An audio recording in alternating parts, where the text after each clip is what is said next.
Today we're going to be checking out the new No Man's Sky update. It's supposed to be a massive, massive update to completely overhaul the rendering, the game design of the thing, the worlds, the creatures, adding more biomes and all that. You can read the text here. There's a whole lot of stuff. There's a new expedition to go along with it. So my intention is that we will be checking out the new expedition. So if we go here, like, we've got all our stuff here. Like, we've got our permanent death run. I think, is this my original permanent? No, this is the one I did on stream. Yeah, this is the first time I did a permanent death run that I went straight to the core N1 way back in 2018 when the game was pretty new. Same with here. So you can see I played the game very early on. I've got some save files that we've lost over the years and all that. I think that was like my biggest run that I was trying to do all the things in. But the ones on stream is I did do this run on stream. I did do this run stream. I don't even remember what this one was. We apparently had a previous expedition run. But with all that said, it's time for a new save, and it's time for a new expedition. Oh, never mind. We won't worry about the new expedition because it's not out yet. That's totally fine. That brings up the question. So, what I'm trying to remember... Okay. So with that, let's go ahead and start a new save. And I am going to go probably survival. Because I do... Oh, it's a game like Pokemon Monster Sanctuary? Gotcha. I played Pokemon way back in the day and I really enjoyed it, but after the first one I kind of fell off. It was just one of those ones where they said, like, there's a whole bunch more. I'm like, nah man, I already got my 151, I'm good. But yeah, I'll start a new survival save, because I thought the expedition was supposed to come out the other day. My luck is it comes out tomorrow or something. But, we'll go ahead and do this. We'll check out the new stuff.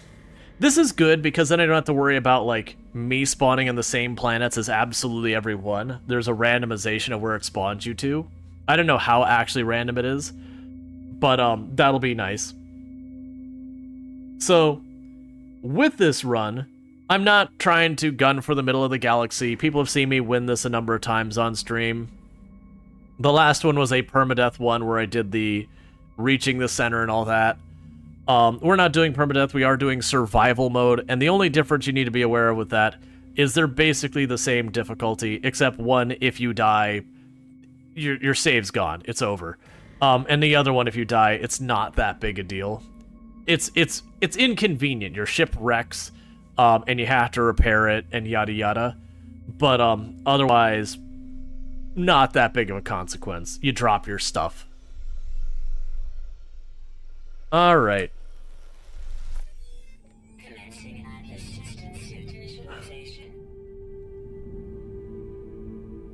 While the UI appears, I'm gonna grab myself a spare drink real fast.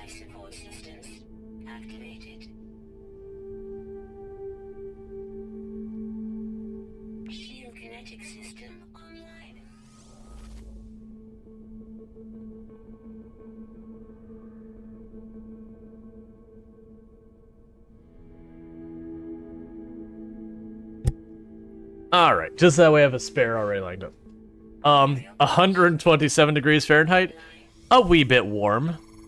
I like the, very on fire looking plants around us. I'm pretty sure those are new.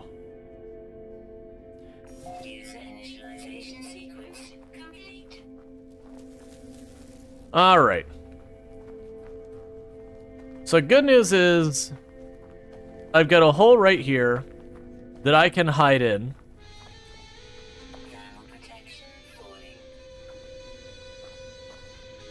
That if we get a ceiling above us,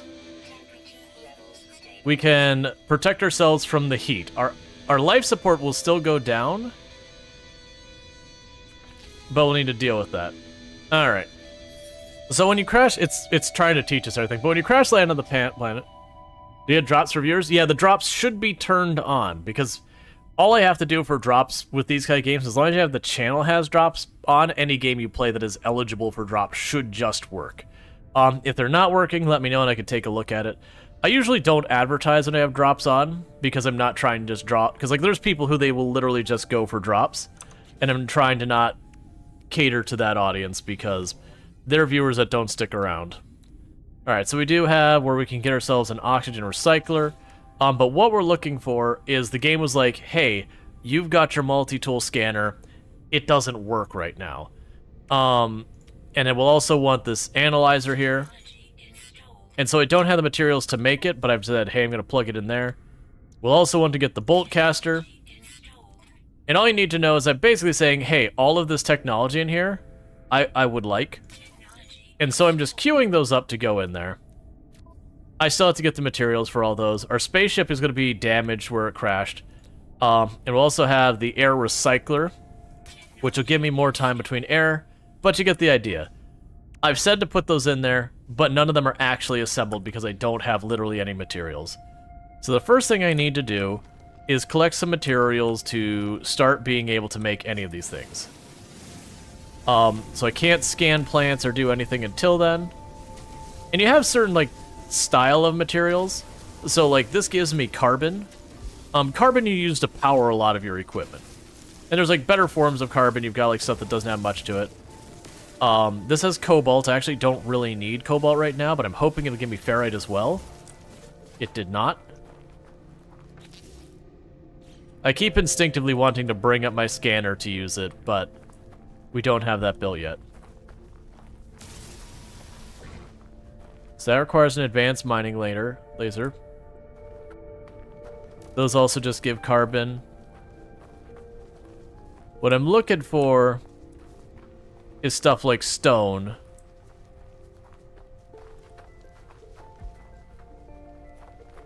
Because that stone is going to be what gives me what I need.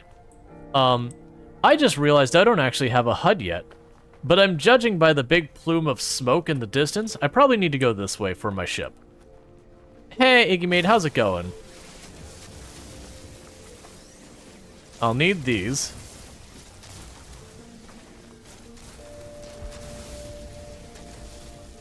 Use this for a lot of different systems you make.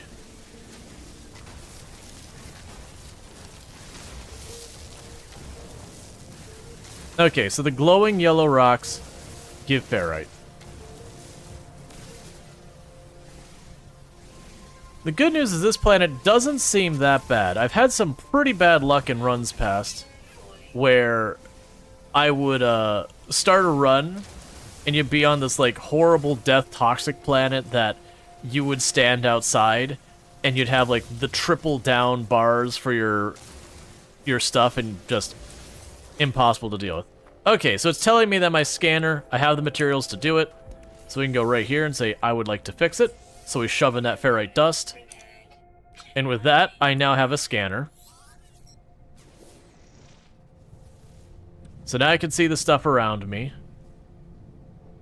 Cool.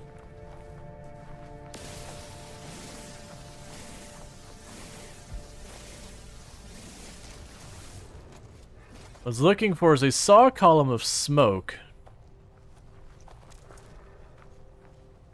But I've lost track of it. There it is. So I'm not sure if that column of smoke is my wrecked ship, or if that's just some wrecked technology.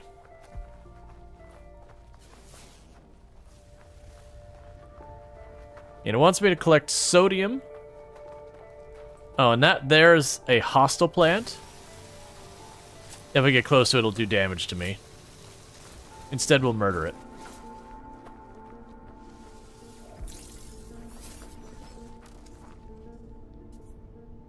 Yeah, and I need to get more...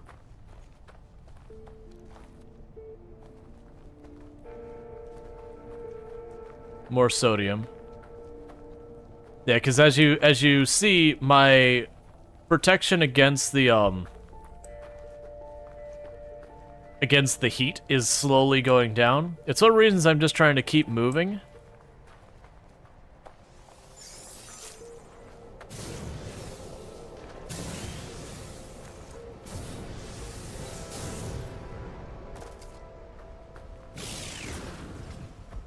Okay. I'm also trying to keep my eyes out for another cave if we see one. Because that used to be the way you had to play the game when you're not as familiar with it. Is you basically ran from cave to cave till you could get to your ship to start basing around. Because you just didn't have the resources. So that's not the one I'm looking for. That's just a little smoke plume.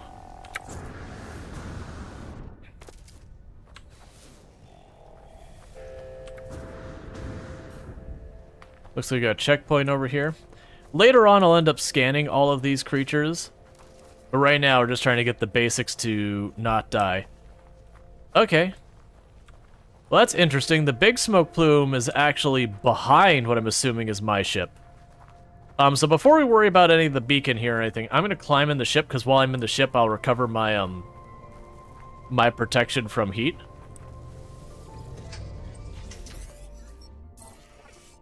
Iteration, big number, online. Atlas connection, intermittent. Launch thrusters, offline. Pulse engine, offline. I find myself alone in a strange world, unequipped and in danger. I chuckle to myself, haha, I'm in danger. I have no memory of how I got here, no sense of a before.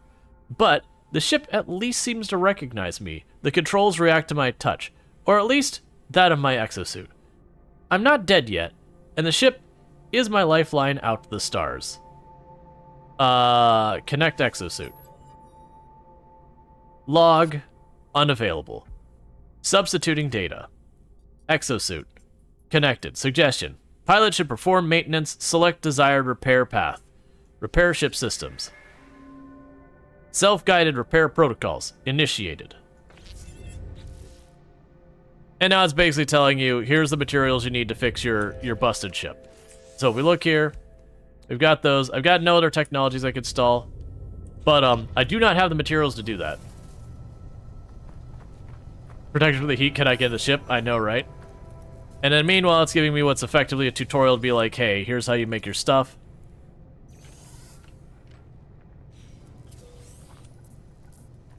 Alright. So we're going to loot all the boxes. Because they can give me a whole range of things that are helpful. Got some busted technology with goop in it.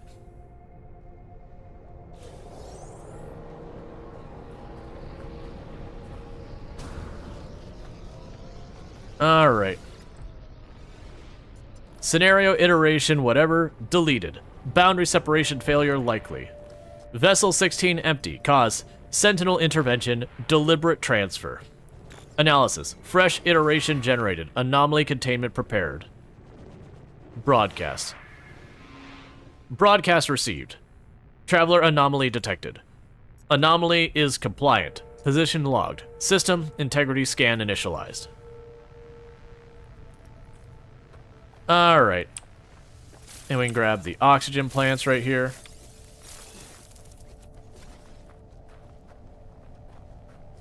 But yeah, so one thing you'll notice is I'm not running and jetpacking absolutely everywhere. It's not as big a deal nowadays in the game, but it used to be a lot harder to get certain resources when you're playing No Man's Sky.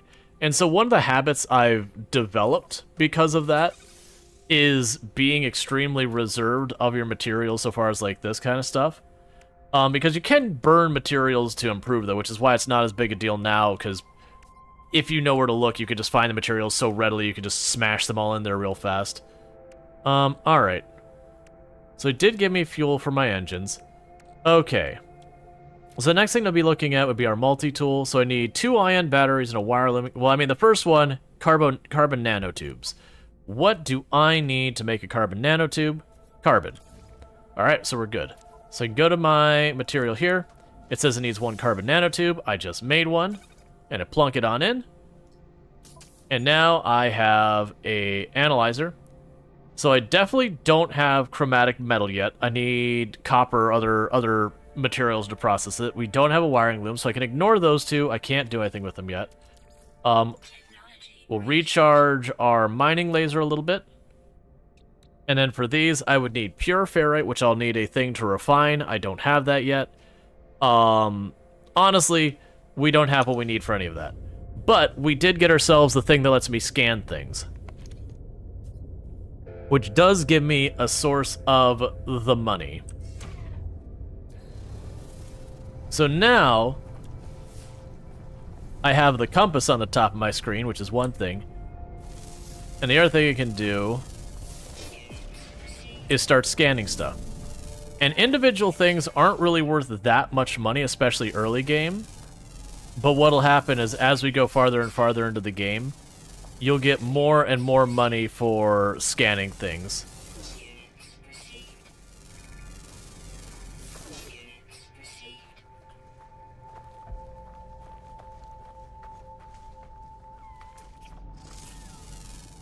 Not all animals are friendly. There are certainly animals who will try to eat your face.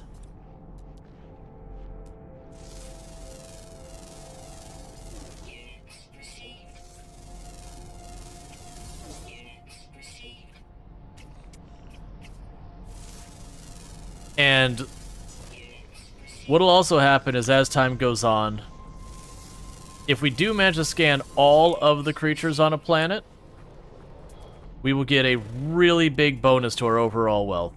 So there's a whole bunch of smoke coming from there. I want to check out what that is, but first I'm going to have to hop back into my ship and recover that stuff. Because like I said, I can actually go and just throw sodium into my suit to recover it. But then I've got to farm that much more sodium. So there's a give and take with all that.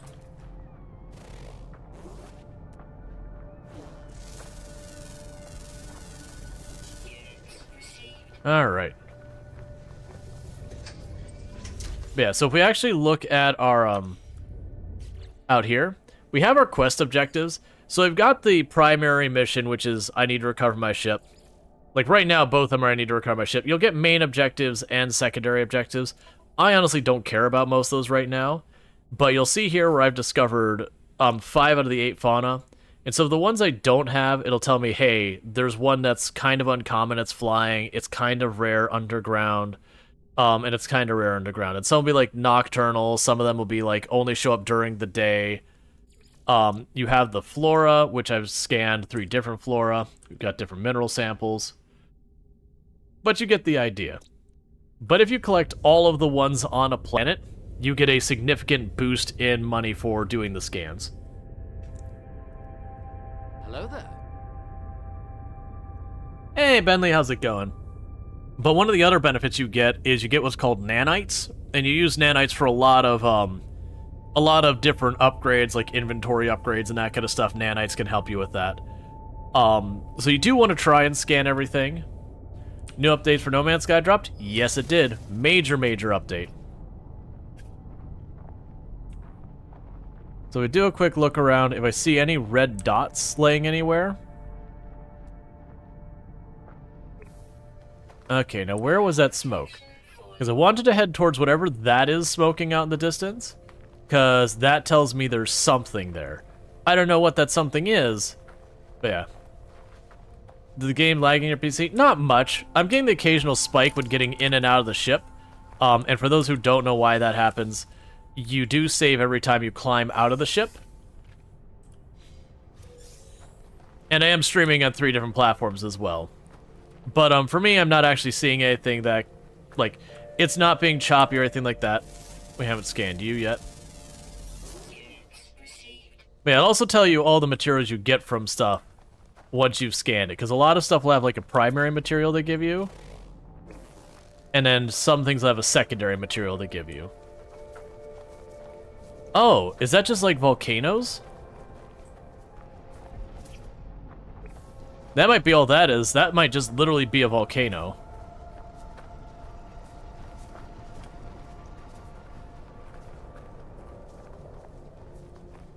Alright. Let's see, there's a chance that I go over here, it'll warn me being like, oh no, this is really hot. Or that you're getting toxic buildup, or I don't know. We'll probably have to put a little hustle on a return trip.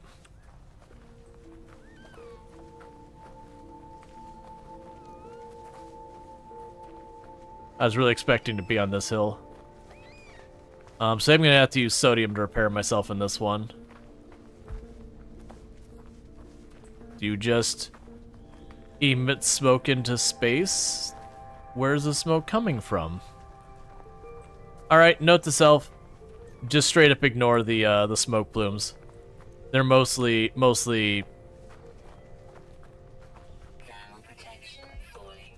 Alright, so if I can remember the buttons.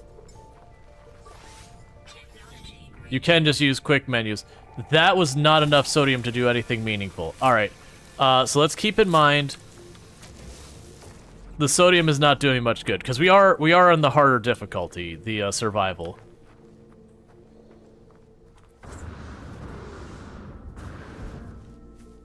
Oh, right, I forgot, my jetpack at this level does a whole lot of nothing.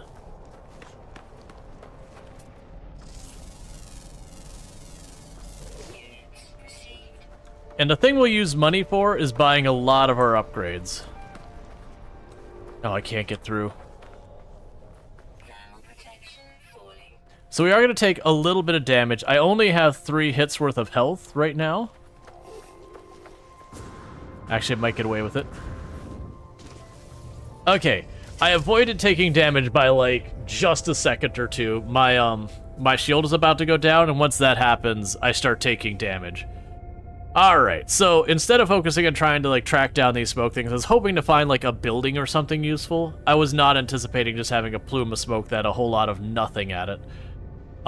Instead of chasing the smoke, we're just gonna go around, start gathering our materials, and dealing with a bunch of, like, repairing our ship, doing all that kind of stuff. So on our list of things to repair, the starship is the priority right now. I need to make a portable refinery. So if we look in our stuff here, I actually need these as well. I probably have to be outside the ship to do the portable refinery. Okay. I believe it's this button. And then there is deployables somewhere. It's been a long time.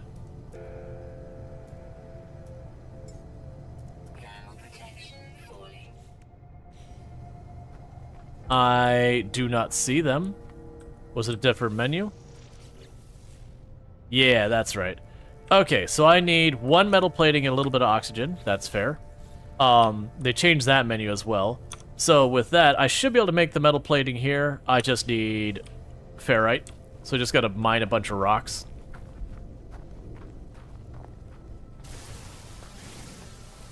Meanwhile, I'm gonna start harvesting everything within a close proximity of me. Because I will need it all.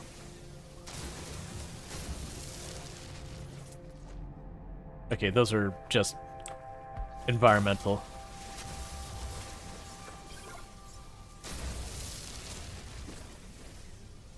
Yeah, and so they've got a guide in the game that's like, oh, you're trying to figure out this. Just pull up the guide. I'm not going to worry about the guide personally.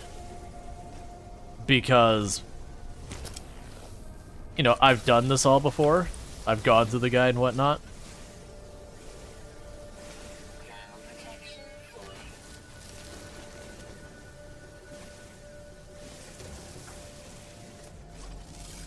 I don't know what's different about this one from the others, but I'm content to scan it.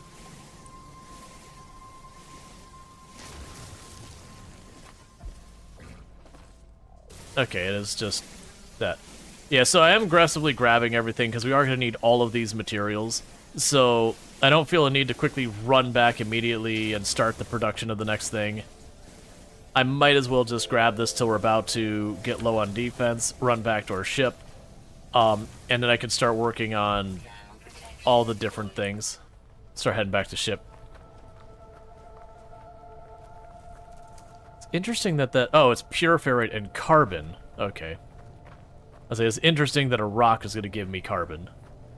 But nah, it makes sense as a secondary. Okay, so with this in our inventory, we can make the metal plate we need.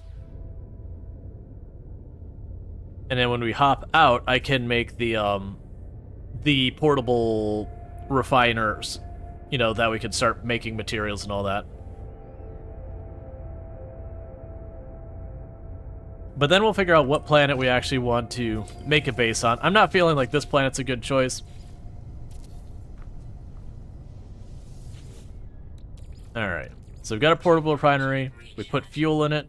We're supposed to get pure ferrite. which I just put ferrite in on the input, and it'll spit out pure ferrite on the output. So we'll let that run for a minute while we evaluate what I need to do next. So you need pure ferrite and the dehydrogenated whatever. That's just dehydrogen. So I've got that. I can plunk that in here. And with that, we've got one of the two things I need to fix my launch thruster. You need a metal plate, and I need more ferrite dust to do that. We could do that here in a moment.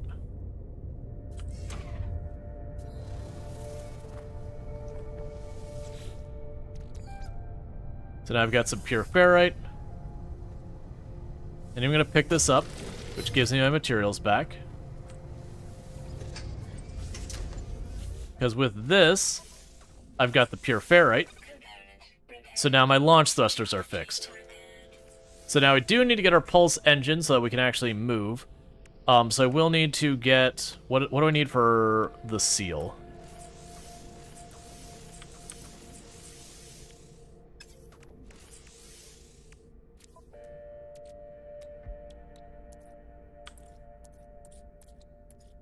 I apparently cannot make the seal yet.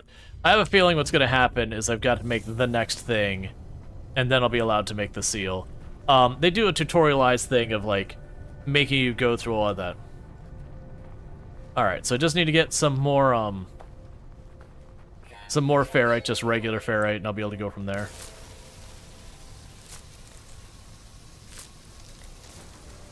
Okay.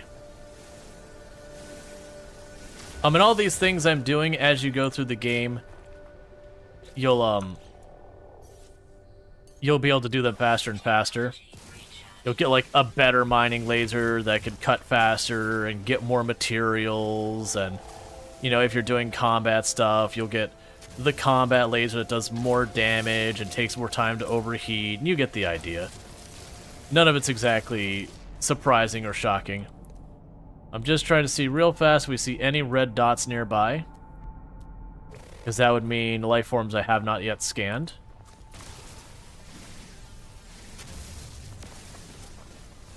Tons of carbon and oxygen, which I don't mind. Especially the materials like oxygen, carbon, sodium, ferrite. Those are materials you're going to use absolutely absurd amounts of over time. So, like, grabbing extra now is not a big deal. You know, versus there are some materials, like, when you kill animals, they give you a material that you do need it, but not in particularly high quantities. That mining a ton of it early doesn't really do you any good. It just kind of fills up your inventory.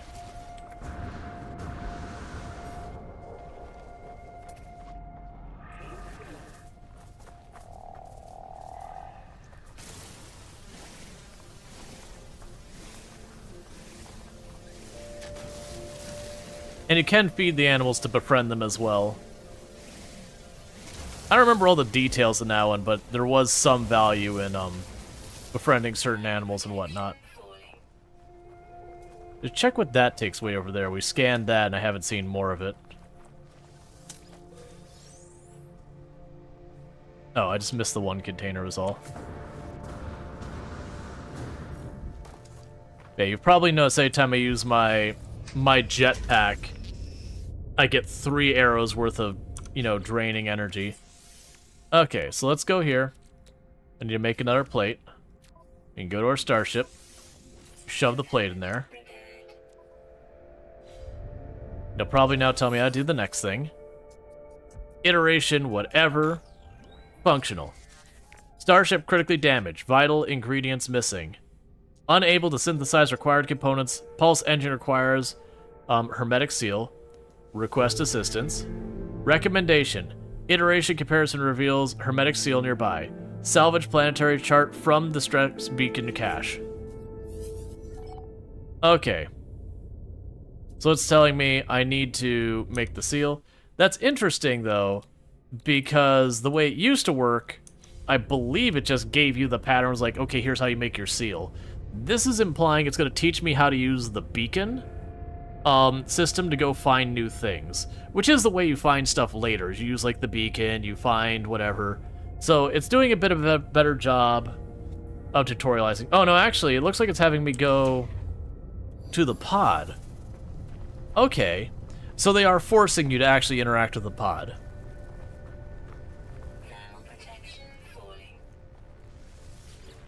Yeah.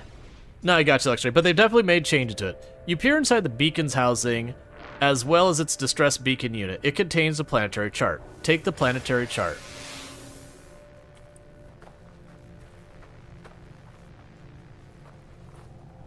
Find the building, press escape to learn more. So open the inventory, and then we can use the data.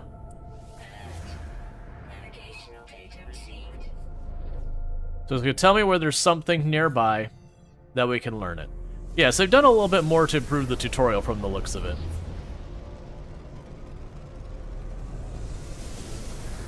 Because I vaguely remember there was ways you could do this like really easy in the early game in the back in the day. Like when the game very, very first came out, that you could just go to your ship and not have to travel far. So how far away are you? 800 U. Alright. So that's unfortunately a little bit of a trek. Any new critters? Nope. In that case, this is this way. Let's mark that to go along the way. And hopefully, ideally, we'll find a cave along the way.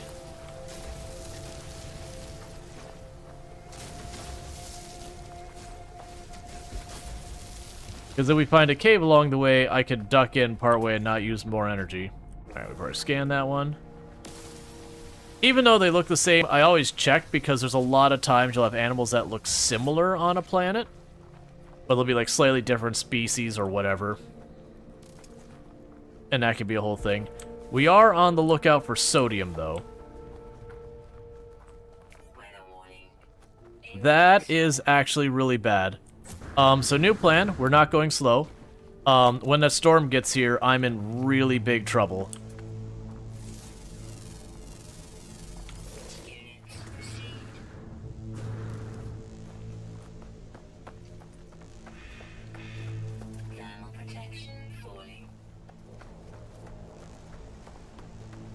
Because I can't just dig a hole to protect myself, which is one of the ways you deal with it. Norgo, Norgo, Norgo, Nuti, Nuti, Nuti. The stone resonates, producing sound that fills my mind. Visions begin to take shape. The robotic life form turns towards me, light steams from their metal shell, forming a glowing fog that surrounds us. Accept knowledge. The name Korvax floats in my vision, an echo of a strange vision just experienced. The word of an alien tongue seared into my brain. I would love to identify those, but we are very rapidly dying. And I do not have the means to make something to protect myself. We are probably dead.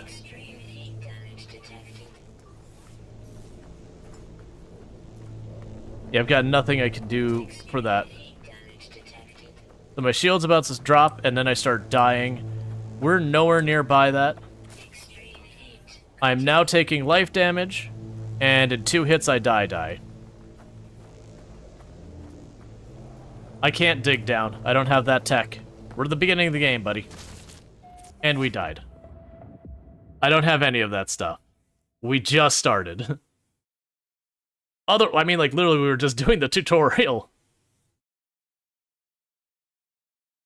But yeah, so this is survival mode. Generally speaking, if I was on, oh, this sucks. Okay, we're right by our ship. Alright, so I need to pop in here. But yeah, so we go to our exosuit. I've dropped what I was carrying. I do keep, like, my multi-tools still in order and all that, so it's not super awful. If you die in your ship crashes and it basically puts you back to where we are right now. So unfortunately, with the storm out there, my ability to do stuff to protect myself is fairly limited.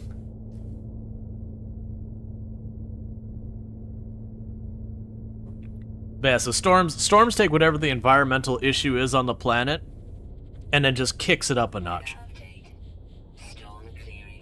Now, normally what you could do around this kind of stuff is once you get the thing where you could drill down and put yourself in a little cave. and that is a way to escape the storm. Or if you can find a natural cave, that's a way to get around it.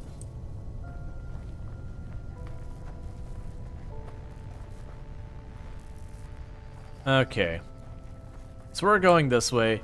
I do not believe in this game. I do not believe they give you a death box to collect your things. Like when you die, what you're carrying is gone.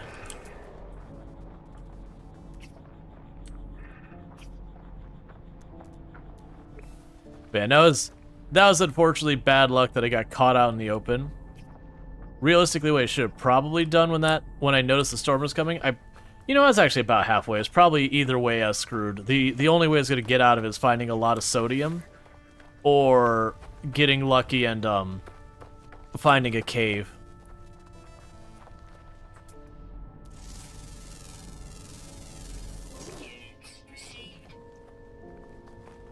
Yes, a bunch of these get bits of sodium and oxygen. Usually the problem is for every, like you'll mine and you'll get like 1 unit of sodium. So it's fine when you're like in a cave waiting out a storm to just mine up all the stuff to get a whole bunch of sodium, or whatever you're dealing with kind of thing. But we're just trying to like hold stuff. It's not great. All right, we learned the word for traveler.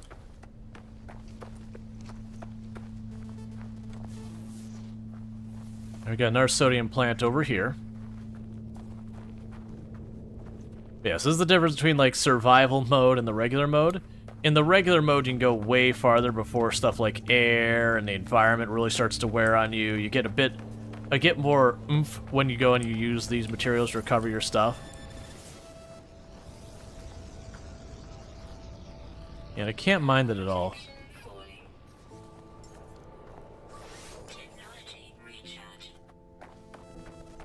Alright. And later on, you get a lot of stuff that helps, make it so you can handle being in a hostile environment for a much longer period of time. Is this like a proper cave, or it's just a ditch in the ground? If it had an overhang, I could have hid in it to recover my thermal protection.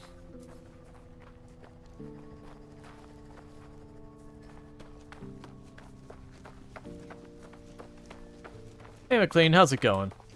Alright, and with that,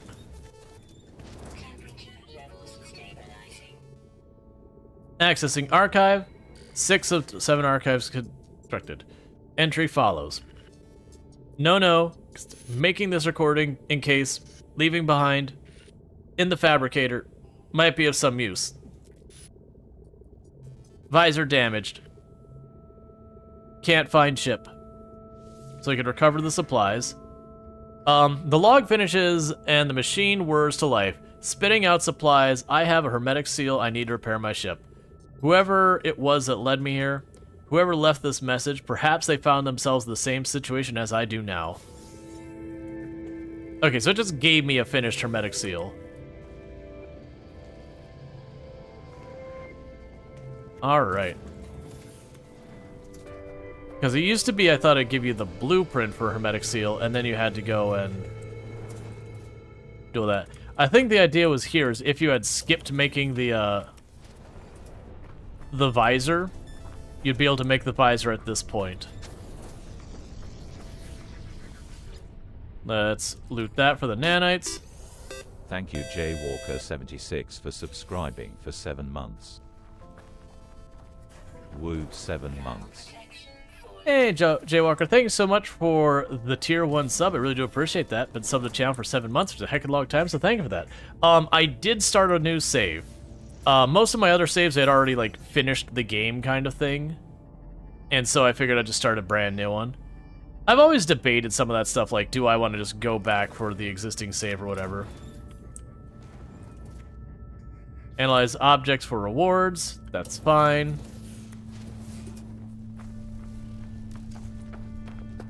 No, I got some condensed carbon over this way.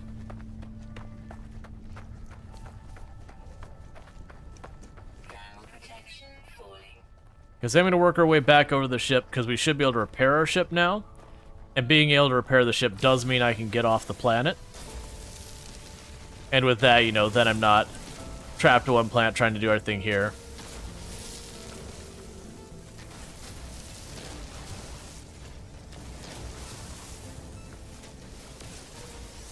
Alright.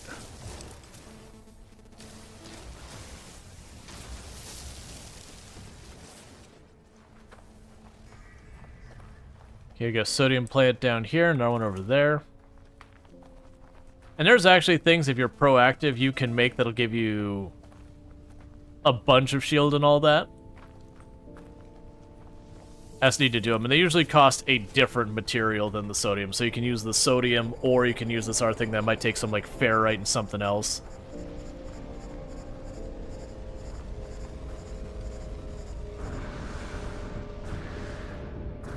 Temperature levels stabilizing. Units received. All right. Units received.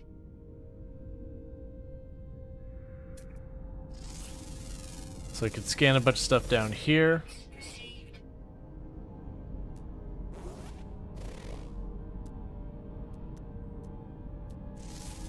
All right.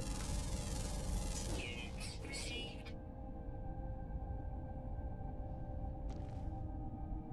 So one of the things I was hoping is... Alright, one of the things we could scan for is life forms that... There's supposed to be some underground life forms only that I need to find. For all of them, there's 2 of them. They're supposed to be available at all times, day and night.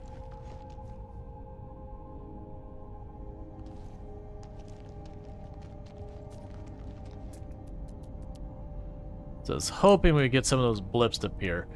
Always when I've had problems finding life forms, it's usually been the underground life forms. Because you need to be underground and have like enough space underground for them.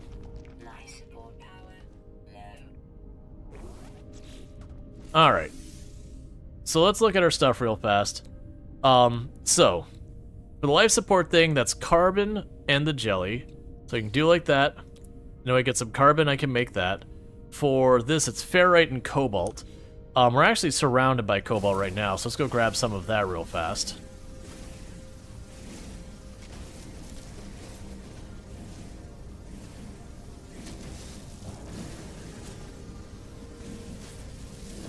Grab some carbon while we're here in case I mess up and use up all my power. You can still gather material if you run entirely out of the carbon and all that.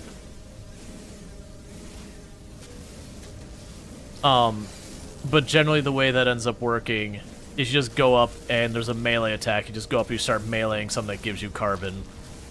Get just that little bit of carbon you need to start using something.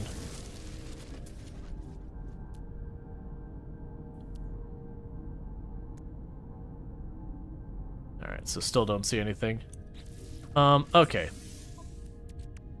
Yeah, so we've got a life support gel. So if I do ever run completely out and I'm out in the open, we're good. And if I get some ferrite, we'll be good there. I'm surprised I'm not seeing anything that gives meaningful amounts of ferrite down here. Oh, wait, can I scan those? Nah. Yeah, and those put out a poison that'll make you sick and all that. Hurt you.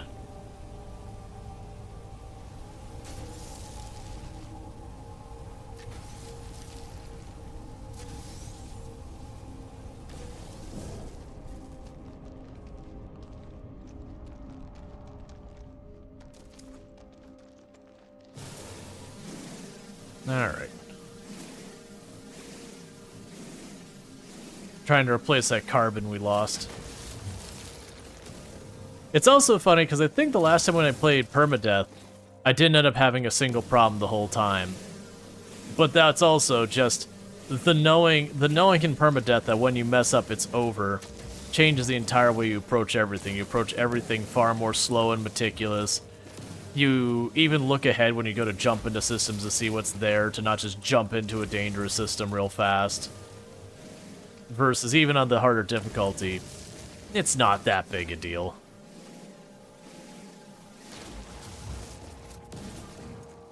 Like, death is only a mild inconvenience.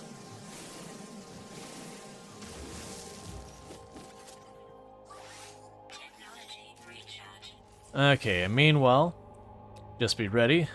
There's an ion battery. Cool. Oh, and I forgot. These just give me materials. Let's pop that open.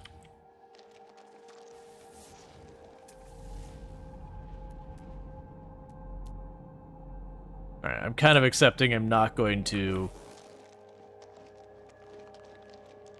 find the creature underneath here. Meanwhile, let's go here to the life support. Technology Just chuck some air in it.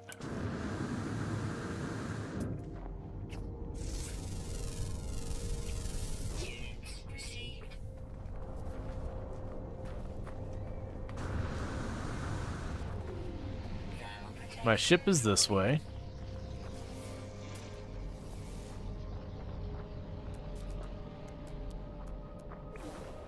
Alright, was just seeing real fast if we identified. I think we're down to just the underground creature, maybe one more.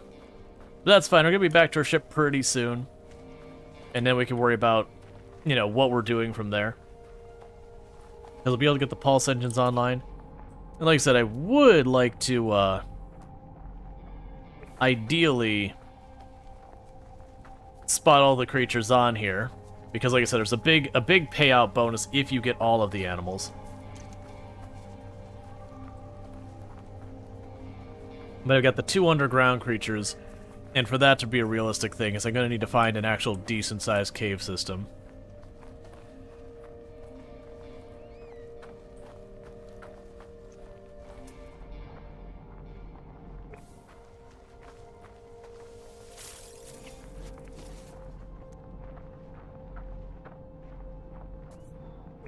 And even though they're underground creatures, sometimes you'll get lucky and it'll be like an area that reaches the surface.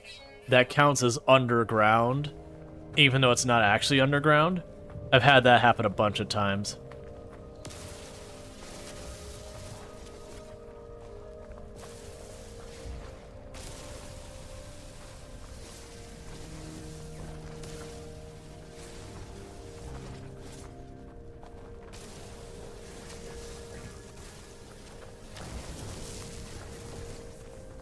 Okay. Just gathering what we can on the walk by.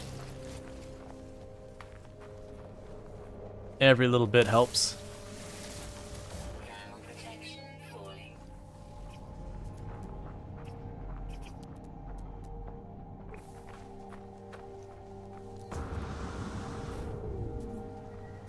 Let's see. I found you need O2 and carbon more than anything else. Yeah, that's not wrong. Those are things that keep you from actually dying. Never got into the game? It's a good game. Alright, so we can repair our pulse engine by putting that hermetic seal we got. And then we need to put fuel into our engine. Recharge.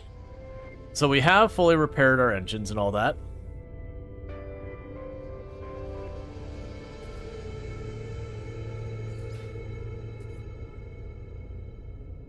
Okay, so it is telling me that I am ready to launch.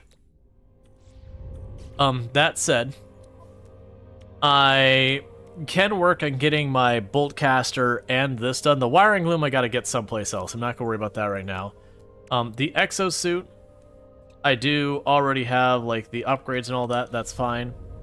I would like to find that last creature if possible, or creatures. I'll actually check how many we've got left. So I'm missing 2 creatures. And that is a rare underground creature and an uncommon underground creature. They are active at all times of the day and night. So it's just a matter of finding, you know, a cave system for them to be in.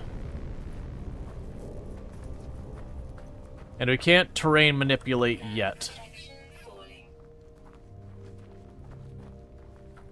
Oh, it thinks I still have the portable... It thinks I still have this thing.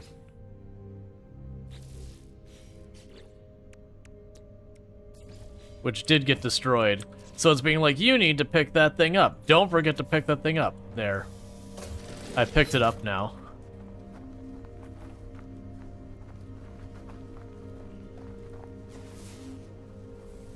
So where is a cave system nearby?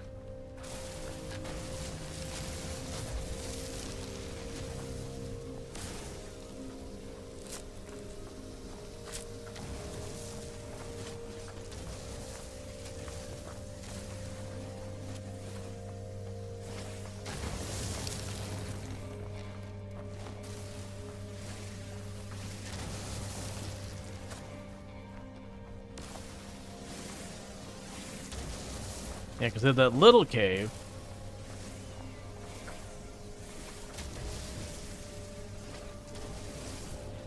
Oh, I don't have the advanced laser yet.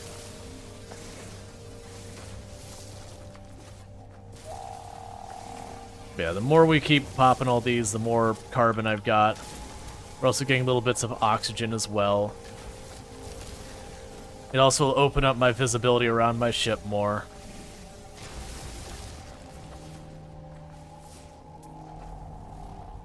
Oh, it's more subterranean stuff. Until I have the terrain manipulator, I can't get those things.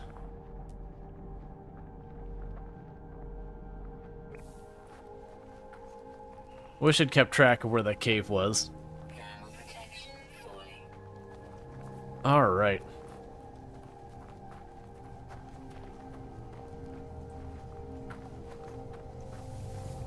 Because being able to get the full payout from the first planet, for all the data would be good. And then we could also, like, name the creatures and do all sorts of stuff. Because you can pop in here and be like, what do I want to name this one? Well, it wants to give it the name whatever the heck that is. And you can sit there and be like, you know, just give them all sorts of bizarre names and all that stuff. It can be a lot of fun. And all that kind of stuff. If you do see someone who's got, like, horribly offensive names they've given stuff, they do actually have it where you can report the name, and I believe, if I remember correctly, it will hide all future things that person has named from you. And then if you have a lot of people reporting the same thing, then it, you know, then they'll get rid of it. Sorry.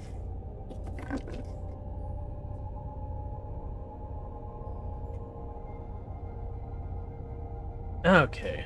How are we doing in time, by the way? We're doing fine. Man, no, it's a good game. It did get a lot of flack when it released, which, don't get me wrong, some of that flack was well-deserved. It was a very overpromise, underdeliver situation, but at the same time, while you could still absolutely hold that against them, ancient data structure. Sure. Well, you could still hold that against them. They've definitely done more than enough to kind of be like, hey, you know, we're making up for it kind of thing. Yeah, and there's a big part of that it does appear what ended up happening was they wanted to deliver on what they agreed to. I have no idea what you are. Okay, we got navigational data, let's just take it all. Can I scan these? No.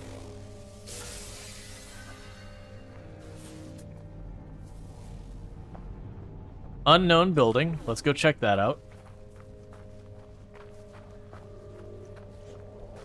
But, with all that, like, as well as things that it seems like what probably happened was Sony was their publisher. It seems like they really did want to deliver on what they said they would. And then, you know, deadlines were coming and all that, and Sony was like, you gotta go. You gotta go live. Gotta do it. This is your deadline. Deadline's here. And they delivered on the deadline because, you know, contractual obligations or whatever was the cause there. And as the whole thing, you know, and it's not exactly like Sony has the greatest reputation as a publisher of being understanding and, you know, willing to work with people and yada yada yada. They have a pretty long history of being fairly inflexible as a publisher. Thermal protection falling. Which, to be fair, with how long it's taken the game to get to this point, I don't think it would have gotten to this point had they kept delaying it. But you get the idea.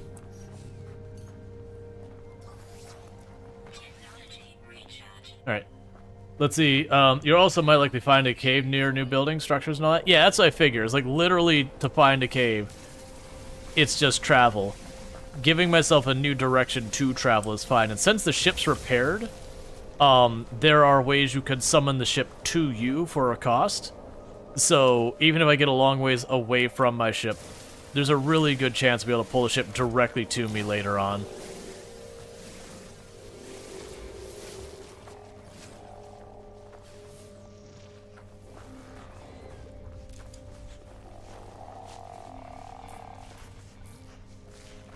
I don't want to offer you food. I want the sodium. Yeah, so far none of the animals have been hostile to me. There's some planets you go on and every other animal is trying to eat you the entire time you're there. And they can honestly get pretty obnoxious pretty fast. Alright, well that's not exactly what I was hoping for, but still.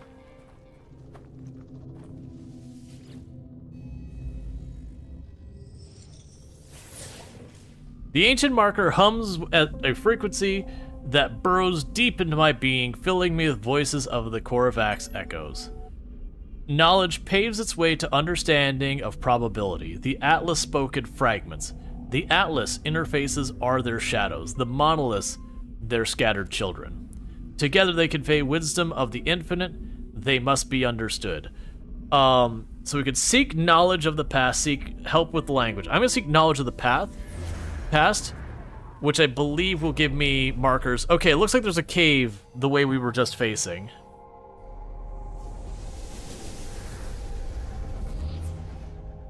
So just off left of wherever that is. How far away are you? You are not nearby. So it looks like there may have been a cave this way. Which is a big part of why I chose that one, is I knew I was going to zoom out and I was hoping to spot stuff. Now, it could also be a crater. It's kind of hard to make out because, you know,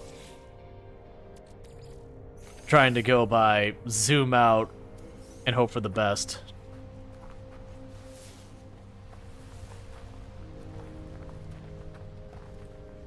It seems like they massively reduced the cooldown. This is not looking promising. It's looking more and more like it's just a crater.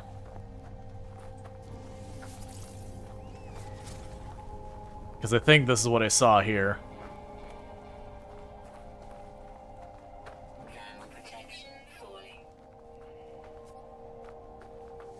And it is a crater.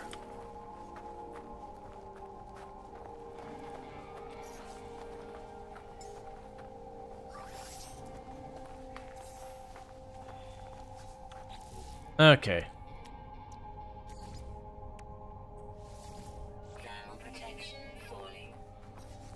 So what I did is I gave myself 2 of the things to recharge my stuff, and it'll start working this way. Because like I said, we're just looking for a cave of any kind.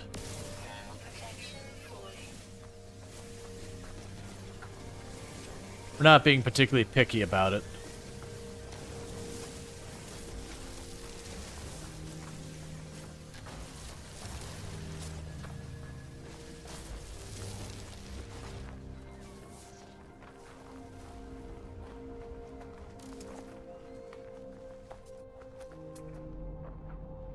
Got stuff I can't do anything with. And part of the reason I keep looking around in the way I am there... Oh, that is not a real cave. Bummer. And part of the reason I keep looking around with the various scanners and all that is sometimes you can get lucky, and even if you don't see the cave, you might spawn close enough to where the cave is that you'll be able to see the things in the cave down below, and that's a matter of wandering around to find the opening.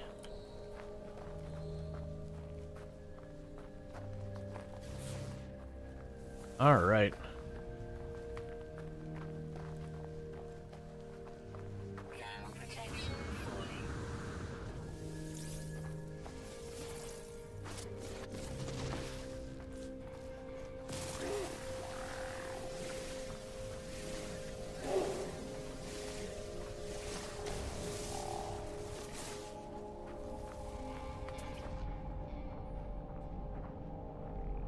organic rock. Let's see what the heck that is. There's a box hidden right there.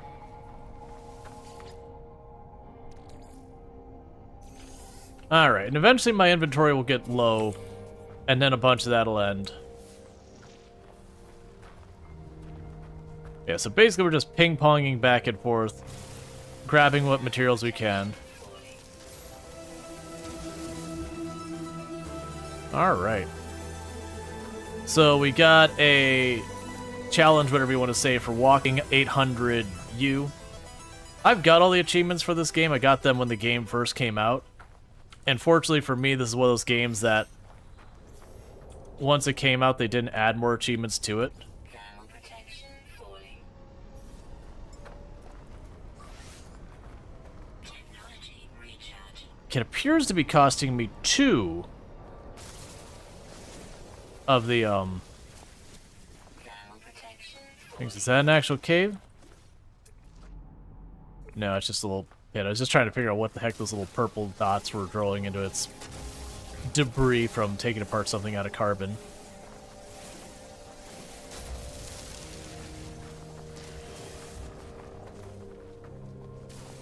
Alright.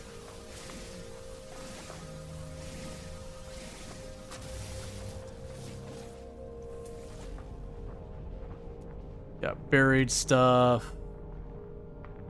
Cargo drops. Other stuff we don't care about that much. Organic rocks. You got the very last Lardine on their 220 stream streak. That is a hecking long time, so thank you so much for that. Catch the last 220 streams, not missing a single one.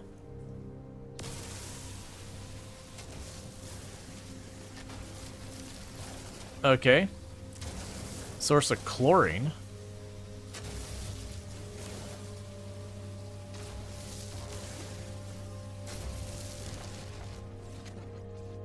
And it looks like there might be some underground. I've also got one more that's showing over here, but sadly they appear to be underground, so they're out of reach for me for the time being.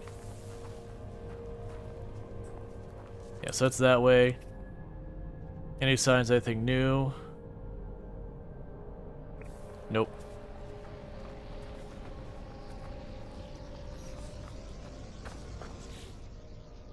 So, cobalt and ferrite is what those require.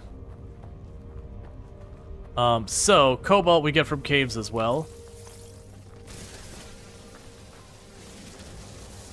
Which is a pro and a con and all that. Thermal protection falling.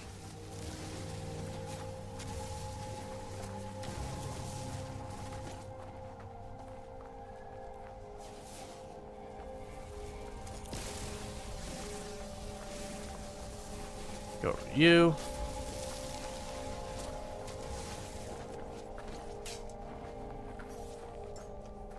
Technology recharge. Alright. And sometimes you get lucky with these and grab useful materials that just give you what you need.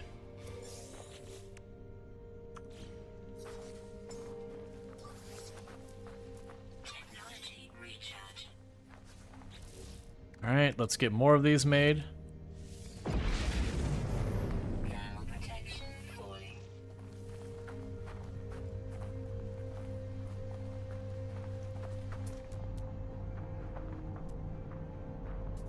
Yeah, buried mineral formation I can't do anything about.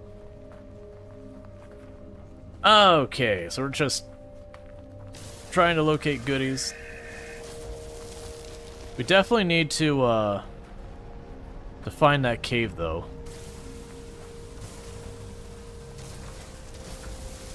Not gonna work very hard. I actually got a decent amount of that stuff.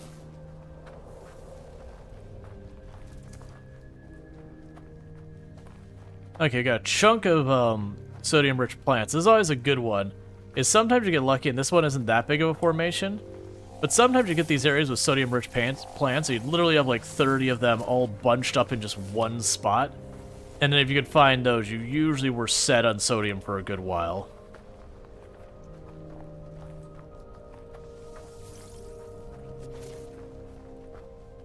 You got smoke coming from over in the direction that we're going for this. Thermal protection. Metal fingers I can't harvest yet. I need a advanced mining drill, so I'm gonna go that way.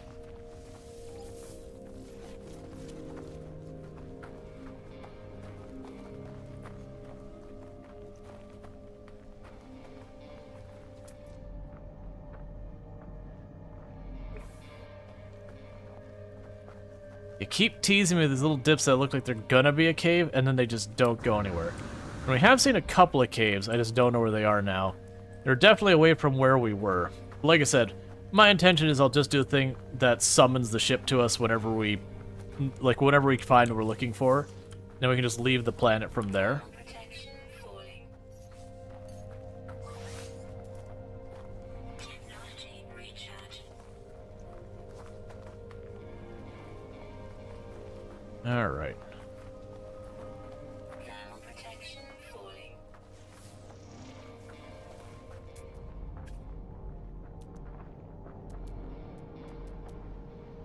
I got a building over that way. Let's go hit that up. Alright, especially early game also, you'll find buildings that'll give you blueprints for higher tech and all that.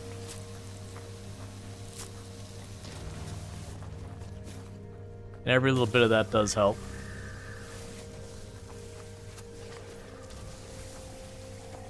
Holy crap, it's a solid wall of plants.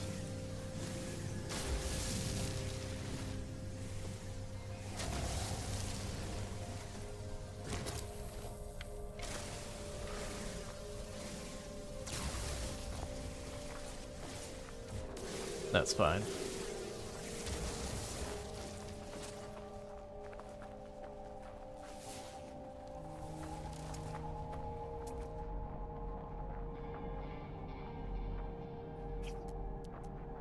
Nothing super obviously good. Thermal protection. Alright. Looks like it's gonna be another ruin of some kind, judging from what I'm seeing back here.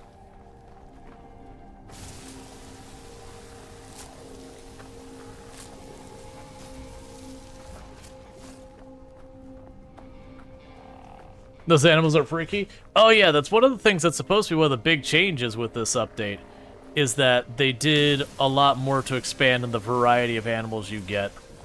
Like, you still got all the animals that already existed in the game, but they basically added a lot more to it, so the procedural generation is a bit more interesting. Because you would run into the situation where a lot of the animals would start to feel kind of the same. Technology recharging. Like you've effectively seen it before, kind of thing. Thermal protection falling.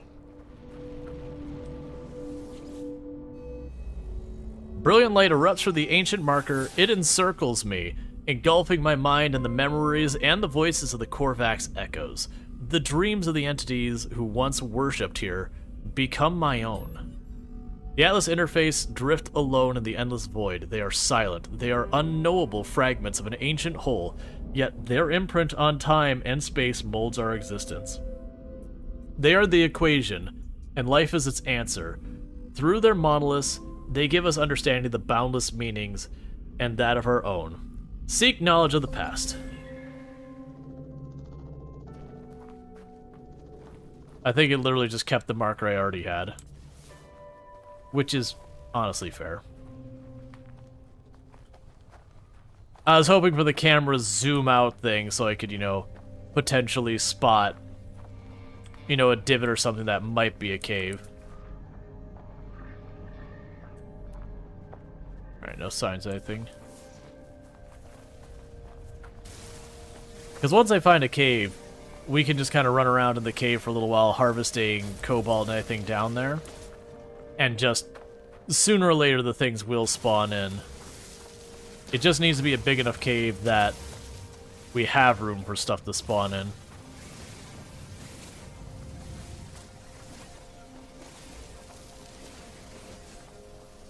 Alright.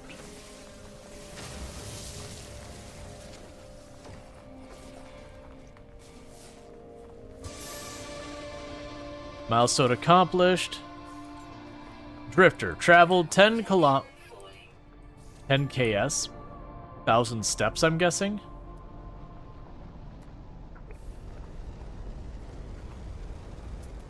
What the heck are you? I'm assuming I'll need a hazardous plant gathering thing. Take a sip. Nope, I can just take them. What's the worst that could happen? Alright. And I'll get that stretch and all that here in a minute. Because I remember there's some screens that this game pauses, and there's other screens that the game does not pause. Like the crafting menu does not pause the game. Thermal protection falling.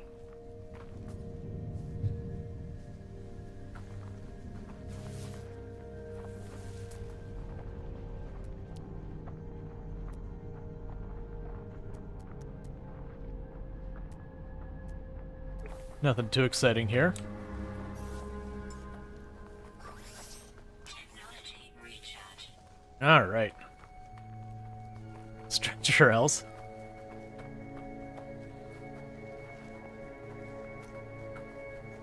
Stretch or else. You'll be mildly discomforted because of, you know, various spinal things and all that. The threat is not from me. The threat is from your own spine. If nothing else, the threat is from within. The threat is from within the house. The house is your body.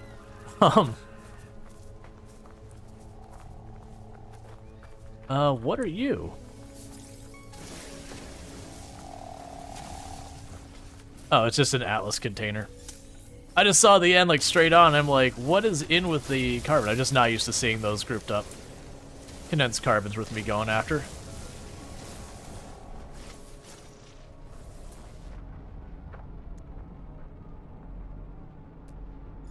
Let's mark the organic rocks.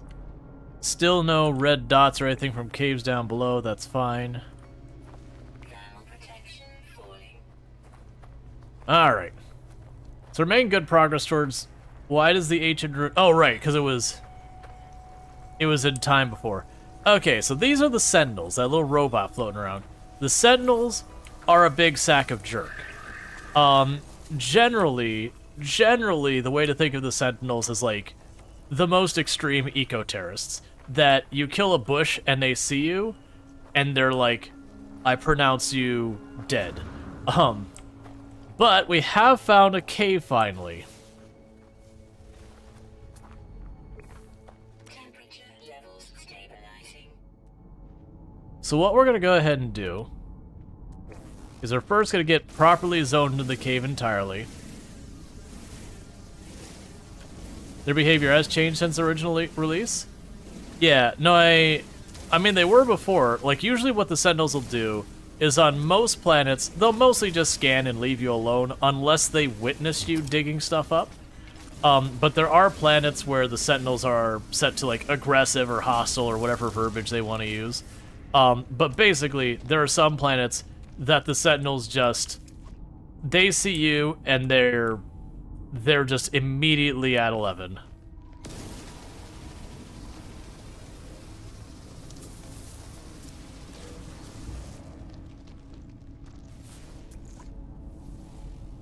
So what we're trying to do is that we wander around a little bit in here. Over time, eventually we will have creatures spawn down here. The catch that's always been the problem with the underground animals is they usually don't spawn unless you're close enough to the underground place for them to spawn. And animals don't constantly spawn in and out every second or anything like that. It kind of is one of those things that as animals drift far enough away, it decides like, oh, I need to put in new animals or not. So that's kind of one of the caveats of dealing with this. Okay, those are just lights.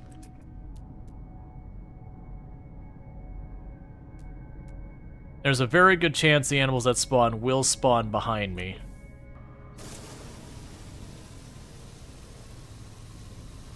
But yeah, so we've got two things underground to spawn. It'll probably be one of those things that the moment we get one of them to spawn underground, they'll probably both spawn underground.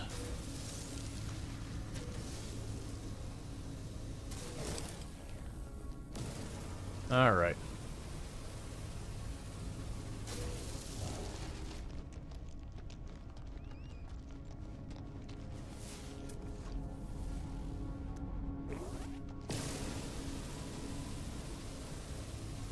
Just cleaning up the hazardous flora.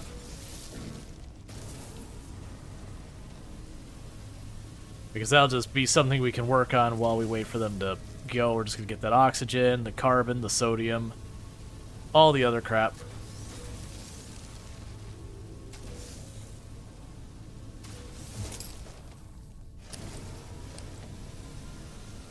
And I've still got the Sentinel floating on the surface.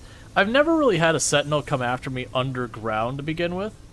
I've certainly had the Sentinels that, you know, I'll have angered them up above and then try and flee underground, and I just don't go far enough kind of thing.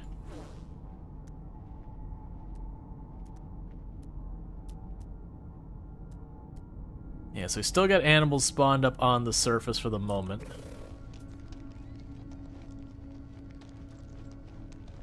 Okay, and that's our entrance in and out of this place.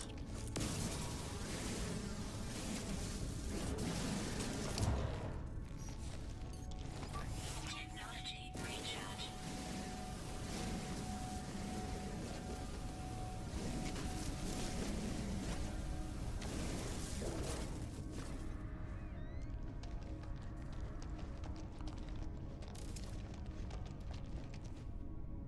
Must be above ground.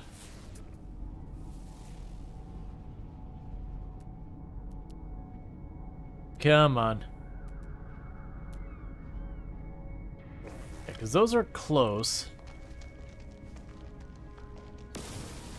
But they are above.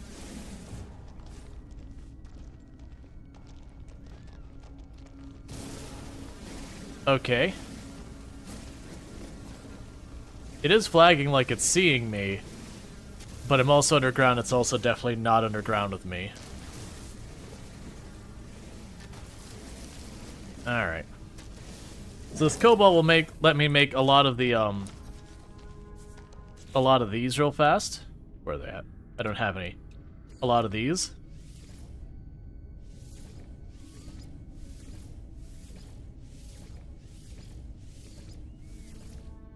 I'm really happy that they've made it so those stack that many times. They used to always stack like 10 or something like that. Come on, underground creatures. If I gotta go up there and shoot you from down here, I will. Yeah, so the problem is I got a bunch of creatures on the surface are spawned.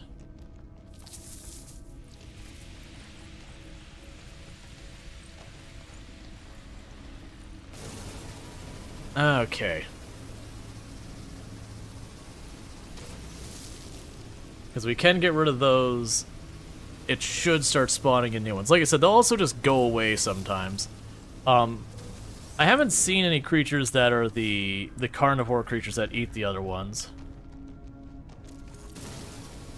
But they're likely to be here, because this seems to be a pretty decent cave system I can wander around in.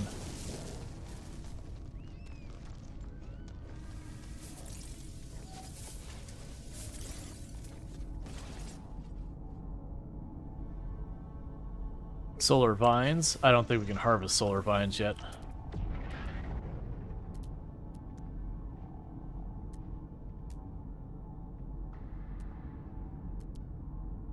Come on.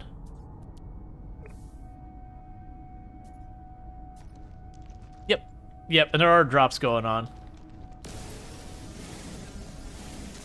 So those are above ground plants. So this spot over here is triggering as above ground.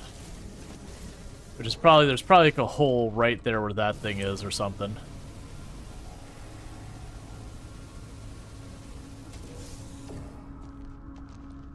There's always a little bit of a balance there. Yeah, honestly, those are all above ground plants over there on that end.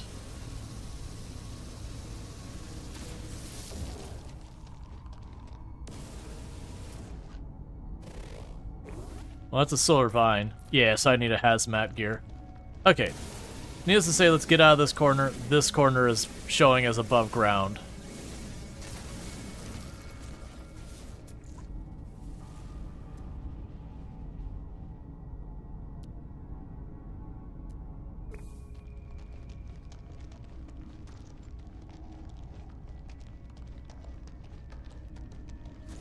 Got more carbon crystals.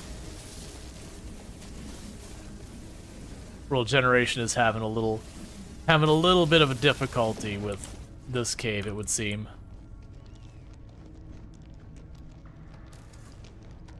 Alright, this whole area is properly underground again.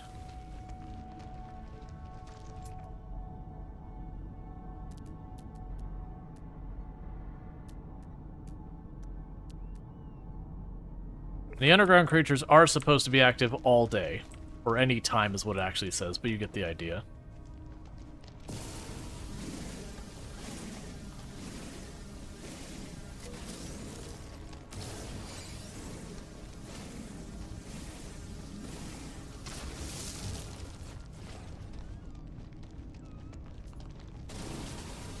Alright. If we do find one of the holes in the surface, I might pop up and kill some of the animals nearby. To try and encourage this to spawn in replacement animals.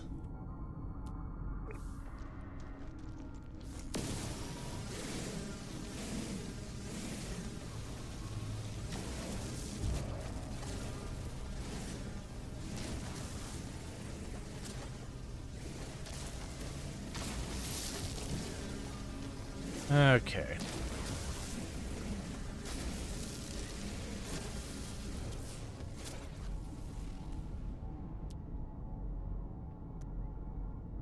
Wouldn't be so bad if we could just get some type of clear forward momentum.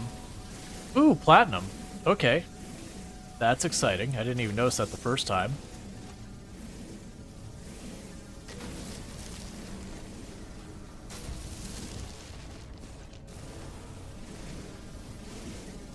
Get ourselves a little bit of platinum well before you normally see it.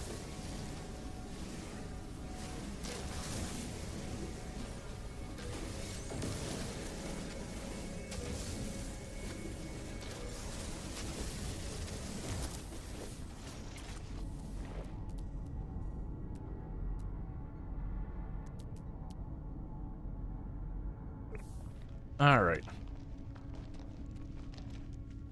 It's going out to surface materials. This one goes up. Like I said, I'm at the point I'd like to scare off, kill whatever, some of the surface animals. Hi, awful place. In hopes that we can force some of the underground animals to spawn.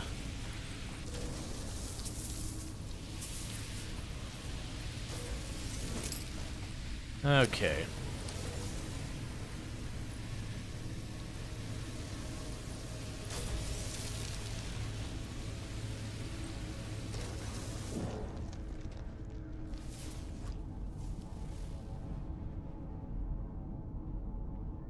This place is certainly large enough to spawn stuff in.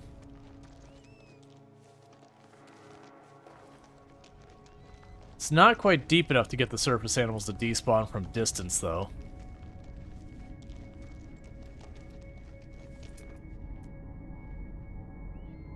Yeah, tons of animals moving around above us. One of the things that would normally work for you on some planets is some of the planets what you'd end up doing is getting the getting carnivorous animals on the surface, and over time they'd run around and kill off a bunch of the herbivores nearby. And that could help you force respawns by just, you know, having the animals on the surface slowly get depleted.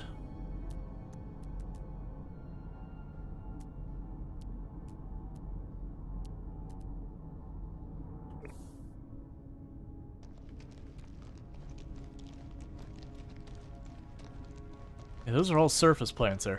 What I also need to do is just find my way back out. Later on, when you get down to these underground areas, it's easy enough to just turn on the terrain manipulator and just dig up, and you can get free.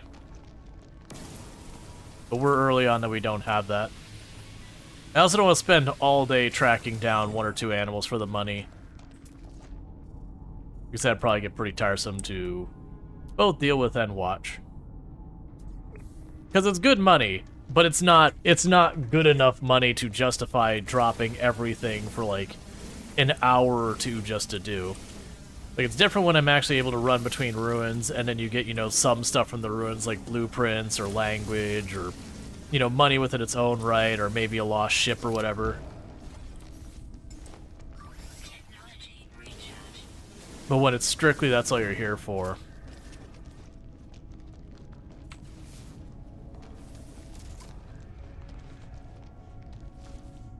One tiny hole. Okay.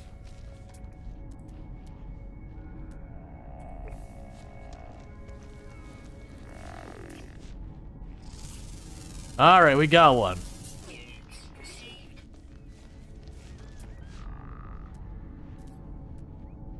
So I've got one more underground creature to look for. Did I find the uncommon or the rare one, though? We found the rare... Sorry. We found the uncommon one.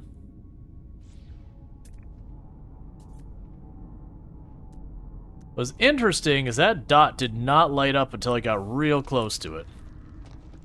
Like I heard it before anything, which is the reason I turned back around is I heard something over there. And it's like, okay, that doesn't sound like it's on the surface. What are you?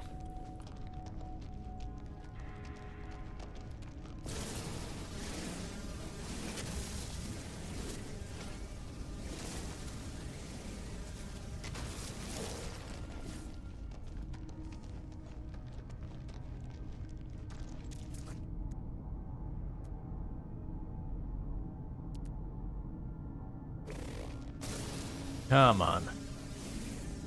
Well, the good news, that also does mean the creatures on the surface are respawning now. Because that wouldn't have been able to show up if that hadn't been the case.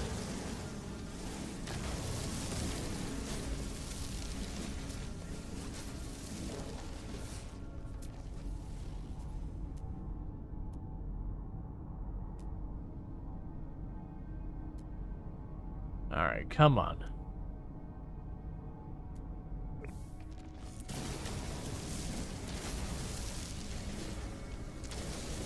Also weirdly feels like stuff is respawning down here, and I'm pretty sure that's not how the game works. I could be wrong, but I thought once you cleared an area out, like, it was cleared out. So you clear out the area around your base and not have a whole bunch of trees blocking line of sight and all that.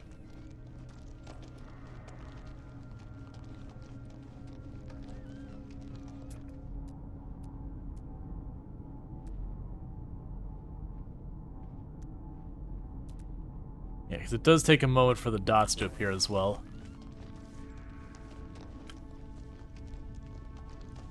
That might be the hole out, that might not be.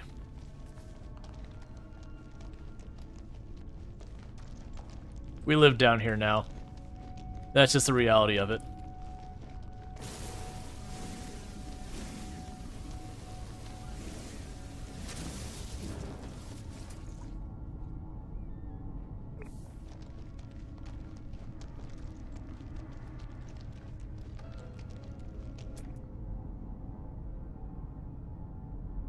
Come on. So there's out. We do have the Sentinel nearby doing the Sentinel things. It is going to get mad at here for a moment, but I don't think it'll be able to reach me to actually scan me. Oh, no, actually, that probably could.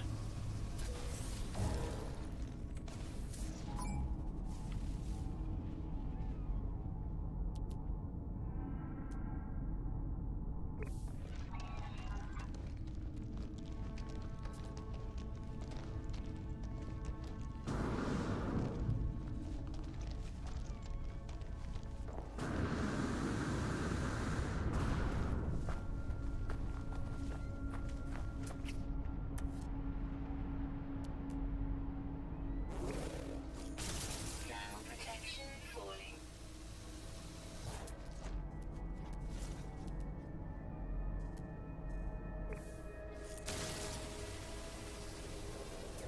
I'm trying to do is some of the animals immediately around me I'm trying to scare off or kill. Sadly, I was only able to really reach one with the range I have. Temperature levels stabilizing. Come on, respawn. Because I have just the one left now, so I really would like to get that. Yeah, I don't care.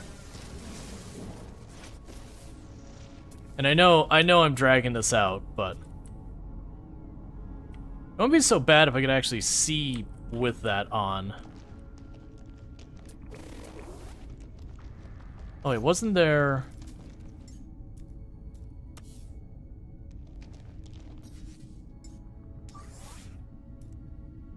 Trying to remember if there was a, Okay, that's right. The flashlight is borderline useless. Stuff still spawns in, it's annoying? Yeah. Like, if we were deeper down, the odds would be a lot more in our favor of getting stuff to spawn down here versus up there. But, you know. It's whatever.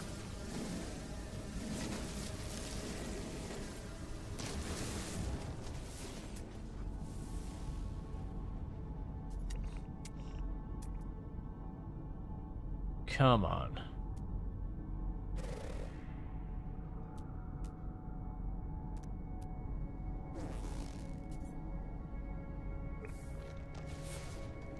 I'm just kind of figuring if we leave here, I'm not going to find another big cave system, and we'll be on our own. That said, it could be I go over there and I find a really deep cave system in the next location, and then it's just a non-issue because, like, we can get deep enough that almost nothing spawns on the surface. Phosphorus deposits? Doesn't matter, I can't grab them. Let's just get out of here. I'm just wasting time at this point.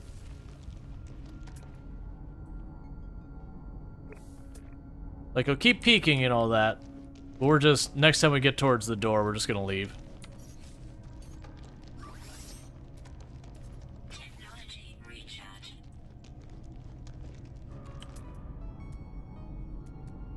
I think those two rocks to my right are the way out. I'm half expecting the moment I go to leave, that's when we'll start seeing... Like, that's when it'll show up, because that'll be my luck. On the good news, like, I got a lot of materials while we're down here that now I don't have to worry about. Like, you got enough of the cobalt and all that, I can make an absolutely absurd amount of my life, or my, hazard protection stuff. We got a whole bunch of other goodies. So that's all good news. What I'll actually do is I need to use the restroom. We're about to hit an ad break. I'm going to go in this main chamber. And we should be more than good on air for a while. So I'll probably do is I'll probably put up my, I'll put up my away screen while the ad break is going on, use the restroom, grab myself a spare drink, all that kind of stuff. And that'll give us our last chance of maybe getting some to show up. So thank you again for tuning in. I'll be back here in just a couple minutes while the ads run, and I'll be right back.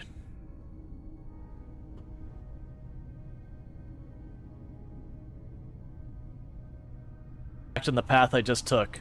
So there's a good chance I'm getting myself boxed in. Okay, oh, no, we're not fine. We're definitely dead. Oh, no, wait, we're fine. That was a trip injury. That wasn't a zombie hit. That was a trip. We're fine. We're okay.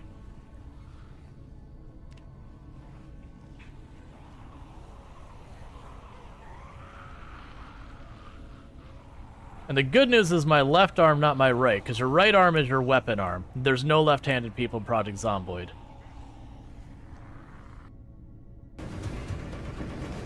I only lost one time the entire time I played the last time. Come on. I know I'm at 0%, but I'm right here. Aw, come on. I got over the hill, too. I was right there. Okay. And the next thing we're gonna do is we're going to declare a variable. And we're going to declare that variable of a type integer. And we're going to set its value to input 1. Don't forget your semicolon. Need to sit for a moment and rest.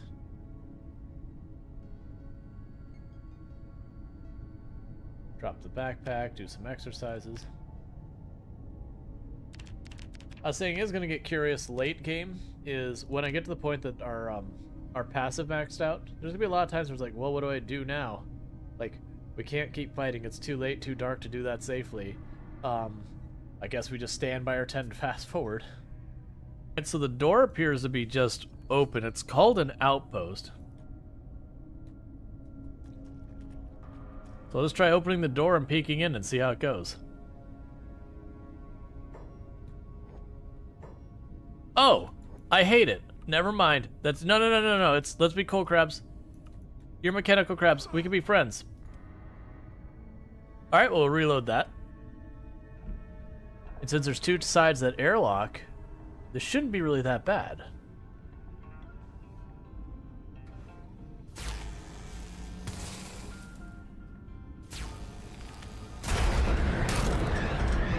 Well, we've lost.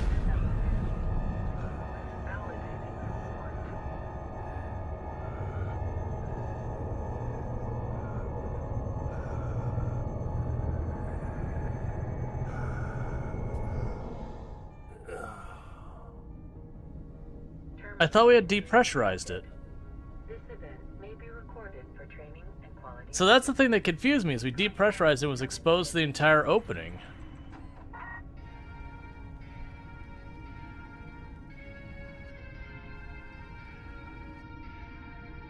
Well, and that brings the end of our hard space shipbreaker run.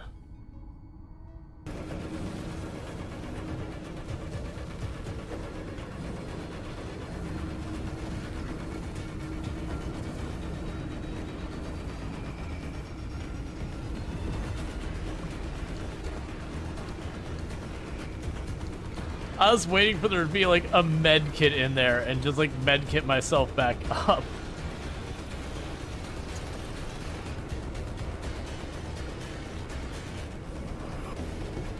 Okay, and I am back. I went ahead and while I was on that quick break, it took me an extra minute or two, but it's gonna get pretty close to Tomb getting home and to put my dinner in and everything. So I went ahead and chucked my dinner in the oven while we're on that little break. So that when Tomb gets home, I just gotta pull it out. So with that, I've now lost track of where I am. Where's the two rocks? Yeah, there we go. So yeah, basically the reason I went ahead and left this unpaused is by not moving, you'll use very little oxygen. You do technically use some, but that is one of those things that you'll learn in this game when you're playing in the really hard settings. Is taking your time, being slow and whatever, like taking your time in general, you'll generally have a lot less limit, like you'll struggle a lot less with stuff. Because your oxygen, yeah, like, I was away for, what, 5 minutes? And that oxygen gauge basically didn't move for all intents and purposes while I was away. Alright, well, we're out of here. I still am going to go to that ancient ruin, because we're within 1,000 U. And, if I end up having to work my way back to ship, that's fine. Otherwise, like, if I can summon the ship to me, that's fine as well. I'm not super worried about one way or the other. Thermal protection fully.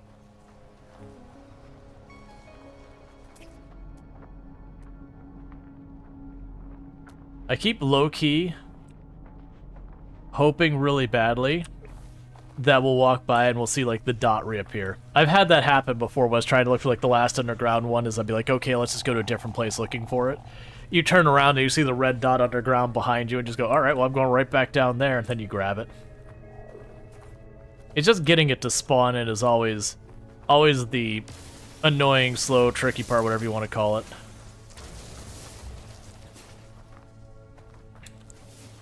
Right, these are the ones that gave me chlorine. That's fine, we'll take those. I don't really have a need for chlorine yet, but we eventually will. Absolute worst case. Go away, Sentinel. Don't watch me.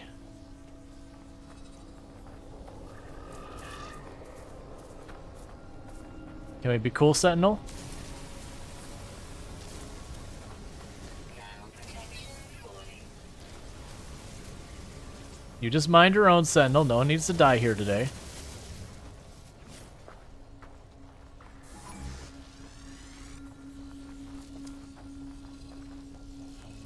No, we're fine. We can be friends. You don't see anything. Nothing suspicious to be monitoring over here.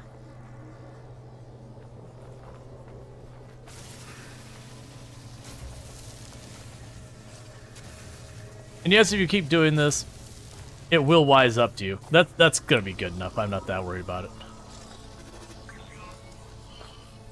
Yeah. But eventually they will wise up that you're just, like, doing that. So it's like, I don't know the exact formula or anything on it. But if you do that, like, 2 or 3 times, where you happen to be where something happened and it doesn't witness you, it kind of puts 2 and 2 together.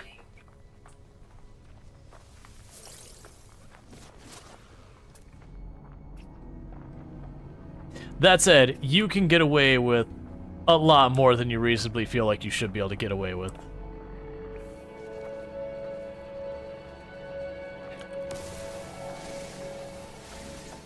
Alright. It sounds like Tomb just got home. Which, like I said, that was the reason I ran down, and while I was on that break, I went ahead and, threw dinner in the oven and all that. So what I'll probably do here is I'll give it, like, 4, 5, 6 more minutes. And I'll just have to take a 2-second break to welcome her home. You know, about then I'll be just about time to grab my food from downstairs. So I know that is, like, 2 disruptions back to back. But it is just kind of the way it is when I have to, like, make food for my own dinner kind of thing. And that's just with timing. You know, Tomb's at work all day. Tomb's my wife, for those who didn't catch it by context. It's just kind of one of those things that is always tricky. You just missed the last animal. It ran bye-bye. I suspect not, but, you know, it is one of those things that could very well happen, that you could literally just run your mouse right over it and just be none the wiser. You just didn't, you know, it didn't show the red dot, or you overlooked, especially with streaming. That's, it's a meme on a lot of channels about how, you know, much the streamers fail to notice. But it makes sense. You got, like, 30 different things pulling for your attention. It's real easy to look. Huh. Okay, well, I won't worry about that. It's apparently underground. Partly wondering if I look around if I'll see. Okay, so there is a cave underneath us. I see animals underneath us. They're not new ones. Just take the sodium for right now.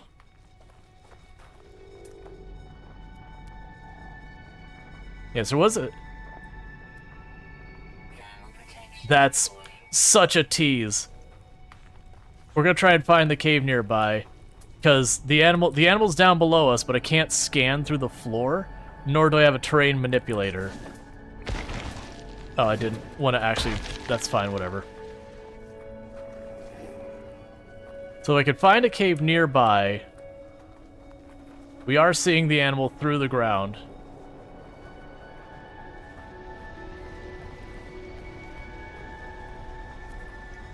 Now I believe you. It's underground beneath us right now, where that knowledge stone is. But I gotta find my way into that cave. The good news is most cave systems are not huge. Yeah, no, I know to look for red dots. That's a saying is, we weren't seeing them, and just a moment ago I saw it through the ground. It's an underground one, so I can't find it on the surface. Well, normally you won't find a surface. Sometimes you run into weird stuff where, you know, it's detecting the surface as underground because reasons.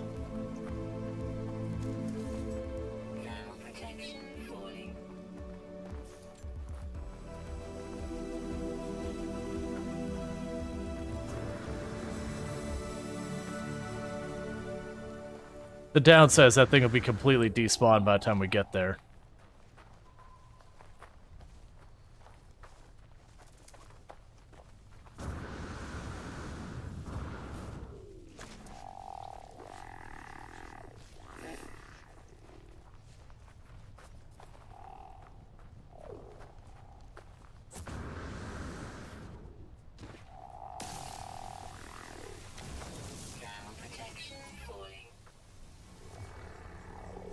Hi, frame rate. How are you?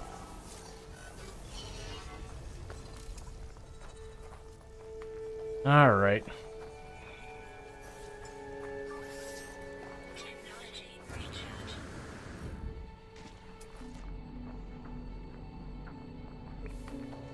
Yeah, if we had a terrain manipulator, that would have been easy.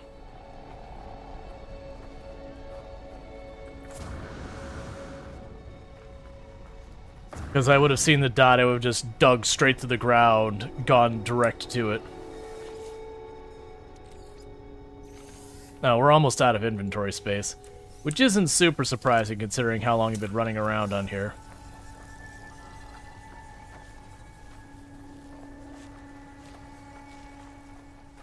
Yeah, I'm pretty sure the cave we were in is over that way.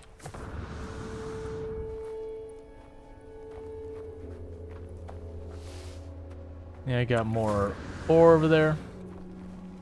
I'm just gonna start moving on. Because it could just be that, like, it was... Oh.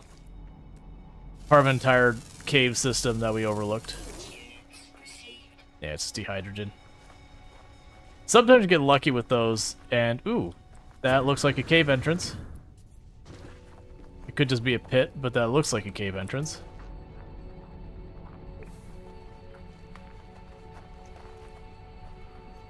Sadly, it is not a cave entrance. It's just a little dip in the ground. Alright, let's keep going.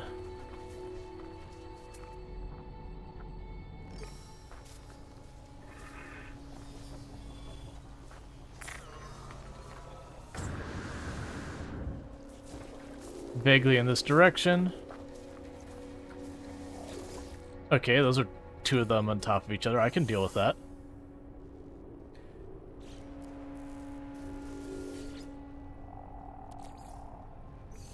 And a lot of these can actually be processed into useful materials.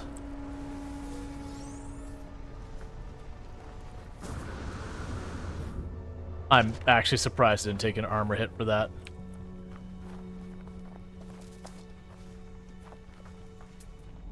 What? It's another underground knowledge stone. It looks like there's probably a pretty extensive cave network beneath me somewhere.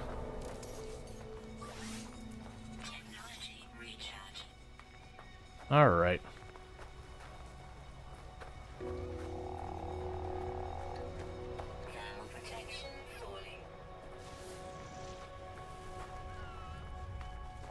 Is that a jumping pineapple? Yes. You see the generation planets is more bork than normal? Not necessarily. It could just be literally there's an underground network. That happens. That, you know, it could be there's this cave way down off to the left that I'm just not finding the entrance to. And honestly, if it did spawn, like, caves that were entirely underground, that would be fair. We've got tools to reach that. I don't think they do that. I haven't run into that in the past. At least not that I can think of. Outside of when you have, like, a, event location that clearly there's supposed to be a mouth to a cave, but, like, you know, a communication tower or whatever spawned right on top of it. That kind of thing does happen. Yeah, normally knowledge stones up here on the ground. Yeah, no, you've always had the issue where sometimes caves will show up as being surface stuff and vice versa. That does happen. It could also be that they've opted to... Ah, this sucks. I think this was ones that we're supposed to have to dig underground to get anything out of it. We'll check to see if there's anything on the surface we want. Oh, is this what I think it is? Don't tempt me with this. Okay, it's not. I thought I was gonna have the graviton spheres. I'm like, don't tempt me with the things where you grab them and all hell breaks loose. I am not prepared for that. I am not prepared for the consequences of my own greed. Unfortunately, yeah, this is an ancient ruin that you dig up. That was weird. Oh, there's something that I'm getting close enough to make it react, and I'm hearing it, but... Well, that's no fun. Do we have any other stuff nearby we can detect that we can walk to? We have an ancient data structure. That'll do for now. Oh, we have an unknown building. I'll prefer the unknown building over the data structure. Alright, so this is a big old bust because I don't have the terrain manipulator yet, nor do I have the blueprint to make it even if I wanted to.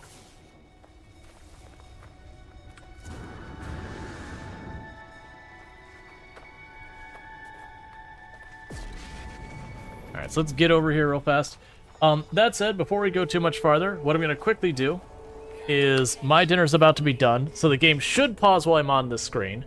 But bear with me, chat. I'm going to be back in just 1 minute. I know it's like a back-to-back break thing, but it's I put food in my oven, and I got to pull it back out. So I'll be back in just a minute. It should be a relatively quick break, but thank you again for tuning in, and I'll be right back.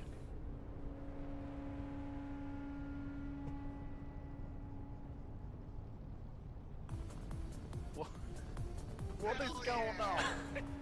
A raid. He installed the musical alarm. Welcome to the nuclear reactor. Here we dance. We dance like there's no tomorrow. Dance with me. Dance. Who needs sonar when we have beats?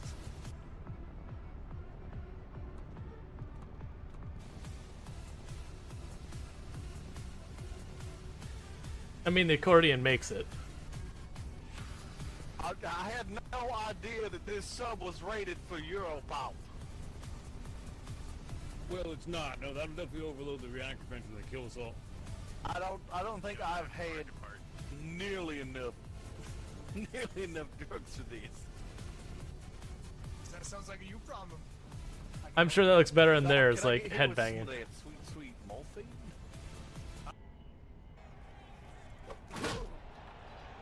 Okay. Good job, man. So we got a bamboo. It counts. It counts. Yeah. Your child will be 100% safe in that treehouse.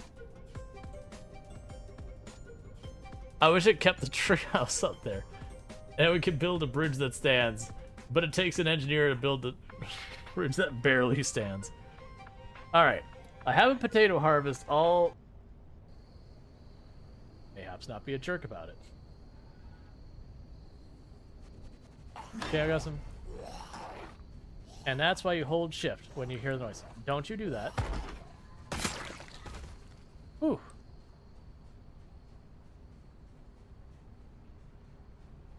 Well, I'm amped. Who's amped? There we go. Just had to top it off.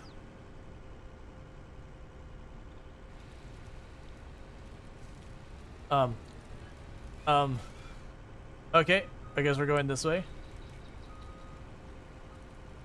This is cursed, please.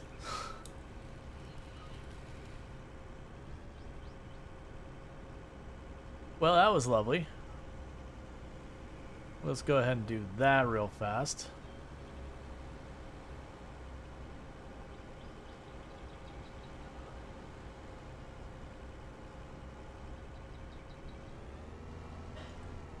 There we go.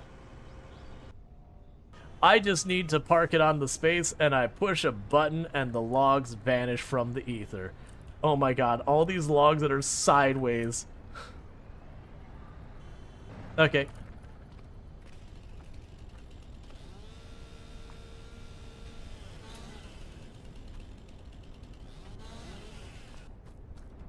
Okay, so we are back, and I have my dinner, and we shouldn't have another interruption for a little while. So I do apologize about the double interruption thing.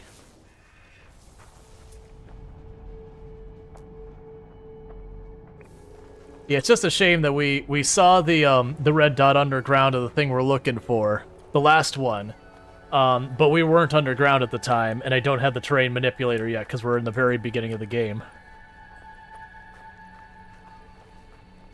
And later on the run, when you have like all sorts of the, you know, environmental resistance stuff and the expanded air and all that kind of stuff, we'll be able to run around the planet and just not have to worry about survival nearly as much. So we'll be able to like jetpack around without too much of a worry.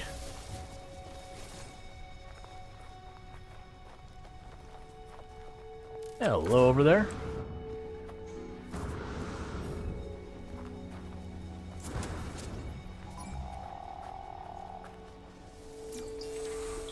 And we learned the word for entity.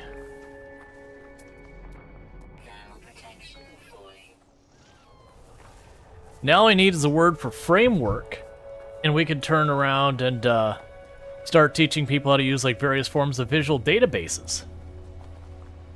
That's probably a joke that all of like 3 people got, and the 3 people who got it probably rolled their eyes and are like, just why? Why would you do that? I was trying to remember what the abbreviation for that is, where you have like a database that you handle entirely in code. I know it began with an O, I just don't remember what the heck it was. Alright, so this is a fun one. So first, before we get in there, because I'm not sure if this does pause things. Did you like that clip? I didn't check the clip. Usually I don't check the clips on stream, unless it's like very specifically pertinent to what I'm doing in the moment. Like, it was pertinent into it was relevant, but like, if I'm like, oh no, I dropped a katana, where did I drop it? Like, I might check that clip and be like, ah, that's where I dropped it. Minor settlement detected, and it's honestly not horrifically far away.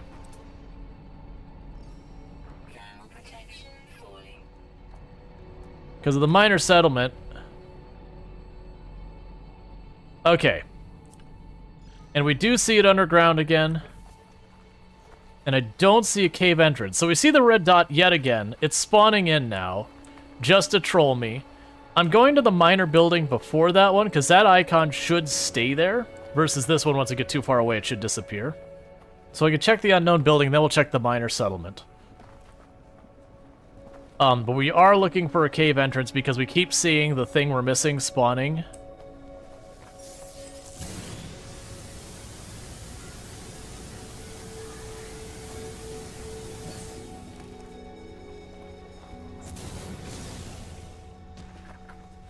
Is that a cave entrance? It is. No, it isn't. Ow, what? Huh? That's... Oh, it's above. I was like, since when is that flower hazardous? I'm so confused. It was not. It was the thing directly above me attacking me, not the flower I kicked. Alright. We're almost there.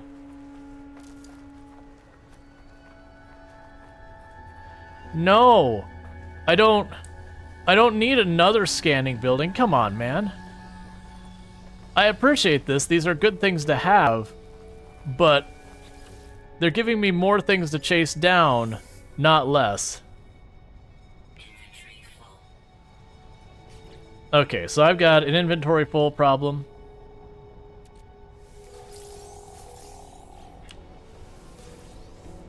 Cool. Ooh! A module upgrade. Okay. I'm just peeking over here because this feels like the kind of place that looks like you'd have a cave. It's not looking like it though. But like a little dip in the ground there. So, ow. So good news those things hit my shield before they hit me, so that's at least some benefit.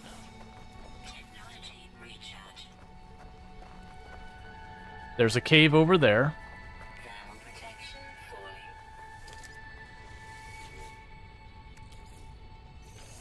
All right.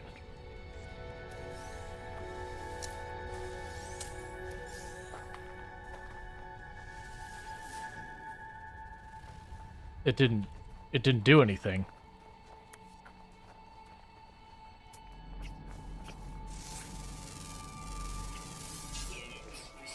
Okay, is that all of them then? Are we good? Yeah. So we get 2,000 nanites for getting literally everything. We're going to wait to do that because we are going to name them. So in the meantime, there's no shelter here. Not really.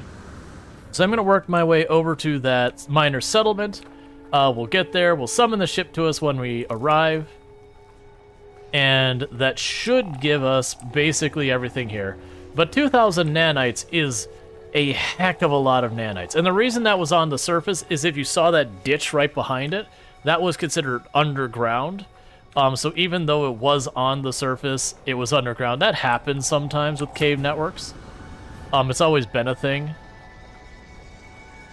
And we just got lucky. But we did discover all of the creatures on here, so we get that bonus. We probably scanned most, if not all, of the plant life, unless there's water on the planet, which we have yet to see any. So, honestly, with this being a planet that everything is volcanic and, you know, burning, it wouldn't surprise me if there was no water on the planet at all. Yeah, so we're going to go to this miner settlement. It might have a landing pad. If it does, it'll be much cheaper for me to retrieve my ship. If not, there is a thing I can use to retrieve my ship. And we do not have to walk all the way back to our ship. That's what, like 15 minutes away.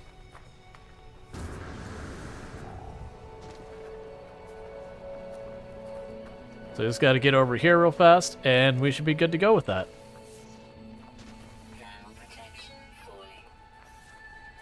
I am glad we didn't have a second storm, because that ends up being very inconvenient when that happens.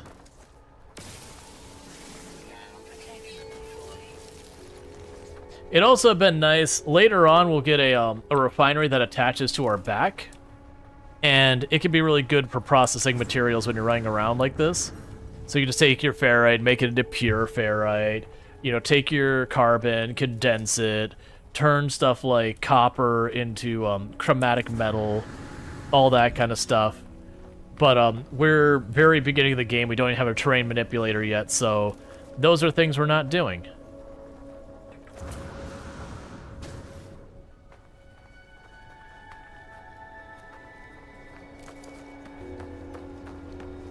Alright, we're on the home stretch. We've got tons of oxygen stuff on us. I don't really need to be as conservative as I've been being. Our ship is already repaired. What are you? Sweet root. Cool.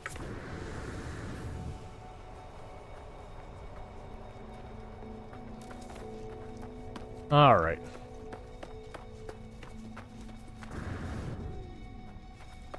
When we get to the settlements and again side as well, I'll also take a moment to see what that upgrade we unlocked was, because we could probably attach that, and who knows what benefit it'll give. It all depends on what type it is.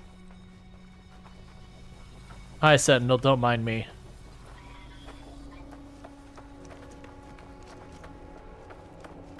Alright.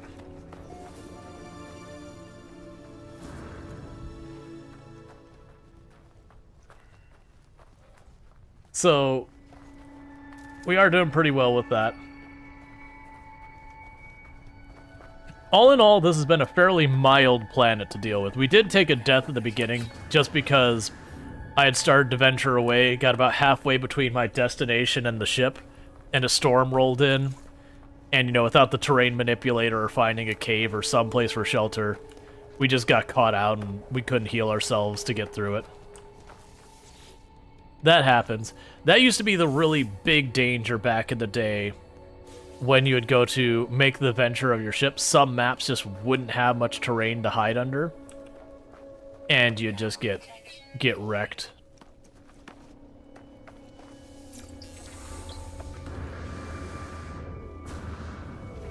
Alright, so if we hurry over here, I can get in here before we take any actual health damage. Well, like, our shields will go down, but that's fine.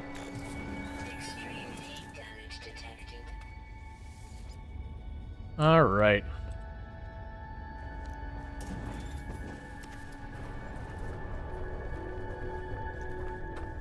Yep, so we found the miner settlement. We got some nanites, we got some other goodies. We can hit this thing to give ourselves a save point. So now if we were to leave the game and come back, we would respawn there.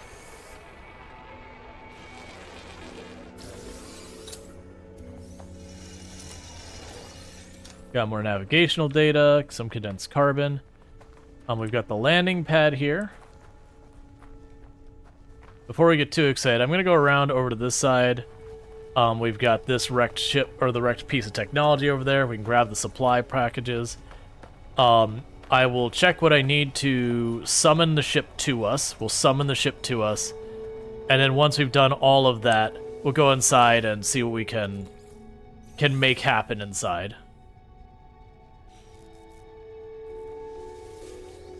Cool, more nanites. Yeah, so for context, we got 27 nanites for that. For scanning all the things on the planet, we are going to get 2,000 nanites as the bonus. So not even counting the base, 2,000 nanites as the bonus for having detected all of the life forms. So when I say you get a pretty generous bonus, it's actually... Oh. In that case, junk that.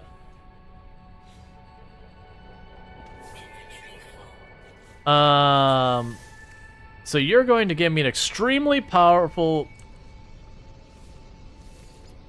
exosuit shield. Cool. And now let me grab you. Yeah, so we got an A-rated shield by popping those tech pods.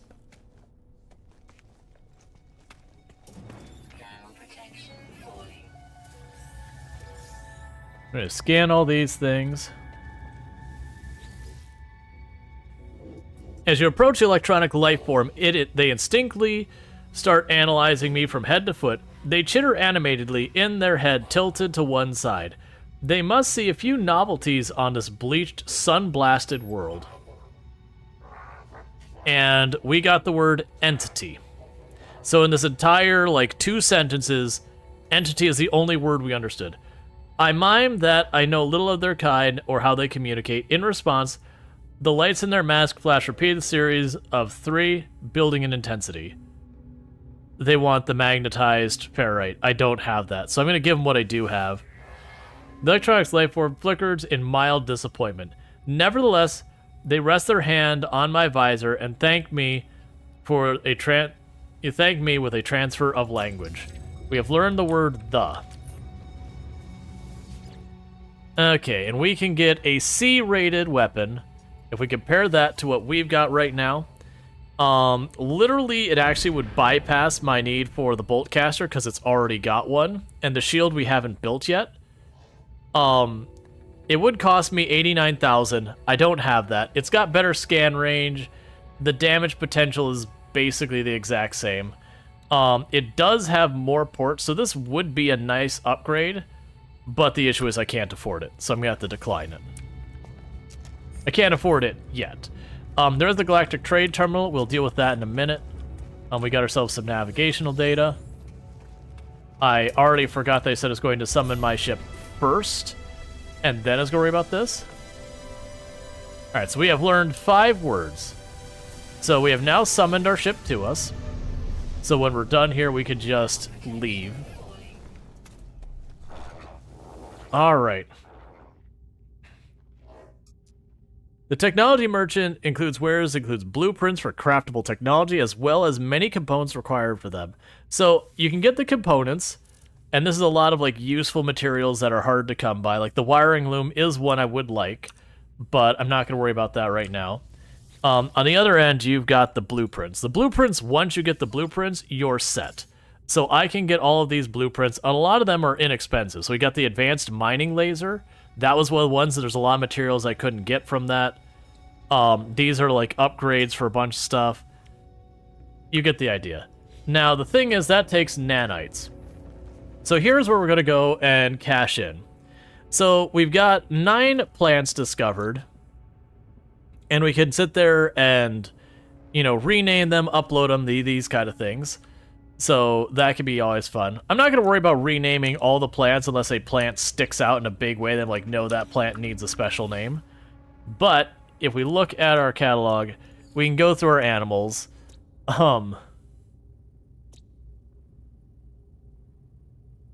So let's look at our list. We've got our first contestant here. So let's rename it. All right, so what are we naming this thing? It's got a weird bird head and what looks like a turtle shell, but also kind of like a rhino. I know it's not at all what a beak thing looks like, but I'm gonna go with beak thing. The nightmare from Kenshi. Okay, I hate it. Oh, I hit the wrong button. Because also when people see something that's named, they'll be more likely to identify it. Um.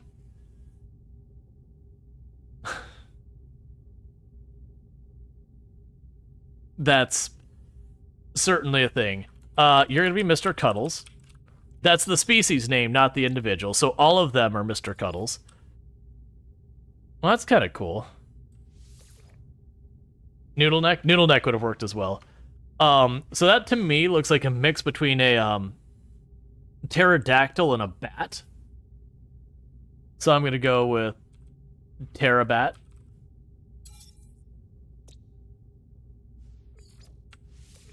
You have such... Why does it have such a tiny head? Such a small... Yeah, such a tiny head. That's exactly where I was going with that. Just immediately, I'm like, why is your head so small?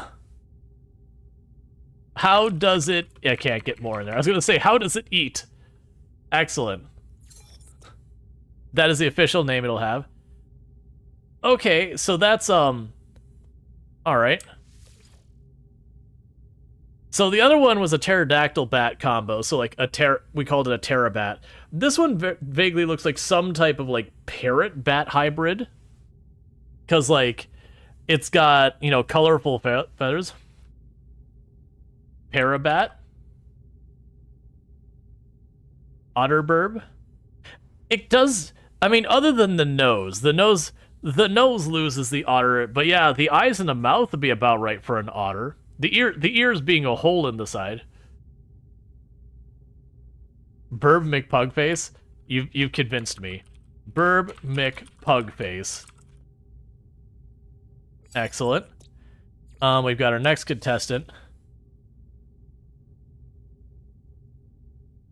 So the front arms make me think of a gorilla, the way they walk on their knuckles, and then it has ram horns. So I mean, I try to think of how you could do like gorilla ram. You scare me.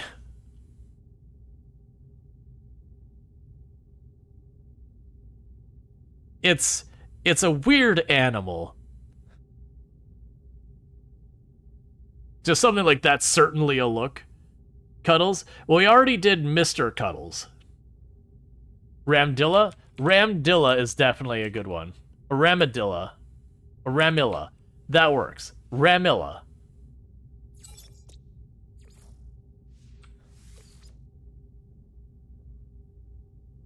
It's just a normal pineapple.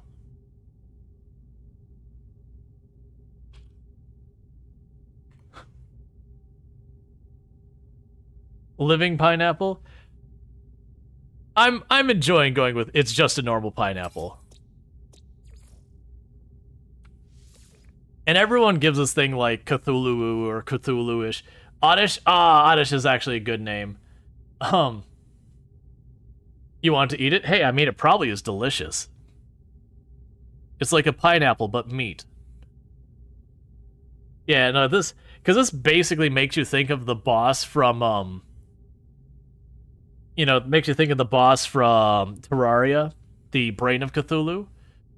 It is a very Cthulhu thing. Like, that is a very logical name for this monstrosity. Tentacruel? It does look like a tentacruel. Cthulhu. The problem is Drongo already beat me to that, and then I'll look like a copycat, and it doesn't matter. But you know, you gotta have some originality.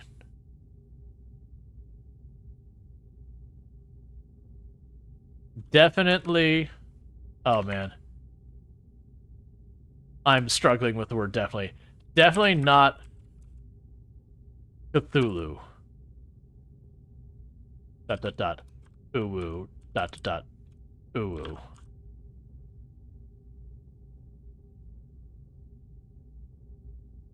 Is that so if I put the other thing... Yeah, definitely not Cthulhu. Ooh. No period at the end. It's not a sentence. Good enough for me. It's even better if it's misspelled. Alright, so now, if I upload all that, now I've got 2,300 nanites, and I'm not worrying about upload, like, the naming of all these other things. So I should be able to upload the entire batch as one big go now. As soon as I remember where you even do that. Oh yeah, I can name the planet. So the name of the planet is Pool Minor. It's, let's see. I was trying to think of something around like,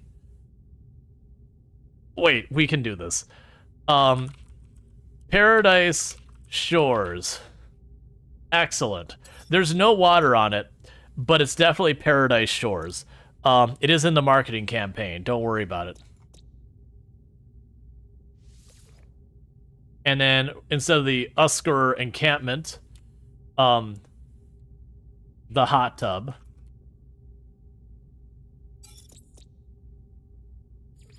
What I'm trying to remember is how I upload these. Because I'm not going to bother renaming them all.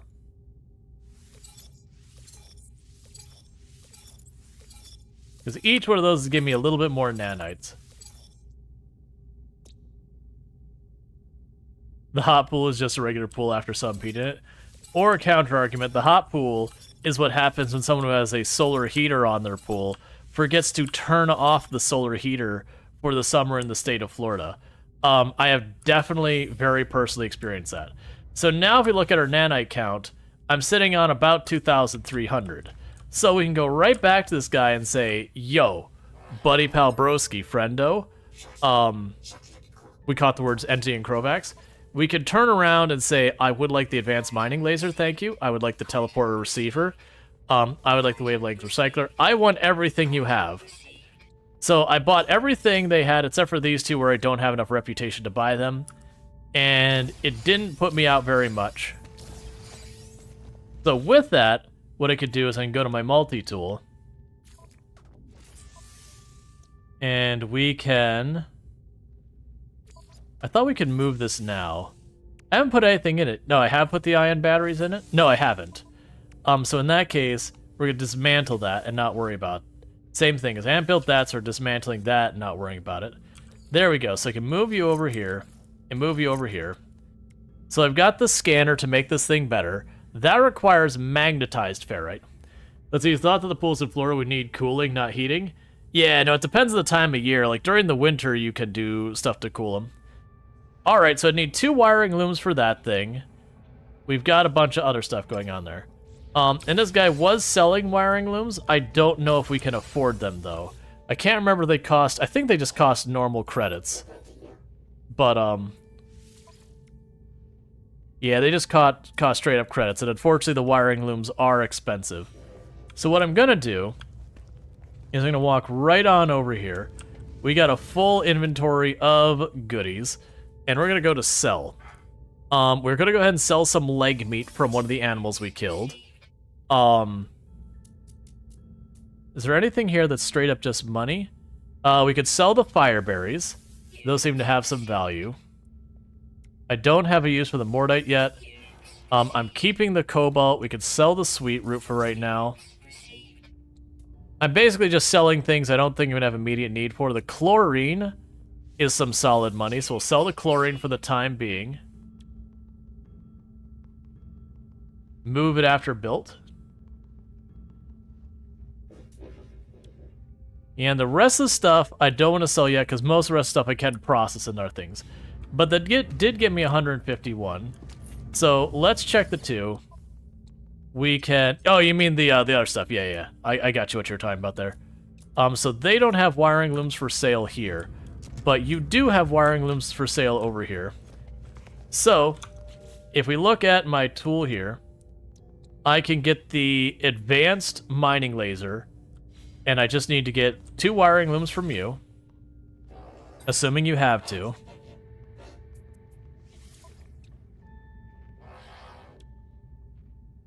Can I afford that? I cannot. I cannot afford to. If I get 16,000 more, I can get the 2 wiring looms and we can get our advanced laser really early, which would be very nice. So I just need like 16,000 more. I'm just going to sell the rust. We'll sell the living slime. We'll sell you. Oh, right, I got that platinum. We'll eventually want the platinum. We can just sell that for instant cash. I'll get rid of the viscous fluid and the residual goop, because I can turn all those into nanites by processing them. When I get the backpack, I'll want to do that.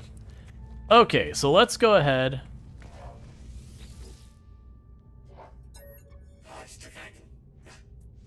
You don't know how I'm going back and forth?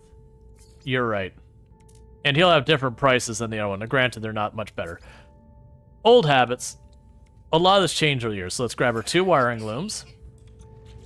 And with that, what we could do is we'll pop over here. We will add the advanced mining laser, drop in our wiring looms, and I need to make a hermetic seal and the nanite tubes, which should be something easy enough for to do. And we've got both of those. And then with that, we've got our advanced mining laser, which is one of the big techs to get in the game.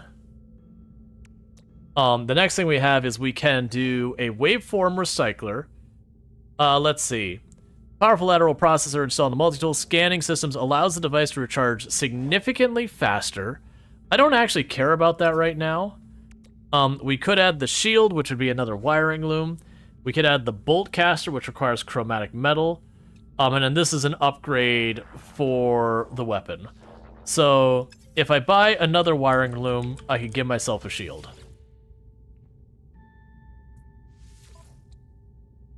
Which I cannot afford, and that's fine. It gives range too? It does give range. That'd be magnetized ferrite. That won't be a big thing to undertake. So, if we were to look at this one again, we'd want to take off any modules we have on it first. It's out of our price range, so we're not going to worry about it. That's fine. We'll find better ones later. With that said, I think we are done with this god-awful planet. No one wants to be here. It smells like farts.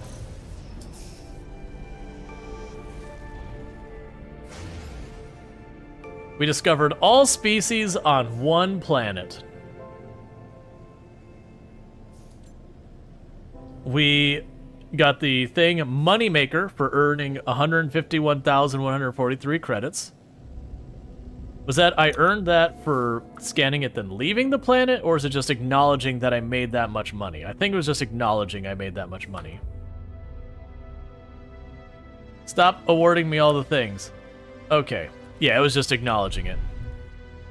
Test Starship systems.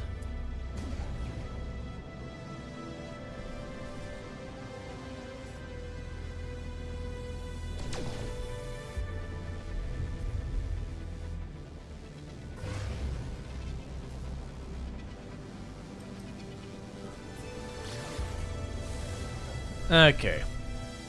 So I went through all like the tutorial stuff there. Incoming message, frequency unknown. Incoming transmission. Source, don't care. Please identify yourself. I'm... Identify yourself. You are not alone. Follow the broadcast ends as strangely as it began. The final piece of signal appears to be a set of planetary coordinates. Okay.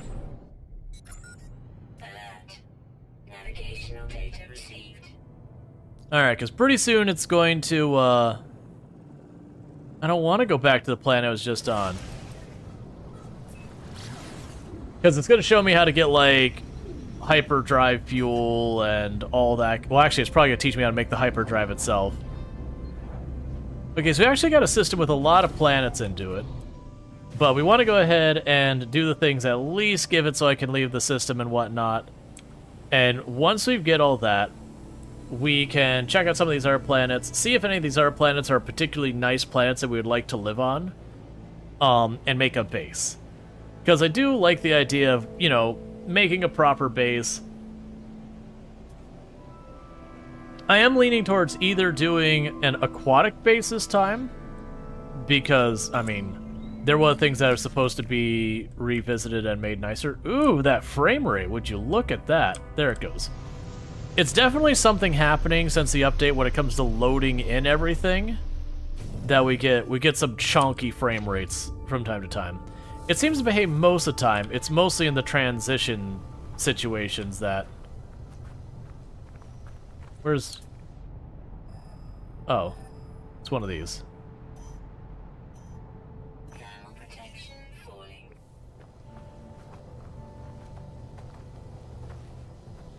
Okay, so we're looking for a specific location.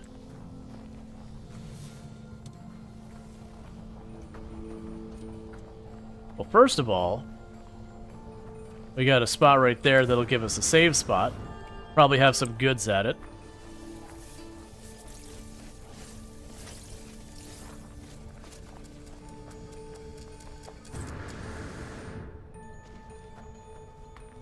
So let's go ahead and do that. But yeah, so No Man's Sky at its core is around a game around exploration. It does have combat in it, and the combat's actually not bad. The sparking wires of the machine generate a signal, tapping out its broadcast to the void. Whoever left this is long gone. Decipher the signal. Decoding. 316s. No fuel in. Failed to reach station. Hazard protection low. No choice but to underground. Deployed base computer. As well as the log entry, the signal contains plans for a base computer and a terrain manipulator. With any luck, the base computer will hold more information about whoever was leaving these messages. I think that's actually one of the things I was looking for. Cool. So that's what I need to be able to tear up terrain as well as build a base to begin with.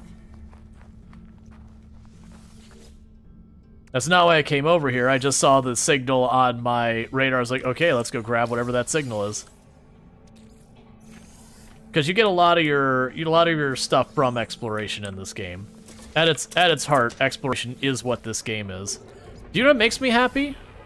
I just now realized it. It used to be every time you tagged those things, it would do this whole like pan out, you know, put the thing over the bottom of the screen. It's like you discovered this area. And I used to hate it because you'd be trying to be on an awful, like, horribly inhospitable planet, and you'd run up and tag the thing, and you'd be actively dying while it was happening.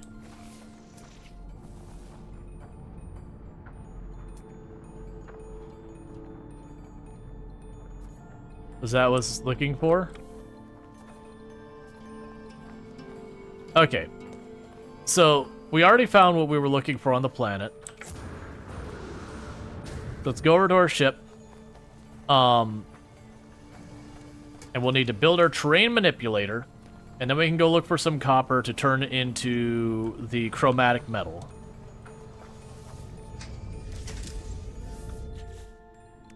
And honestly, I don't need to stay on the planet. Which means I'm getting the heck off the planet so I can check out someplace new. Hey, freighters. Mind your business.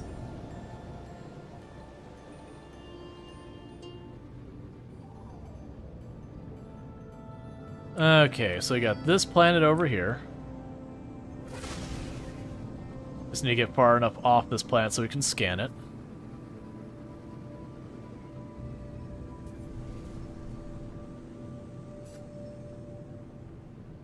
Come on. Don't make me pulse drive just to scan it, please. Oh, fine. We'll aim off to the right because it looks like there's something behind that planet. Alright. So now let's see if we can scan it.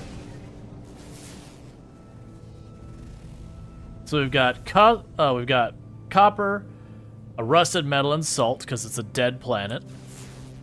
Lovely. Definitely want to put a summer home there. A mutated planet which has gamma root, copper, uranium, and salt. I don't remember what uranium's for in this game.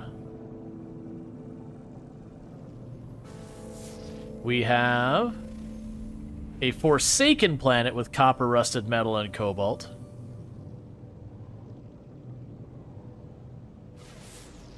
The Moon of Paradise Shores.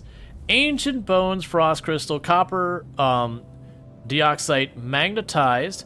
So far, that one's standing as a planet I could get the most useful materials out of. The other moon is behind the planet right now, so let's go ahead and peek our way around there.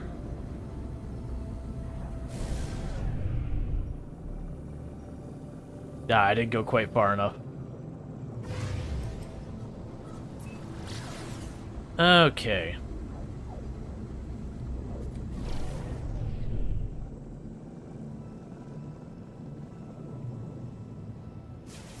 And this is another moon of Paradise Shores, which has salvageable scrap, selenium, copper, phosphorus, and magnetized ferrite. Okay, so that's an interesting one. So you got choices there. That the two moons of Paradise Shores seem like decent options. And I believe it said, didn't we have 4 planets, 4 moons? Let's see what it says for the solar system. Right, so we haven't landed on any of them, so we've got, 4 planets, 2 moons, so I think we've scanned all of the planets. And the only planet we've discovered is Paradise Shores. So that's fine. So if we're actually making a base on it, the moons of Paradise Shores seem like my best bet. Like, we've got a dead planet here. They're usually fairly boring. The mutated planet has some opportunity, but there's not much in the way of resources. It's all just mine stuff that will just tear up the terrain for. Nothing super exciting. Versus this arid moon looked really promising. That we've got selenium, copper, we've got a bunch of stuff there. We've also got salvageable scrap. And then there was the moon on the other side of Paradise Shores, which I cannot see from here. Uranium is for the ship? Yeah. Let's see what the other moon was again.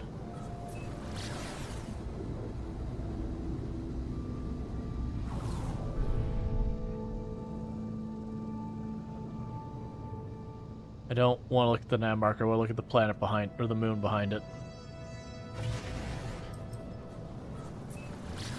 Yeah, so it's looking like the moons on Paradise Shores are the best options.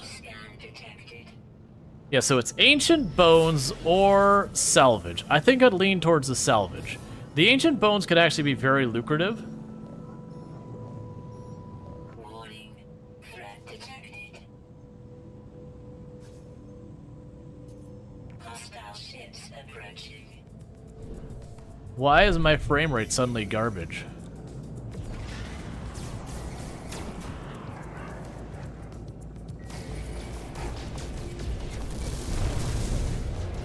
Could my frame rate not be hot garbage, please?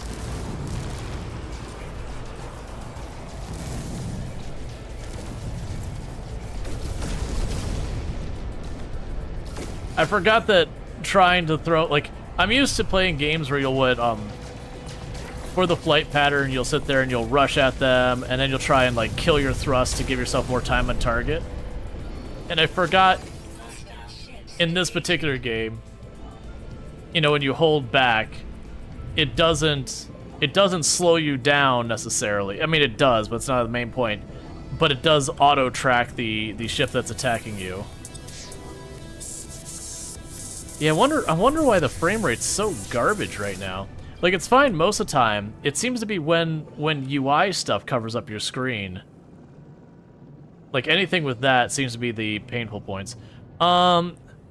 So the thing we gotta debate is whether we want the fossils, which are on this one, or we want the, over on the other moon on the other side, the salvageable wrecks. I feel like the salvageable wrecks are better for us, but I don't know for sure, because I know the fossils can be some serious cash. But I'm willing to bet so could the salvageable wrecks. So I'm gonna go with the salvageable wrecks. Well, salvageable scrap. So let's see how this arid moon looks and see what we can find. Because this way we could go find copper, we could start scanning a new planet to get more nanites, and we could do that kind of stuff. And this solar system we can best describe as dry.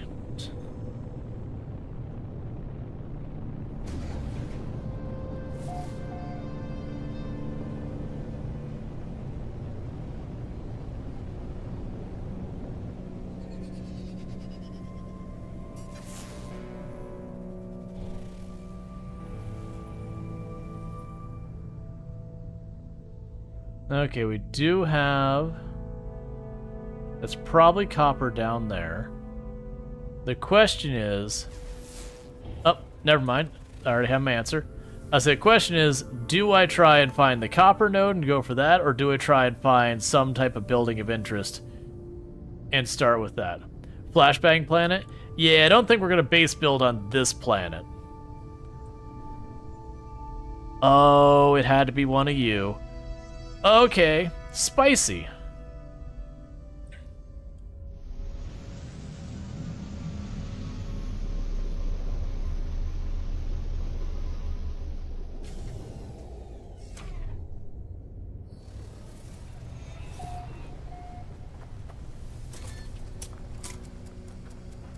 So the reason I'm saying this is spicy is this area is going to have a whole bunch of these cool little egg sacs around it.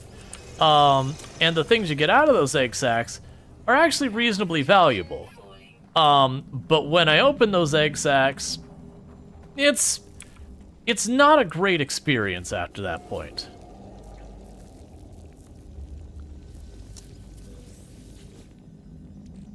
So give me the residue, I'll take the residue. User identified, terminal now active, unlocking data log for analysis. It looked like a wound on the world, a crimson and ragged edge. Something that once lived was torn asunder.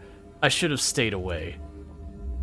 Had I the senses to taste the air of the planet, I imagine that it would have reeked of some kind of alien fetor. But nothing could stall my curiosity. Was it dead? Where I touched it, the surface was moist and yielding. It seemed like it become modal then, crawling onto the mat of Slocilia, moving from me. I should have left it alone. I have discovered code deep within the long-dead traveler's data log. Something has been left that will aid me on my own journey. I'm not sure if it was the nanites it gave me. It's fine.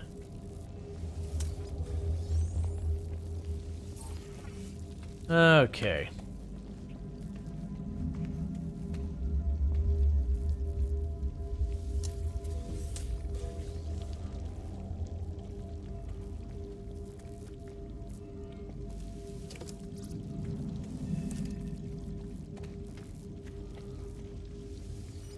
And we read the encyclopedia, so we learned the word two.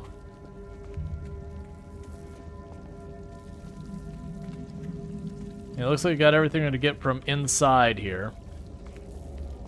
So the question is, how badly do I want to poke the beehive?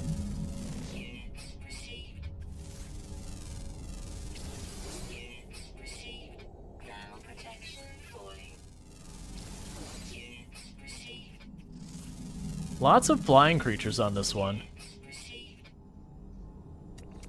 Lots of flying creatures on this one.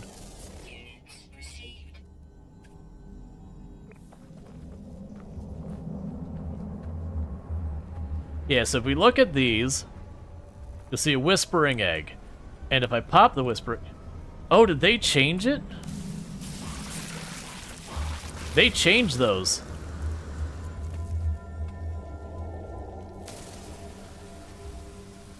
It used to be you would walk up and open the egg, and it would spit out a thing. Did I actually get loot from it, though? I did not. Interesting. Meanwhile, terrain manipulator. I need 2 carbon tubes, so let's go ahead and get that going.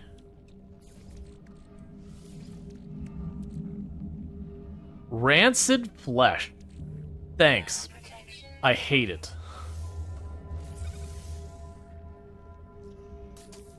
Alright, so we now have a terrain manipulator.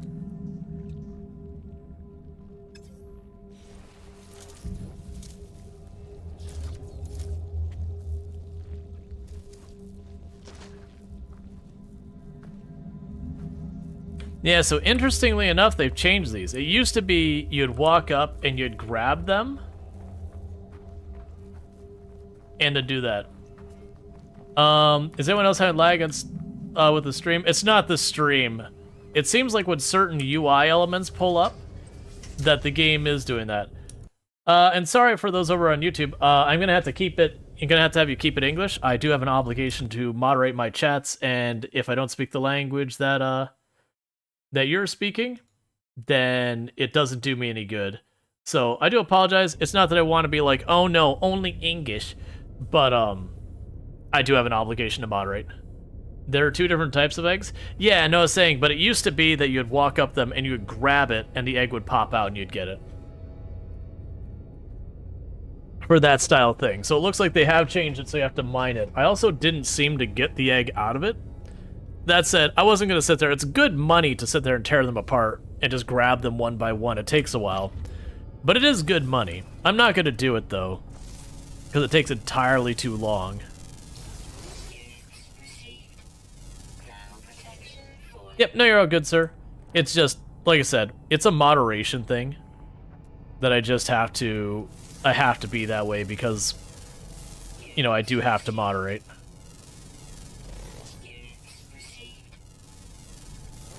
Like, it'd be one thing if I did speak the other languages, but there's only a handful of languages I know. It's not many.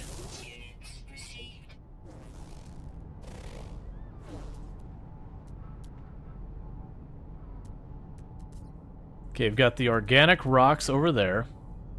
We've got the solar vines, which I can't do yet. We've got buried technology.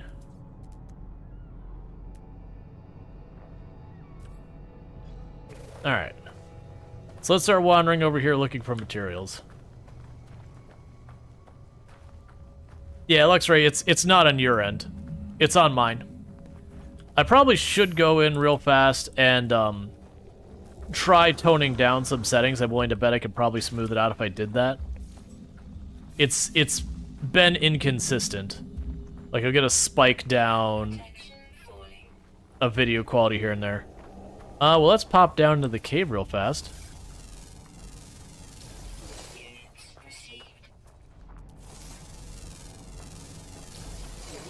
Because we can scan more of these. What are you? That's new. That style plant is a different thing. Okay, those aren't real.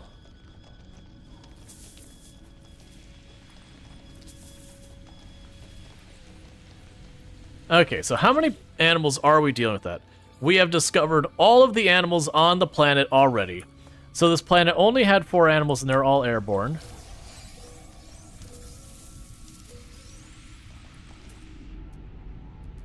There's also subterranean relics, so we grabbed them all.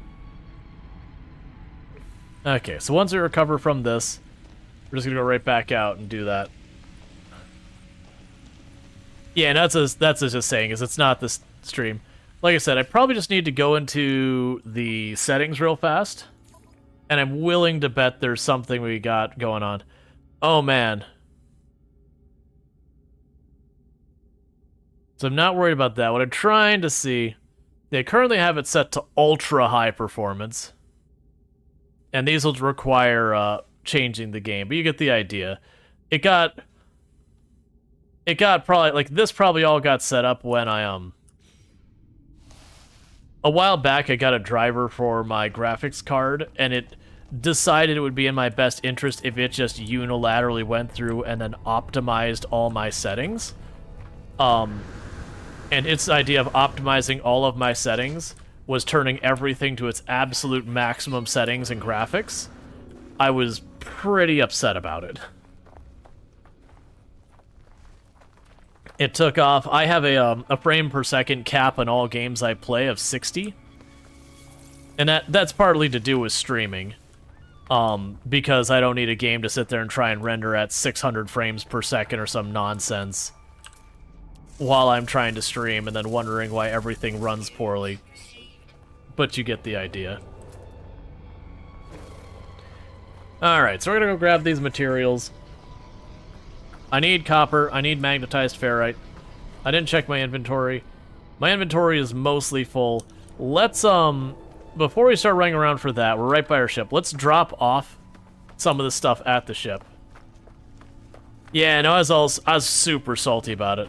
The same thing, like, it's not the same thing. A similar thing happened with me at one point. And this was on me. It wasn't an update. I hit the wrong kind of thing. That I hit settings that reset all of my audio settings on the computer back to default. I was real upset about that. Because as a content creator, you know, I open my games, I have like my system sounds that you don't hear. So I have everything set up on that. And then I have a separate set of sounds that is like for all of my game channel stuff. And I have a separate set of sounds that I use for like my alerts and my music and all that, so that doesn't get saved to the VOD and whatnot. And everything got reverted to the same settings. I was pretty upset. Okay. Oh, right, because we destroyed the pirates. So we got a pirate's transponder, which we could sell to the merchant guild for value. We also have contraband equipment. So we have a black market module that I wish it... Improvements to damage, fire rate, and overheat time. And a suspicious hyperdrive module. That's it, I don't have a hyperdrive yet. But yeah, so we got those, and then we got data I can sell. So that's good news. So what I want to do real fast is I do want to move stuff over, so we can move you over to the ship. We can move you over to the ship, move you over to the ship. Basically, I'm taking stuff that I'm just going to sell or otherwise not need on my person as we're running around. And I want to put all of those on the ship. I will ultimately... Now, I probably should keep that on my person. Honestly, I should probably drop that on the ground here and start running stuff. So, slight change of plan. Give me this back. And give me this back. What actually was this thing here? Rancid flesh. 0% health restored. Nummy, nummy, num. Delicious. What I've always wanted is just a wee bit of rancid flesh. Okay, so let's plunk this down right here. And we will feed it a bunch of fuel. And... Oh, what do you become? Nothing. Good to know.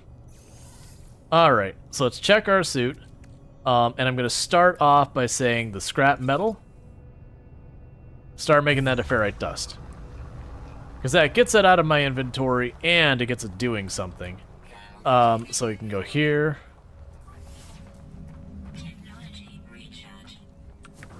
Alright. So what we're going to go ahead and do here is work our way over to that magnetized ferrite deposit. Which I can make magnetized ferrite by just using the refinery. It's just really inefficient and slow. So we're going to work our way over here. And we're going to see what we can see. And you are organic rocks. Buried technology. Ancient data structure. Let's actually tag the ancient data structure first. Alright. Because you can get a whole bunch of nanites for learning language. That's kind of one of the nice things about this game. If you don't enjoy combat, just don't combat. You can make progression. If you do enjoy combat, go combat. You can make progression. If you don't like exploring and scanning all the animals, that's fine. Maybe you become a bounty hunter. Maybe you just hoard materials. You know, whatever your thing is, there is a progression in all the different stuff. Now, for the main story, it does make you do a little bit of everything, which is fine if you want to pursue the main story. A lot of people never actually see the main story through. It's kind of like RimWorld in that regards, where the main thing of the game is about exploration, and the main story kind of is not exactly in line with that. Like, there's a lot of exploration to it, but there's also a lot of fighting and a lot of other things that a lot of people are just happy doing whatever. There's also a lot of things where people use to manipulate the game. They may still be effective. They may not be effective. I don't honestly know one way or the other. I just want to grab this sodium here.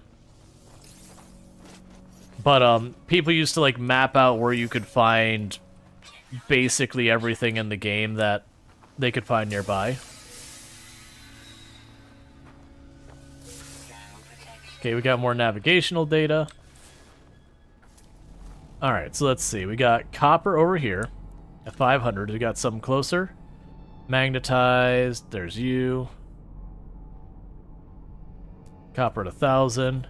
So this planet is practically pouring with materials. We have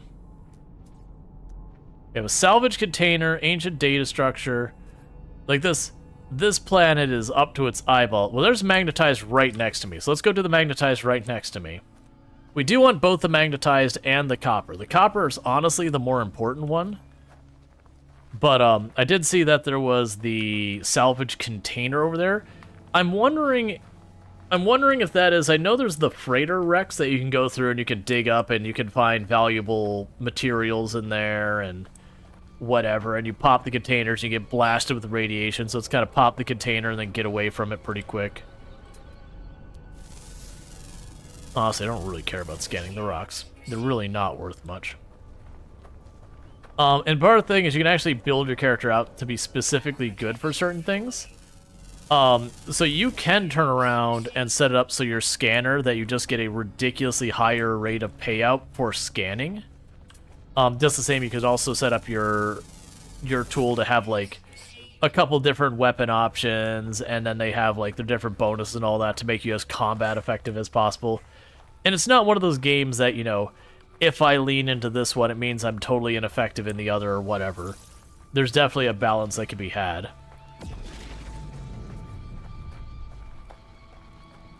Alright. Hey, you gonna be chill if I try and mine this right next to you? You used to be chill about me.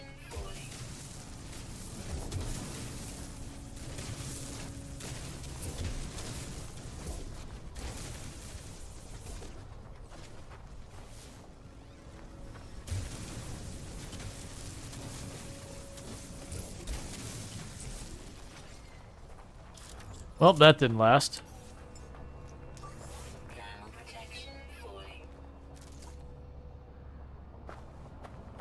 Let me scan, please. There we go.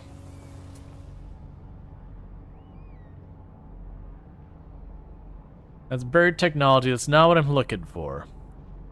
There was a container. It was a yellow icon. Salvage container. Okay, so we've got some copper in that on the way over. Yeah, let's go scan that copper, because that's on our way over there. We can grab the copper on our way over to that salvage container.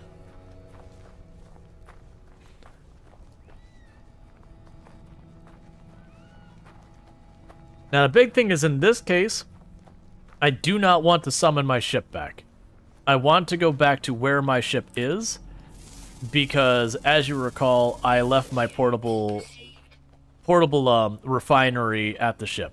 Long term, I want to get the refinery that goes on your back, because the refinery on your back, you know, I can be walking around and just having it churn away as we walk around, and then when it finishes, I go and start doing the next one. You get the idea. Alright, so we got another thing over there.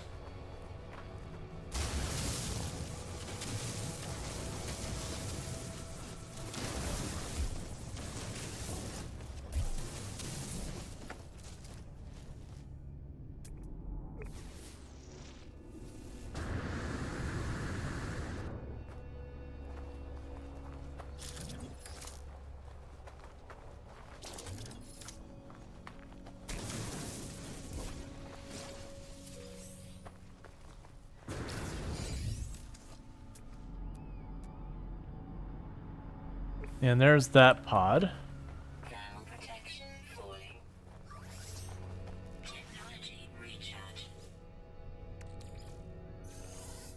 Okay. Are you playing at 1440p or 4K?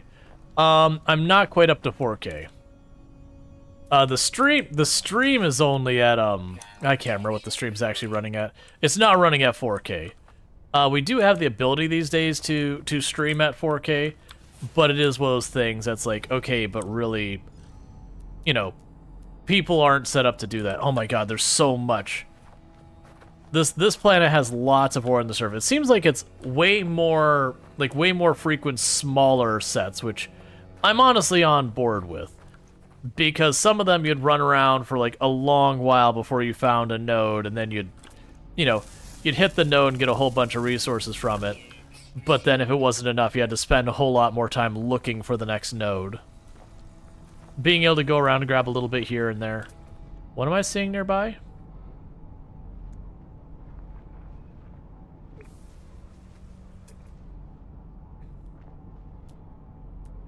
Whatever.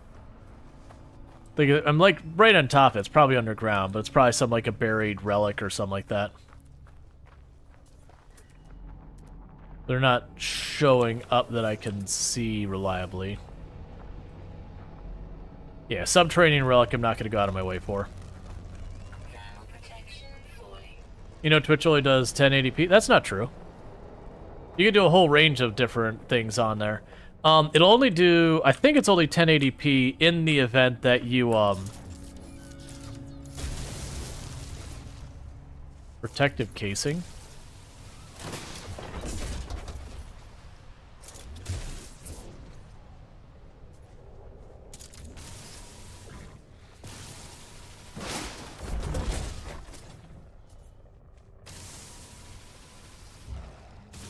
Something's gonna attack me, right? This feels too safe.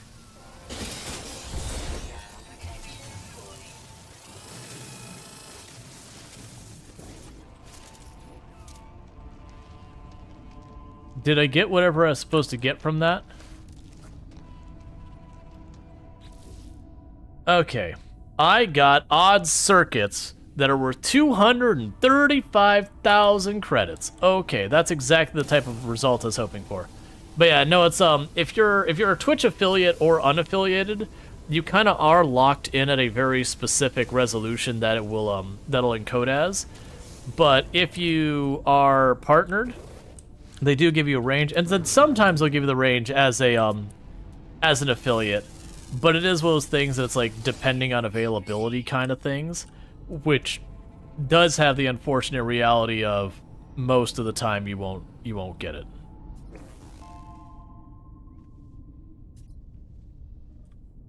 Alright, well, we're just gonna walk this way and I'll just mine my way out elsewhere. Yeah, so apparently grabbing the salvage pisses off the sentinels. Which, fair enough.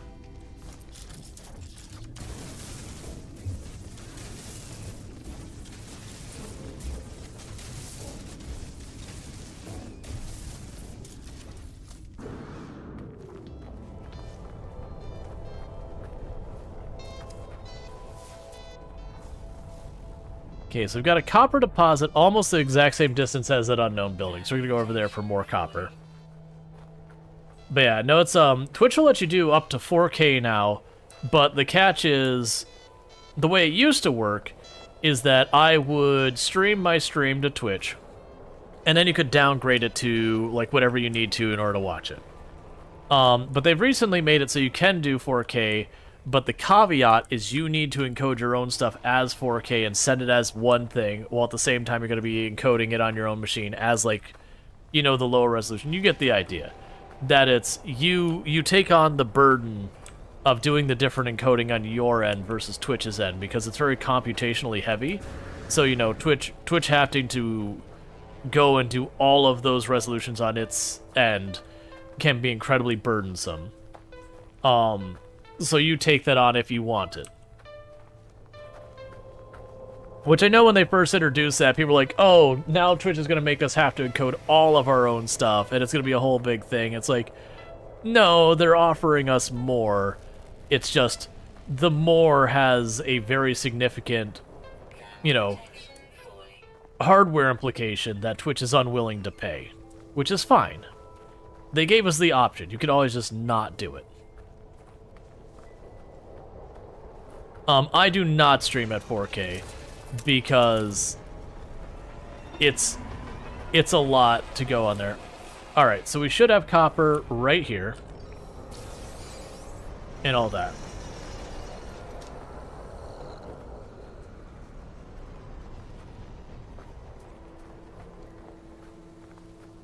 And there's ways to make it so we can get these materials way easier later. Like, you can get, like, a mech vehicle that makes it so you can just, like, run around on the surface of the planet in the mech. And it makes it so you can ignore a lot of the normal environmental constraints. So you don't have to worry about, like, oh, is it getting too hot, too cold? As long as you're in the mech, you're fine.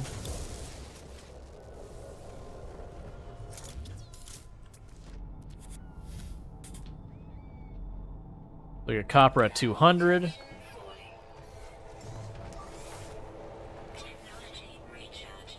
this is part of the reason I'm glad while we were on the other planet I grabbed a ton of resources while we were walking around.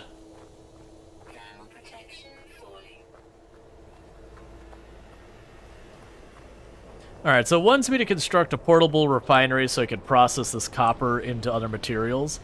Which, fair enough. I already have one, though. So what we're going to do is we're going to grab these materials, we're going to start working our way back to the ship, but grabbing materials along the way. And that should give me what I need for a base computer and all that. I don't really want to make a base in this solar system. Like, desert planets that basically just look like Arizona are not exactly my favorite. Like, there's a certain kind of beauty that comes with deserts, but for a place to live, I am really not a fan of, have you ever discovered hot? And I realize in the video game logic, it doesn't really matter. Also, I need to remember, there's a way to make this smaller and bigger.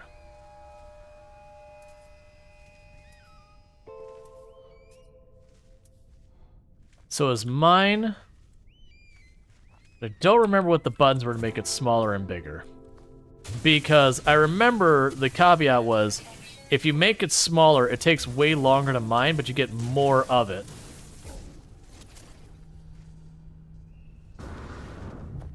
I don't know what R changed.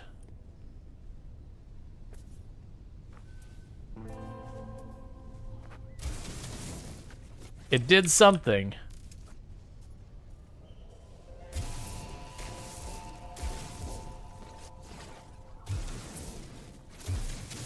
Oh yeah, no, you're all good.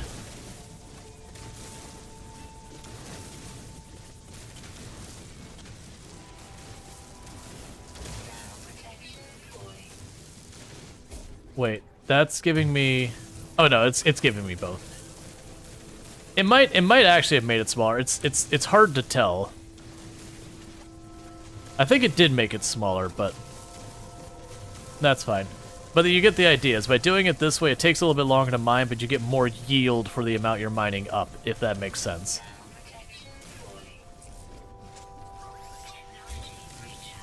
Alright, so soon I'm probably got to start paying attention to my sodium use. Yeah, and that's the thing. I think it did make it smaller, it's just not super obvious right from the get-go. But the fact that it's taking me so much longer to mine this node is what made me go, oh right, it is smaller. But you'll notice instead of getting like 50 out of this, I'll end up getting like 200 out of the roughly the same amount. It ends up being really helpful to do that.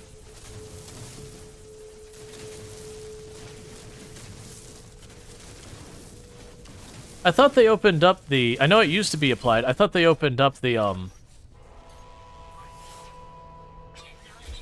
requirements for the higher resolution. I could be wrong. It's just one of those things that, like, a lot of...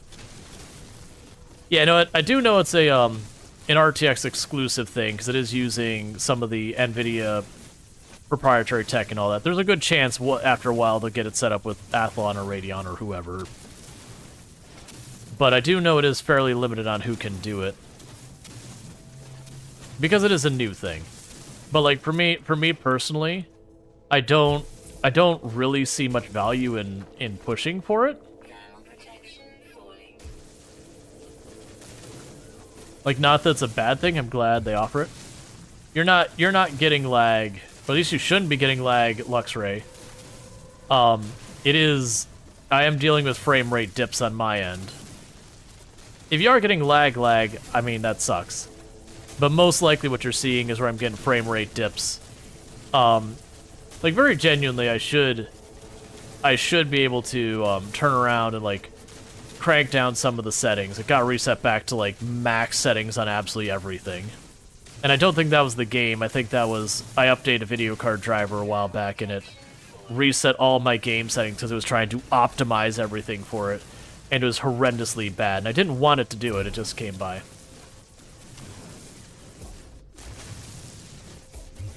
Oh, you're getting lag? Ah, it sucks. Sorry to hear that. Yeah, so getting all this magnetized ferrite and all that stuff, that'll be very good for us.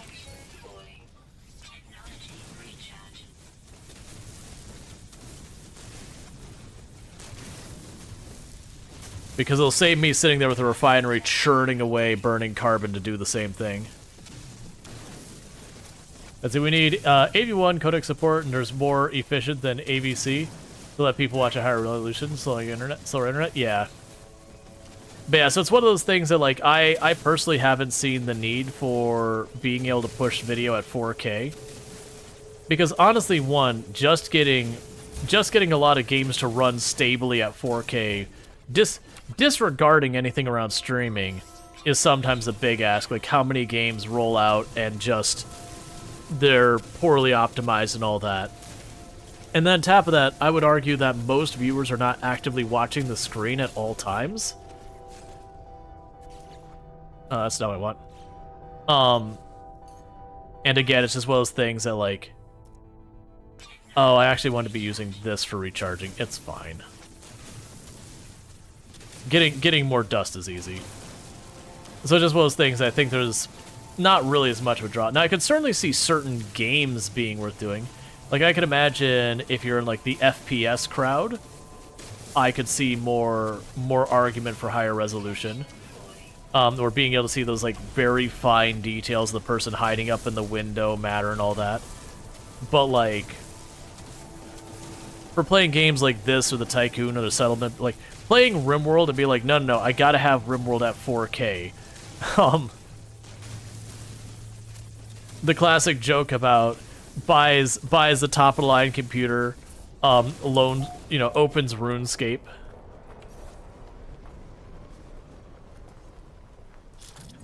That kind of thing. Alright, so let's start heading back to our ship. Alright. You gotta have RimWorld at 4K? Yeah, you gotta get your high-resolution texture pack RimWorld.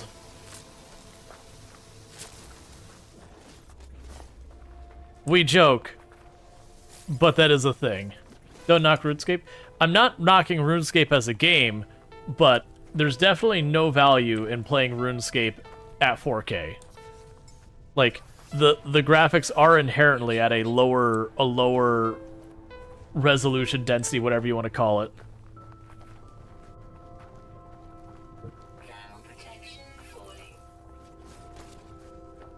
You'd just be happy to have a 1440p system? Yeah. Well, thank you. I appreciate it. You have a an HD texture vanilla expand for RimWorld? Right, but even the HD textures, that's one of the things when you look at terms like HD. HD, wasn't that 1440 was what HD used to be considered?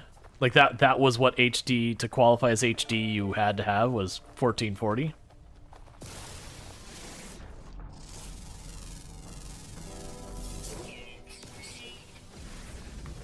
Alright.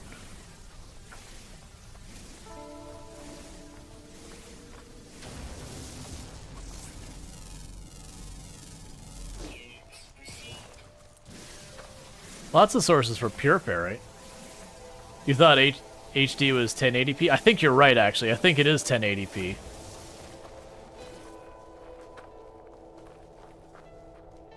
But that's the whole thing where, like, you'll have things like this, whatever, HD, and you're like, you do understand HD's actually, like, really low quality by modern standards.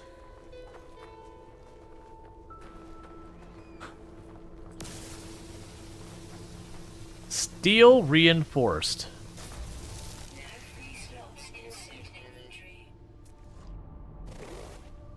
Okay.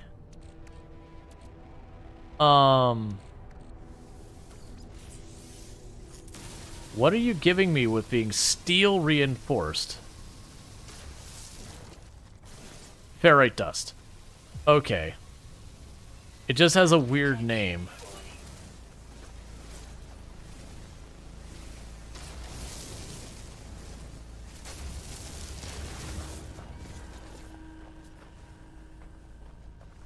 Alright. And we're burning through our sodium, so we should probably try and get out of here. Enoch also knows your painful game playing times because the game restarted 3 times while on stream. I was there for that, man. I don't know, very genuinely, like not even like making satire, joking, picking fun, anything like that. I don't understand. I don't understand how people play games that, you know, you occasionally have to reboot or restart or whatever, that it literally takes like 10, 15 real life minutes to load. Not talking it feels like 10 minutes, but like actually looking at the clock takes a full 10 minutes to reload. You know, more power to you if you can do that. But for me, I'm like, look, man, I just want to play my game.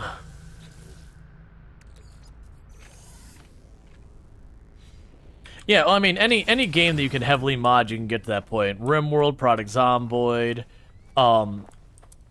Minecraft, like any game that like really lets you pile on the mods, Skyrim, you get to the point where it's borderline unresponsive, and you just gotta kind of wait and hope that it's loading for 10-15 minutes. RimWorld's especially rough because it looks like the game's crashed for a good amount of that time. And you're just like, is my game still loading or not? I don't really know. And then, you know, suddenly you see like the loading bar start picking up once the mods have finally all gotten in place.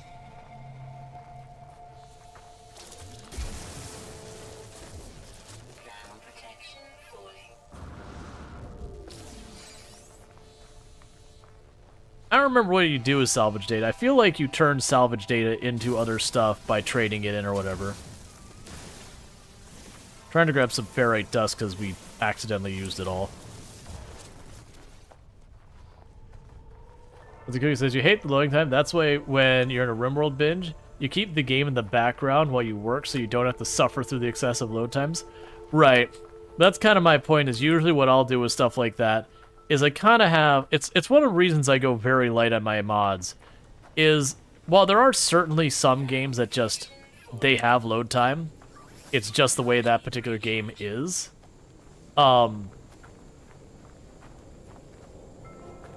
It's like a whole thing. Yeah, there's a trashed one. So you want to go to our ship. That's a...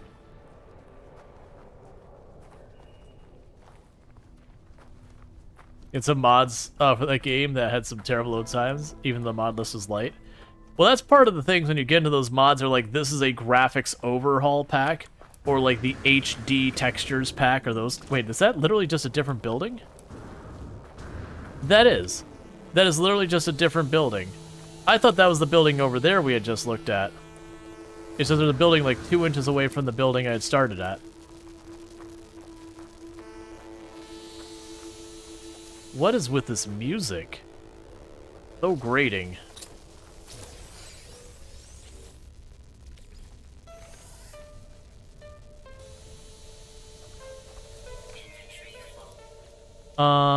Is there something I want to get rid of? Honestly, the projectile weapon ammo. Usually, most of the time when I'm playing the game, I'm not doing a whole lot of stuff where I'm rocking, you know, advanced weapons where... Don't be a reinforced door. Okay. If it's a reinforced door, I'd have to shoot my way in. And that's fine. But it's, you know... That's not what I want.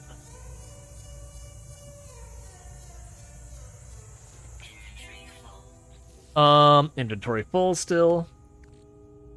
You're worth a decent amount of money. Get rid of that, that just becomes ferrite. Projectile ammo. Navigation data. Okay. Long ago, it seems an automated distress signal was sent out unanswered. If I can crack the encryption pattern, I could potentially extract the coordinates. 1, 2, 6, 24. All right. So then the question is, what is the pattern? And there's ways you can look at trying to figure out these pattern ones. Like, check to see odds and evens, because a lot of times if you see the odds and evens pattern, that can rule stuff out. We don't have that. They're all even numbers after the 1. You can check for doubling. It's not doubling, so that's not the concern. Each one does seem to be growing by a multiplier. So, like, you know, this is a small jump, this is a much larger jump, that's an even larger jump, that's an even larger jump. So, it's easy to believe that the next jump is going to be very significant as well. That said, sometimes you can reverse and say, what is 24 based on this? I don't see a definite pattern there. Now this is, if you add these two numbers together and then multiply them, you get 6. And, so that'd be the equivalent of, oh, you know what I bet it is? This number times this number times this is 6. No, that's not true. That's a big old lie.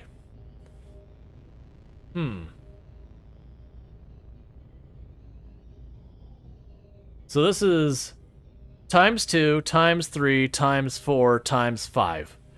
So then it's times 6. Okay. Which would make it 720. All right. Yeah, so it takes a moment to keep the pattern going there. But we found it.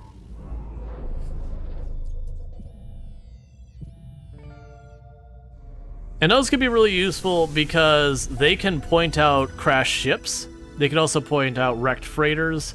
They can point out a whole range of things. So ideally, if I get a crashed ship, that could be an opportunity for an early ship upgrade. So with how far away that is, yeah, a full hour worth of walking away. We're not going to be walking. We're going to go back to our ship and we can get there in, you know, a minute or two. Because that's definitely worth checking out, because, like I said, we could potentially find ourselves a ship upgrade. Alright. And we have now traveled on foot 25 kilometers, I'm assuming. It just says KS. Which I believe is the highest level for that milestone. So we've walked that. But it makes sense when you think about, like, the fact that I've been streaming this whole time.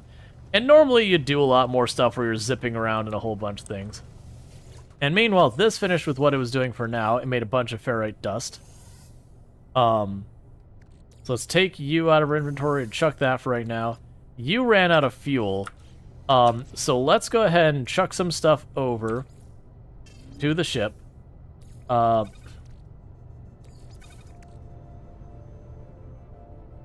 Okay.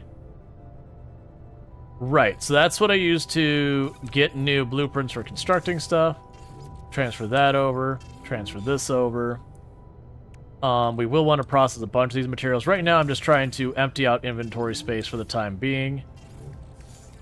Got magnetized ferrite there. We've got a bunch of other goodies. We got carbon. We'll move the navigation data for now. And that should do for the moment. And grab you. Oh, I need to make fuel for liftoff. And that requires 1 metal plating and some dehydrating. That's fine. And with that, I can go here and say, hey, have some fuel.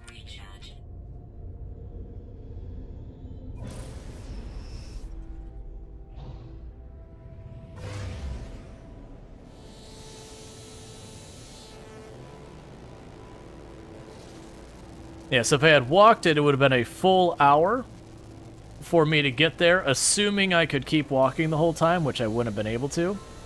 If I do, like, just conventional flying, it's 1 minute and 30 seconds, which I'm going to do in this case. Sometimes you'll have it where it's significantly longer. I do see that there was a set of buildings down there. I'm going to skip those. They're just normal buildings.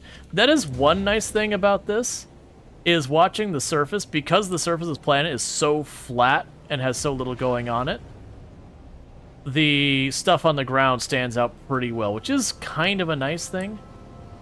And if you're wondering why I'm trying to stay flying sideways, despite the fact the game is fighting me really hard to trying to get me to fly where down is down, you can't see through the bottom of the cockpit, so if I keep stuff to the side or above, I can actually see the ground a lot easier. So it is very beneficial to, you know, not have down be down.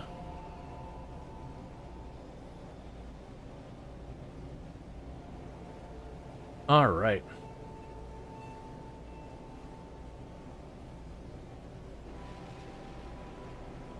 Plays Top Gun music. Yep. That's one of those things that I never really got the grasp of not having down be down or anything like that until Elite Dangerous. Like, I did a lot of stuff in X-Wing and that back in the day, but there wasn't really a reason for it. But in Elite Dangerous, you learn it was much easier to be, you know, effective in combat if you did take the time to, you know, learn to break the habit of always trying to keep down to be whatever you consider down relative. There's a bug where you launch it before work and it's still loading 12-hour shift. That's a self-inflicted bug. All right. So we've got ourselves a new ship laying here. So let's compare that to our own. So if we look at the ships, honestly, I'm not sold on the ship. It does have more compartment areas that I would have to upgrade. Either way, I'm going to claim the ship because it doesn't cost me anything to claim it. But I'll probably just use it for sale. They'll just switch out our ships and just sell that ship. Let's see. High-tech ships emergency systems activate as you climb on board, and a hologram appears before me. The lights in the mask it wears seem wide and dim. The pilot calmly reports news of his imminent demise. The noise of explosions and tearing metal can be heard. The hologram disappears, leaving an array of glittering technology devices behind. Some of them look operational. I would like the technology. You research the ship. This research ship carries fascinating technological advancements. I scan a blueprint, and I can now extract one of those advancements myself. We've got an economy scanner is a new thing we can make.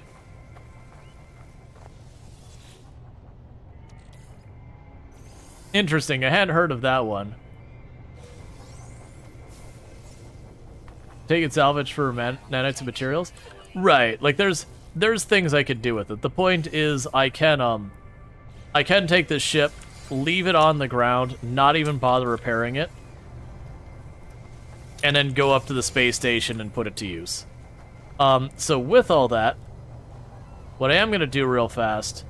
So it really wants me to build this base computer, and I have a feeling to get the,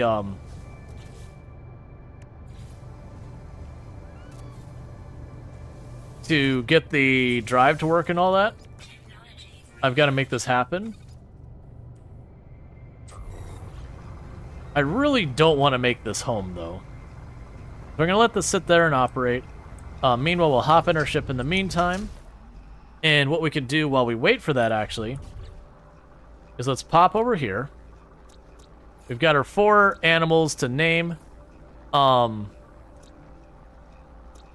so our first contestant is just... It's a parrot. It's just a normal, everyday parrot. It's just a normal parrot. Yeah.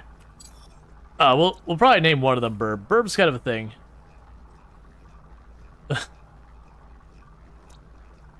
Okay.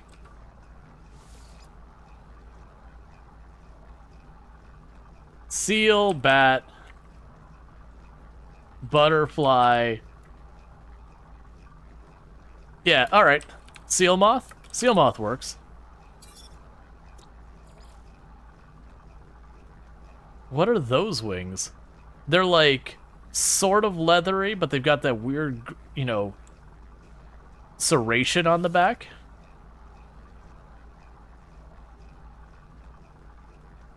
I'll just call it sawing.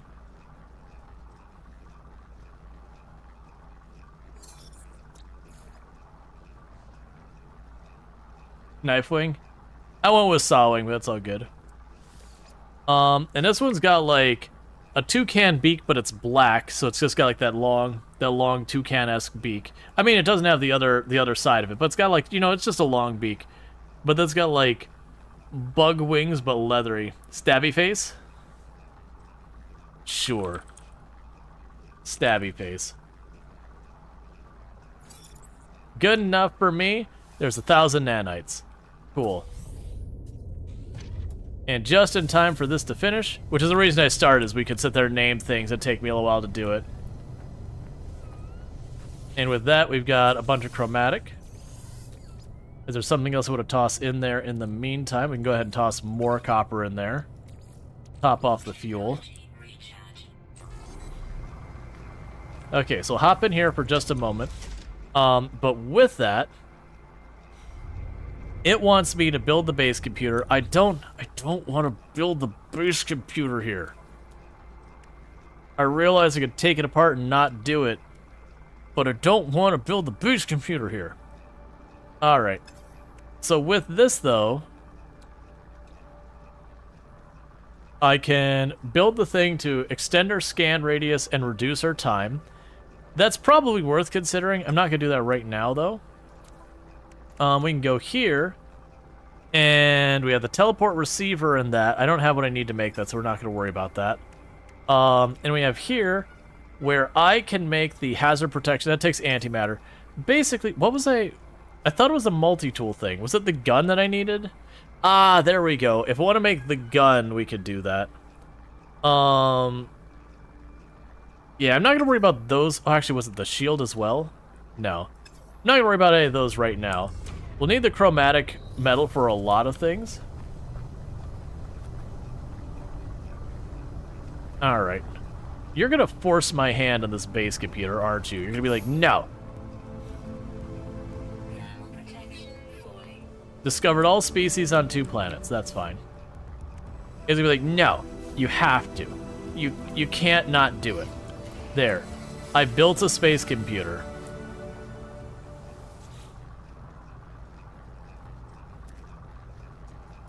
Alright, so there's no prior claims in this. I will claim this location. And I believe I can actually tear down my claim right away. So I really just want to claim this location, just get it to leave me alone. And then I want to leave. Accessing log from previous user. Entry follows. Storm sweeping across, but construction supplies low. Dispositing shelter plans will need back soon. Extract plans. Cool. Base provides shelter from harsh planetary elements, blah, blah, blah, blah, blah. The point is... Okay, so I don't actually think I need to keep this here, so we're going to delete this base. I don't like it. This base is gone. I don't want a planet that entire surface is just a boring desert.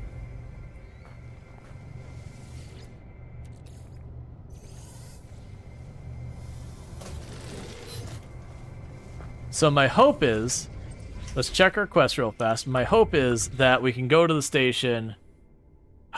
Stop making me do that. Find a suitable planet. Alright, I will find a suitable planet game. I deem this planet not suitable. Fight me. For suitable, it must be at least aesthetically pleasing. I wonder what the squares are that are showing up on my... So that's that. What are the other 2 squares that are down over this way? Oh. What are those squares? Oh, they're just other ships zipping around me? I guess they're just other ships. That's fine. I actually don't care that much. Okay. So, it does appear I need to get around this planet first. My hope is when we go to the station, it'll be like, aha, there's a thing. Go do the thing. And it'll be able to get our hyperdrive. If if I have to go through the whole, like, building the station and all that, that's fine.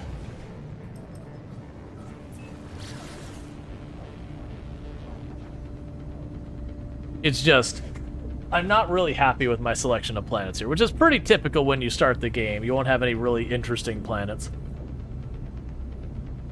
You tend to get a lot more of the safer, more benign planets when you start. It does feel like when you used to start in survival, and maybe it's just they changed the way that the solar systems are populated or something, that the planets you get were definitely way, way more scary. Wow, that frame rate is awful. Oh, this is a very different layout. Okay. This is an entirely different layout than I'm used to seeing. Because normally almost all the stations you'd have like a middle landing area and you have like the right and left side. Alright. That means I have no idea where I'm going around here. Korvax entity? The lights in the life form's casing are wide and dim. As they turn to talk, their mask becomes momentarily blank. They swiftly come back online, but you can't help but feel that their piercing gaze is that of a different entity altogether. Here, have a Korvax casing. The science entity accepts your gift with gratitude. Cool. And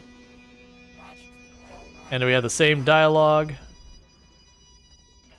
Practice language skills.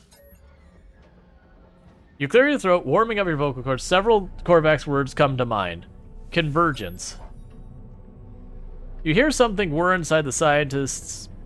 Whatever. They seem to forget me entirely, lost in their own contemplation of this world. Okay. Is Korvax. The Korvax is busy with a strange enterprise, and they appear to be scanning the floor, though their reason is unclear. So it's interesting with that the practice skills didn't garner me anything. Request dialect help. The visor flashes as they project language symbols into the air. Friendship. I learned the word for ehue. Okay, that was an unusual choice of words. Alright, so we've got an envoy here. So they will sell me... Okay, if I get ranking with them, they will give me goodies. I don't have a ranking worth anything, though, so they're going to give me a stern look and nothing. So we've got stuff for vehicle upgrades or exocraft. Needless to say, I don't have an exocraft right now. So if we look, we got all these purchase upgrade modules for nanites. It doesn't matter, I don't own one. And you are a ship upgrade person.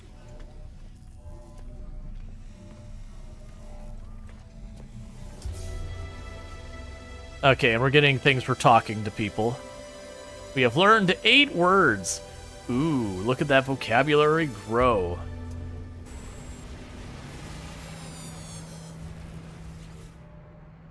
Alright. Yeah, everyone's just like Korvax entity, because it's the only words we know. But yeah, so you can notice the ship upgrades are way more expensive.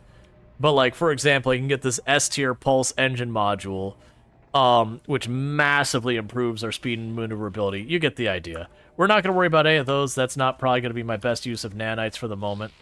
What I would like to do is find the person who does the suits here, because usually they will let you just buy an upgrade slot on your suit, and it's usually not very expensive to free. Will they let me just get more? The offer is to install an upgrade suit in exchange for nanite clusters. Okay, so we could sit here and get upgrades. So some of these can be really good, because like, for example, I can get these S-tier ones here that make it so I can put up with a lot more. We can get stuff that lets you get more out of your jetpack, better shields, better life support. These can be incredibly invaluable. Now the catch is some of them give you like more resistance so that you deplete slower, and some of them just genuinely give you more total. What is this? Tool upgrade station. All right, first let's see what tool they have here. So they've got an RC class tool. It's honestly, I mean, it is a little bit of an upgrade for what we have. I don't think I want to spend 89,000 that I don't have on it level upgrade. They've got another one over here that looks like literally the exact same tool. It's not, but it's very similar. It's got a couple less ports. Still, I don't think we're gonna grab that one. And we do have upgrades we can get for this. These are worth considering because, for example, if you look at these are most... So right now, these are pretty much all damage. If we're lucky, instead of damage, I could have got... Well, actually, I mean, I take that back. There is the mining beam. So that would potentially give me a couple benefits. We do have the scanning upgrade. Yeah, so this one increases the value of what you scan. So that could actually be really good. So if we were to look at this, I wanted to see the stats on it. It's fine. We're already committed now. It wasn't that expensive. But yeah, so we look at this. It's one of those things that I could put this here. And so now I get 1900% the amount of money for my scans. Needless to say, that's only a C quality. Now this one's only for fauna analysis, but you get the idea. You start getting some of those at S tier where they're giving you like 10,000% and they do stack. And you can have, I think, is it 3 of them you can have hooked up to it? You get the idea of where that goes. That you can sit there and turn around and make some serious. So there's an A quality one. That one increases... Okay, so I do want this one as well.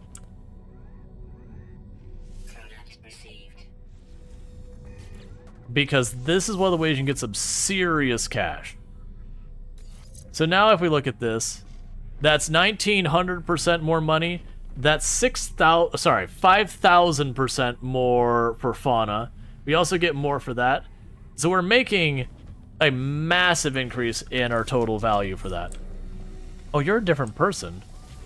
Oh, right, for the exosuit. That's fine. Yeah. That's fine. Let's check to see if there's anything on the other side here.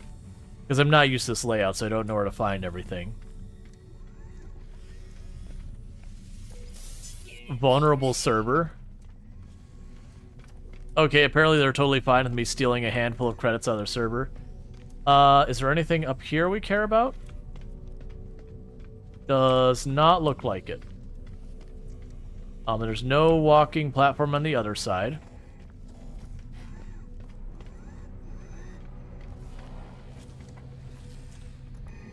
Starship outfitting and salvage. Okay. So this is our existing ship. I do not want to melt this ship down. Construct a new starship. Oh. Okay. Oh, this is neat. I like this a lot. So I can custom build a starship.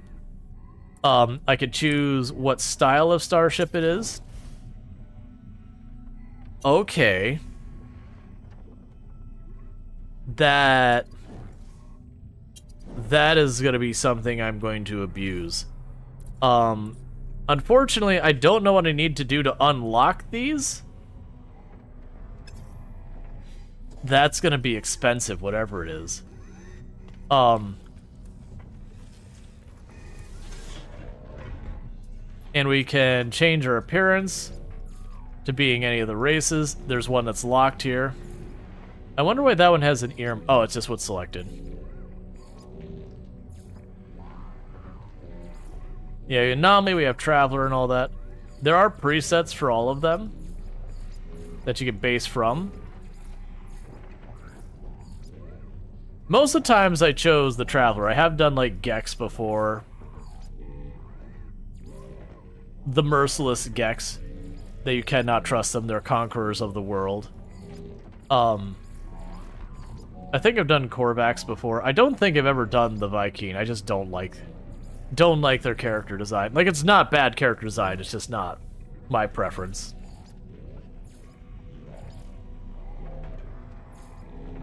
Yeah, Travelers are wild. Yeah, the ship thing is brand new. Let's see, is the starship and things? Yeah, no, this has been around for a long time, but the ship thing is new. Say body shape. Cool. We have the head.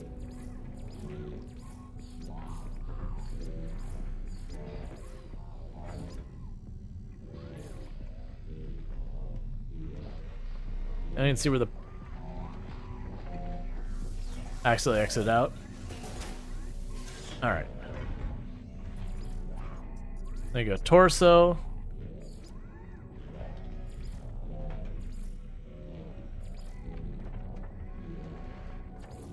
Yeah, the light gray.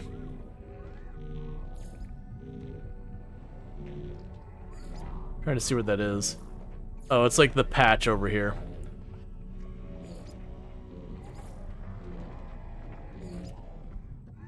That's fine. Oh, right, so the armor's a different color. I see. So with the armor, we could make that gray, add orange stripes to it, add orange accent. We have the gloves. Probably the other way around.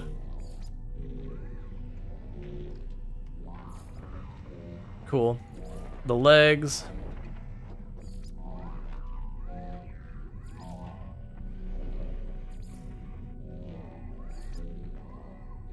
That's fine. The boots.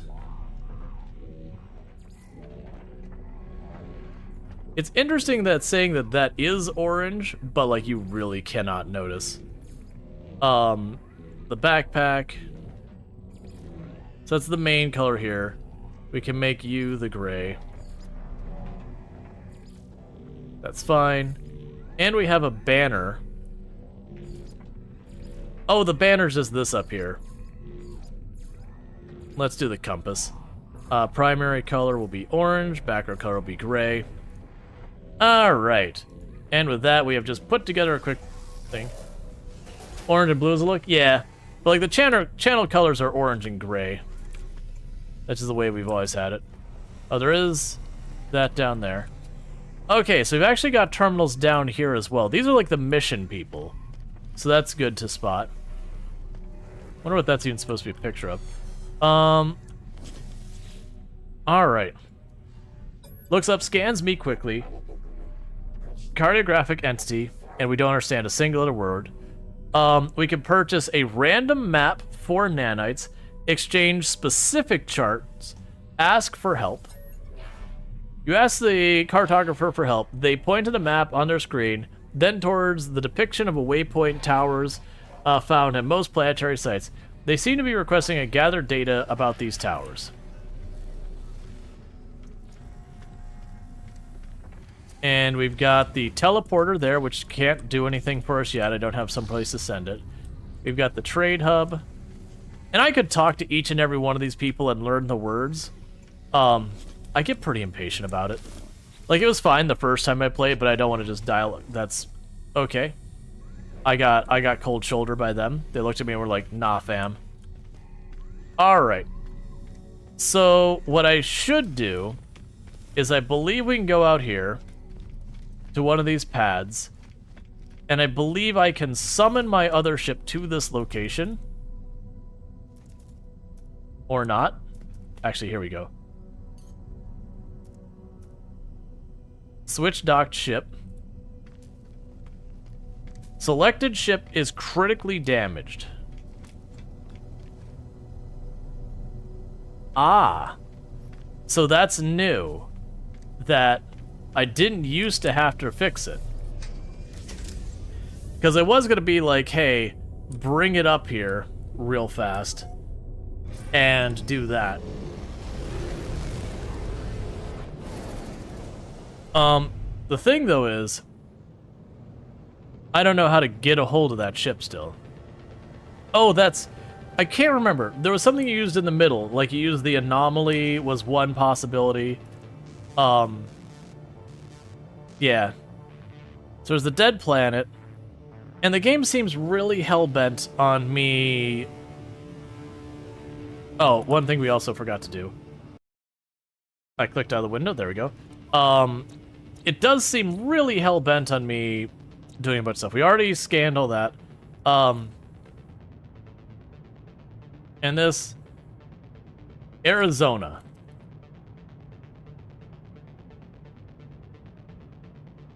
And I know I horribly murdered its spelling. It's fine. And we'll go here.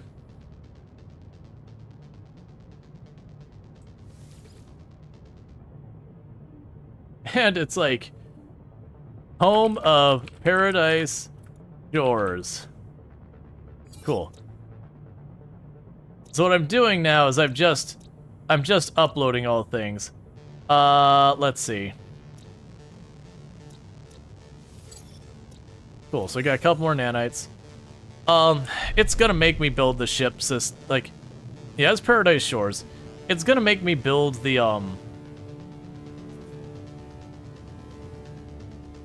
yeah, that's the other one we haven't visited. It is gonna make me build the base computer and get all that set up before it's gonna give me the hyperdrive to get the heck out of here. I'm a little annoyed by that, because it is one of those things that, like, the starting system is kind of garbo, that I'm in. So I'm not super excited. Like, there's good materials here. Like, I'm not unhappy about these ones where I can get lots of copper and that pretty easily. But it is one of those things that none of these ooh, trading station right here. That's not bad. But, it is one of those things that I've been pretty unimpressed by the planet so far as for building a base on. Are you gonna highlight where I'm docking? That's fine.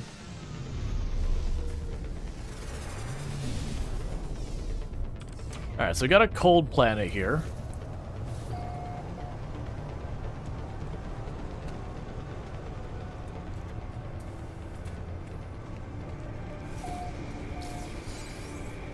I didn't bother check to see if we could sell anything, or rather if we wanted to sell anything. Okay. So let's go check, see if there's anything here that I want to just get rid of. We can get rid of those cubes. Get rid of those. Get rid of the pirate transmitters. Turn it over to an envoy of the mercenary guilds to get the bounties. That's fine. I'm just gonna take the cash. Have some rancid meat. Take that. These we'll use for construction stuff. We've got the odd circuits, so that's just straight up cash. We'll get rid of the Gek relic. And just like that, I actually have some money.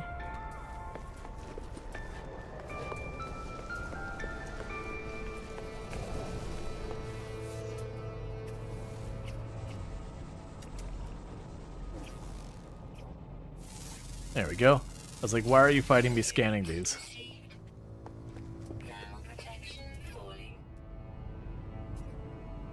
We have sack venom. I hate it, but okay.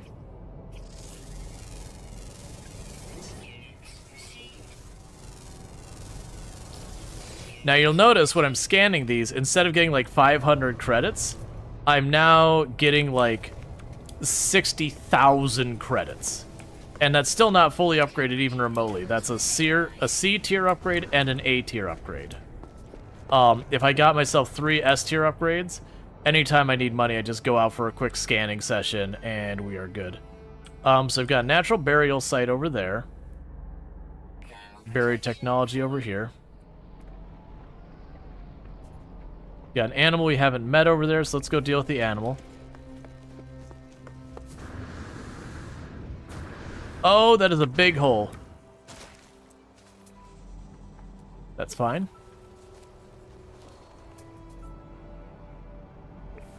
Can't tell those are above or below ground.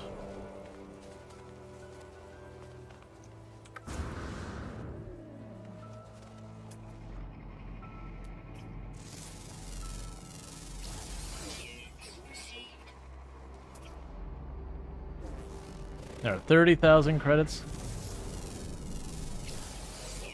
114,000 credits.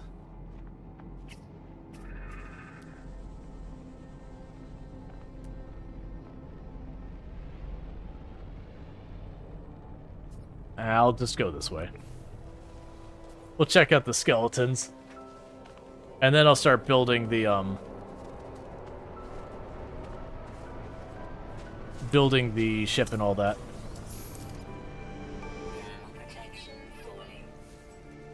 Yep, so I made 250,000 credits. So that's good news. We made 500,000 credits. I have no idea how much I made because I scanned that while the prompt was up. Get off my screen, please. I made 760,000 credits. You get the idea of how incredibly powerful that is.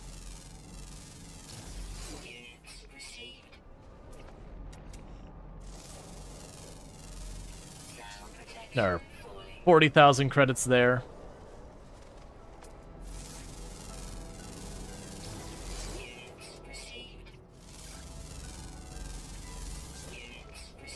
Another 14,000 credits.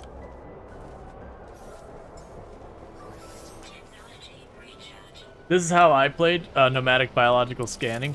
Oh yeah, no, it's such a good strategy. 1,000,000 credits we've earned so far. That's how absurdly powerful things get once you start, you know, doing what you've got to.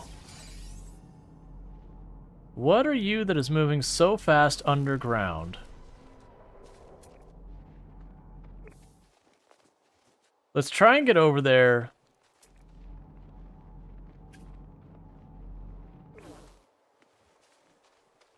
No, you're not underground. Where did you go?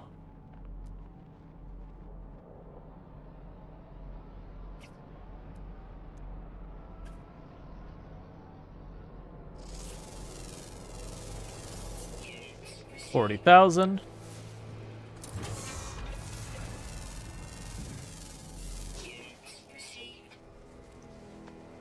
All right.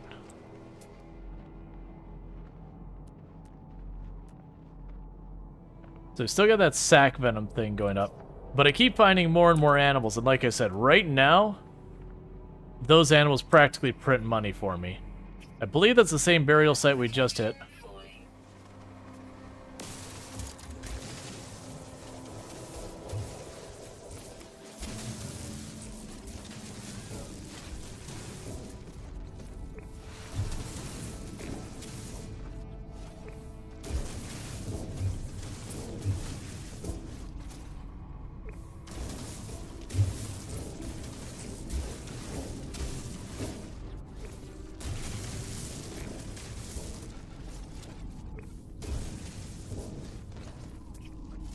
Hi. You look lovely.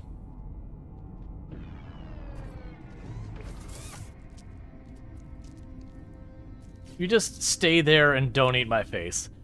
Okay, so we've got one more creature to find. We've already managed to get through that many. And we have rare on the ground that is always active. So not underground, on the ground. I think that thing wants to eat me, and I think I want to leave it alone and let it just live out its life without me dealing with it. They improve the graphics, but wow, they need to optimize the patch. I think, honestly, it's more of a problem that my computer, I believe, reset all the graphics to their very maximum, and I need to go through and tune them back to a reasonable level. Not that there couldn't be optimization problems, there very well might be, but I do think in this particular instance, my individual settings are a primary consideration here.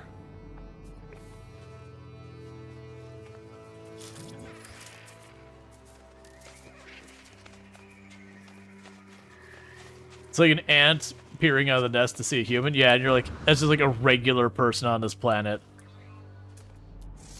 You know, you're just like, you know what? I'm gonna leave the ant alone. The giant mutant murder ant can live its life. I can live my life. We can be We can be independently living our lives, not near each other, not interacting in any meaningful capacity, and everyone can be happy. Yeah, so we've got one more creature on the entire planet to scan that's on the surface somewhere. I'm also scanning these minerals for quick money. Oh man, those scanner upgrades are huge. And for the record, like I said, this isn't like some meta that this is the way you make money. It is a very effective way. But you can also make really good money, you know, bounty hunting. You can make really good money doing missions. You can make good money doing what I'm doing now. You can even make pretty good money by collecting resources and then just processing them into better resources. It's one of those games that there's so many different paths to success that you don't have to worry about it too much. You basically just kind of have to do something. Let's poke down here just long enough to recover our cold resist. And then plus I could scan this junk.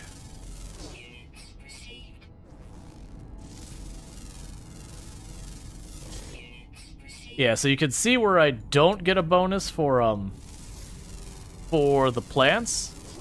My primary bonus is with the animals, and I got a little bit of a bonus with the things.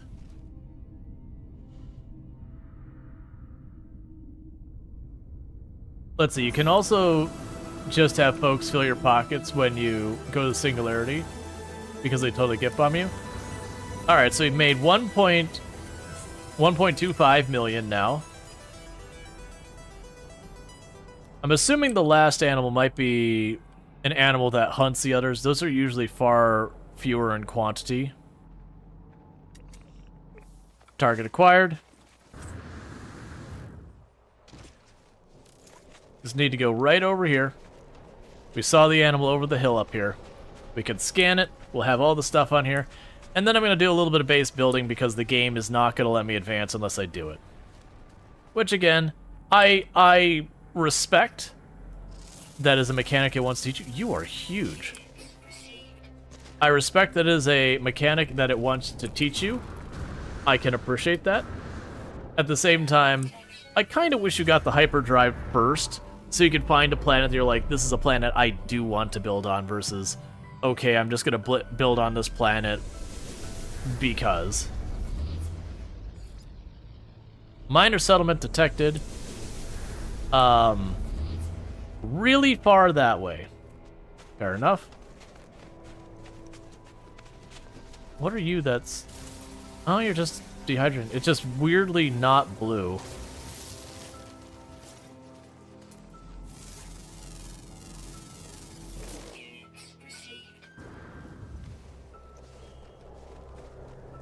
Okay.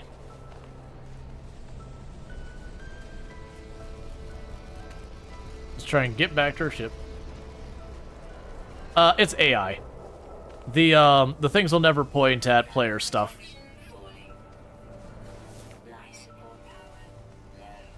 The idea is you can effectively play this game like it is a single-player game. Because, I mean, for all intents and purposes, well, technically you live in a universe with other people when the game started and all that. It really is mostly a single-player experience. Nah, I'm not going to be able to jump there. I'm going to have to run up there.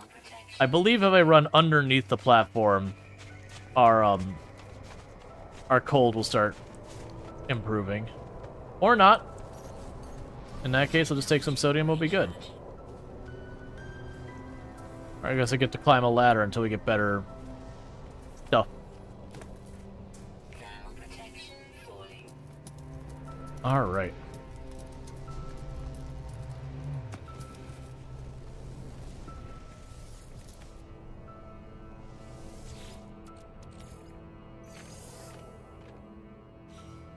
That's fine.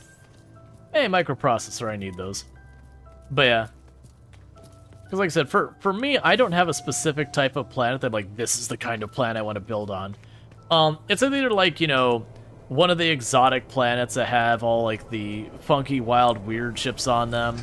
Or, if not something like that, I would rather have one of the planets that, you know, just has, like, some really bizarre you know, animal life or whatever.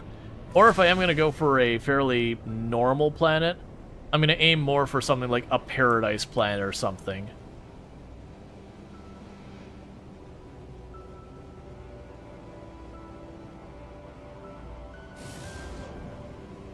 I'm not far enough off the ground.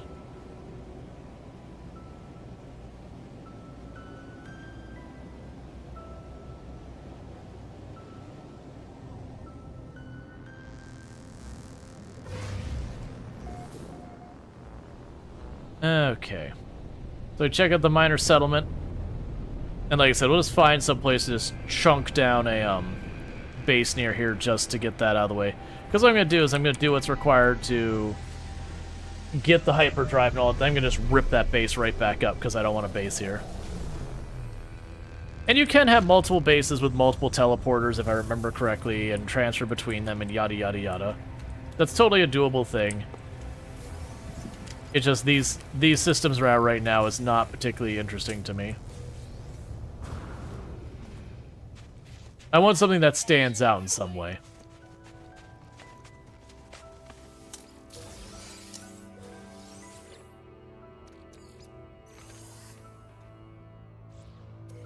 Now let's put you on crummy plant start. I think the thing that makes them crummy is usually they're just straightforward kind of thing. Which it makes a certain amount of sense. You've got someone new to the game. You know, give them a fairly straightforward, easy to understand what's going on planet. Don't get anything way too fancy or whatever. You know, give them stuff to find, to discover. Nothing in this one.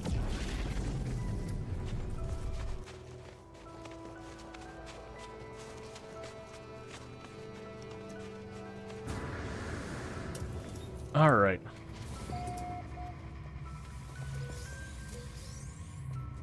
Okay, so let's see. What do you got? Is this the same one I'm seeing again and again? It's the same exact tool I keep seeing again. That the only thing that's changed is the slots on it. You got a perpetual sandstorm planet. You have never seen so much orange.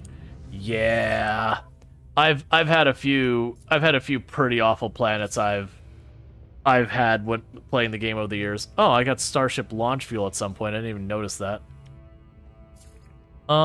Let's see here. We'll sell that to get rid of it. We got the bone fragments. Go ahead and give me the money for that.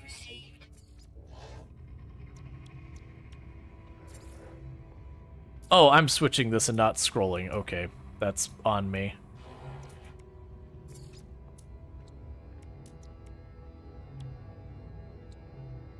Get rid of that, because I'm not going to bother searching for someone to sell it to. How much money am I up to? I'm up to 1.5 million. That's how valuable that scanning's been. That was one of the reasons why the moment where I was like, oh wait, this gives me value? Let's go for it. So purchase blueprints, it's always my priority first. So we can get hazard protection. Because honestly, unlocking, like, there's certain ones of these that once you unlock them, they're unlocked. So I always feel like go out of your way to unlock every blueprint you can as long as you can spare it. And there's definitely priorities where there's like more consistently getting good things at our places.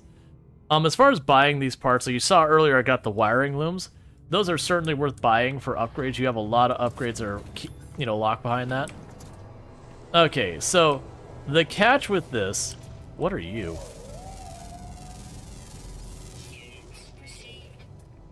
Yeah, just pure ferrite, whatever.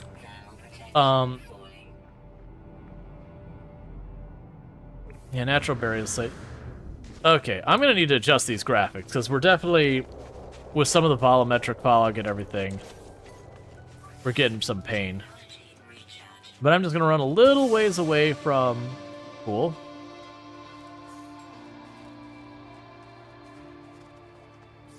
Already at 9 stars money-wise.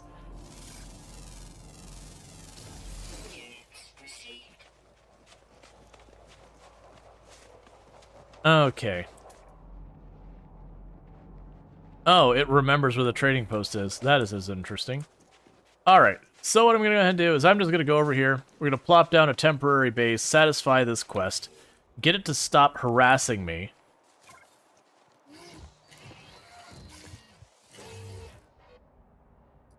Okay. There's no claims here, so you can go ahead and claim this as my spot. And I'm going to just set up the base enough to, like, satisfy the quest, and then we're going to get off this rock. Like I said, I either want to do, like, a water world or something else interesting like that. Okay. And it's the same dialogue we had the first time I did this. And it's going to literally give me the same things we already had. Alright, so. Construct a shelter to build against things, so I need to build timber floor panels and all that.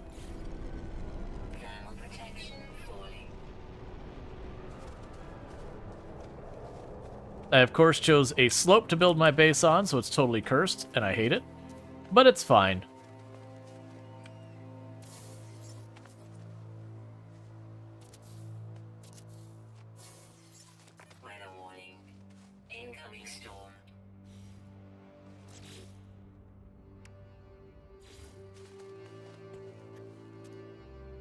Come on. We're about to get stormed. I am out of carbon, so let's run back to our ship real fast. Because I'm about to get blasted by a storm. I'm not going to get back to the ship in time. So plan B, we dig.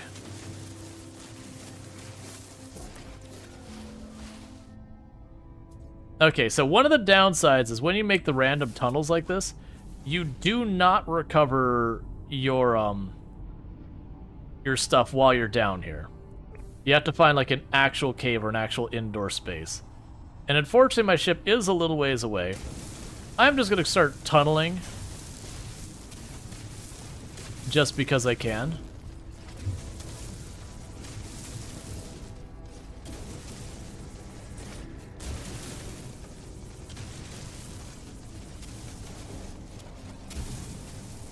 And just take the subterranean route home. Because the good thing is, the terrain manipulator... That's too soon.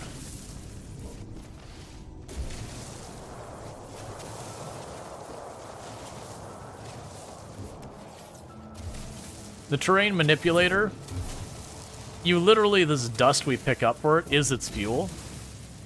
So it's not without loss, but you can really go a long time before it starts to stick in. Okay, so we're basically...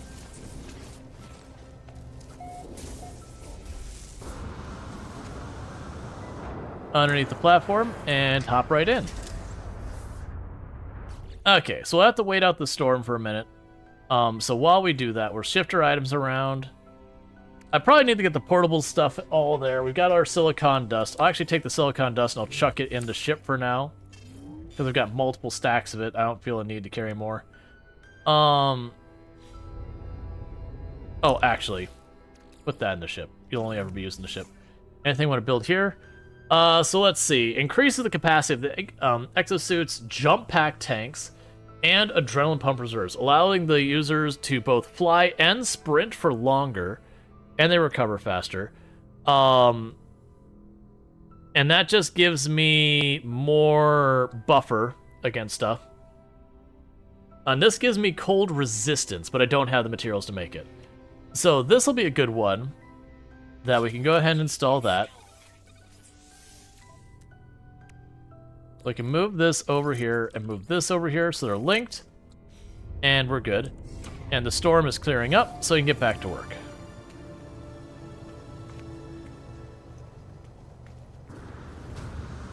We're on survival mode, but not permadeath. I already did a permadeath run where we did, you know, clear the entire story. We're just doing the new update, checking things out, all that stuff. So I wanted to avoid permadeath for it because it would be an awful shame to discover something new, not know what kind of threat it presents, die, and then have to start all over just to see more of it. Alright, so you need a bunch of carbon for base building.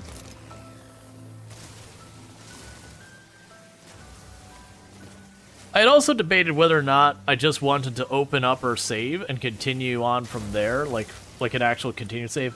I opted to start a new save. One, just to see what changed in the early game. And then too, like, a lot of those late games I had gone really far and really set up a lot of things. So it kind of was one of those things that, you know, for people seeing the game for the first time who haven't played that much, they would miss out on a lot of things. Okay. So put you here. Base computer online. Thermal protection falling.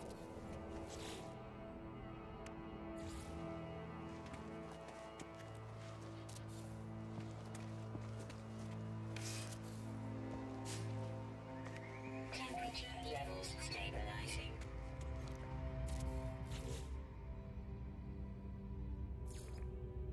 Alright, got flora containment. We've got a nightstand, we've got a flag.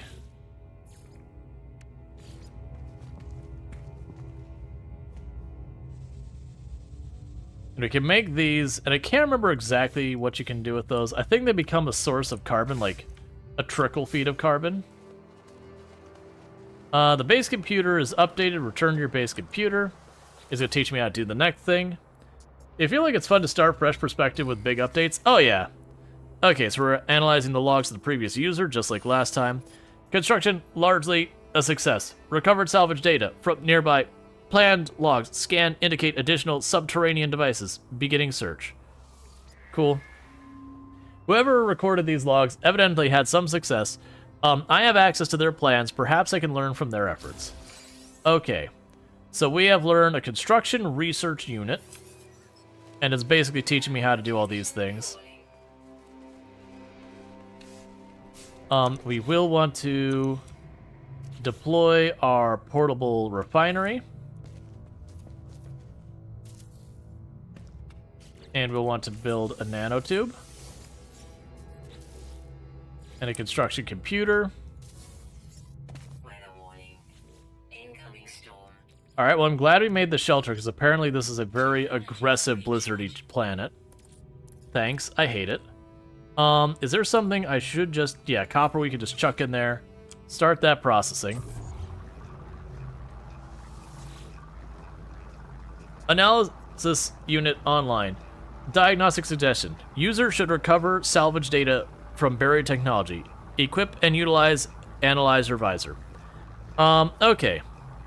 Research buildable technology. So we can make the base teleporter. We can make alloy walls, stone walls. We can expand our wood walls. Okay. Let's see what else we can do here. Research structures. That appears to be the exact same thing we were just looking at. Okay. So we can go to our starship. I'm not close enough. We do already have some of that salvage data. Oh, right. My starship's all the way over there. Right. That's fine. You vote we named the planet Clive?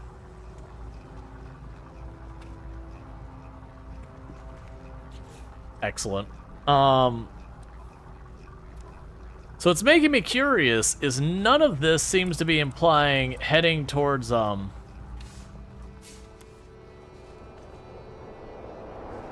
of this seems to be taking me in the direction of getting my hyperdrive. Am I just misremembering this? Because the only quest we've got right now, and I have deliberately not skipped anything, is, yeah, we tracked the mysterious signal. It's taking me through base building this time, which is curious. I don't remember the base building being a blocker for the hyperdrive. All right. So there's that. Have some more copper. Have some more carbon. Run that.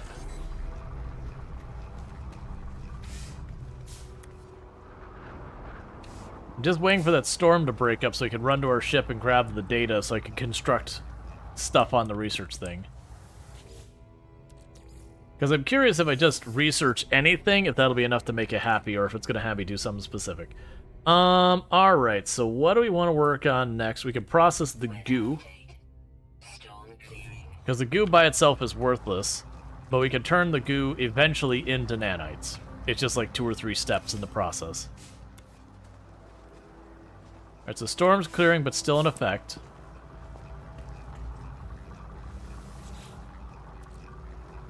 Yeah, so it makes it from one goo to another goo, and then, like, the last goo turns into nanites. And I don't believe the goo has any other function other than what I've already mentioned.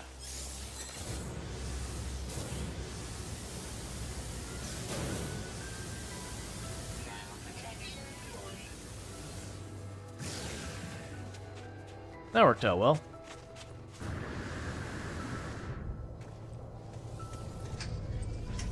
Okay, so let's see if there's anything else I'm going to want. So I will want this. This I'll want on my person. We'll want this on our person. I probably am not going to need the rest of that stuff, really. Because with this, I should be able to... I should be able to use that to research things. So it wants me to learn blueprint data. I'll go ahead and the first thing I'll research is the teleporter. Just because the teleporter is the thing that will make it so I can get wherever I need to go. Like when I make a main base, as long as I have a teleport at the main base, even as I explore the universe, I can always teleport back. It's pretty good that you get both the teleporter on your freighter and a home base. You can use your freighter as like where you're exploring the universe and just instantly go back and forth. And as long as you don't resummon your freighter, you can continue to explore farther and farther away and just be able to like bounce wherever you want to between 2 points in the universe. The problem is when you've explored super far away and then you accidentally teleport your freighter back to where your home base is and now you're just at your home base. I believe it does keep a list of the systems you've been in, but with their naming conventions, good luck figuring out which is which. Okay, so it wants me to research stuff. Research buildable technologies. I will go with the base teleporter module. Cool.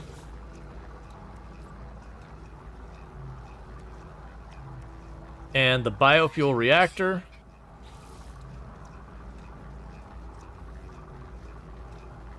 And the signal booster.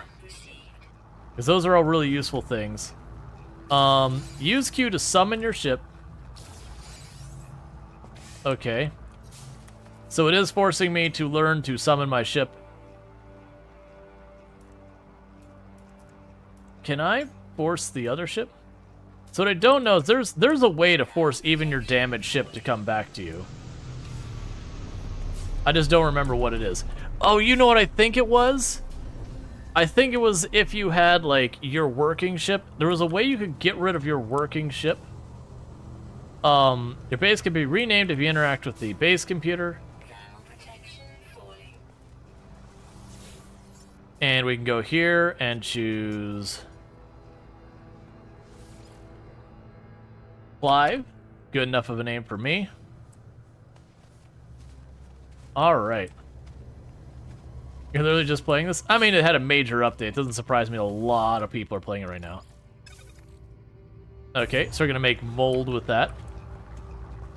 So we're just running it through the various processes, toss more of that in there. And then mold will become nanites. Alright, so I need 4 plates.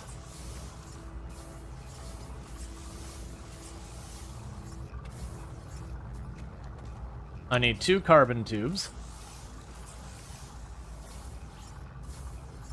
Now it says sodium, and it says to build my teleporter. So right now I'm just going to shove that in the corner. Supply the base with power. Select powering the base mission using escape. Yeah, so I've changed the tutorial to even teach you how to switch tutorials. Bioreactor. That's going to require me to have another metal plate. I need more ferrite dust for that. That's fine.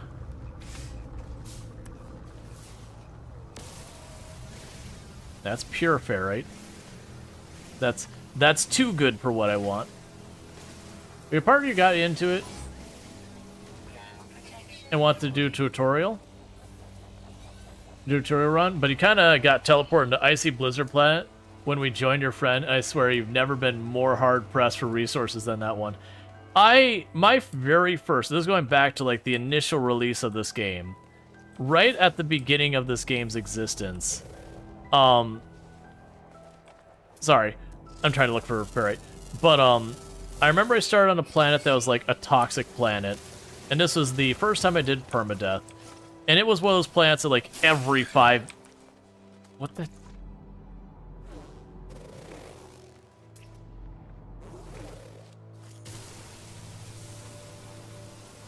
I'm sorry, you don't get to live. You're weird. And it upsets me greatly. And I couldn't scan you. Which means even though you'd be assumedly amazing for resources. Yes, okay. I was more curious what it was going to give me. Meaty chunks make sense. But yeah. When I first played, it was like one of these planets that you'd have like 5 minutes without a storm. And I think you used to spawn, I think it was like 300, no, it was like 15 minutes away from your ship on the hardest difficulty. So you did have to like slowly trek across this planet. And it's not that there weren't caves, there weren't very many, but there were like the giant spire things every once in a while. So in practice what the run was, it would be get to one of the spires and then melt all the resources that were in range of that until a storm came. And then when the storm came, I'd take cover underneath the spire, wait for the storm to clear, and then when the storm would clear, I would try and run to the next spire in the general direction of the base. And I'm sure, like, now, having a better understanding of the game mechanics, I would have a better idea of how to deal with it. And I didn't end up dying. Like, I ended up doing 2 or 3 starts that were like that, you know, just replace the toxic with whatever environmental. But that's, like, back in the day, the game used to be, like, really, really tough with that kind of stuff. Alright, so we're gonna get a whole lot of nanites. So that's exciting. Okay, so don't worry about that right now. So with that, I need a metal plate.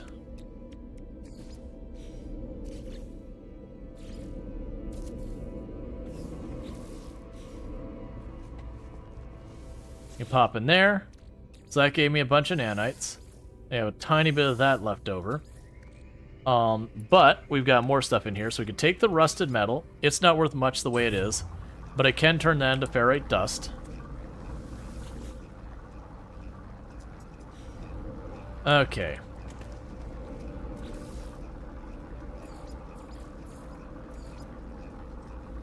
So I now need to remember is learn electrical wiring. Oh, I have to... Oh, it says it's free. Otherwise, it's like, I'd have to get more stuff. Yeah, okay, so the electrical wiring is free. That's good, because it'd suck to be, like, in the middle of this tutorial, and then it derails you. And then you just kind of have to remember.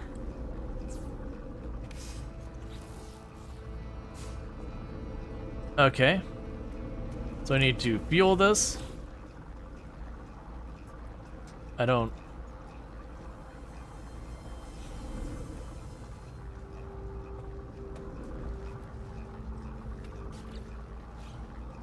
Alright. Fuel this. Interact with the generator and select furnace tank to apply. Oh, there we go. I was just not clicking on the right spot.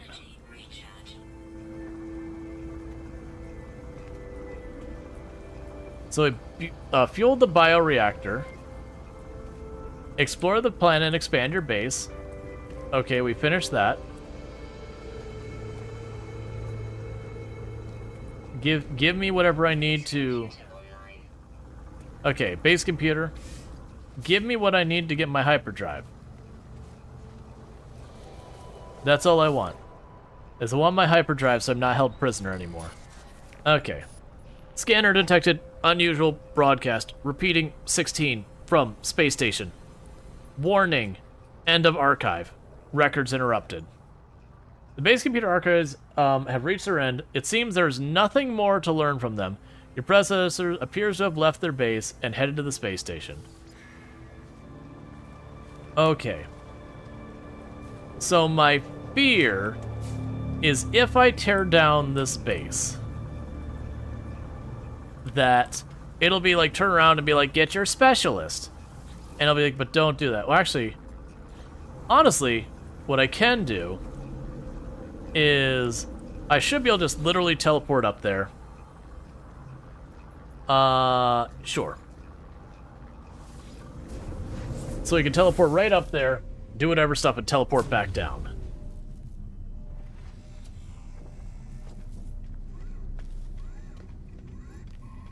Okay, so we were supposed to ask about the mysterious signals. Traveler entity, the convergence. Despite their unfamiliar words, there's something about this alien's manner that implies we have met before. Perhaps they know who are the ones who came before me. Ask about the travelers. The life form pauses before turning away. They either did not hear me or choosing to ignore my question. Wooed. So wooed.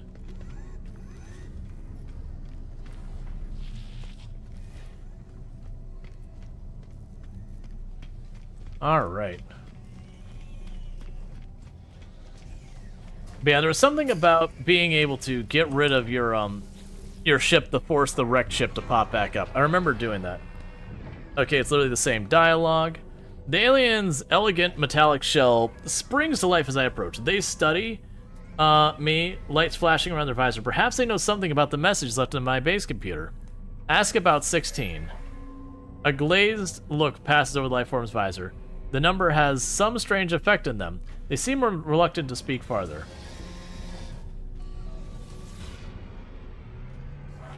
Traveler. The metallic being chatters away, pouring forth words in a language I cannot understand. But when I blink, I see the same red light that stared at me at the distress beacon. Repeat 16. We are watching you, traveler friend. Find what we have left you. Though the alien speaks, the words are not their own. A string of code is echoed back to me through their red glare, logged directly into my exosuit. The crimson light fades away, and I see the life form staring at me through its visor. Whatever happened, it does not appear to have seen it. I should leave. Perhaps my base computer would be able to do something with the code. Alright, so I am glad we did not delete our base. Because my desire to not have a base in this system has me at every moment wanting to delete my base so I can put it someplace else and never speak of this place again.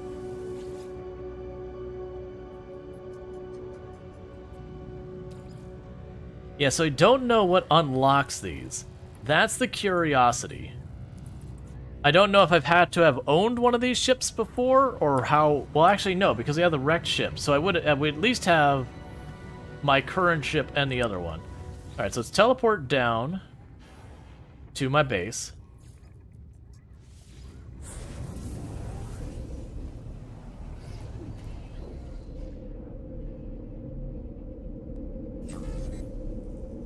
Alright.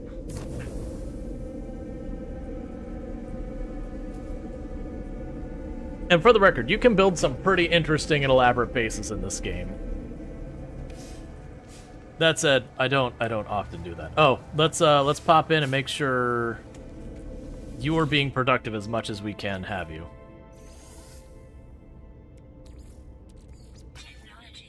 Ah, we're running out of carbon. That's a problem. The good news is all these trees and that are basically carbon, so that's fine. The bad news, I got a sentinel hovering over my head. Archives terminated. Select next task. Begin decryption. Decoding 161616. Message follows. The traveler who finds their wings fly to us and claim your place among the stars. Signal acquired. Life signs detected. Possible distress signal. Take a sip. Okay. What's the worst that could happen?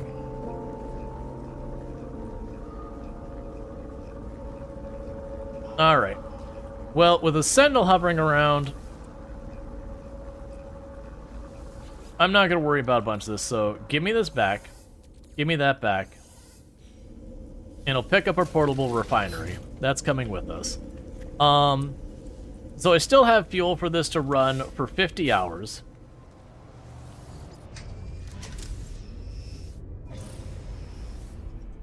Alright, so let's go check out that distress signal.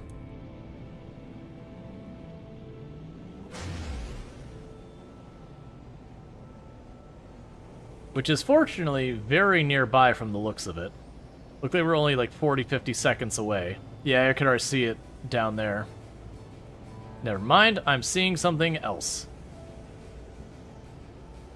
What are you?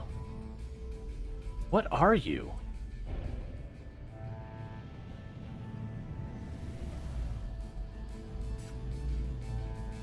Oh, you are a bad time is what you are.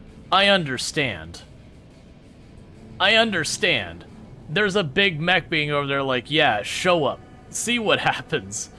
Yeah, no, I'm not ready to fight a mech with my little mining laser that's unupgraded. Okay, we've got a wrecked freighter, which it does appear to be where the signal is coming from, maybe? Yeah.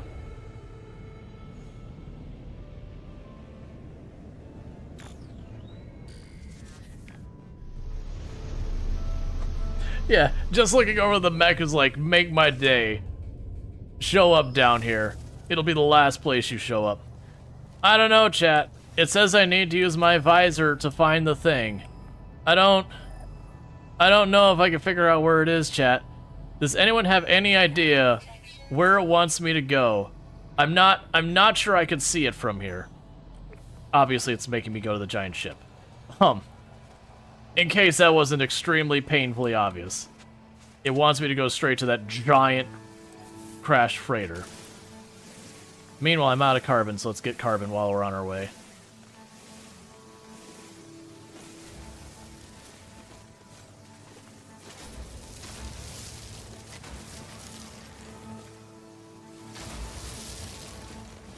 Yeah, I have no idea where I'm supposed to go. Like, don't get me wrong, there's definitely times where it's like, especially the expeditions, where it's like, okay, go to the thing nearby, and you do really need that little scanner because there'll be like something underground around a corner. Like, it'll be really kind of an elaborate place. But in this case, the crashed freighter on a relatively flat plane. Yeah, no, I don't need the scanner. We're good.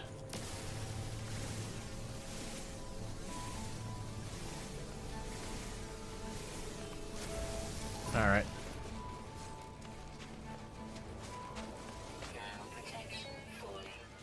So we just want to go to the main part of this and pick up what we got here.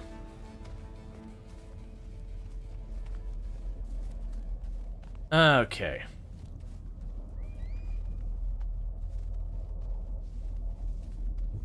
That ominous, very obvious crash ship is probably not the right way. No, this is too painful. It's like when you play a game and it's something like Castlevania and they have like the very obvious looking throne room direction, and you know what the game's immediately going to do in like 5 seconds is it's going to have you turn around.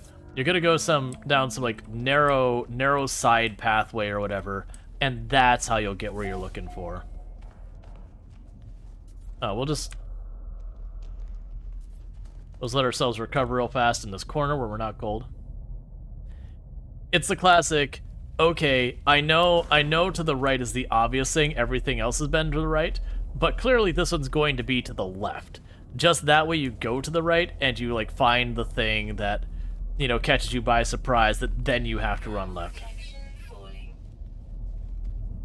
Alright, chat, so what's going to happen here in a second, we're about to get hit with an ad break, and I need to use the restroom.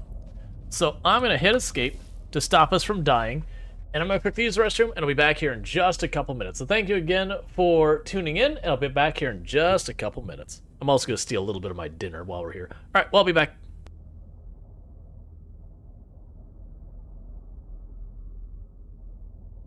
Okay.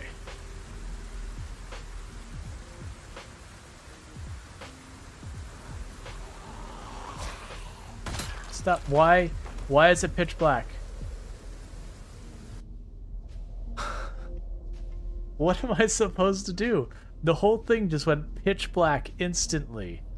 I can see nothing. Ooh, fog. That's exactly what I wanted with my tropical storm helicopter. Fog. Excellent. This feels great. This is exactly what I want as we're going into nighttime and it's going to get super dark and I won't be able to see. This helicopter sucks.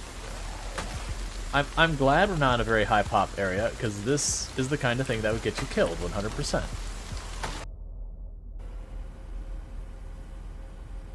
Well, here comes the train. I don't think enough time to move, so back it up, back it up, back it up, back it up, back it up, back it up, back it up. It's fine. It's fine. Yeah, that's what you want.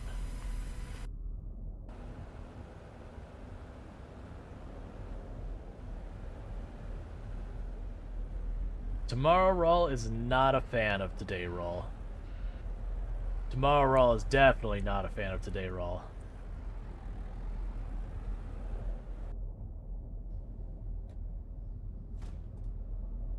Did I mention the game is jank as we just punted you into the sky?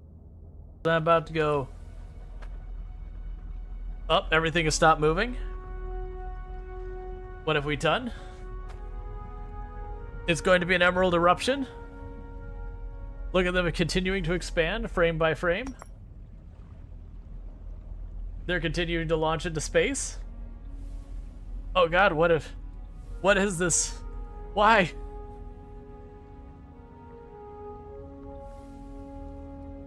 I have a frame. I have individual frame. Look at the height those things got. Just let it settle down. Okay. Surprisingly, didn't instantly go slideshow again. It also feels like it caters to that specifically. Yes, that's you okay there, boat? I'll just give you a moment to sort yourself out.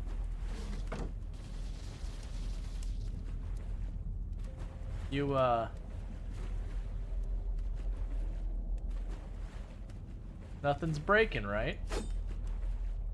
No. All right.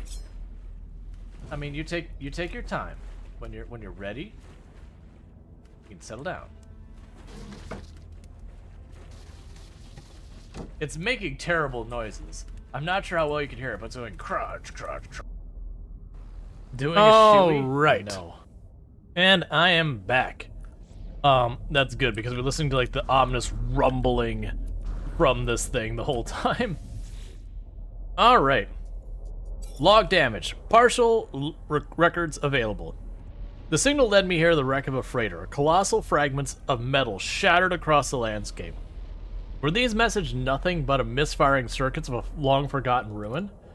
Nestled among the debris is you find the pilot's log, blinking away input. Request log.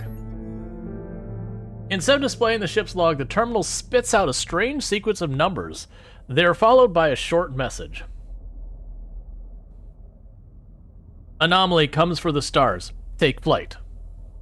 A schematic for a hyperdrive is attached to the end of the message. Thank you. I pulled the blueprint from the computer, but the hyperdrive blueprint is for a conventional starship, not a freighter of this size. Someone placed this here after the crash, hoping it would be found. Cool. And literally we're just missing microprocessors.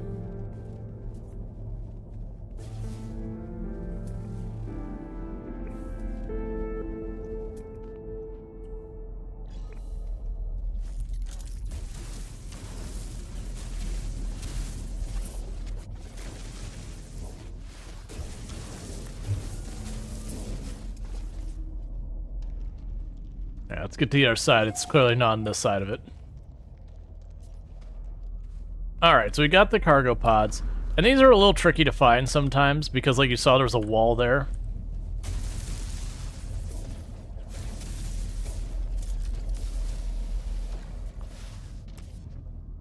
They apparently have slightly altered it.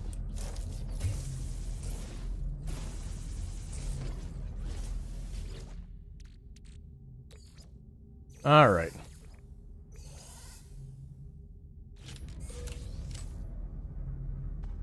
Radiation protection falling.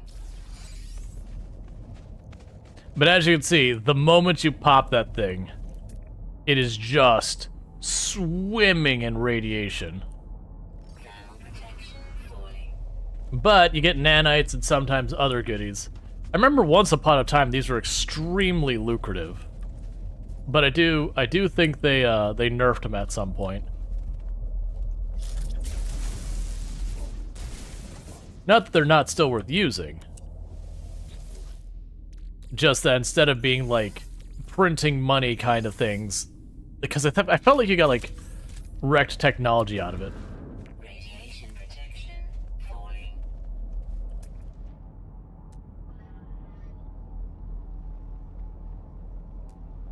Natural burial site. Unknown building. My ship's that way. Yeah, we'll just head back. Alright. But the good news is, I basically got everything I needed, except I need a couple of microchips. I already have, I think, 2, and I need 5. So we can potentially find them from a couple different means. Worst case, I just go literally to trade stations, and I should be able to most likely buy them. I also didn't realize that was a different base at the bottom here. So let's go check that base out and then head back up. Because who knows, we might get lucky and just snag one down there. Alright.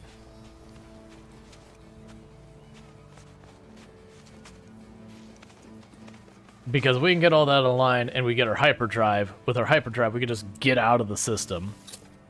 And with that, we can start exploring nearby areas and see if we can't find a planet that's actually an interesting place to live. Like, we could go look for a glitch planet, which is all sorts of funky, and try and get the Sentinel ships, which are all sorts of exotic and neat.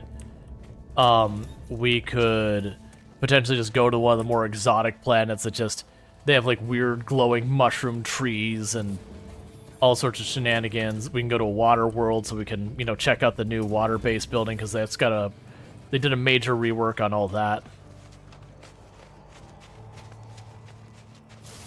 I still need carbon. But the point is, some boring ice planet is not where I want to be. Like, granted, this planet isn't actually that dull, but it's nothing really exciting. First time No Man's Sky? Oh no, not even close. I've done multiple runs of permadeath, you know, all the way to the ending. I've got all the achievements the game has, and yada yada yada. We just started a brand new run for the new update. Start fresh. That said, I am being caught by surprise at the tutorial changes. Okay. So with that, we want to get the hyperdrive in here. We've already got the metals. I've got 2 of the 5 CPUs. I probably could just... Oh, we need to put in more fuel. You're probably just looking for a noob to watch? No problem. There's probably no shortage of them. Oh, good. It's going to teach me how to make money.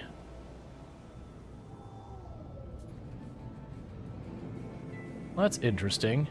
Oh. Yeah, it's literally telling me to go buy these from the space terminal.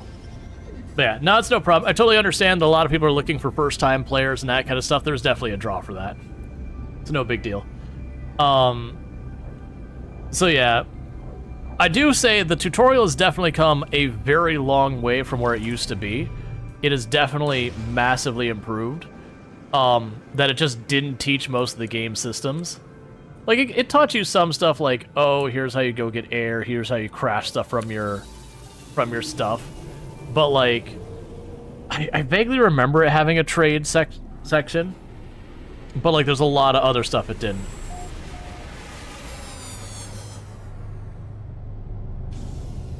Alright. Now, the big question is, that ship we found that I didn't repair...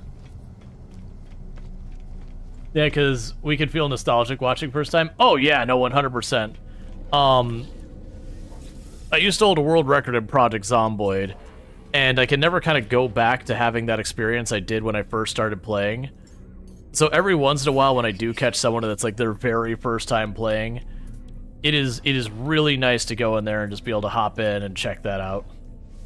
You know, relive when the game was scary, when you're like, you didn't know how the mechanics worked, and you didn't know what was and wasn't a dangerous thing, and, you know, stress out about all that kind of stuff. It's like, go get Copper to do this. Yeah, I'm already a step ahead of you, game. I have already made that part of it. Literally, I'm just gonna slap those computer chips in and we're done. It's fun watching Killa play Product Zomboid. Oh yeah, absolutely.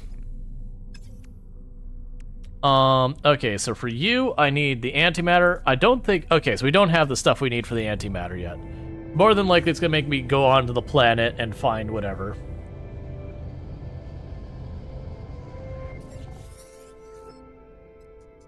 Auto diagnostics report. Hyperdrive successfully installed. Hyperdrive fuel status is empty. Hyperdrive is complete. Oh, sorry. My hyperdrive is complete. Perhaps I need to find... really find answers out there amidst the stars. But without warp cells, I'll be going nowhere. I need to find a source of antimatter. Tune scanner to antimatter.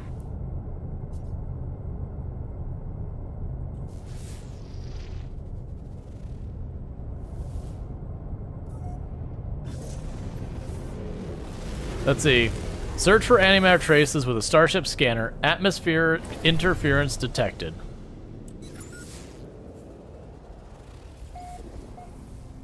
Okay, we got another thing detected.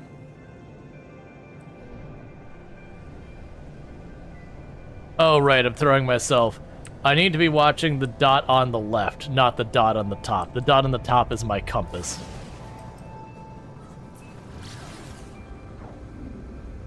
Alright.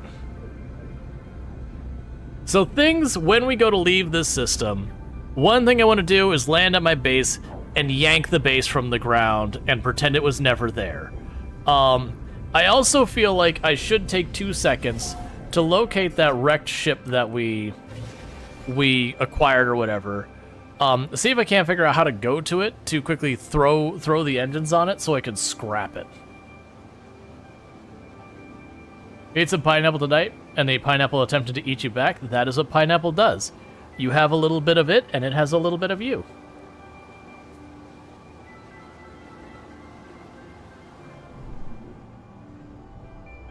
Oh, this is just our first planet again.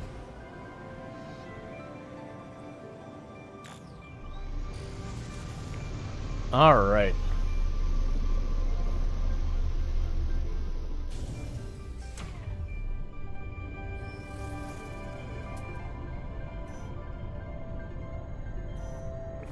Okay, fair enough. That was easy.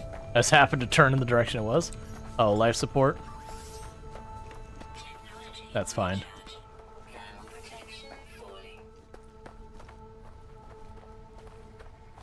You can't eat pineapple anymore because of that? That's no fun. I'm assuming you're saying like the acidity messes with you. Because I've known a number of people that particularly acidic food can be rough.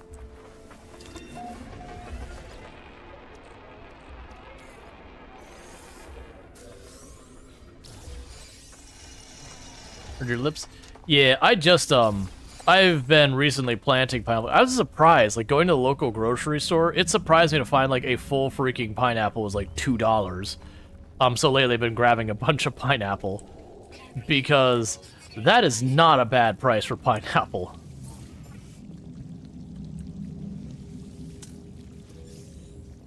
Alright, we're gaining more rank. What is with the sudden frame rate? So you have to deal with that. Yeah, it makes your throat hurt for a while afterwards. Ah, so you get like, I see. So you get like a heartburn kind of thing. That sucks. $2 for a pineapple, what a deal. I know, right? Like you go to the store, it's like, you get like a bag of apples or whatever, they're like $16 or some nonsense. And then you're like, okay, or a pineapple. A whole freaking pineapple is $2. And you're like, okay, go on. The terminal is clogged with unnerving, pulsating slime. Nevertheless, it appears functional. As you touch the input panel, the alien substance reacts violently. I make note to avoid getting closer. The device opens, revealing a single unblinking crimson eye. It prints out a blueprint for antimatter, accompanied by a strange message. Take the blueprint and read the log. You will find us when the time is right. 16. Cool. So we've already learned how to make antimatter. We'll also end up learning how to make the antimatter housing. And then with that, we'll be able to go from there. Just stop giving me that. Okay, and we learned the word for life form. Yeah, so you notice when it's putting those prompts in there, it says like exosuit, notification, all that stuff that's adding like that surface layer UI, that seems to be the thing that's making the game run like garbage. When I've been running around, like occasionally when we go fast or whatever, it'll start to get a little bit pokey where it's clearly loading in terrain or whatever. But it does seem like specifically anything that's putting that UI over top. So I don't know if there's an optimization thing where behind the scenes it's doing something that's not optimized, or it's saving, or what's happening, but that definitely seems to be where we're getting our frame rate hits. Which is why anytime I come down on the ship, it's telling me about the planet, and when I hop out of the ship, it's saving. That we seem to get those.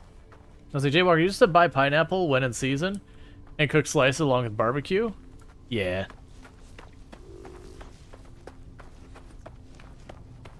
Okay, so with this, we can hop at our ship real fast, and I can make antimatter. We can make a housing. We can make antimatter fuel combination there. And we can shove that in our drive. Okay, so the next stop here is not to leave the system. The next stop here is I want to go to my base and yank it up from the roots.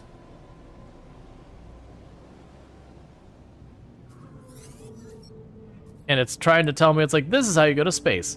In due time, friend. Right now, this base, wherever I've lost it to, where's my base?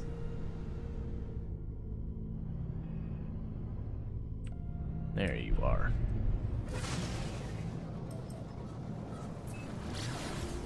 It's gone.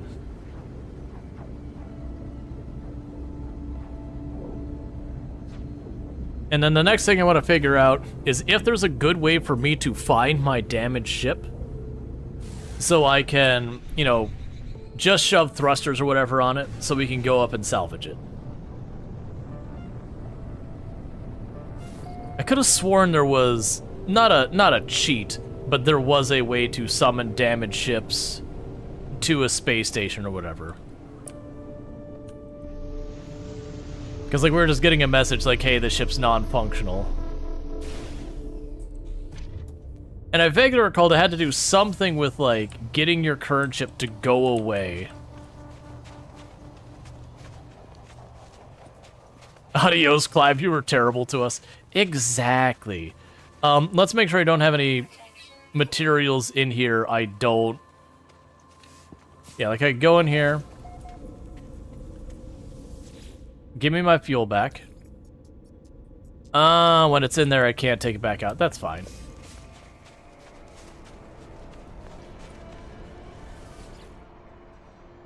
Delete base. Confirm. Now, I have no idea if it gives me my materials back. I honestly don't care. It'd be nice if it gave me all that carbon back, but it's ultimately just carbon.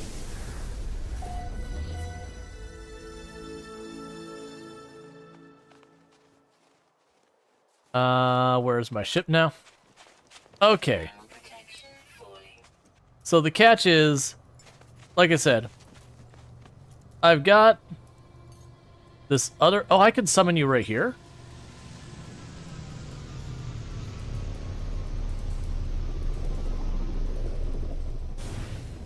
Okay. So what do I need to make the other ship run? I'll need to have the jets for lifting off, and the drive, I believe. Because this ship was kind of in the same quality of the one I already had, which is why I wasn't bothering. Because we have all this like damage stuff on here that I could fix and that would help and yada yada.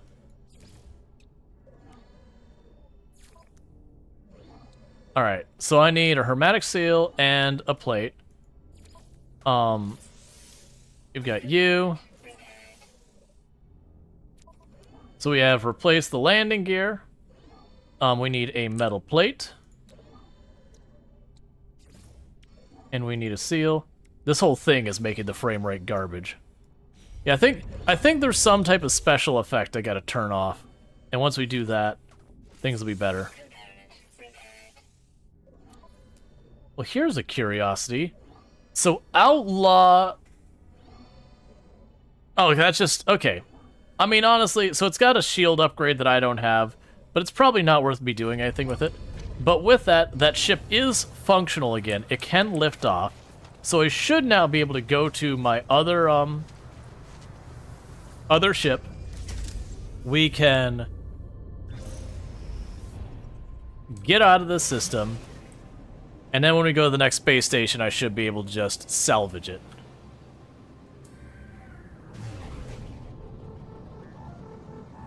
Alright, so with this galaxy map, it is time to travel.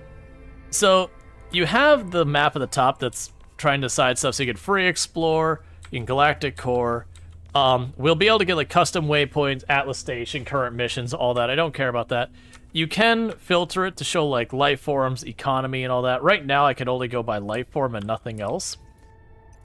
And no filter just shows a regular drive. Hyperdrive has no fuel. Did I not put the fuel in it? That's probably exactly what happened.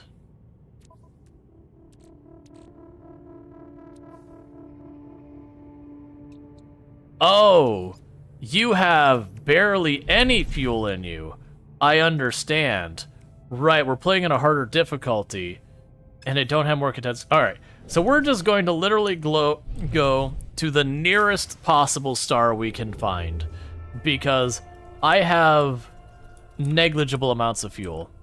So I've got this one right here. I cannot travel 3 light years.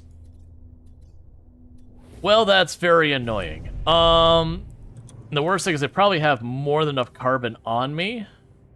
It's just not condensed carbon.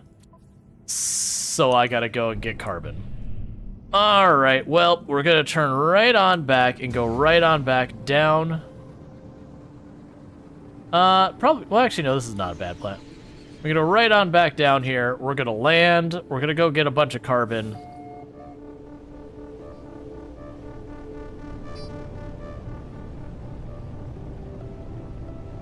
Because I don't have enough hyperdrive fuel.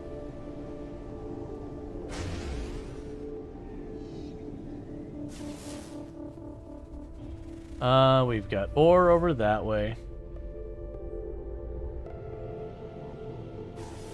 There we go. I figured I'd just look for a landmark to look. I usually will try and park at a landmark because sometimes you'll find good stuff. It looked like it's trying to land, not that it's going too fast. Would you stop having a frame rate thing? Take a sip. What's the worst that could happen? Yeah, it's 100% when the text appears on screen.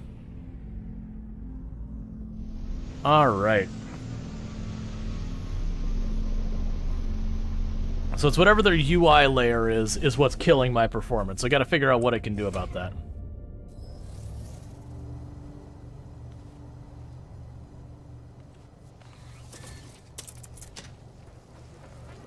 First time playing your place to the frozen planet?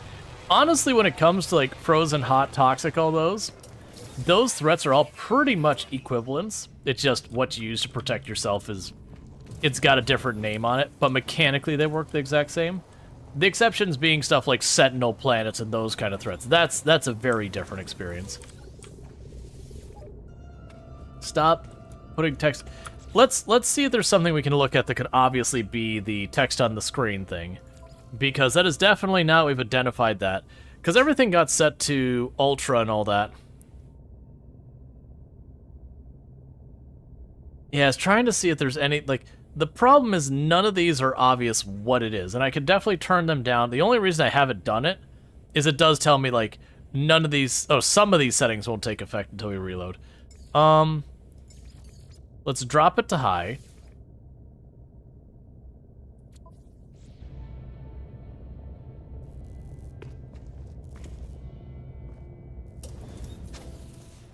And then what I'm gonna do is I'm gonna hop in and out of the ship real fast. So we get a save point. And we've got one. And I'm gonna do a quick reload real fast. Because I'm getting kind of annoyed with the frame rate thing. Like I said, it does seem to be something with like when the text appears on the screen. That is when it's bogging it down. I don't know why. This isn't something I've had with this game particularly before. But it did get its settings reset from what I had them when I had figured out all my settings previously by an NVIDIA driver update deciding to optimize all my games against my will. And by optimize, it just cranked everything to its highest settings so that almost no game ran well.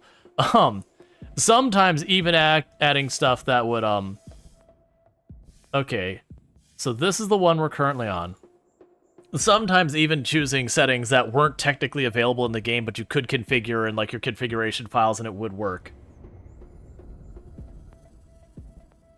Like, I can't remember. It wasn't Prison Architect. There was one of those style of games that it only went up to like 1920 by whatever resolution.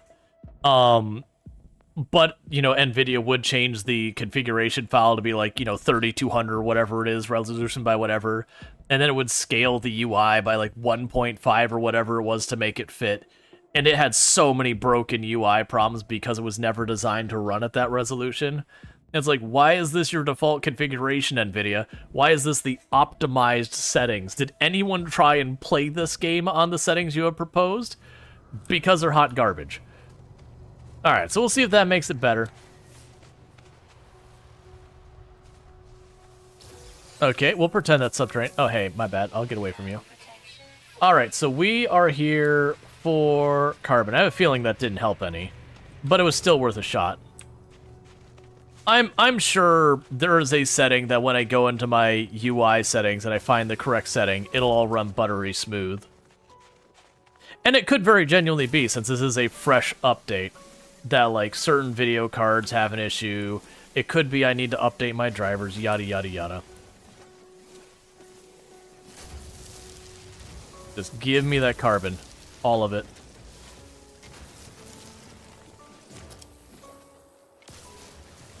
We're gonna grab a bunch of carbon. We're gonna put down our portable processor. Okay, we're gonna do that now because the stupid drones won't leave me alone. Later on, I stopped caring about the drones harassing me as much. Alright, it wasn't that button, it's you. Do that. Grab you. Drop carbon in here. And drop carbon in here. And I'll begin condensing it.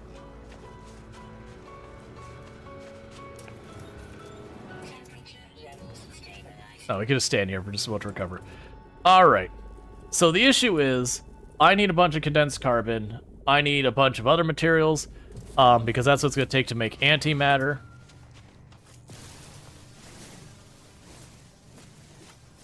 So I got to get all that stuff working.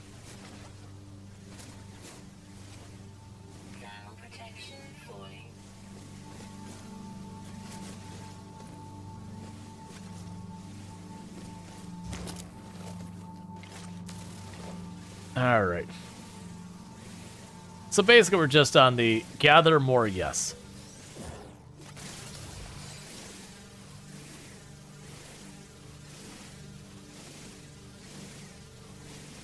And that'll be one of the big things to get later on, is you can get, I tend to set up most of my tools with the focus on, you know, gaining materials, gaining money, that kind of stuff. I certainly make them combat capable, but versus putting absolutely everything about the tool with the focus on combat, I focus on like a lot of the resource gathering and all that, because usually you don't need that much kit to be decently effective at combat. So you don't have to like really, really focus on having, 3 or 4 different weapon types and, having all the situations where you get maximum damage and yada yada. You just usually, like, choose one weapon type that's decently well-rounded and doesn't go for it.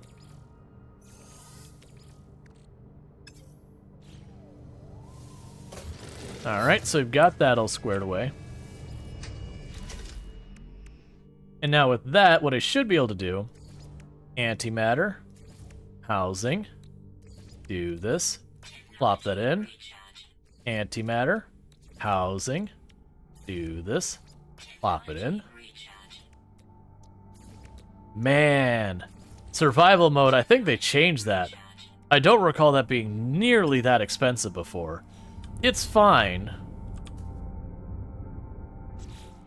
But, ooh, goodness, they've made that more expensive.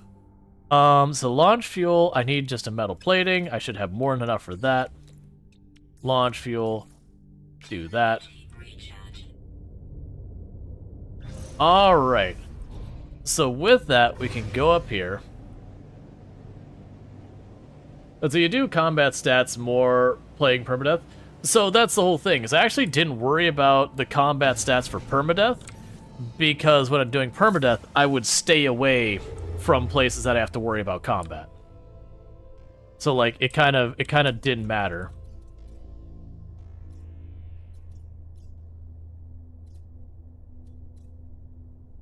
Alright, so we scanned that one, which is curious that it has that name still. Let's make sure we've turned in all our discoveries.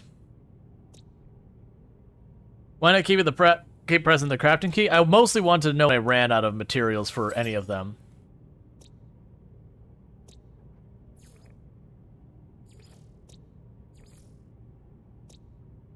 Ah, so someone else scanned this system. Okay, I understand. So I scanned these planets, and no one else scanned those planets. No, actually, I'm sorry. They did scan these 2 planets, but they didn't go in and do a lot of work on them. And interestingly enough, I can actually see other systems nearby that I hadn't been to yet. Alright, that's fine. So you go over here. And so I don't care about at all what they want me to do there. Anomalous signal blocking warp. What? Anomalous signal blocking warp. That's a new one. Okay, that's fine. So we have dissonant, water, water. That's curious. So we have a whole bunch of like different ones, and that some of them don't show what it is. Let's check out this dissonant one. I don't know anything about that.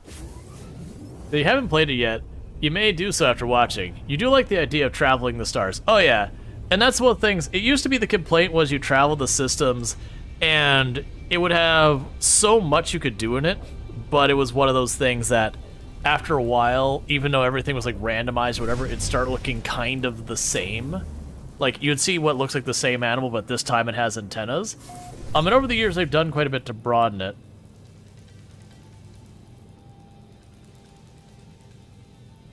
So it's a high voltage system?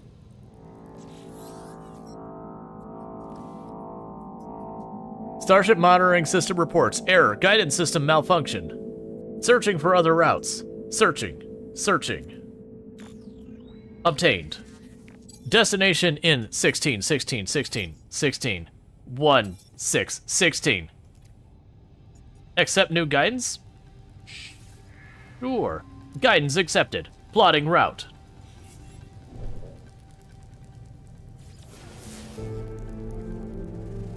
So we've got a frost planet over there.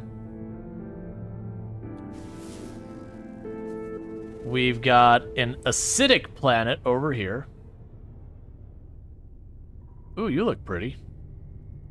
Probably in our frost planet or something about there. An icy planet. Yep. A barren planet. We have the station over there. We'll check the station first. I didn't check. How many planets are in this system? So we have, in the system we are currently in, 2 planets, 3 well, technically it's 5 planets. So let's see. We scanned 1, 2, 3. The other one's behind there. And 4. So let's quickly take a peek at the planet behind here. Just to see what we got. Wait, what? Oh, it's an asteroid. That's fine. You look like you're dead. Scorched planet. Alright, fair enough. Okay, so we're gonna go to the station first. Because I have that other ship I can junk for parts, which would be good. We can also save and then be able to go to our next quest and drop in there. I'm curious if at any point, if you're like, no, if it would kick you out of the tutorial and do all that. Did they just change the stations entirely? Because this is the same setup and this is a different race. Yeah, acidic planet. Yeah, the acidic planets can get interesting. They could also be absolutely awful. Okay, so it's trying to show me over there. So I don't believe. Let's start with the people up top. This kind of reminds you of that Bethesda game that came out last year. Oh, Starfield. I mean, as much as I enjoy Starfield, I would definitely say they're very, very different games. Like Starfield, by its nature, is a first-person shooter when it really boils down to it, RPG elements. So I don't care about the vehicle stuff. Oh, let's first take apart the ship. Starship Fabricator I don't care about. So let's do this. So that's my current starship. So I don't want to mess with this one. I believe what I need to do is go over here and say, build the starship here. So I can go to you, summon, grab your ship. Okay, so we've switched our ships, because this one I don't intend on keeping. It's just, there's a lot of repairs I need to do to get even equivalent to my current ship, so it's not worth it. Like, if I find an S-tier ship that's just really in rough shape, that's a different thing. Alright, so begin salvage analysis. So, okay, we can extract high-value scrap materials to harvest into a reusable customization module. Okay, I understand how this works now. So the idea is, I can scrap the ship and I get 1.2 million now. Or I can extract the customization module, and I don't know if I get one or all of the parts, but I'm then able to, yeah. So if there's a part I like on the ship, we can do that. One of the curiosities, let's leave the ship first. Let's take a look. One, make sure its cargo's actually empty. I don't know how this works when we swap them out. Yeah, the cargo's actually empty. I don't care about that. Is there a part that... Hey, buddy, I hate to break it to you, you don't have any ship on your ship. Is there a part of this ship I like the most? The cockpit is pretty nice, and the wings are pretty nice. The fuselage is fine. I think I'll take the wings. Because it looks like I get to pick one or the other or whatever.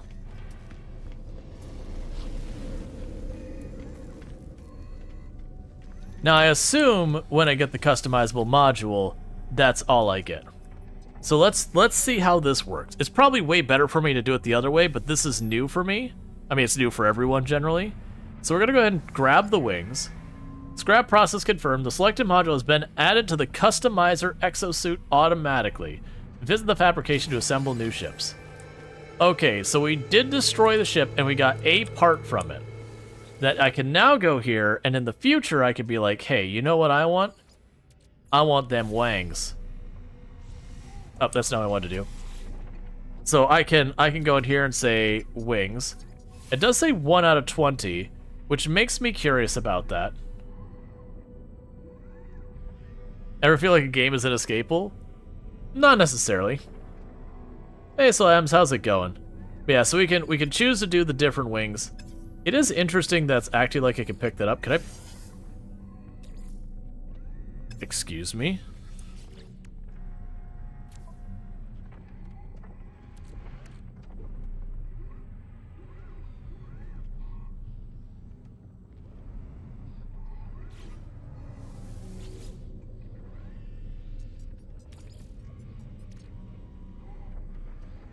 I'm confused. So is that on? Well, we're gonna have to science this, chat.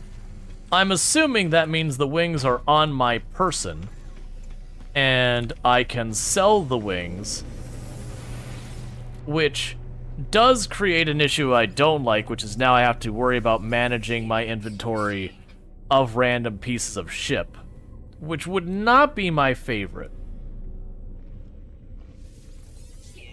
Okay, so we've sold that. So either A, it goes in my inventory. Okay, so it does go in your inventory. So that's not my favorite, because that would imply for making a fighter that I'd want, I'd have to go out of my way to find the fighter, to get all the parts I want to make the fighter out of, and then turn around and like mash it all together and do all that. But it has to be kept in my inventory. I'm trying to remember if your if there's any type of store. I think there is storage you can put in your base. So I do feel like one of the ways you work around that is it kind of just forces you to base build, if for no other reason than to have sufficient storage. Or I mean your freighter. Honestly, between your freighter and all that, that would be acceptable. With all that, hey, any of you guys got a ship you want to share? Look, man, just a little bit of ship.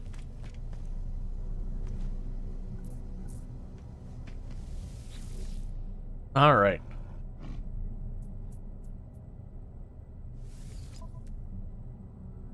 I wish. Negotiate price. Yeah, so I don't have $83 million handy, unfortunately. So, it's not gonna happen. Realistically, to get some of those ships, I'll probably find like a crashed S-tier ship at some point and just start hobbling it together. Or we'll probably get one of the Sentinel ships or whatever. We can figure it out then. In the meantime, if we go around here, I got a couple things to check out. The first thing I want to do is I want to get my backpack upgrade.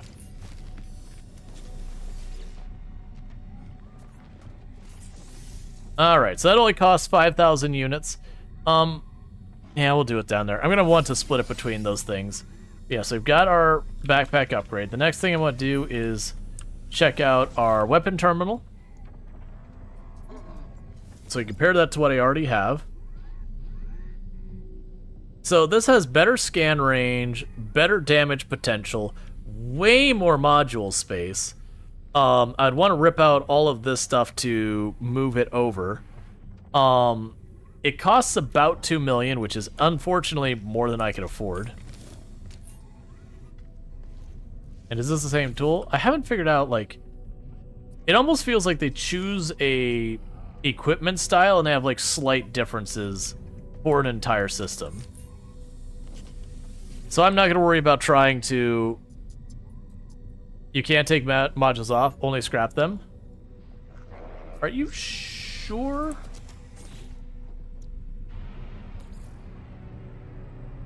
You're right, I can only move them. Interesting, a lot of the other stuff you're allowed to. Hi. Isn't he a cutie? Yeah. But not as cute as you. Alright. Yeah. Does he personally like the one that looks like a pod racer engine? You know what you mean? Oh yeah, no, I gotcha. Hit store, it packages them, and you can swap them.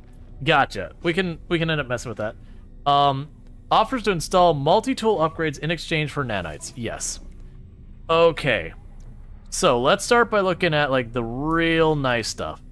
All right. So this one will increase the value. That is the only one we have to increase the value. So what we'll do is we'll go ahead and grab you because you're inexpensive. And it'll do all that. I don't care about the bolt caster. That does stuff to make my stuff more efficient with mining. That makes it more efficient with mining. That makes it more efficient with mining. Okay. So we might get some of those other things for the efficiency, all depending on what space we have. So that was the reason I checked this first. I don't have room for more efficiency. So we are maxed out. But that gives me another 1,300% for scanning animals. So you get the idea. We are boosting the crap out of the amount of money we get from this. So what are you about? You're the exosuit person. Is there things I really want from you?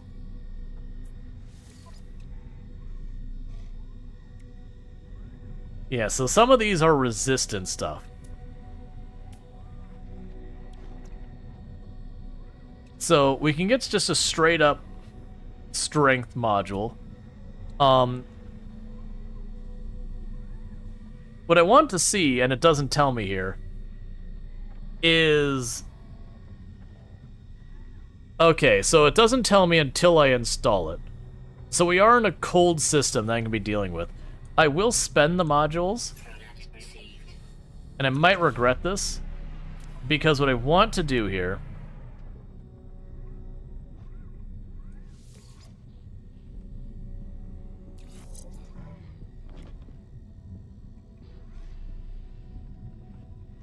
Alright, so it's really hoping, a lot of times they'll be like, hey, this gives you a certain % resistance or whatever.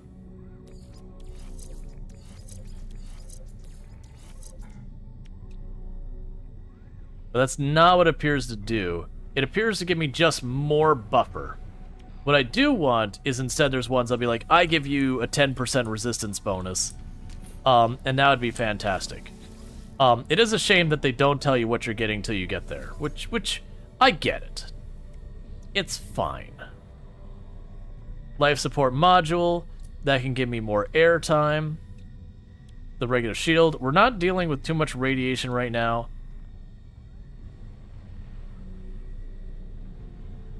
Ooh. May offer some limited... Oh, we also have an A.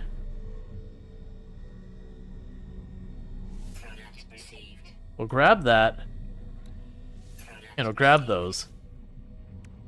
And these are things that I can also find out in the world. So I'll drop you here.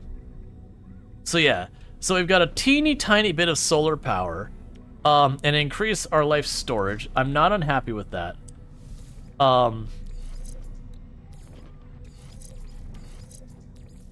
What do you even do? What are you? Shield strength. I don't actually have a shield, which is the problem.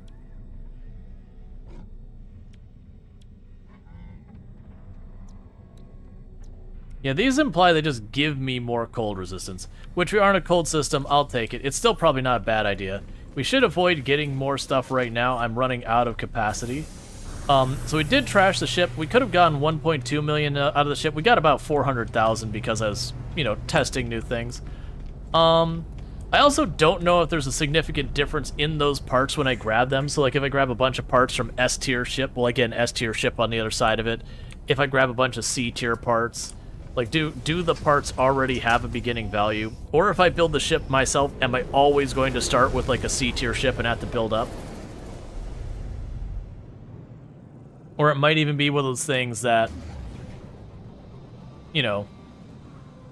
based on what we do, we get a whole bunch. Like, maybe I could spend different amounts of some resource or money to guarantee myself certain ranges of ship. Or it could even just be a roll of the dice. You slap it together and you get something out of it, and then you decide to upgrade.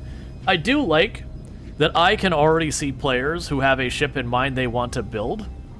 So they would, comb the universe looking for those parts to make, their perfect ship. And just burning hours on it. Because you can't convince yourself to play on relaxed deep down. I know the game was meant for normal. Although I feel like you can enjoy it more relaxed. Hey, tips. You can honestly play it on literally any setting that you want. There is no right or wrong way to play the game. The only concerns you would run into is if you play it on relaxed, you get a more relaxed play of things. If you're someone who gets bored if they're not challenged. Okay, do we have a sandstorm going on? You might you might find yourself getting bored too fast. But that all depends.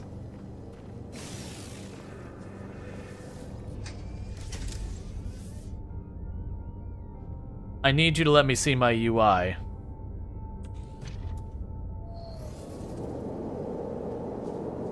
Stop showing this. I need to see my UI.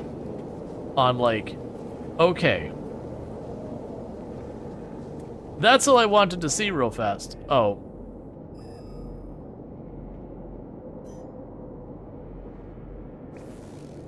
That's fine, but right now, I want to scan these things. Because I got all these things that give me money, so please, I would like all of the cash now. And I mostly want to focus on the animals. Most of my scanners give me most amount. Does he do typically like a challenge, but this game feels like building and exploring seems incredibly fun? Yeah. So there's definitely a balance to be chosen about, do I focus on making the game challenging so I have to overcome, or do I just want to kind of vibe? I mean, honestly, if you do enjoy a challenge, I would lean towards more on the challenge side. Because usually these types of games, they start out a little bit rough. But what ends up happening is once you start getting the tools you need, the game usually becomes fairly easy to handle. So like where I'm actually playing on a really high level difficulty right now, I'm playing on the survival mode. Very genuinely, pretty early on, I'm gonna get the tools I need to survive fairly easily.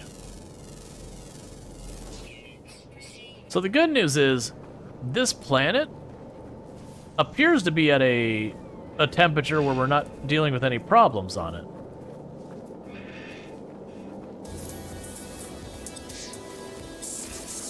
And there's lots of planets that are giving me oxygen.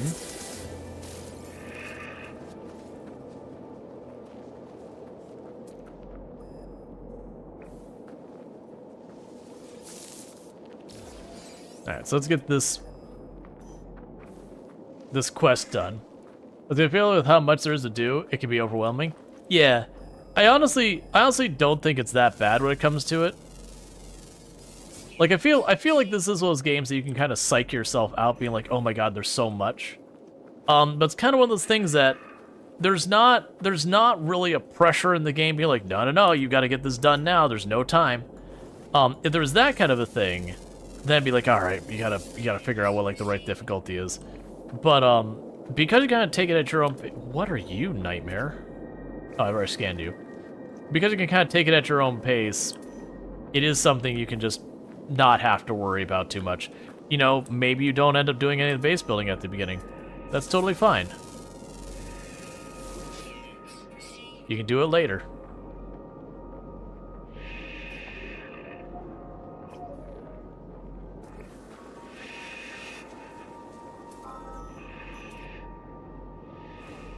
Where's the new creatures? There you are. Right, are creatures we haven't scanned nearby? Okay. So something here is carnivorous. Probably you. And is killing everything here.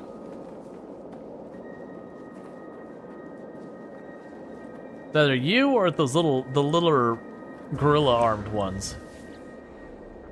Is there any good goals to focus on so the game doesn't explicitly recommend? The game is pretty good about always having something for you to do.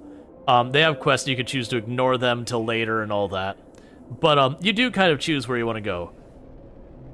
So we don't speak the language. The stone resonates, producing the sound that fills my mind. Visions begin to take shape. You see two large aliens locked in combat. Eventually, one triumphs, leaving their victim to bleed to death. With their last will of strength, the vanquished alien gestures towards me. Accept knowledge. The name Vikeen floats in my visions, the echo of strange vision I just experienced. The word is this alien tongue is seared into my brain. Yay! There is a thing you like having. That doesn't make you weird. There's a lot of people who, if a game doesn't have focus, they kind of lose interest really quickly. So there's absolutely nothing wrong with that. One thing that can help is you've got your milestones. That's something to work on. There's achievements to the game. That's something to work on. There's lots of things you can have as like, okay, this is what I'm working on now, and just focus on that. And there's like no shortcut. Like, let's seeing as the sky is now yours, do you charge people for breathing the air, or pay them for farting and adding more to it? Oh, we definitely charge on both ends of that, by the way. Let's see, the structure is like anything you've encountered in your journey so far, other than the many other structures just like it that I've encountered. Everything about it is obviously alien, so obviously out of place. As I stare at it, words form themselves in my mind, a strange fragment of broken speech. Is it traveler? Is it friend? It is friend. It feels strange, responding to questions I am unsure that I'm being asked. But something has clearly taken notice to my reply. I am overwhelmed by a sense that something has awoken, that someone is watching me. It forms another question. Is it first? Is it last? It is last. I do not know how I'm being spoken to, but the monolith is ancient. I cannot escape the feeling it has asked these questions many times over. It asks again. Have they seen the Crimson Eye? The Crimson Eye seen them? The Eye has seen it. Likelihood of anomaly exceeds safety hood parameters. Alert. Alert. The boundaries fall. The walls collapse. Your universe awaits. Find us, traveler. Yay. Oh yeah, no, you're not asking stupid questions. Hey, look, it gave me a warp cell. That's pretty awesome. Oh yeah, you're not asking that, like, any silly questions, all that. It has been really interesting the game. Yeah, and you can have short-term goals in the game as well. Not every goal is like some big monolithic thing. There's some goals like, I just want to get in I just want to get an S-ranked ship. That's not the biggest thing in the world. You just gotta kind of, search for different ships until you find one. Now, there is a such thing as a major goal saying, I have this ship I really like the looks of. It's a it's a C rank ship. I want this ship to be an S rank ship. You can still do that, but now that's a whole thing. Yeah, or for a relatively short goal, I want to scan everything on the planet. Let's actually see how we're doing in that. I have scanned everything on this planet. Yeah, some planets you don't have much variety to look at. Some planets you have a whole bunch. Yeah, or I have a specific mineral I'm looking for. I need more copper. I need more this. I need more that.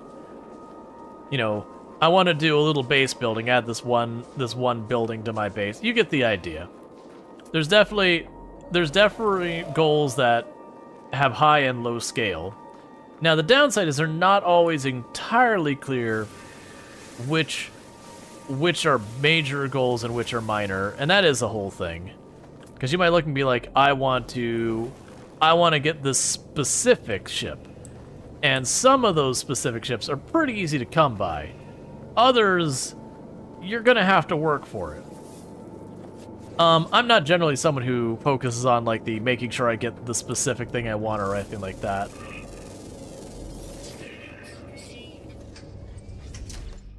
Alright, so with that, we did get ourselves another warp cell.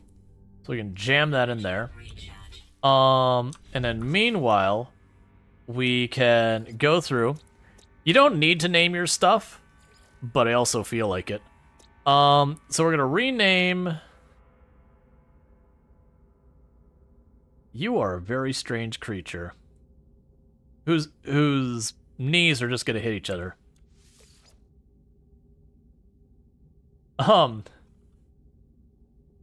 Yeah, this poor creature's gonna have a bad time. We're gonna call it Knee Knocker. Because this creature is gonna spend its entire life just smashing its front knees into each other and being in incredible pain. That's a reason why it's rare. It's really struggling to exist. Okay, we'll go. And you are Butterbat. Or butterfly bat.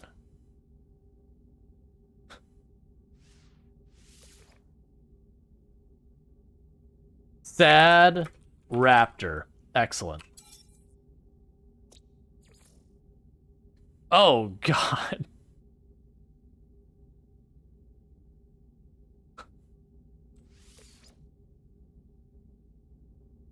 Kill it with fire. Excellent.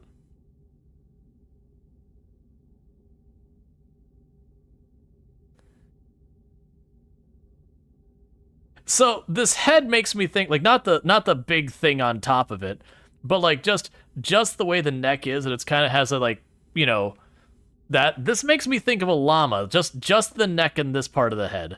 This part obviously not fitting in that, and then you get down to the legs, and honestly the back legs wouldn't be. Johnny Bravo camel. I don't see the Johnny Bravo. I'm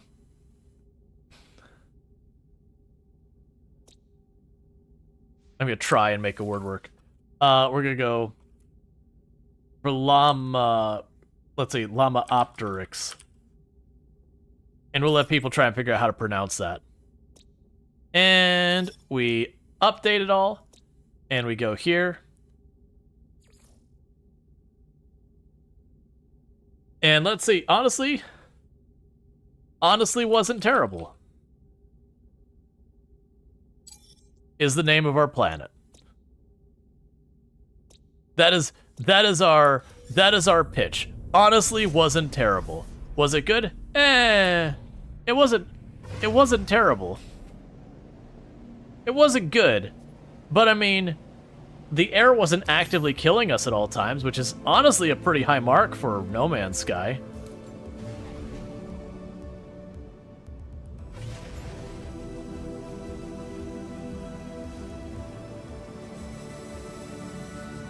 Okay, so what is my mission objective now? That's in the log. So local information register. Scan animals and planets and minerals. The visor activated. Yada yada yada. Oh, I actually don't know how to get rid of that. That's fine. Let's see. Locate your benefactor. Press Q on the galaxy map and look for clues. Is it gonna like scream, "Go over here"?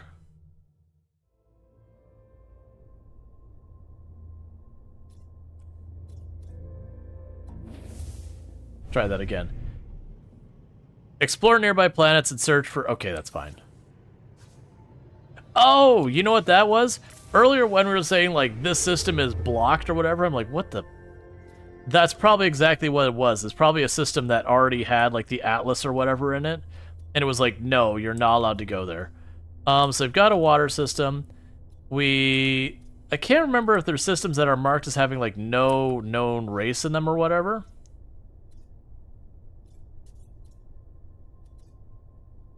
That's fine. We'll continue to explore nearby systems, mostly focusing on ones where we don't have more information on them.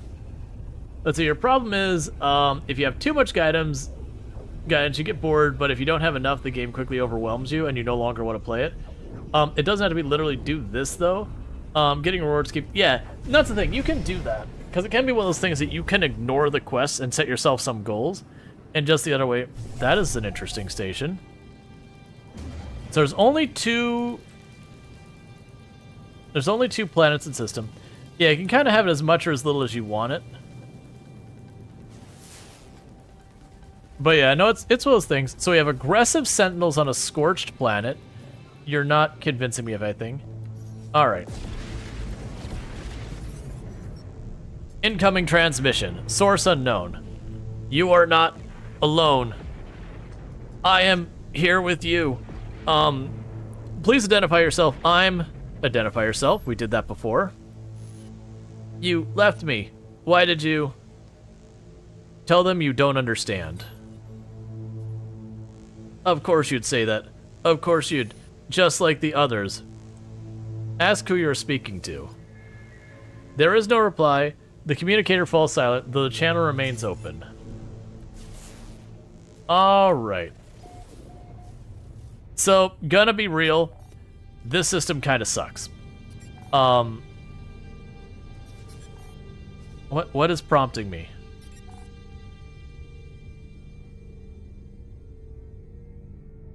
Okay, I guess whatever it's done. All right. So let's go to the space station, get her back thing. Let's see, you thought you had heard about the ship part later in the game that fuels itself while you're out adventuring? Yeah, no, there's ships that have like solar sail kind of things that they do power certain systems and all that. Is that planet Cauliflower? Basically. Alright, so we can go ahead and pop out here. And we're going to run up. We're going to grab our backpack upgrade. Because we're going to grab our backpack upgrade. That's what we're going to do. And we're going to take a quick look at the option for changing our equipment. Interloper. The life form appears to be ready to install. Oh, that's not what I want. I want this thing. There we go. Okay. So we are at the point I do want to get myself another slot up there. Now, actually, before I talk to you, what do you have for these? Okay, so we actually have a B-class piece of equipment here, and it is way better than mine. Like, don't get me wrong, the damage potential is nowhere near that high. Thank you for the follow. Welcome to the stream. But that is a massive upgrade for us. So let's see if we can't make this happen. So what we're going to try doing is I'm going to see if we could store you, plunk you in here, store you, plunk you in here, store you, plunk you in here. Basically, I'm going to store whatever I can on this thing. Let's see, we got the train manipulator.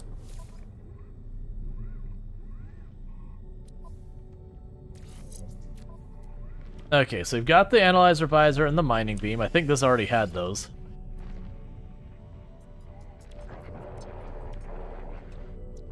We also had... Okay, we can put the scanner back in. Where is the scanner? I'm looking for just the base scanner. Scanner package. Because that gives it a little bit more value. So your Starship's ideal is one that is powered by horsepower and gunpowder, agility and cuttlefish. Okay. Thank you D_0702 for subscribing for 1 month. Thank you D0702 for the Prime Gaming sub. You'll get one of those a month, and you used it here, so I really do appreciate that. Means a whole heck of a lot, so thank you so much for that. Alright, so we've got our same piece of equipment here. And then these, I don't really care about these weapons particularly, but I am going to exchange these. It's going to wipe... Actually, we can't. Alright, so I need to sell just a little bit. If we sell just a little bit, I can buy that. And if I could buy that, then we will have ourselves, you know, at least a pretty big step in the right direction so far as getting some better equipment. So with that, is there something I have here that's worth some money that I wouldn't mind parting with? We could sell you.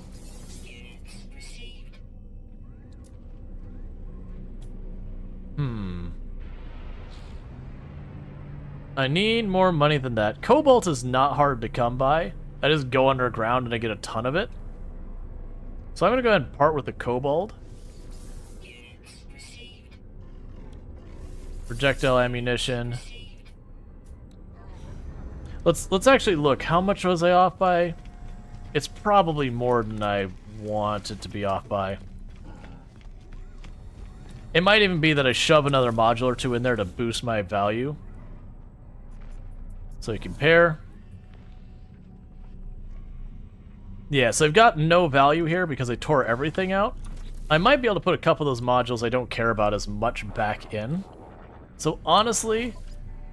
Oh, no, I do want to keep that. That I want to keep. What I'm looking for, so that is that one. So we've got our 3 scanners. Da-da-da. That's a train manipulator, so I do want to keep that.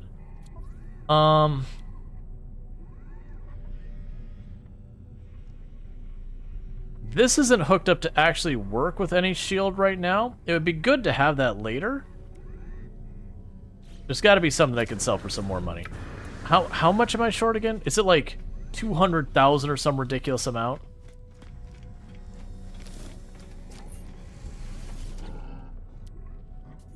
Okay, so if we compare, the value difference we have is I need about 133,000. Ow. And then this one on the other side, which I should have looked at as well first. So we have an A class here. Okay. And its potential damage is way higher. Its scanner range is way higher. Yeah, I'll take this one instead. It's a couple slots shorter than the other one, but I mean, give now. Data silo. All right. So with that, it's time to start putting stuff back in here.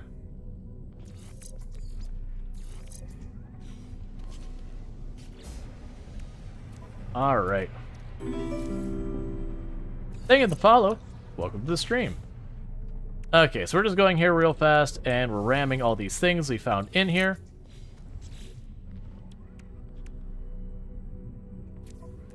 All right, and we've got the mining, advanced mining laser. Plunk you over here. Plunk you next to it. And we've got all that. And go to you. That's a terrain manipulator, same deal.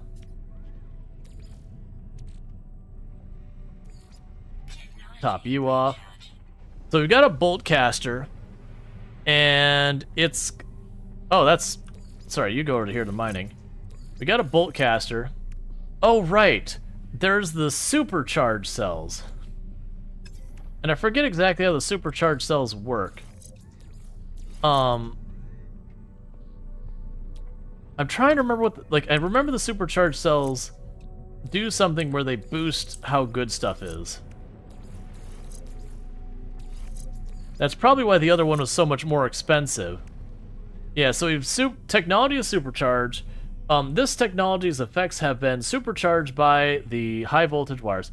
So the question is, if I put you in the supercharged cells. So that says 8,600%. If I don't put that there, okay. So it makes that even more effective. Cool. We're basically near broke, but with that said, what upgrades can I try and get from you? Because I think you take nanites. So, we are looking all the way up for the top of the line stuff.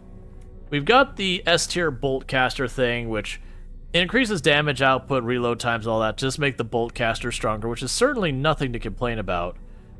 We do have the mining laser upgrade, which will make our mining laser just straight up better. We do have another mining laser upgrade. We do have a A-tier scanner upgrade. That increases the value of discovery data. That's not that helpful. Like, there's lots of good things I could do, but I'm mostly... Oh, right, it doesn't tell me which discovery data. We'll roll the dice. And then on top of that, I am going to go and grab the mining laser A. And see what we get with those dice rolls. Okay, so the mining laser. Okay, so we have it's just better. And that's probably getting close to maxing that out. And meanwhile, with this, if we go to our exosuit, we have this one here. And you give us what? Floral. So this gives us better flora analysis value. So that's fauna, and mineral. Fauna and mineral. So you are the outlier. So let's go ahead and take that technology out, because I can't put it in because it'll overwhelm it.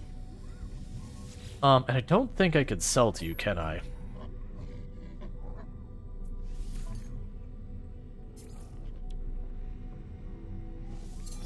Yeah, so I take a huge loss on that, which is fine. Now, I'm tempted to also grab the bolt caster upgrade, and I'm going to. Because we do have a bolt caster on this. And I don't really have a good weapon setup. So with that, if we look at our bolt caster, we've got... That's only 1% more damage. That's fine. Ricochet module added. But yeah, so the idea is we upgrade our bolt caster to be a decent weapon. Meanwhile, let's go talk to this guy about our defenses.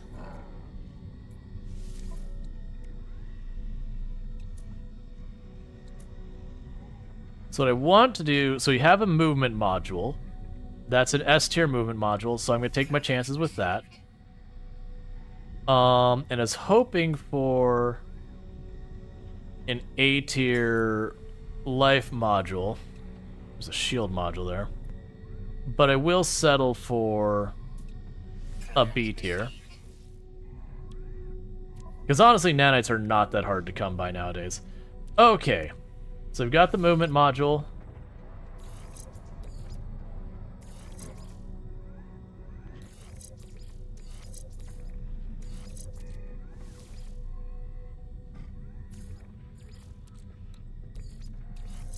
Cool. And then you increase life support power. So scoot you over here, scooch over here.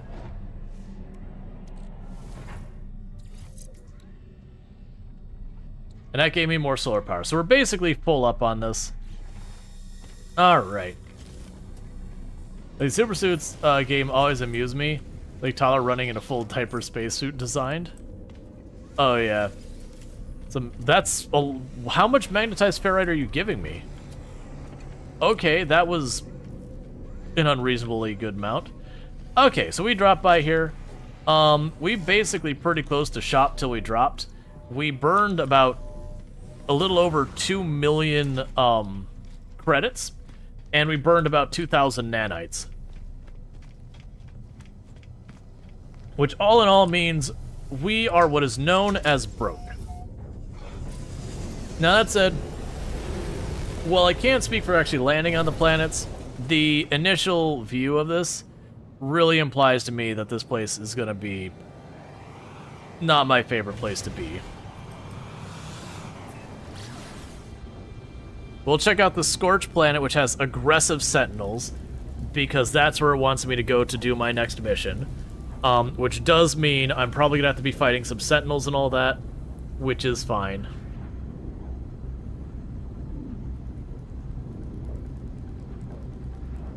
Alright.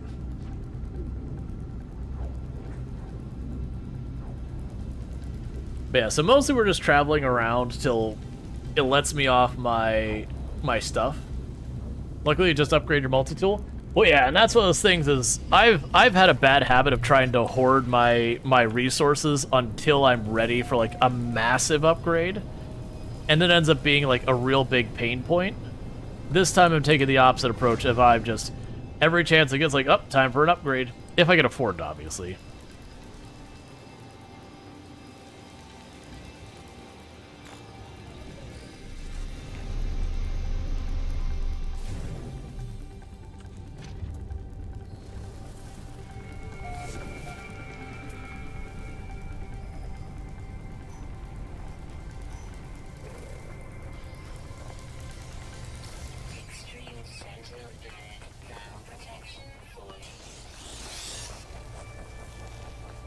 Get away from me.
So where the heck was my destination?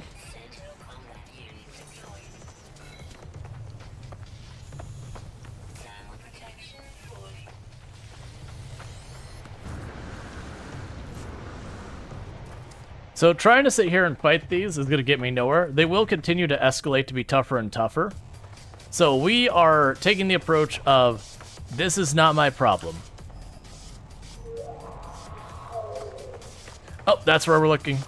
There's a ship over there. So we're just going to try and run away. And if we manage to get away from them, great. If not, we'll just get to where we're looking. Give.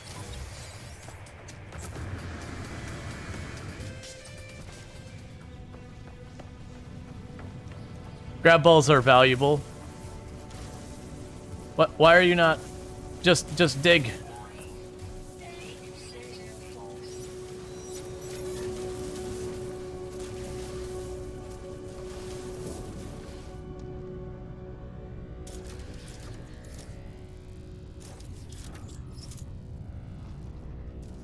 Okay. So we've actually got some walking dog robot sentinels and all sorts of scary stuff. Now, I don't know about nowadays. Sometimes those walking dog ones would bug and fall through the terrain into your tunnel. And it was bad when that happens.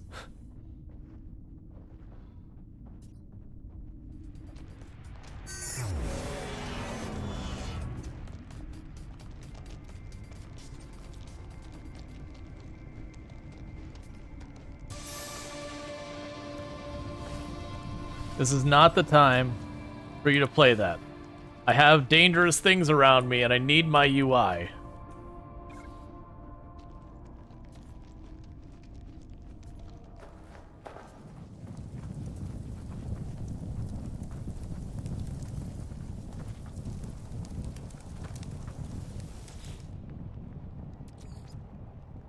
But yeah, so as you can see, this is not a safe planet to be on. There is reasons to build bases on Sentinel planets, because they do drop good materials. But it can be a very frustrating planet to stay on. Of course you need chromatic.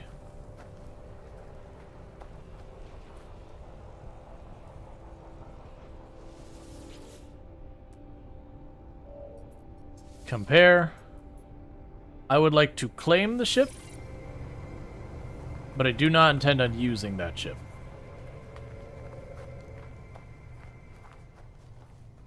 Let's go back to where I dug the tunnel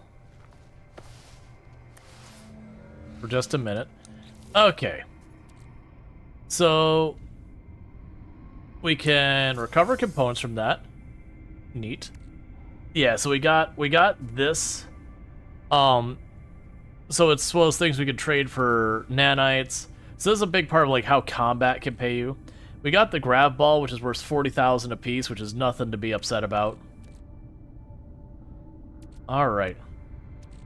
So I think the first thing I need to do is we're gonna need to pop up here real fast.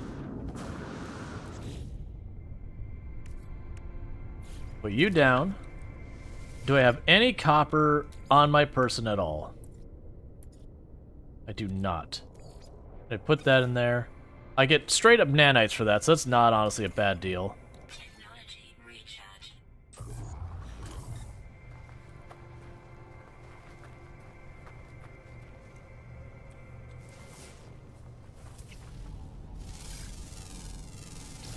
Units received. Ground protection falling. Okay, I'm apparently able to scan right through that stuff with this. Units received. Where? No, it's warning me that there's an enemy that can fight me there.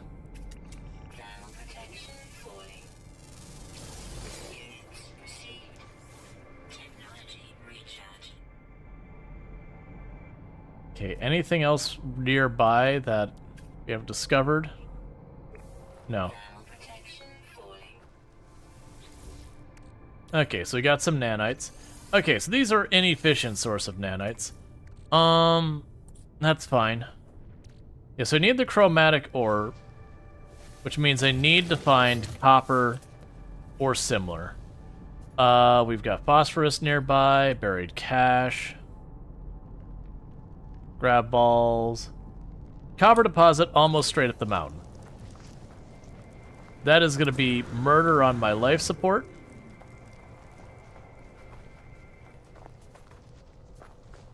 Because for a reason, it's not letting me mine in this wall.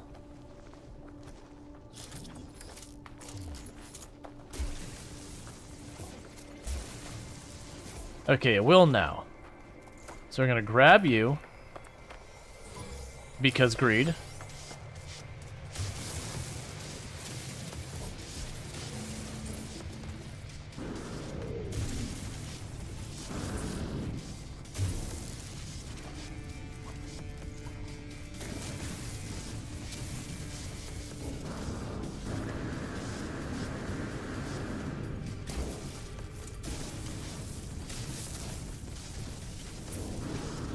All right.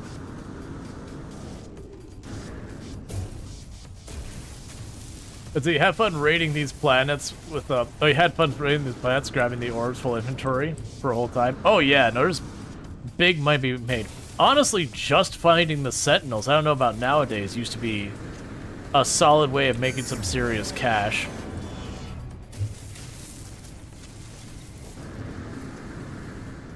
You just grab the stuff they dropped and you could make up pretty well.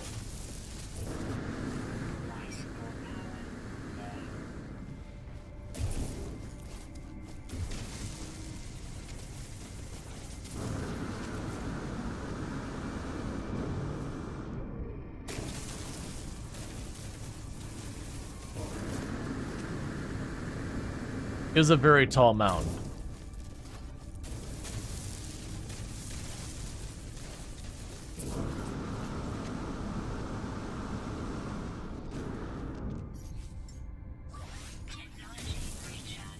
Okay. Yeah, so pretty soon I should reach the surface. We're getting really close to this copper node.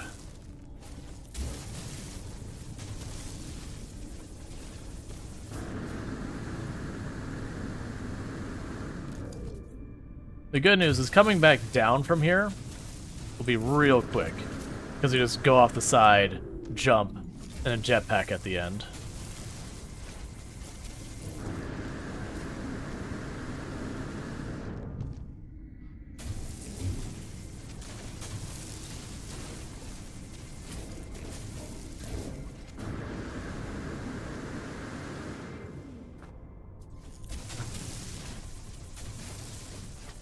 Alright, because I needed more chromatic metal, and this is how we get it.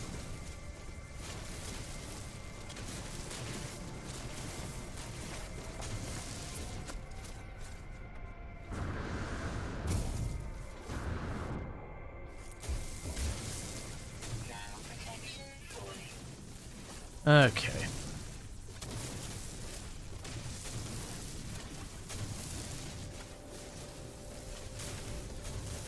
It's interesting that that's not highlighting the copper that I'm mining.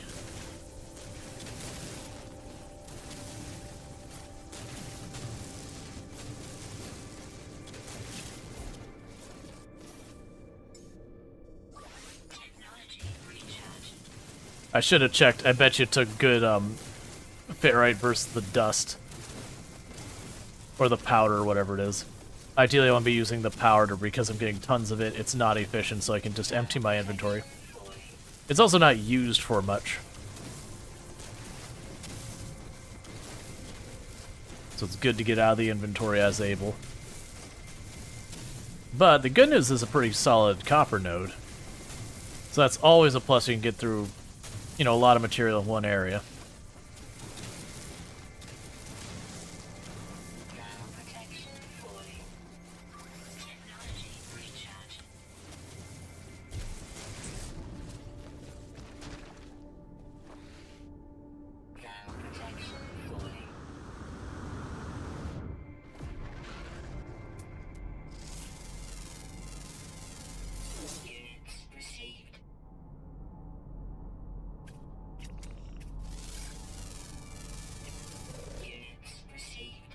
Just making sure we don't have any animals we can see from here. Looks mostly good. What animals do we have on this planet? We have discovered them all. Perfect.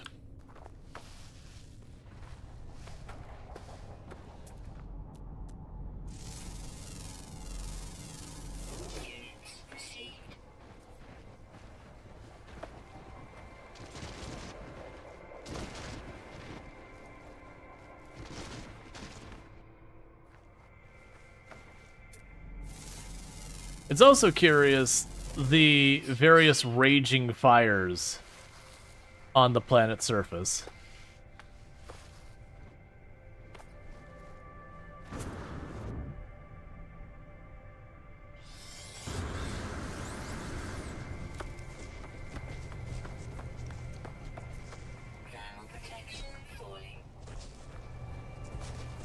Okay.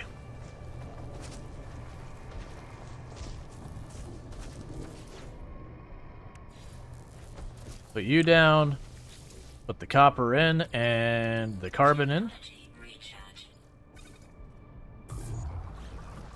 You just need to get out of the way for a minute while that runs. Alright.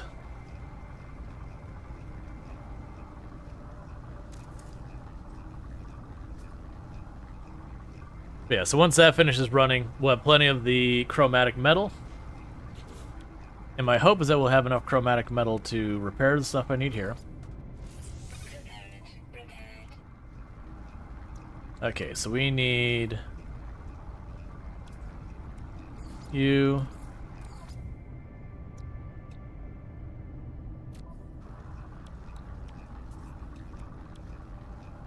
And I'm out of ferrite? Is that true?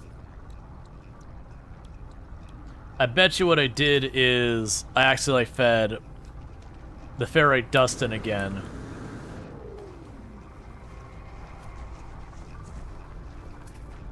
As opposed to other stuff.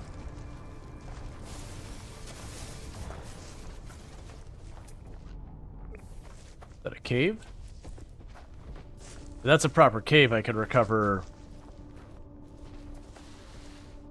Temperature levels stabilizing.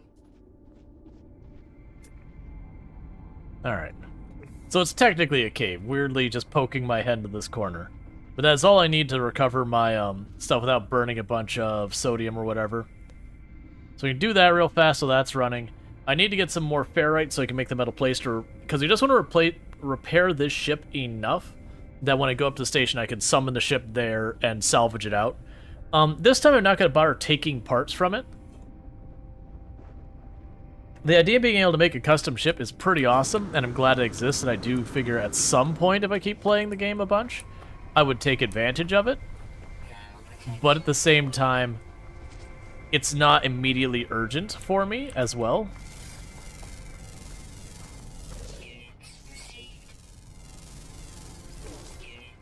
Alright, so let's grab you. Grab all this out.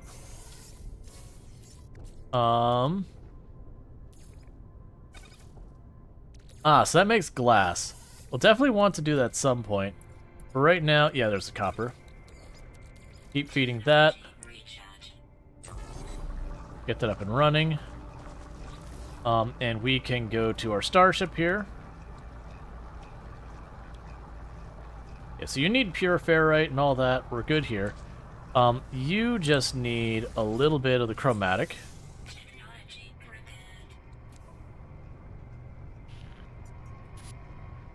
There are no signs of life. There's only static of a broken communicator. Extract records. Whatever message this once had was scrambled beyond recovery. All I extract the pilot's name, Artemis. Whoever they are, they're long gone. The only other uncorrupted data set is an upgrade for my mining beam. We have a wall of fire approaching.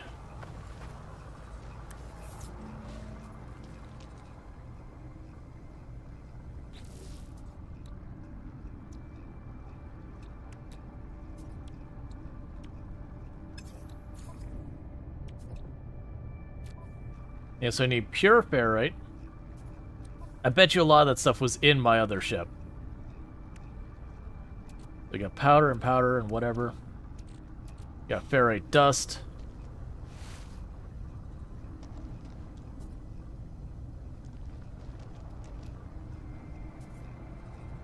Trying to wait for that to stop running so I can pick it up. And I just need some pure ferrite. Sounds like it's done.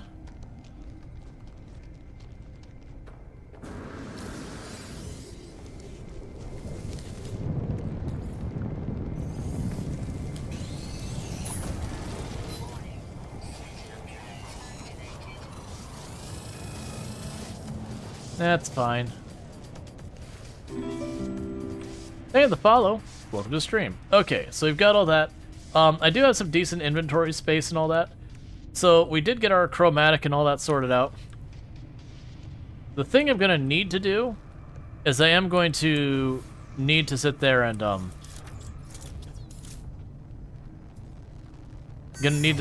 reach a place where I can get some pure ferrite. That shouldn't be too hard. It's mostly just going to be avoiding the sentinels while doing it. That's going to be the annoying part. Because the sentinels are pretty rough to get to go away and leave you alone by fighting them. Usually they tend to escalate. Sometimes you can get ahead and wipe them out real fast and they'll, you know, before they can signal more and whatever. But with the current combat abilities, it's unlikely I'm going to be knocking down sentinels rapidly enough that I can get all 5 of these off our tail before they summon more. So what we're doing right now is we're just waiting for the firestorm to go by. And then once the firestorm goes by, we're going to try and locate some chunks of rock that get some pure ferrite out of real quick. Because I need enough ferrite dust for the metal plate and enough pure ferrite for the starship's thrusters. And then once we do that, I can choose to either lift off in that ship and go straight to the station with no shields and everything and just try and make it work. Or I have the choice of turning around, getting this repaired, running back to our other ship and jumping in. It really kind of depends if my other ship marker is still available. If it is, and I don't think it is, or if I could sit there and see it, then that's pretty easy to manage. Otherwise, I'm going to be just dealing. Would you go away, Storm? Yeah, they're still hovering around. It's the storm that's the reason I'm staying down here, not the sentinels. Because with that storm, my heat would go away. Alright, so even though it says storm clearing, we're still waiting for where it says storm on the HUD over there. Once it stops saying storm is when I stop taking extra damage. Or extra heat resistance or whatever. Okay, so now we can come out. We do have sentinels all around us.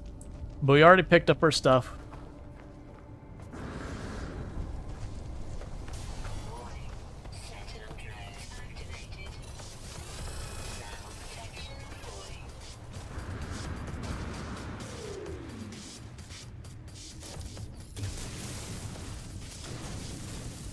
I was expecting more down here.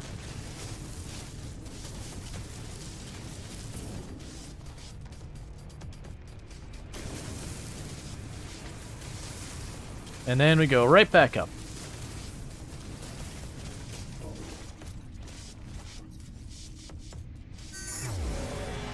Okay, so this time, powdered ferrite.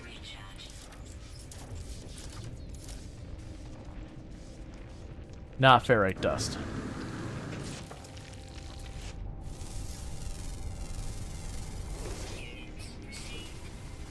Okay, so these are pure ferrite. So I break up a couple of these, and that should give me what I need. Yeah, literally it looks like it's going to take 2 of these to get what I need.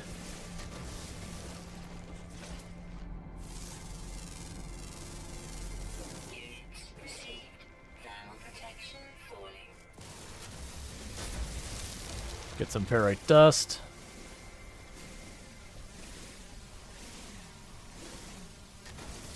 And the downside is I keep getting a bunch of stuff brought right where we were staying, or where our ship is, which isn't going to help out a lot of things. All right.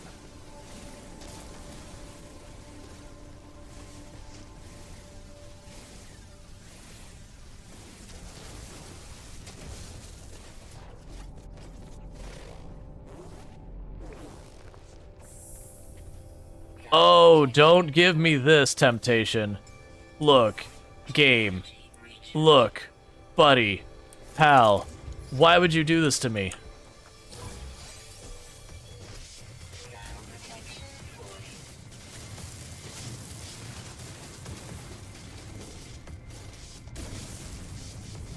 That many gravstones right there. It's like, yeah, I'll take a cool 120,000 credits just laying on the ground. Don't mind me. Oh, they're actually getting close enough that they're seeing me. I wonder if I'm close enough to do the ship repairs from down here. No. In the meantime, before we could get out of here quickly, there's the plate. Oh, nope, they're seeing me.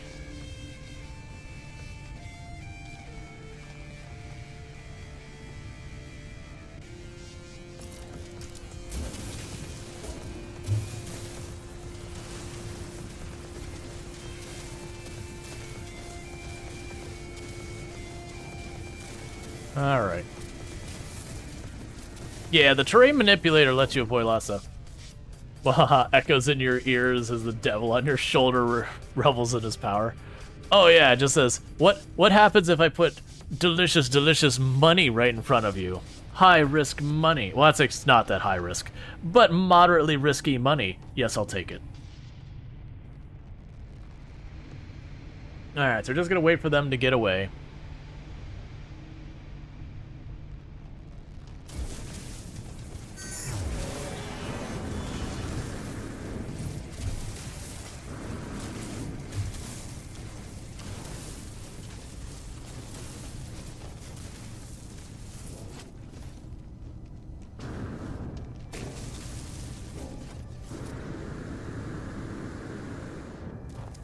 Okay, and with that we can go pop and pop. We have a functional ship again. So again, the question is, can I see my other ship from here? Nope. So let's take off real fast.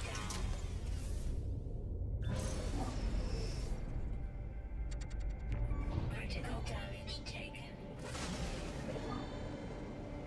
Before any sentinels scan me and decide murder is on the menu.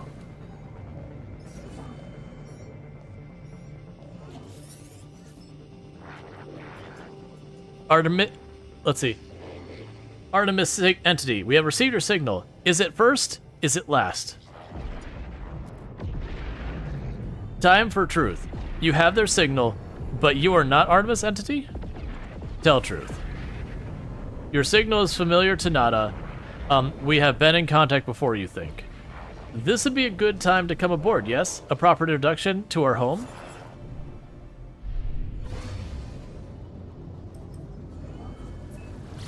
So I need to get to the space station as fast as possible, and the reason I need to do that is this ship has no shields whatsoever.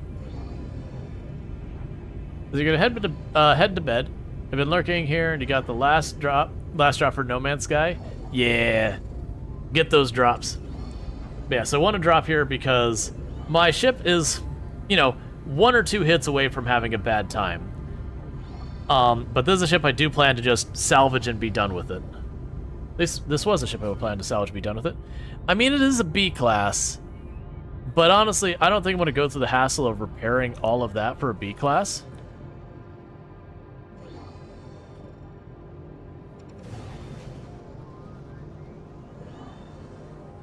Like, as a B-class freighter or something that, like, as excited about, sure.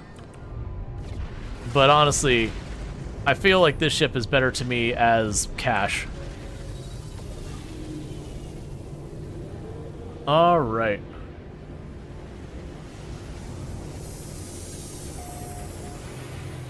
And the good news is, it's boarded safely. Got all its hull points back because we landed. And it's time to scrap it for money.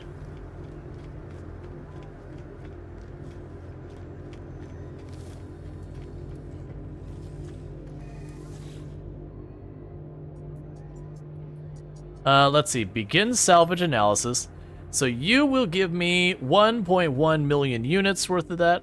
So I'm going to go ahead and just scrap this one. We already did the other one where he tore parts off of it.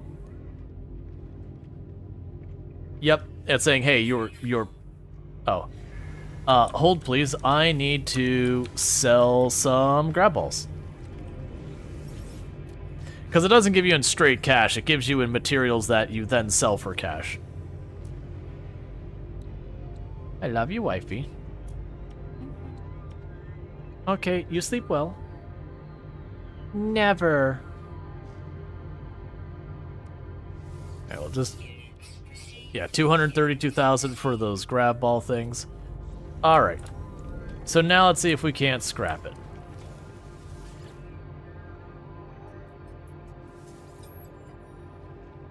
And the 1.1. Inventory's still full. And I don't want to move stuff in my inventory to the ship because I'm literally about to destroy the ship. So let's see here.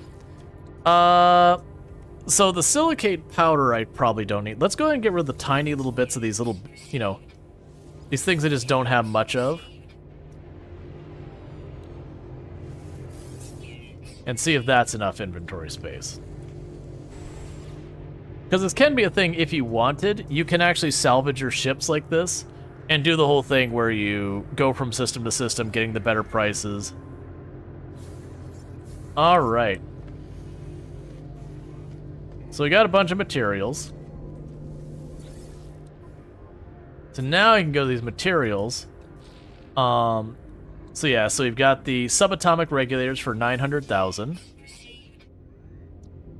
We've got the spools of nano cables for 200,000.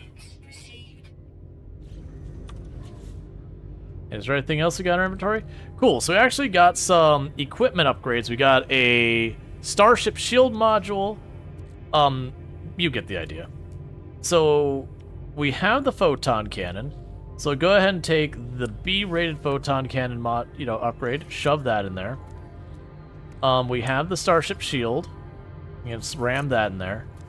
That said, I don't have an intra-knife module, so I'm not going to sell that.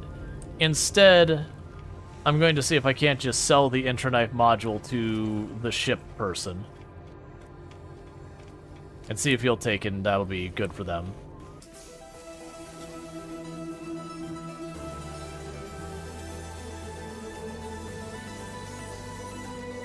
Okay, I gained a journeyman in what now? Cool. You don't say. Alright. So I can go here. 138 nanites? Excellent. Alright, so I'm not going to worry about the rest of that. So we can get the hyperdrive modules and all that, and they can be really excellent.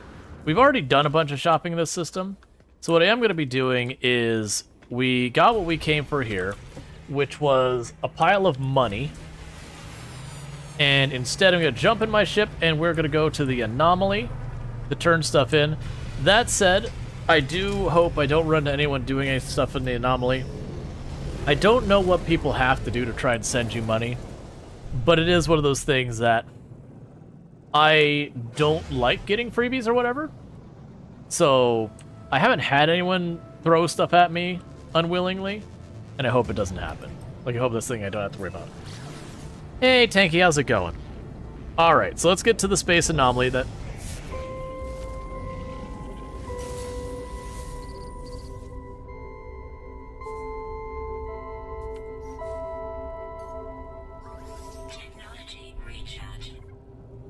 What am I seeing ahead of me? Incoming distress signal.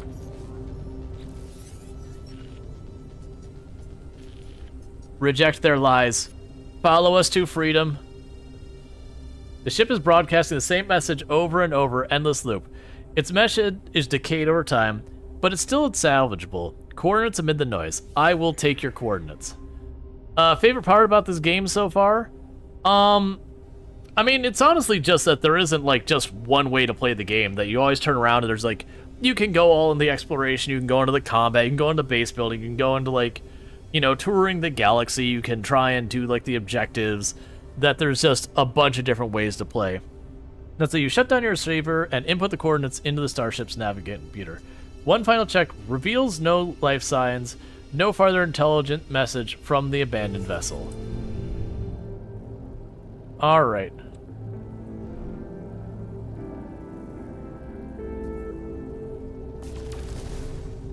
Yeah, I can't damage it.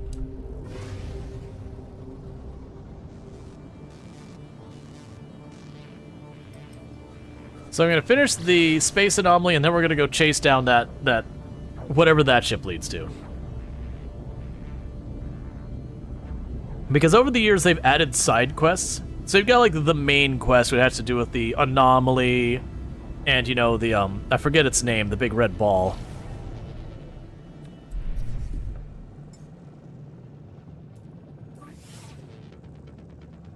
Alright, so I'm out of fuel. So what I'm going to need to do is collect it. And fortunately, we're in a place we can collect.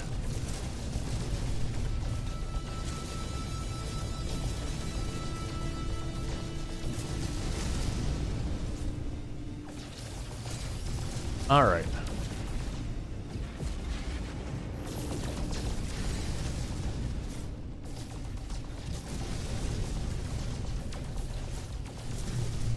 Because you get all sorts of rare minerals in here, like silver and gold and platinum. And you get lots of titanium as well, which is what I'm here for.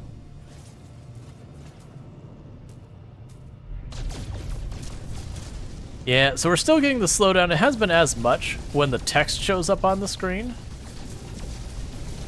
Which I didn't have that before, but like I said, since the last time I played, I had updated my video drivers and they reset all my settings and everything.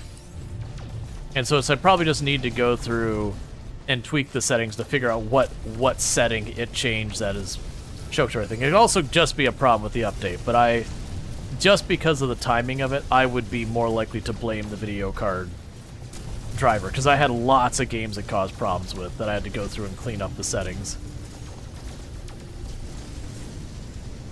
Okay, so with that, let's go pop these gold nuggets. And the hyperclusters. Now with that... Technology recharge. Hi, other ship. Alright. Let's those down. Are you streaming off the same computer? Yeah. No, it's been with this update. Like I said, more than likely what's happened is there's been some setting that NVIDIA updated. When it did the driver update, that it was like, this'll make your game better. That has just been hot garbage. Because most of it, we're going to optimize the gameplay as far as that driver update was concerned, was let's set everything to its absolute max so that no game could possibly run it. So I'll probably just have to go through like off stream and just tweak some settings and try and figure out what setting I can clean it up with. Because once the text is on the screen, you can see it runs buttery smooth. But it's weirdly just that overlay just really angers the computer. The problem is, those overlays happen every time you get out of your ship, every time you go to a new area, every time you get a milestone. So it is pretty constant you're seeing it.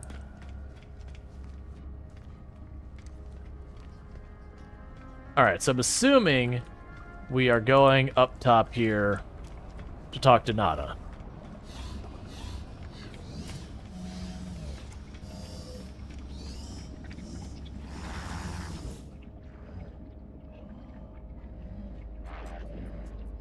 As your favorite Newfoundlands are boarding, they finally got groomed before showing up. They're not stinky and matted now. Your favorite Newfoundlands are boarding. I'm very confused by that, Ray Larson. Okay, so we have Entity Priest Nada, Divergent Korvax. Welcome to our anomaly. Oh, dog breed. I was like, I have no idea what we're talking about. Let's see, our home here is pleasant, yes? Polo's own design. A perfect bubble. Beyond the Sentinels, beyond the vengeful Korvax, Nada watches time come and go. Ask about Nada.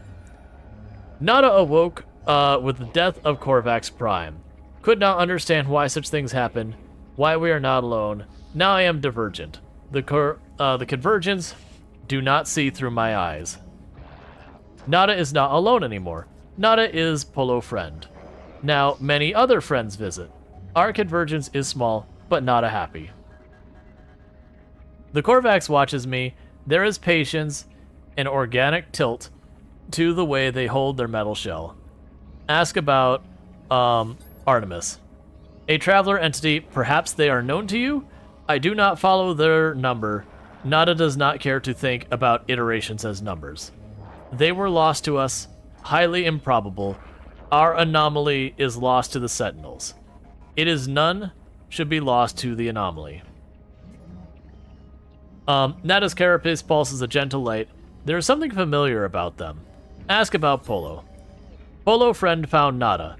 Found my signal. Nada is safe. Now Nada finds other signals. Make others safe. This station has been calling to me since I woke up on the planet. Perhaps it is called to Artemis as well? Ask about the space station. Beyond what is outside, our anomaly wanders free. Free like Nada, to observe, to search. The Sentinels, the Atlas. They do not care for this place. I feel their eyes hunting us. Nada watches me, judging for my reactions as they speak. Speak with Polo friend, traveler. Perhaps they might know more about missing Artemis. They perceive things more clearly than Nada. Alright. Because, I thought you were talking about the battlefield of parentless kids. What? Friends everywhere. Let's see. Friends everywhere, if only they know where to look. Friends in all shapes, all sizes, all places. Artemis friend. You are where they should be? Does not seem possible. But all things are possible, such as the universe. We will find them, no doubt. There is always a signal, always a trace. Ask how? Our home will see it. When you leave, you will not know where you were. You will be closer. Or maybe not. Discovery is exciting, yes? Before you leave, perhaps spend some time with other friends. We all help each other out here. No. Other people are gross. They give you cuties. No. No friendship.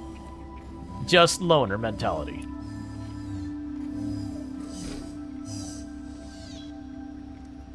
Alright, so we go back here. You can buy a bunch of useful stuff, so I can go here and we can do Starship research.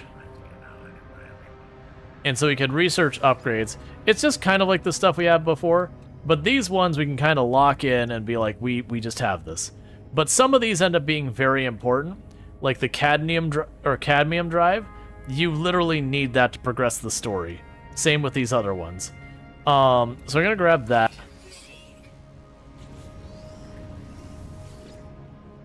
And we're gonna go ahead and grab the next one. And the last one. So that way, as I have the materials, we could just progress that. But then, meanwhile, if you look at the rest of the stuff, there's lots of useful things in here, better shields, all that. Kind of the thing I usually watch for is stuff like this, the economy scanner. That's just a thing. The conflict scanner, cargo scanner. Like, these are useful stuff for us to progress. We can get the emergency warp unit, all that. You get the idea. There's lots of good stuff in here. If you really invest... oh yeah, we have the aqua jets, those for landing on water, apparently. The launch auto charger. That'll refuel your launch jets automatically. Yeah, the construction research location. It uses those data cores, but you can research all sorts of stuff for your base. We have the exosuit upgrade we can go ahead and snag. So go ahead and buy that while we're here. Alright. And we got our exosuit upgrades. So again, these are kind of the things that, like I said, are important upgrades for progression. So we got the hazmat gauntlet. That'll let me harvest stuff I can't currently harvest. So a lot of the progression is locked behind this. It didn't used to be. A personal discover rocketry device to direct link to the galactic trade network. Well, that's interesting. They automatically get sold. The personal refinery is one of the big ones. So I definitely want to get the personal refinery. We'll need more nanites for that. A simple translator. Okay, so that just means I learn words as we go. Okay, so I'm gonna go grab you. And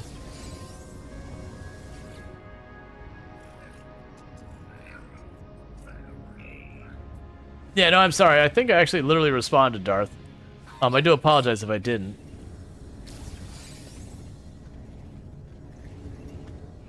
It was just one of those things that you kind of went, huh? Alright, so this is more of weapons. Yeah, so that's a downgrade from what I have. Wait, weird. Even though that's clearly a downgrade in just about every respect, other than it does have a plasma launcher in it. It wants to charge me a boatload of money. Learn new product recipes? Ah. Interesting. Okay, so we can craft new things. Oh, there we go. There's some important. These are a big deal. These ones on the pass, these passes, you can find just straight up good stuff in those boxes. With that said, I don't know what that's marking right now, but we'll go check that out.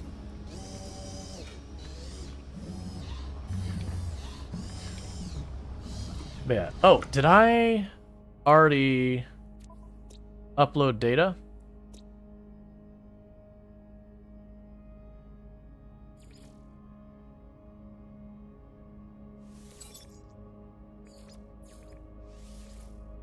Oh, I didn't want to hide the system. How do I unhide it? Because what I want to do is I just want to upload all of my data and not have to look at it.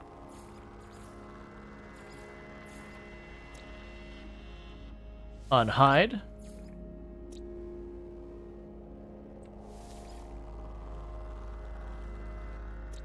Look, I want to that's fine. I don't want to go through naming everything. That's always one of the big things about this. Cool.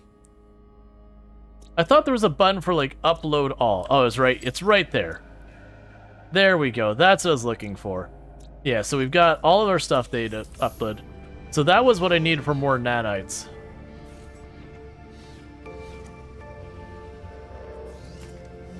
Yeah, but I mean at the same time, Shredder, if like you post something and nothing has happened, you don't need to post it again. Like that was the point going across. Like if there's literally nothing between hand, then it's just spam at that point. Like, it's not going to make me notice it more that way. Cool, we got our Atlas Pass 1, our Atlas Pass 2, our Atlas Pass 3. Let's not worry about making more of the stuff over here.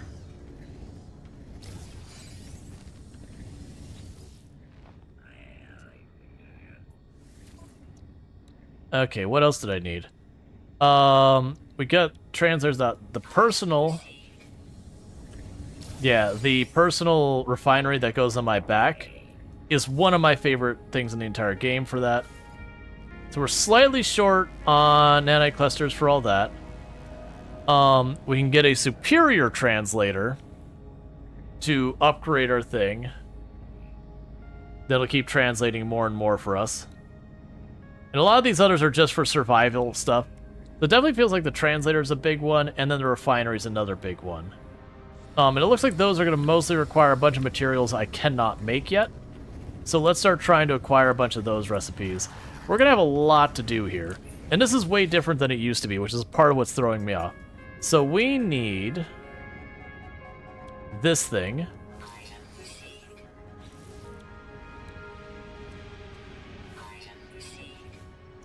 And we cannot afford really any of the other stuff. Hydrothermal fuel cell? Interesting. Alright, so we're basically spent in nanites. So we're gonna need... How many nanites? Yes. Yes, that's how many nanites we need. We need yes nanites. And as I mentioned before, the scanning of a planet where you can get like 1,000 nanites in one big go ends up being a really big one. Ah, young one, you still roam the boundaries of the universe. How I envy you. My time in reality has long since passed, but I do so miss it. Perhaps you might be able to help a whole old soul. Share the things you've seen. If only I could once again sense the creatures we share our lives with. Give data on creatures. Thank you, little one. I have no idea what this means. You have no idea what this means. Please, take nanites. They are nothing, but they are all I have now.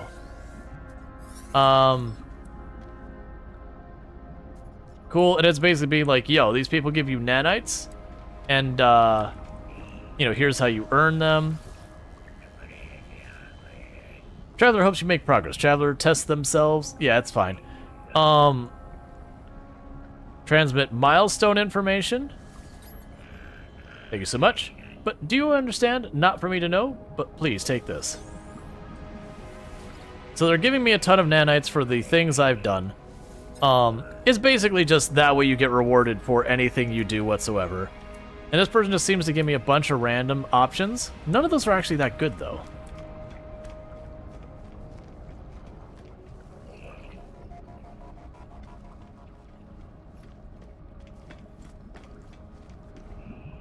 Yeah, so you wanted creature data.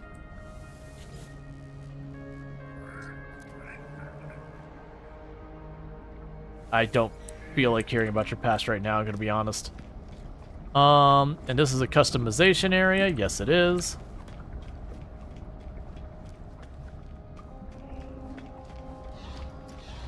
Yeah, now it's gonna be like, you can go and get technology using your nanites. That's fine.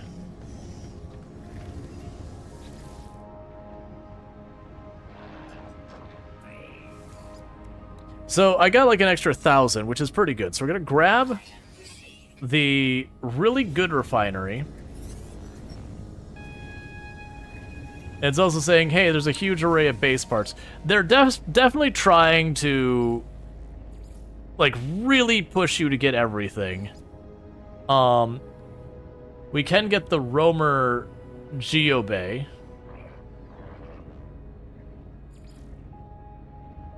We can get under-aquatic construction posters, decoratives, modules of like 4 different tiers, lights, industrial stuff, so like batteries and solar panels and all that. Agriculture is a big one because of the agriculture you can start growing stuff so you don't have to run around for everything. You get the idea. There is a heck of a lot to unlock. Speak to Nada about them, not yet. Because what I want to do is, what other things do we see that I need to be able to make? I need to be able to make you. And I saw the solar panel things. But I didn't see needing them yet. Because I'm trying to get as much good stuff as we can out of this. Because then it's stuff that while I'm wandering on the planets, we can just start crafting. So let's see. A convergence cube, I think you just find those. And then you. We're all good with that. We're all good with you. I'm not worried about most of the rest of the stuff yet.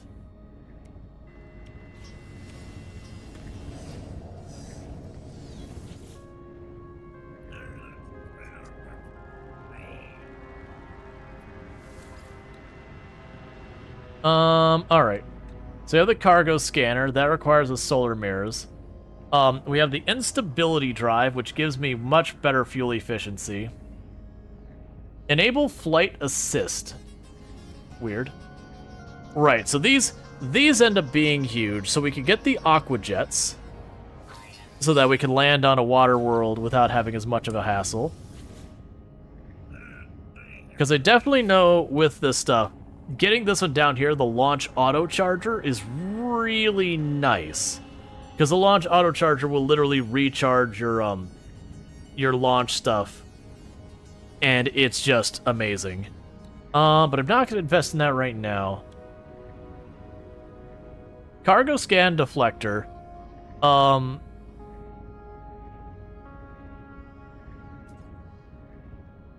So I don't know with that what happens with it. Walker brain.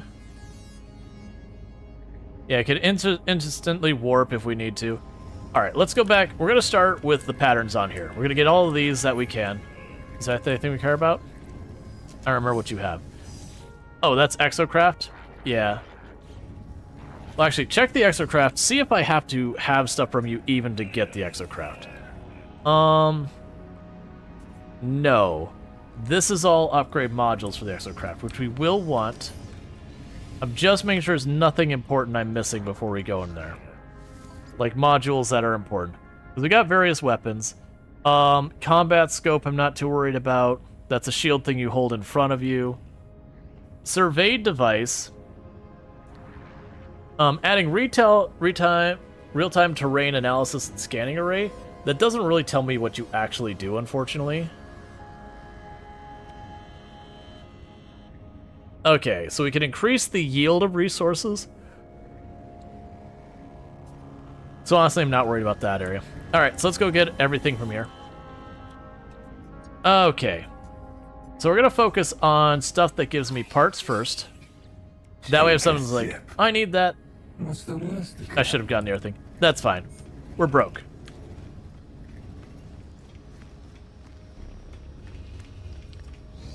Hey, tea time, how's it going?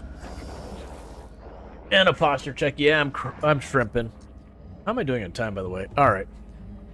Nada and Polo drift between worlds and worlds. They are many. Have you seen them, traveler friend? Nada wishes they could. Nada regrets much. Ask what to do. Traveler entity is free to make own path. Find Artemidas entity, explore with other, travel to great sites. Proceed as the will, traveler entity. We will aid you. Others will aid you also, even if you seek the Crimson Lyre. I asked to help with exploration. Of course. Nada will mark on your map a great wonder, but take your time with your journey. Find your pattern. Speak to others on the station.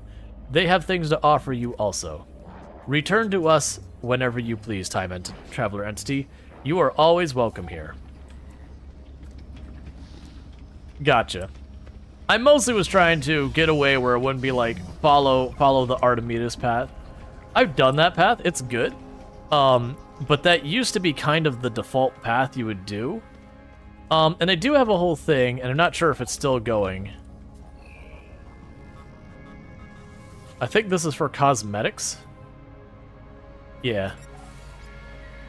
Okay, and I can collect the expedition rewards, of which I do have the Iron Vulture as an expedition reward, and we can get like the cute little thing. We can get the cursed frigate and a whole bunch of stuff. I'm gonna leave that alone for right now, but that's for doing the expedition the other time. So we can go to the Nexus, and the idea with the Nexus is you can get quests from here, and they give you Quicksilver, or nanites, or whatever. You get the idea. And these are kind of intended for you to do with other people. You can do them by yourself. Oh, it says just construct an outpost? So, is it 3 hours till it has to be done? Or 3 hours...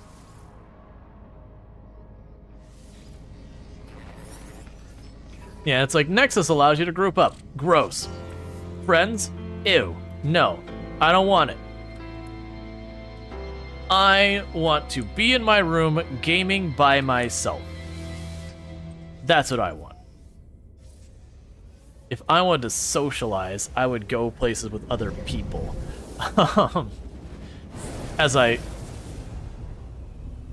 Why am I in warp?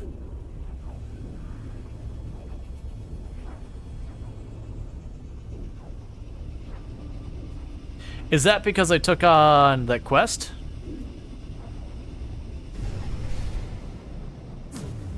I mean, don't get me wrong, I was done with the other system, so I don't care. Okay.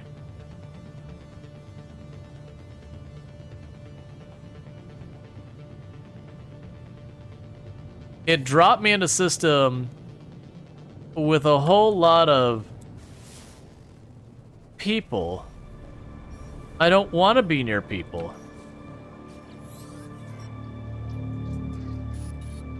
Where? Is there anyone out there? It's outside. It's something's wrong with. Identify yourself. You tell the stranger you can hear them. There's a moment's pause.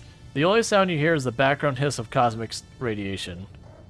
You found me. There's so little light. I thought I'd never hear another soul again. I really did. How did you find my voice? Say you found a crashed ship. You tell a stranger about the abandoned starship wreck, how you found their communicator ID on the stress beacon, and began to mention the anomalous space station, but they cut you off. It's outside, but I think I'm safe. There are 16 of them. They look just like... Ask where they are. Fear and confusion dance within the eyes of the stranger. After a few moments of silence, they turn to you imploring. You don't know who you are, do you? It lied to me. It lied to all of. The sounds cut off as the faces lingers, the silence, before it fades into nothingness and communication. This must be Artemis, and they clearly are in need of help. I need to find a way to boost their signal. I don't care. So it appears that I'm supposed to be almost forced into building a base here. I kind of regret accepting that quest because I deliberately did not want to be around other people. And I know that sounds just like antisocial, but I played this game before it was multiplayer. I don't really do a lot of collab games, and they usually, when I do, I only want to do it with like people you either know or trust, whatever. So I'm kind of annoyed. I also don't necessarily, I don't want to put my base on a planet with other, like, everyone else here.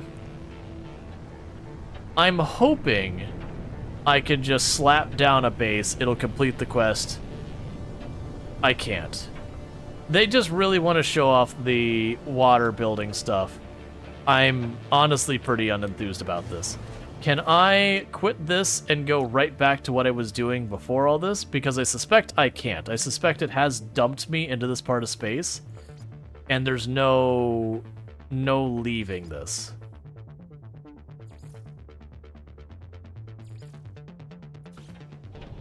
Alright, well, we're just getting out of here.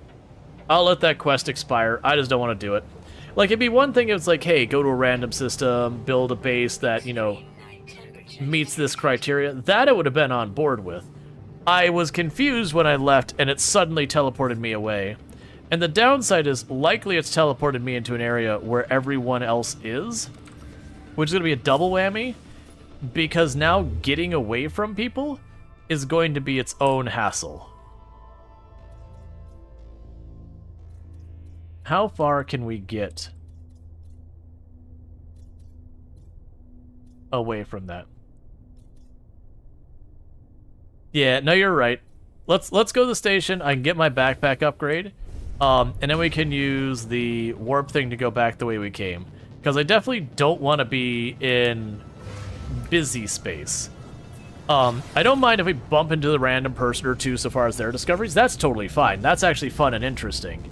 But when you go to where, like, an expedition has happened, or, like, this quest has happened, where it rams a ton of people all into one area, you just end up finding, like, all sorts of junk everywhere that it gets to the point it's no longer interesting, it's just busy.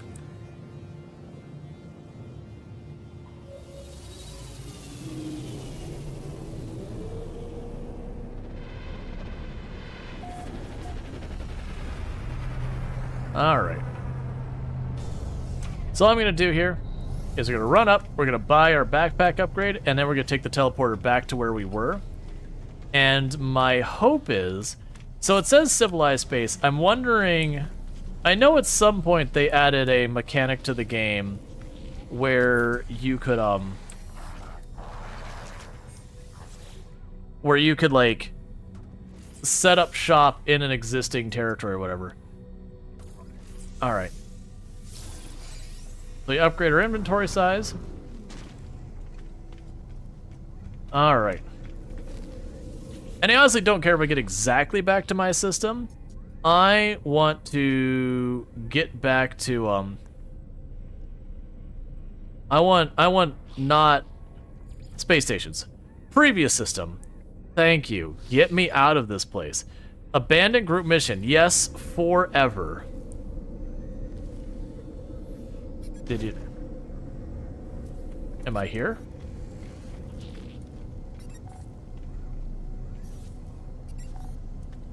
Did I actually switch systems? There was no load screen. Let's double check to see if I actually switched systems. I have a feeling I canceled the mission, but it didn't actually teleport me out of there.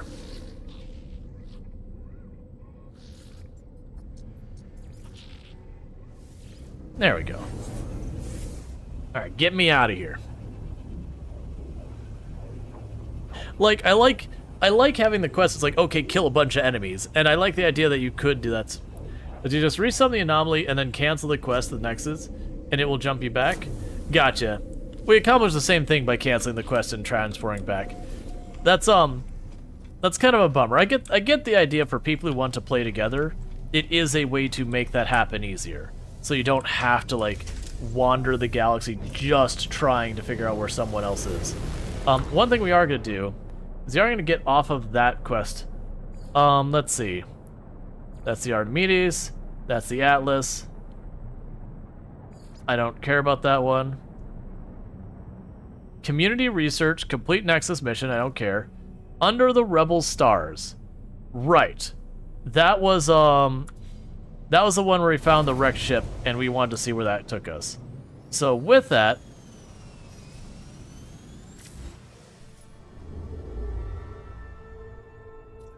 let's go over here and investigate the next system. Because while I've done the main stories, and they've tweaked them over the years to accommodate for changes in the game mechanics and all that, there's a bunch of the side stories they've introduced over the years that I haven't done. Like, the last time we played was the first time I did a derelict ship and that kind of stuff.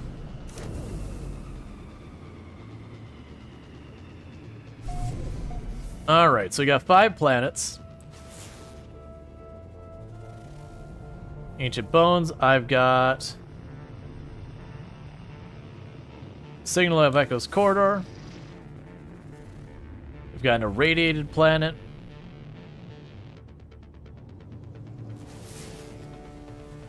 We've got a dusty planet.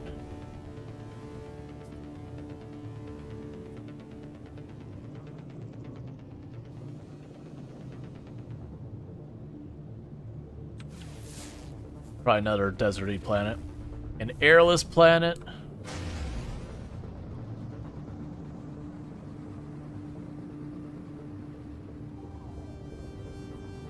So I need to get that one still. Yes, there's a moon behind that planet we haven't scanned. And then there was the other one we had, like, a planet behind that. So far the irradiated planet's probably looking the most interesting to me. Let's get just over here. There we go.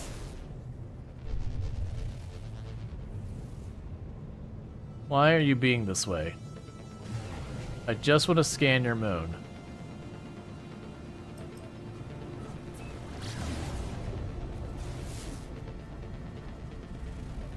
A decaying nuclear moon. Sounds like a lovely place.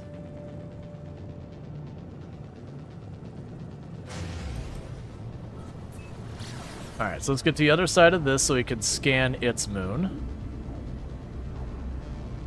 And then we're gonna land where that pirate whatever it is going on over there.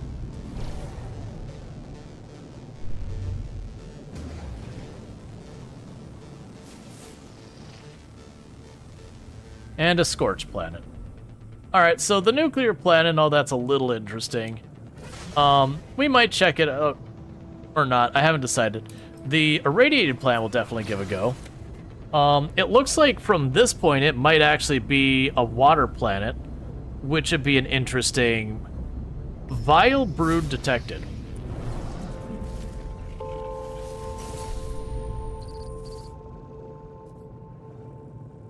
Okay.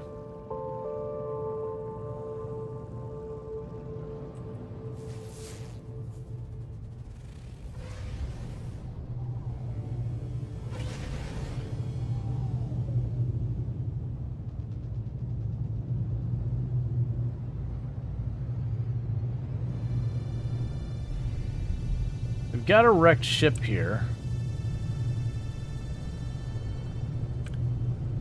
I'm trying to remember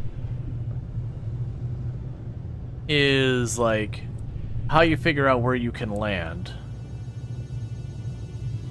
There's usually good materials you can get out of these.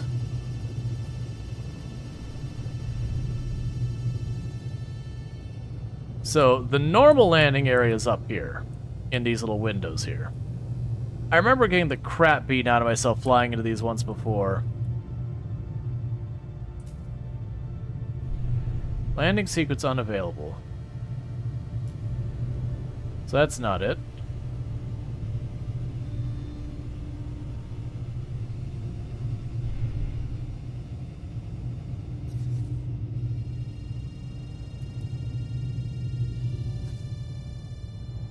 Go towards the big hole in the middle, maybe?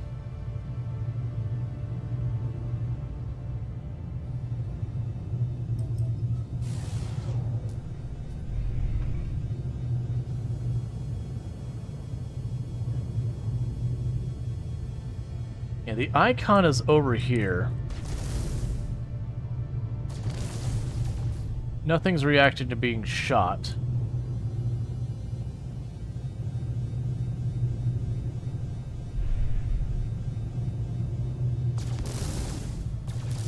That did.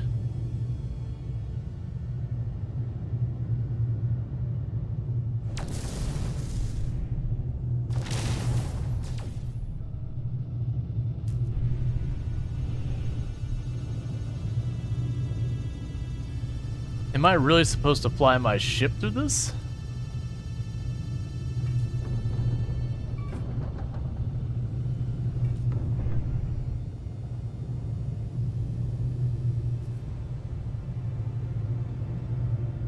Alright. It feels like I'm supposed to be able to get out of my ship somehow onto this, and then wander this thing from there. And I'm not quite sure on that.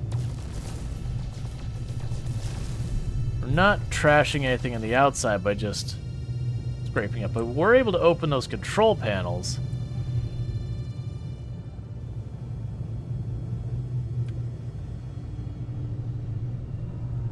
Because like, it'd be a little bit better if I had like some actual lights on my ship so I can see what the heck I was doing down there. I'm still waiting for my shields to recover.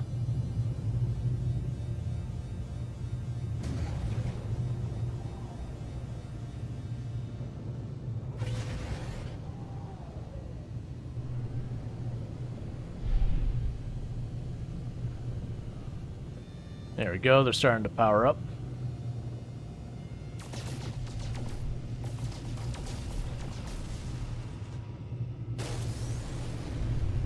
Okay, we got a bunch of gold, like a bunch of gold. Yeah, so it looks like this isn't one we actually climb into and go through. It looks like this is one we just look for cargo pods, other rooms with stuff of value. Just the big catch is where we're able to peek inside here and destroy those control panels. It does feel like there is some goodies to be gotten.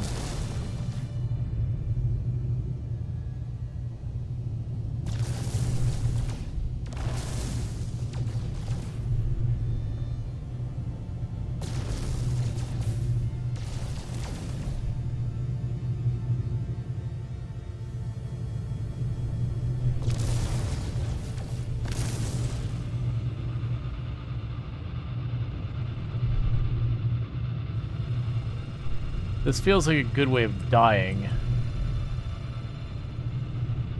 Oh, I see, there's...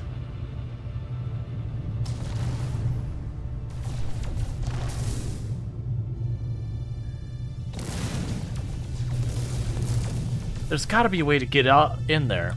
Because I'm assuming we would land in that to get the cargo.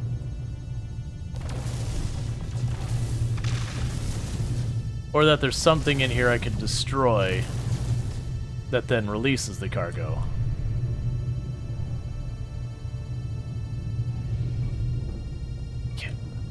That's exactly what I was worried about. You get caught up on stuff.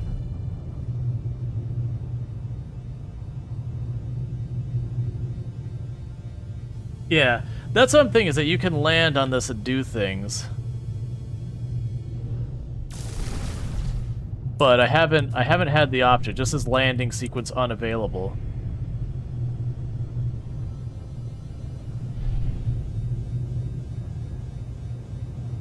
It doesn't seem to matter where I go. I'm getting that prompt. And I was trying to check if there's something obvious here, like, you know, some choice to go here. Switch ship view, search for nearby traders. Yes, this is the only one I'm confused by, because I remember running into these before, but part of it is it takes so long for your shields to recharge.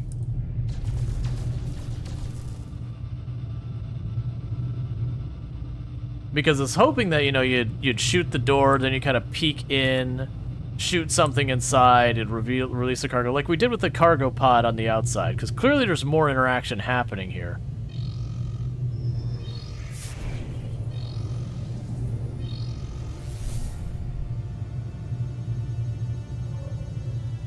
Oh, they were looking for contraband.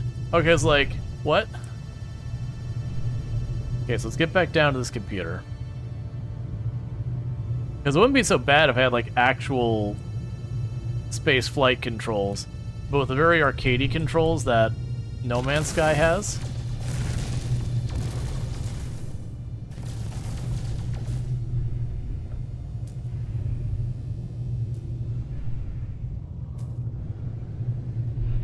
So when I hold E for landing, it's jetting me back really hard.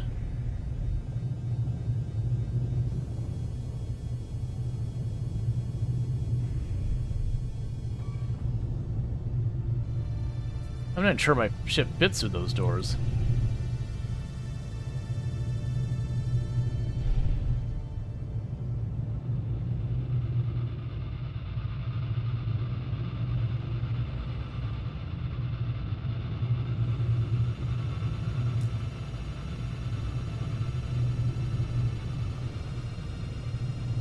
Yeah, holding E is just making me go backwards.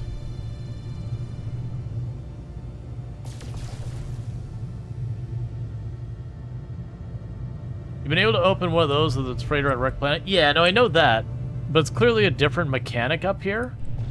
That somehow there is a way I can either get out of my ship and walk around here.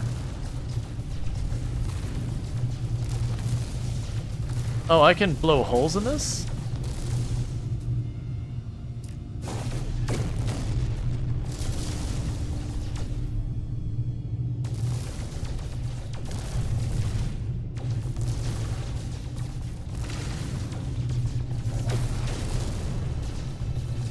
Yeah, so there's clearly more spots I could damage a ship than entirely obvious. Yeah, so like, I am removing some of the floor.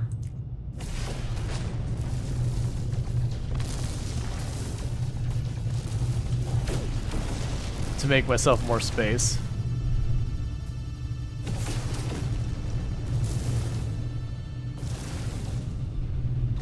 But I can't see anything. There's no lights on the ship.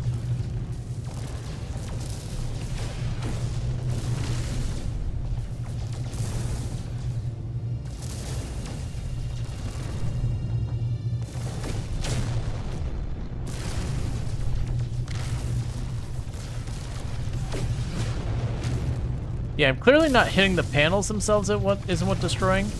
I'm hitting something near the panels that's making them go away. It's just the fact that those explode and they have an area effect.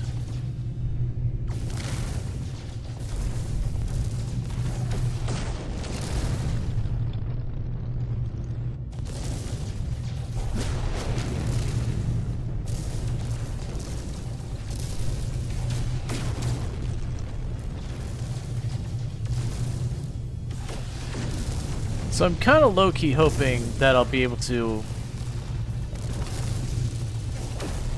hop into these rooms somehow. We could be able to tear apart part of the wall It's not looking too promising.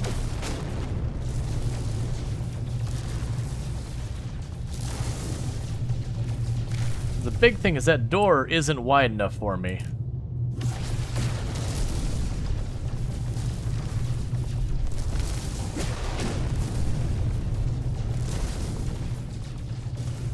But it does have the floor in that room that implies I could potentially break through that floor.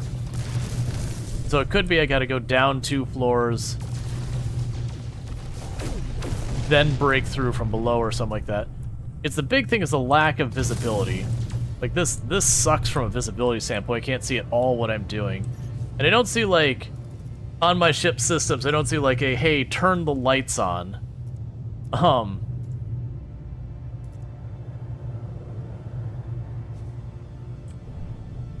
So I want to check this out, but I can't see anything.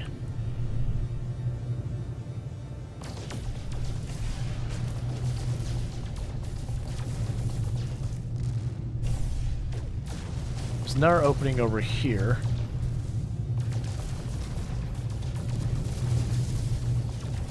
It's a pretend opening, not a real opening.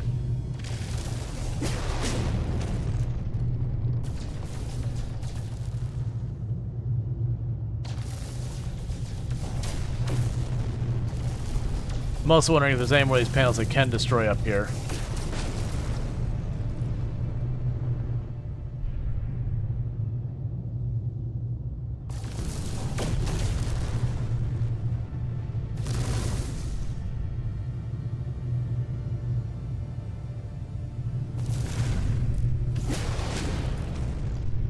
Yeah, because that door doesn't look nearly wide enough for me to fit my ship through.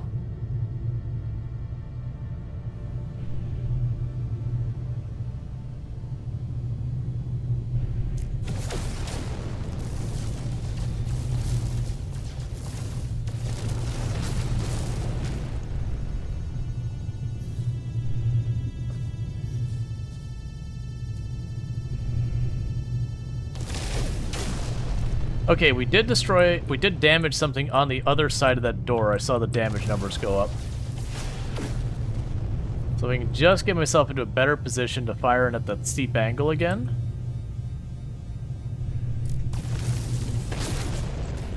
Okay, we blew a hole in that wall over there. So let's see if we can't go around to the other wall. Because that would be over here.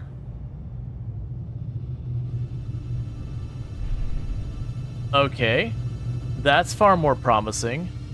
That looks like something I could maneuver a ship through.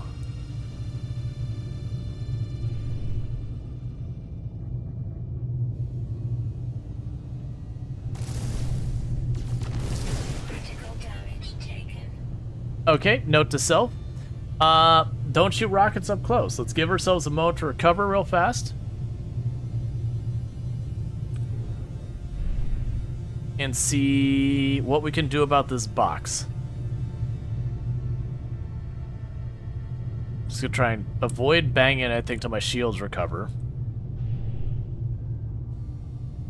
And then the hope will be that I can do something to interact with. So it looks like the idea is you pop open the door, you figure out that there's a spot in the wall that you can blow out from the inside. And then once you blow out that spot, you can then go around to get inside here.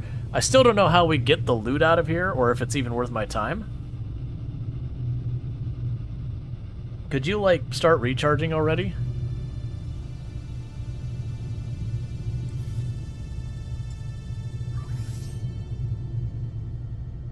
Technology recharge.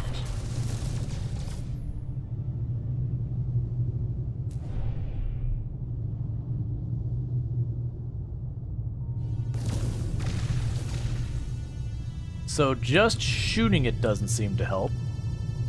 I still don't have the ability to land. I don't see an obvious way to get into the box. That's the issue.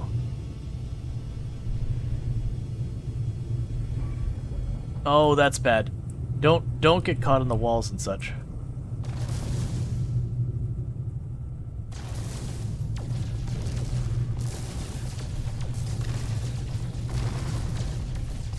Yeah, so just Hitting it with lots of shots doesn't seem to help. Stop.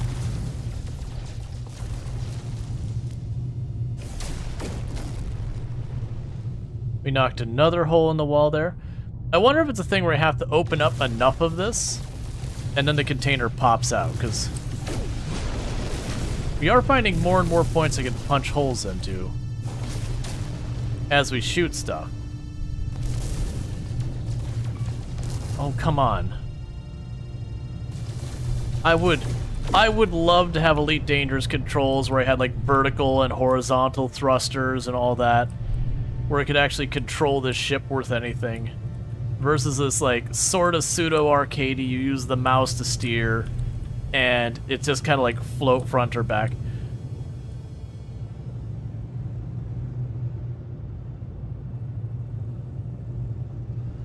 Yeah, so the one was a ceiling hit, but I'm not seeing where it popped through. I'm honestly at the point where I'm over this.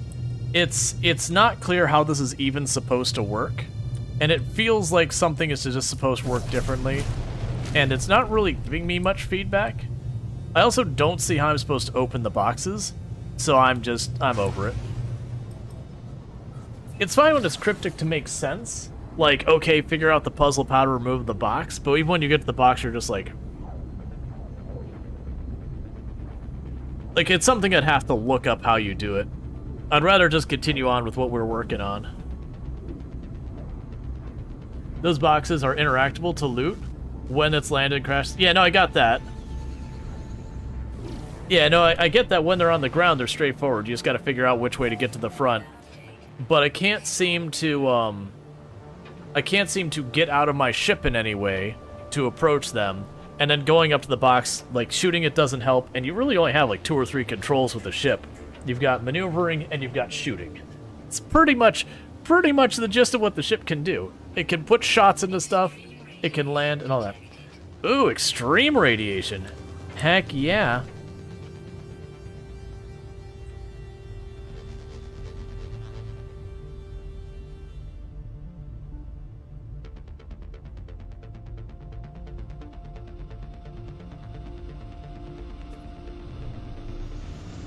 Alright. Of course, I'm gonna land right into something.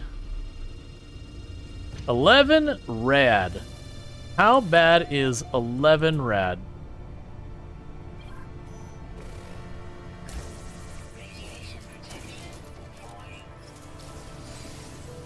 Ooh, 11 rad is horrendously bad is what 11 rad is.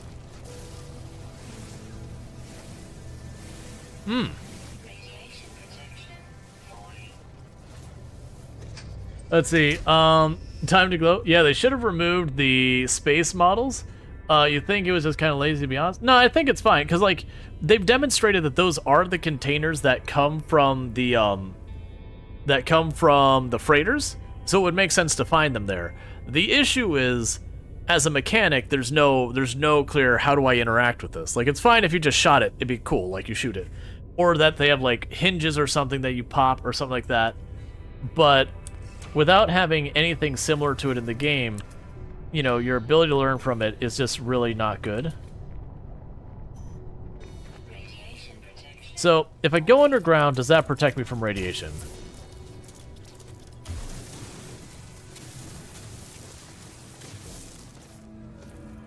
Yes.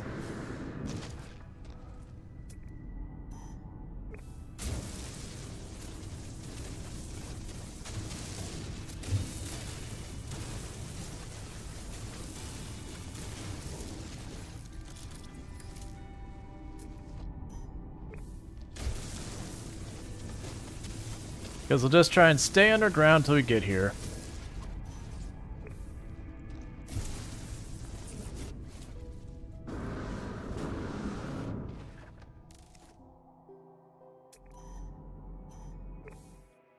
Okay, so it's about 300... That was weird. It's about 300 something that way.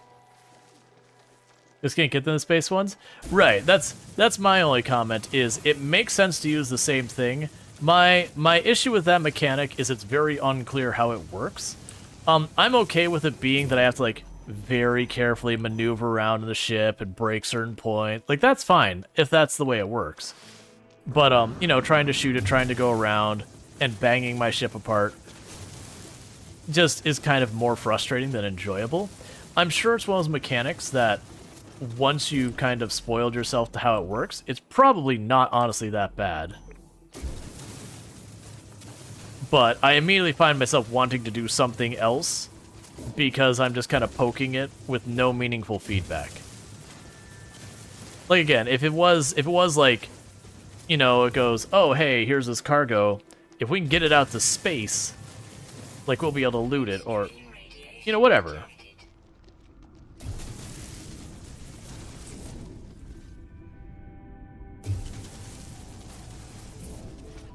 Let's see, now you got stuck out trying to do it, Googled it, can't get them at all? Then what's even the point?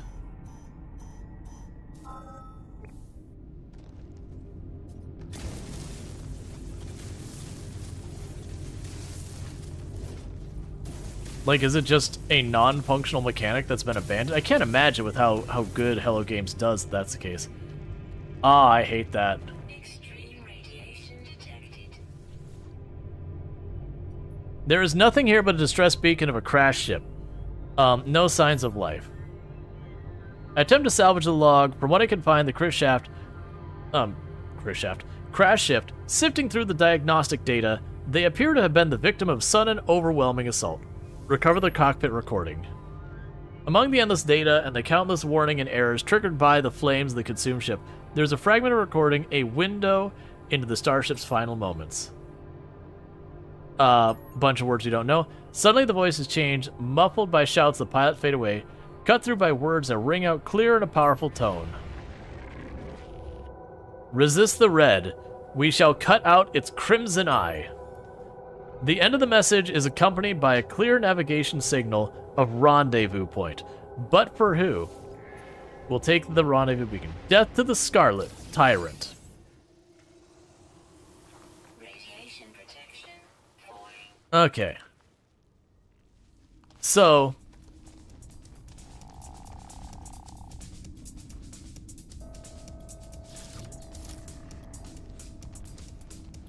So they're corrupted sentinels.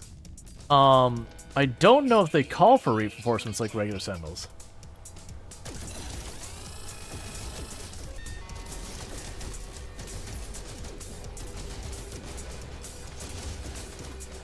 Extreme night radiation detected.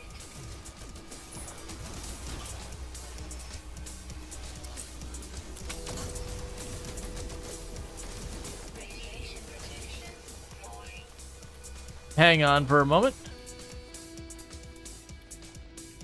So apparently, the night radiation is even worse than the day radiation. You think they copy-pasted the model, unfortunately?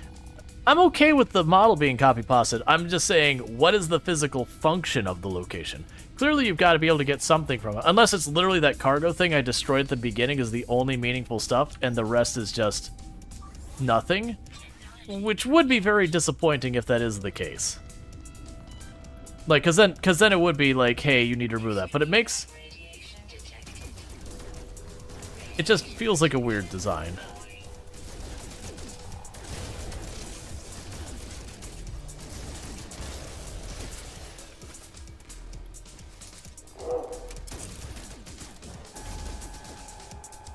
Radiation protection.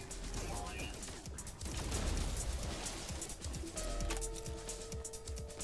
It is? Oh. Well, yeah, no, then I agree. That's honestly very disappointing.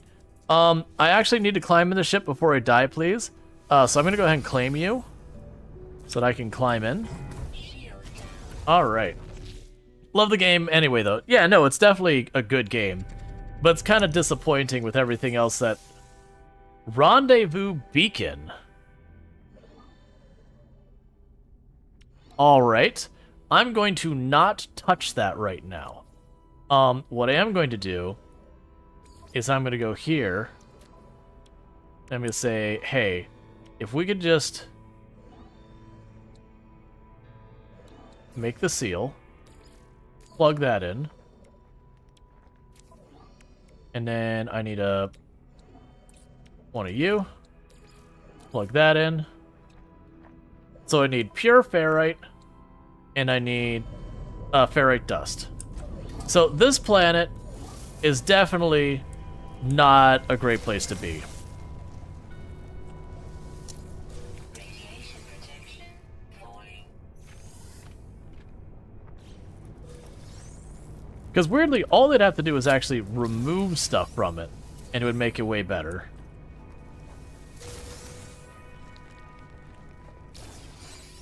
Which is usually not the case with these kind of things.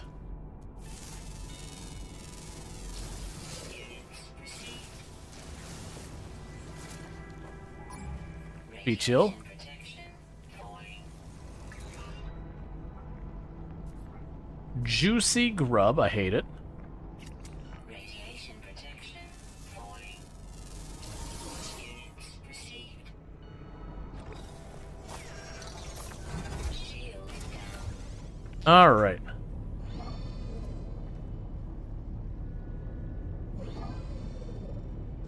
Yeah, because we can repair this ship. It'll give me more money. So this plan is definitely very inhospitable for us. That what I'm gonna have to do. Incoming storm.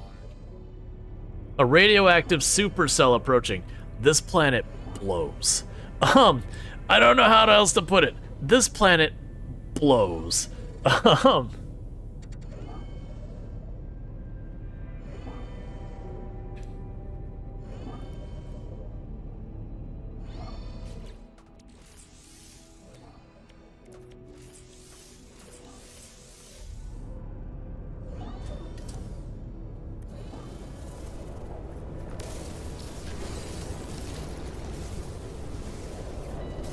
Radiation protection falling. Shield Would you look at the speed that goes down? That is downright awful. That is what I'm used to when I first started the game way back in the day. That is what I remember starting on your first planet and permadeath being like. You would have these windows between this crap, and you'd hide under some like little pillar or in a cave or whatever. And you would mine literally everything in the range that you could get there from safety until the storm cleared, and then you would scurry onto like the next pillar, arch, or cave and tuck yourself against it for the next storm and do that again. And just try and make it through that way.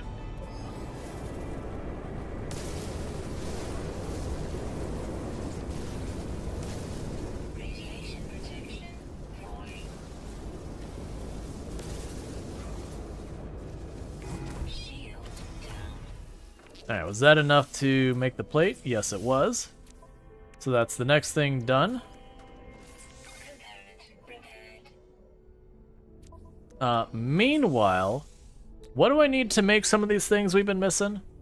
Okay, so the problem is I can't make all these things. I'd like to make that. For right now, let's get the personal refinery online. Because of that, I can actually get a lot of good stuff going. So let's put our carbon in here, and we can start going through our various materials, and we can start making more out of them. So for right now, let's take the safe things.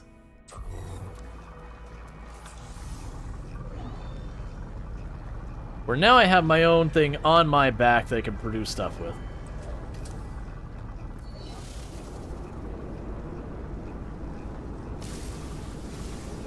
I was hoping that'd be stone, not carbon.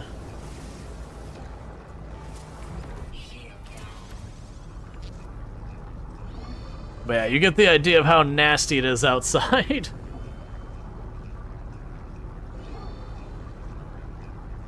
Yeah, we're at, what is it, 31.8 rads? And the planet where it's normally borderline lethal is 11. It's a terrible planet. Who wants to live here?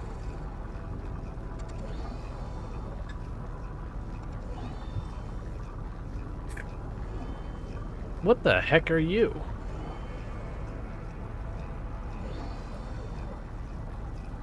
If it wasn't for the fact that I die in less than 10 seconds, I'd pop out to scan it immediately. I'm gonna try and scan it.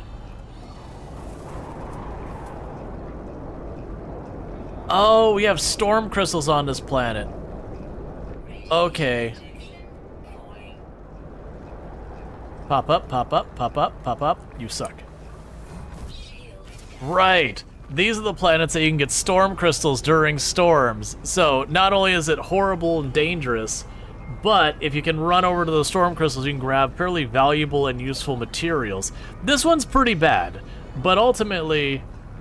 Okay, so now I create a base here. I've done that kind of stuff on before, like streaming and all that. I have gone and made bases on absolutely awful planets, like extreme Sentinel planets and all that. I've done that stuff. It can actually be a lot of fun. I mean, nowadays it's not actually that bad because the moment you start getting like the Walker and all that, which is immune to this type of environmental effect, you just, okay, this is a planet where you don't venture without your, you know, your various vehicles and all that.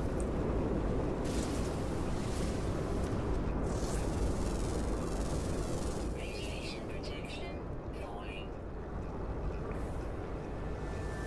Shield down. I need the storm to go away. Update. Thank you. Clearing. Because this planet is bad enough without the storm. The storm, it seriously only takes like 5-6 seconds to completely deplete my entire defense to nothing. Because I just need a little bit of pure ferrite, and with a little bit of Radiation detected.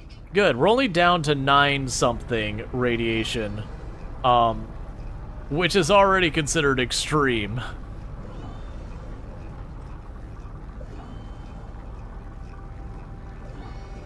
And you can get stuff to make this nowhere near as bad as it is.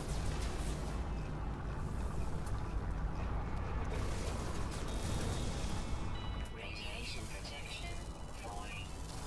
Units received.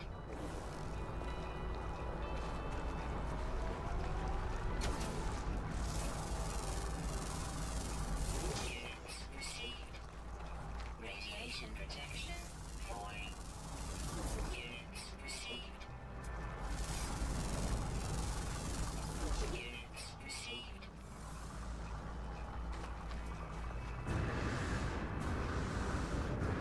Now I've entered 2 pro ship. Time to have my shield take a hit. Excellent. Shield down. Alright. Yes, there's a pirate attack nearby. We're gonna leave it alone. Alright. So bear with me, chat. I need to use the restroom real fast, so I'm gonna do that, and I'll be back here in just a couple minutes, and thank you again for tuning in.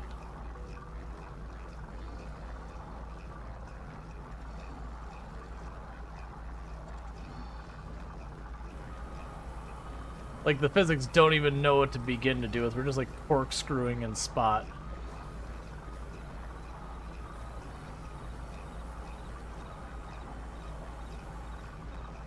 Alright, Train, I presented you a nice large target.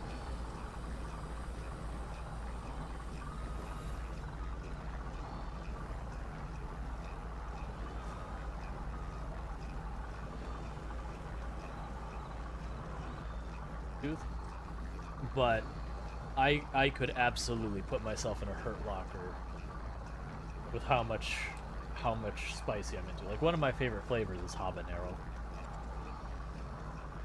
Like, I think I have genuinely somewhere in the area of like 12 or 14 bottles of different types of habanero hot sauce in the house. I don't have a problem, you have a problem. I can quit anytime. Friends, don't mind me. And you. I have been kicked from the server due to malformed packet detected as I'm being grabbed. Hey, you didn't That's get fortunate. grabbed. All right, well, let's see what happens. I'll check it in. I said, we'll see what happens when I come back. I I killed was the just like- zombie that was grabbing. Oh, nice. On my screen, I'm like, oh no, I totally did not get that runoff on time.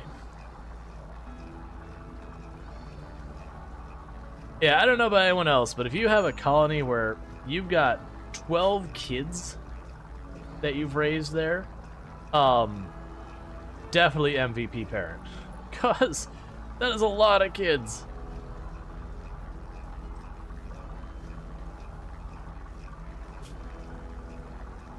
Yeah, so we gotta find a lung, an eye, and a kidney.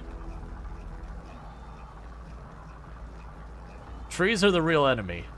Never trust a tree. They will betray you at your moment of weakness. They will look you in the eyes as you reach forward and say, "Please help me," and they will spit on your hand and slap it away and watch you fail. And by that I mean a zombie will walk through and grab you and bite you in the face. But, you know, sometimes you got to just talk it up a little. Think it is? Don't tempt me with this. Okay, it's not. I thought I was gonna have the graviton spheres. I'm like, don't tempt me with the things where you grab them and all hell breaks loose. I am not prepared for that. I am not prepared for the consequences of my own greed. Because I need that sorted right away. Because we're about to go into the Noctil event, and once that happens, they will be allowed to shoot at me, and I will not be allowed to shoot back. That's a regular hit. I need this to fly true. Nihai Lord. This is you. Anywhere in the middle will do. That I approve. You done good today, kid. Every day, I imagine a future where I can be with you. In my hand is a pen that will write of me and you. But in theory, eventually that would get pulled in as well. No, I could have saved it there. I saw it starting to tip, and I kind of hesitated for a moment. Plus, we did find a grappling arm down there, and the prawn suit, and the drill arm. So my hope is I'll be able to snag a, Hi, nightmares.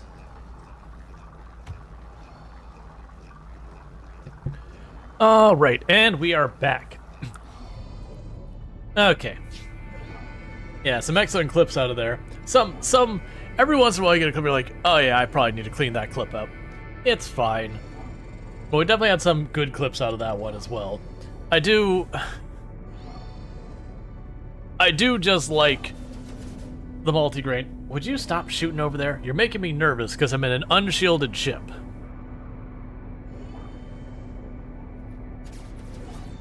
Let's pop out. Oh, we're at Extreme Storm again? Are we really already back at Extreme Storm? I'm getting it, I'm getting it, I'm getting it. Worth. Radiation protection. Shield down. Alright. So that was almost 90,000 credits for scanning whatever that thing that's cutting across the ground. This planet really sucks. I really don't like this planet. Our backpack thing did finish what it was doing. So we can go here. And we could turn those into nanites. And that'll get them out of my inventory. Alright. So I'm trying to think if I'm going to be able to find my other ship from here. What is this one missing till this is fixed? Did I not? Yeah, you're already good. I just need pure ferrite. You did selling runaway mold? Yeah, to be clear, it's not that lucrative on the nanites. Like, it says 250, but you can see we're gonna come way underneath that. But it is a source of nanites. It's one of those things that when you get like lots of that viscous fluid and all that building up, that actually starts to become worth it.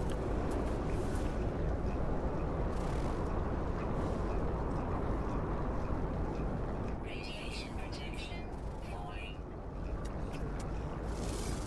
Scan it fast. Units received. And how are we doing? I have discovered this is probably the first planet I am not going to bother trying to do all those things. With as aggressive as these radiation storms are, and even when the storms aren't here, how awful this planet is, it's going to be very unlikely I'm going to be able to sit here and scan everything. We'll scan what we can, but with our current situation, it's not going to be worth the effort. There isn't anything else I want to build up on here right now, is there? I'm not dealing with you right now. We could do the pulse spitter. I don't actually care about that. We already have that. We already are good here. The personal energy shield is probably a good bet, but it's not going to do me any good right now, because it won't really do much to protect me against what I'm dealing with here.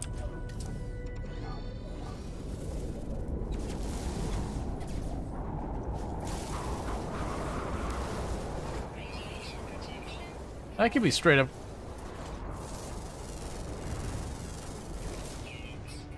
So it's not much, but that gives me straight up chromatic metal for doing that.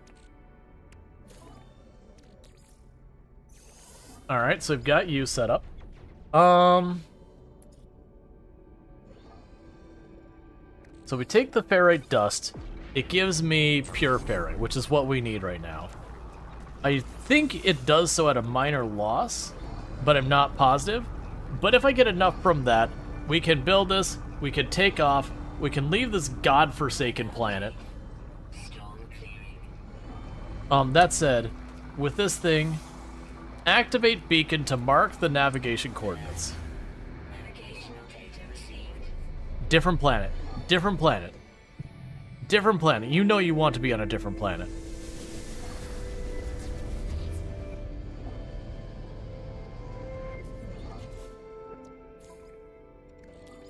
Pure ferrite. That'll do. And meanwhile, we can just go in here and get the next thing lined up.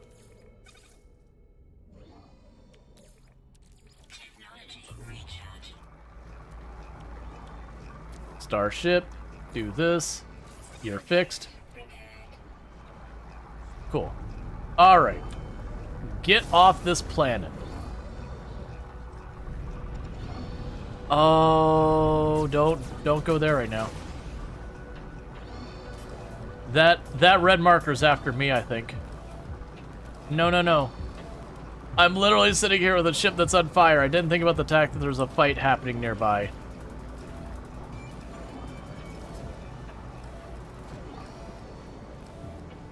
Give me speed.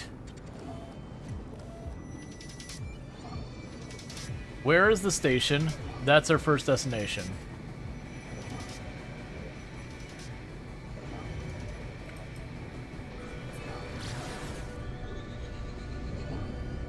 All right.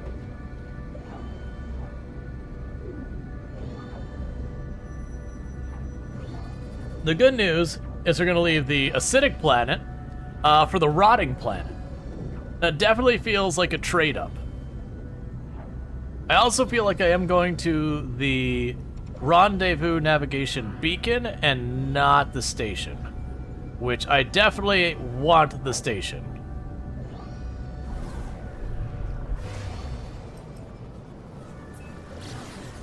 We certainly do not want to poke pirates in an unarmed, mostly on fire, shieldless ship.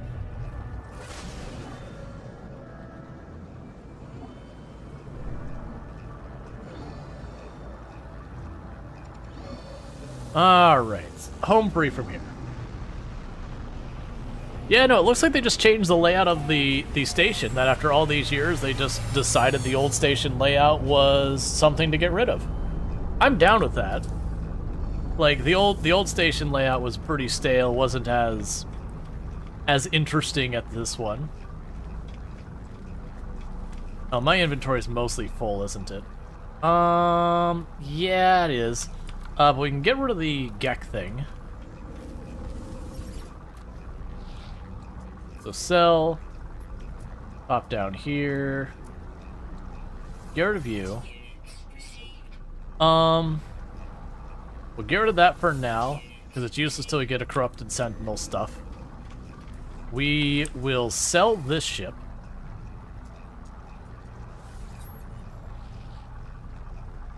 $1.7 million. Love to see it. Now I can run back over here. Sell the debris. Yeah, so recycled circuitry. Sounds good. Subatomic regulators. Sounds good. Spool of nano cables. Yep. And with that, we're sitting at a cool 5 million.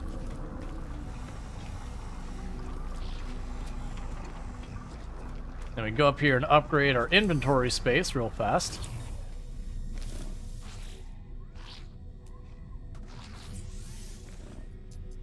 Alright.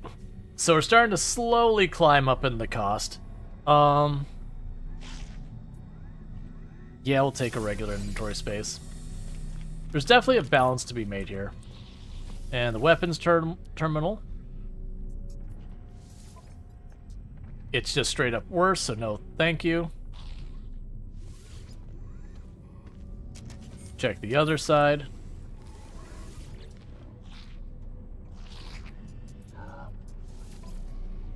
Okay. So it is an upgrade number of slots, but it's kind of a downgrade in all other areas, so we're going to turn that down. And with that, let's go ahead and over here.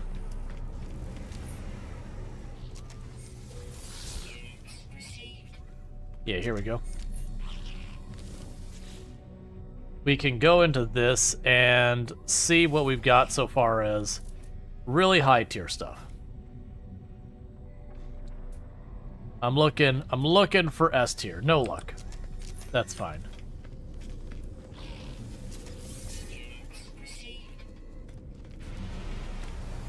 So yeah, it honestly looks like you just steal a bunch of stuff from here. So are you the ship stuff? Yeah, you're our exo stuff. And you're our ship systems. I'm not gonna worry about those right now, because I suspect what's gonna happen is very soon we're gonna be getting rid of our ship. Okay, our ship's inventory is fine. Oh, pulse engine module, starship shield module. So I made our shields a little bit better. I forgot we also get those as well. And the pulse engine is there. Let's make our pulse engines a little bit better.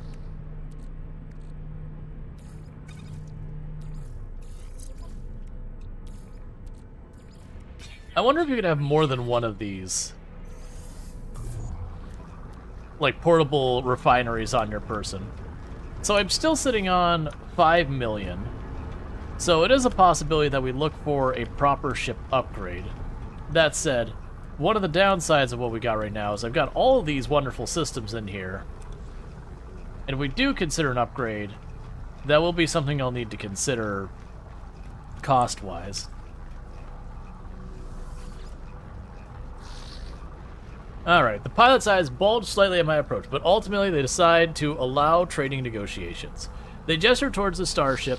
They're willing to sell it for the right price. What does your starship look like? You have, my friend, a really, really nice starship. It is a really nice, not even remotely in my budget starship. Could you give me a nice, not quite so good starship? Like a nice B tier starship. Ooh. Okay, you also have a very nice starship. And it's one I can afford. Alright, so this one has the solar sails on it that do recharge my stuff. The only place I win is in maneuverability. No, that's not right. That's weird.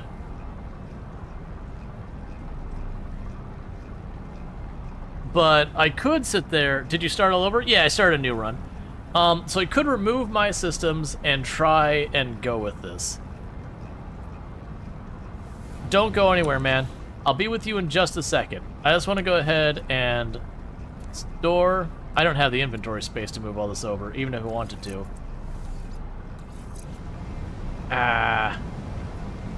It's fine. I'll probably just go for a crash ship. It's a cool ship. I do like this design. It's a really nice design. but giving up all of my inventory and upgrades, it's like, ah. Alright, so we're okay for the moment. Let's go ahead and grab this. Usually the way I like to upgrade my ships is I like to find a crash ship or otherwise derelict ship that I can then work our way up.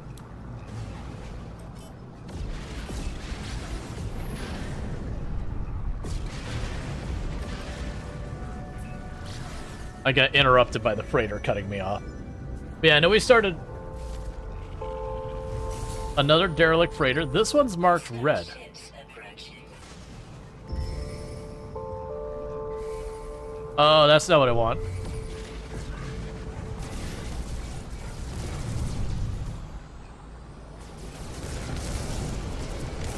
Come on, destroy it fast, get those shields.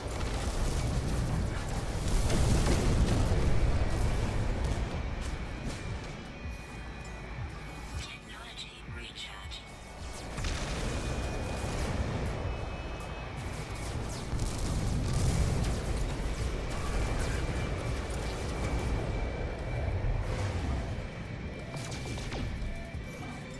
Technology recharge. So they destroyed my missile launchers.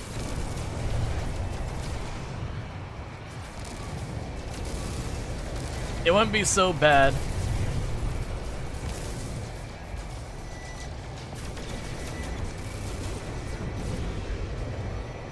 This sucks. Technology recharge.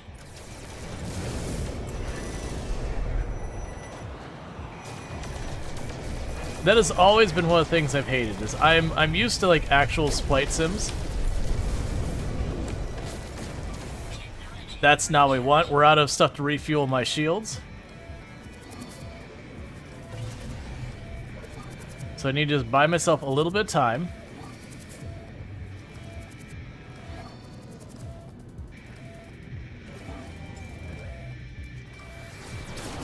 That I shouldn't have tried to look. Because as you take damage with your shields down, they do destroy your systems, not just your health. So I need that. Oh, that's not what I want. Okay. Like I wish I could, you know, plug in my HOTAS, use the thrusters and all that, but it's just not that type of thing. It's an arcade shooter. I don't want to escape. I want my shields to recharge.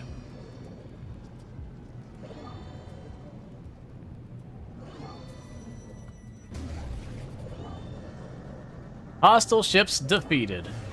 Sure, we can pretend that's what happened. I mean, I got 2 of them, but with unupgraded weapons on a starting ship. This is literally the ship we start with. And well, actually, I think we had some upgrades on our shields.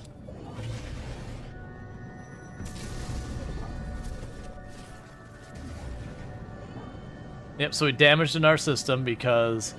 That's weird. Oh, right, they made the thing where now stuff can... Like, when your shields are low, they can do system damage as well. Right, so they don't actually have to get through your shields now.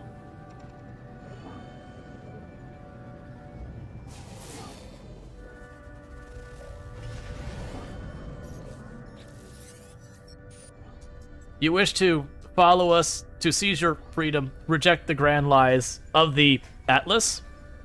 We shall see if you are worthy of the voice of freedom. Challenge the caller. I don't have my shields. You hear only static in reply, a faint laugh echoing through the noise.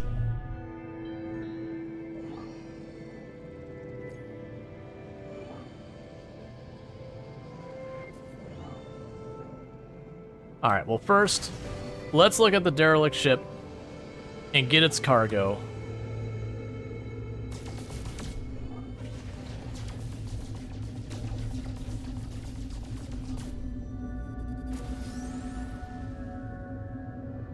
Meanwhile, of the systems that got smashed on my ship... Oh, I need just regular... No! Is it just the one?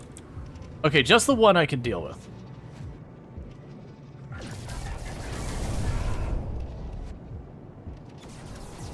And like, I want hold backward to be reverse thrust, not weirdly homing track them. Hostile ships defeated.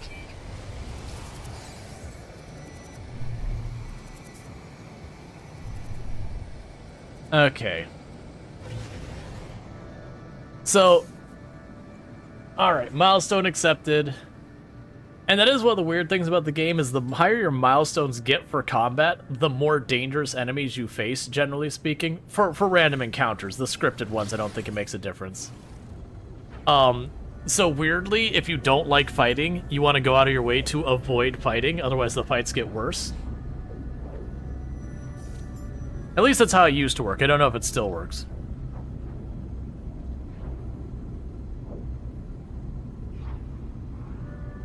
I'm assuming vile brood detected means there's, like, aggressive pirates on the planet. Alright, so we're not going to learn our lesson. We're going to the next thing. I can't actually repair a lot of these systems. I'm missing key components. And I'm just not going to worry about it. Because realistically, I'm going to find a wrecked ship at some point and just switch out and not worry about it. Because most wrecked ships should be an upgrade from here. I've just been looking for better than, like, a side grade, which is what I've mostly been finding so far.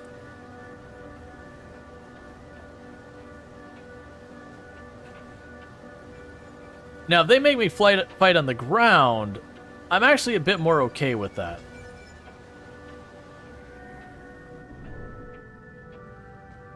Because I actually do have a pretty okay multi-tool.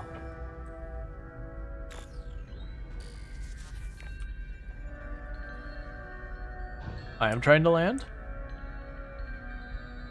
I am trying to land. Game.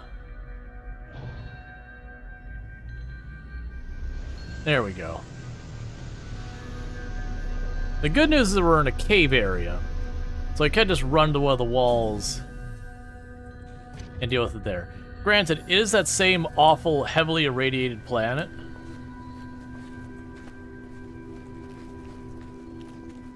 Radiation protection falling. Alright, so let's run to the cave. Survived 1 day worth on extreme planets. Radiation protection stabilizing.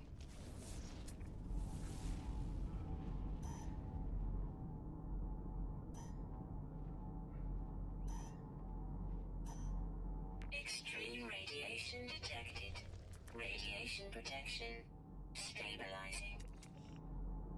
Extreme radiation detected.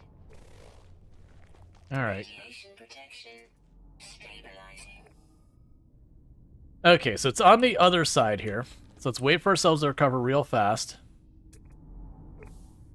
I'll take the pure ferrite, though. But I'll wait till we recover this, and I'm going to try and book it to the other side of the chasm here.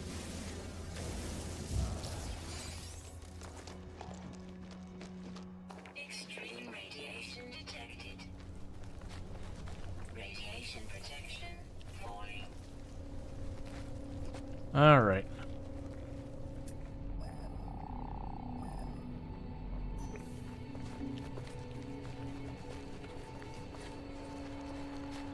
I got another cave system over there. So that's good. We can just run from this cave to that cave. Radiation protection falling.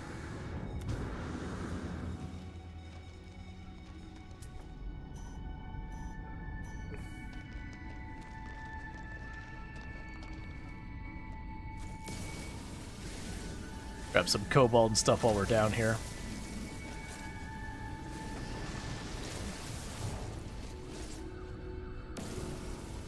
Okay.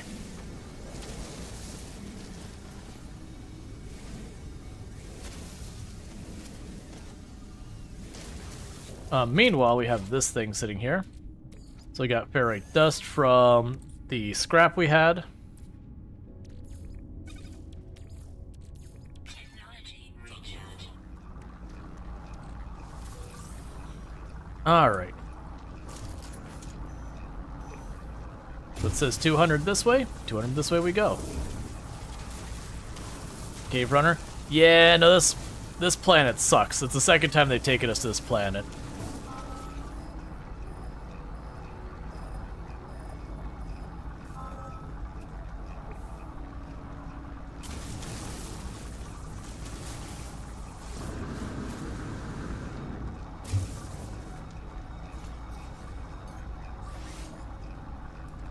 And I want the powder, because I get tons of it, and I don't need it for basically hardly anything else.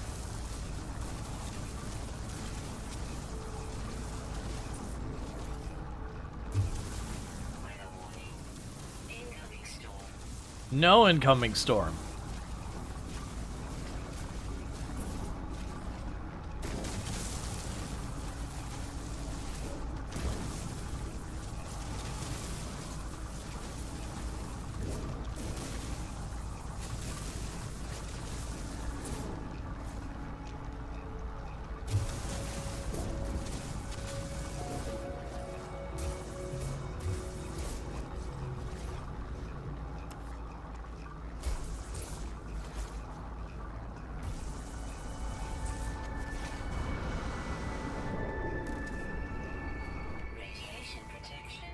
Alright. So they are pirates. I am assuming we're gonna fight.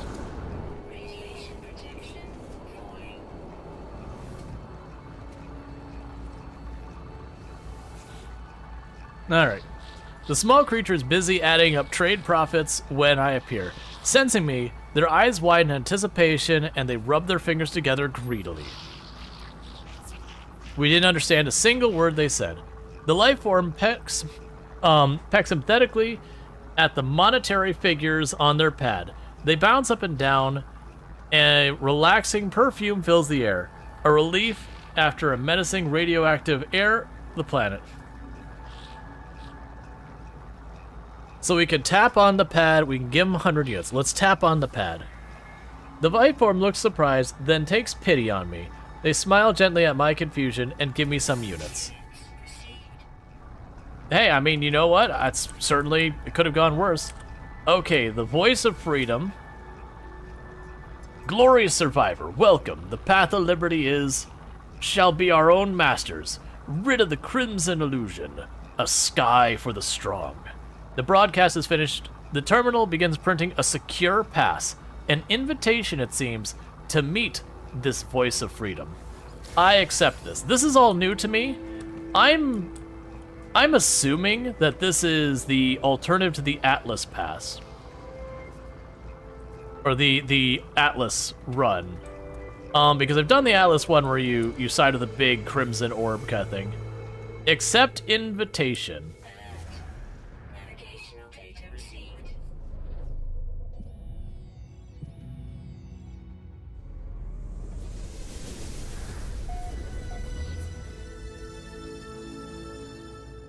I should also look.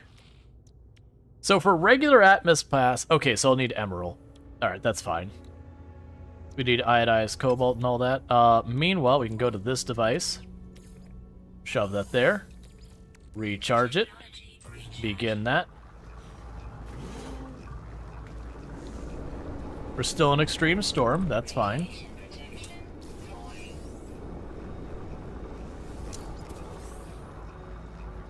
We recover here, and I've got the hole in the ground right here.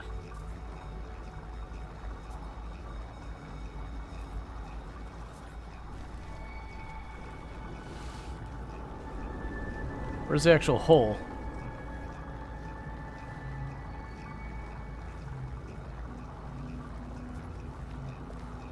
There we are.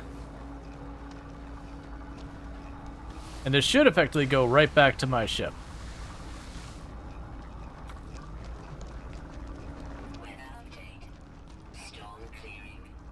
Because this planet is awful and I hate everything about it. And I never want to come back here. It's stinky. It smells of uranium. Not that I have any clue what that smells like, but I'm assuming it smells like uranium because it's incredibly radioactive.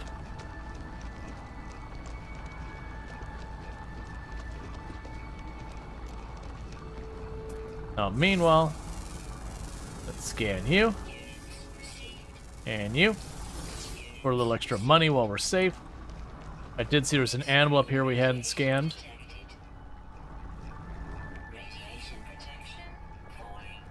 That's... I probably should go after that, but I'm not going to, because I just don't want to deal with this radioactive planet anymore. I want off.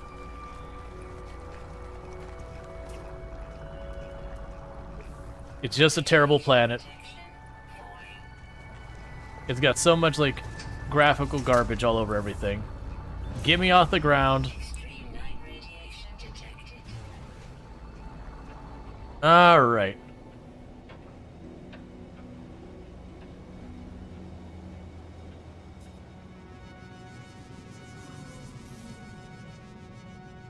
So, let's go to our system map. Oh, you're way out there. We're not gonna need out of jump range. Alright, so this is gonna be a 2-jumper. More than likely, I'm gonna have to get more fuel.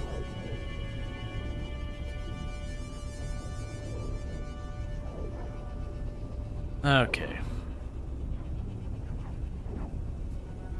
I'm hoping this system will be way less awful as the last system, because I actually intend to do a lot of base building on the stream, and we've found nothing but planets of disappointment and suffering. Alright, so we got 6 celestial objects to deal with. We have a radioactive planet. I'm pretty over those right now. We've got a noxious planet. I'm sensing a pattern here. We got a frozen planet. At least it's something different. It's got a moon I'm gonna have to go behind to check out.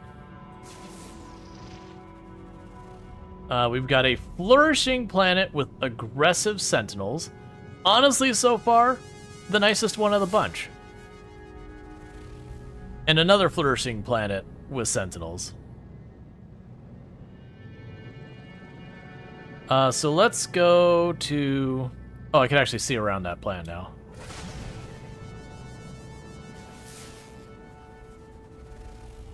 And we've got a corrupted moon, which sounds interesting. Alright, so I think step 1, we land at the station, get our free, well, not our free, let's get our not very expensive inventory size increase. And whatnot. And then I'm thinking we go to the corrupted moon, because I could get copper and all that kind of stuff. And I'm curious what will be on a corrupted moon.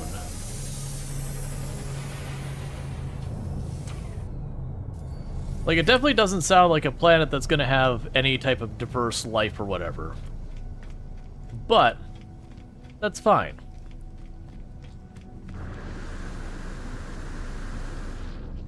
Alright, so we can get our exosuit upgrade.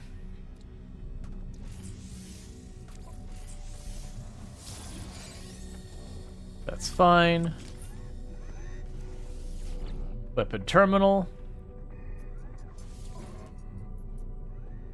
It's just a straight up downgrade, so I won't worry about it.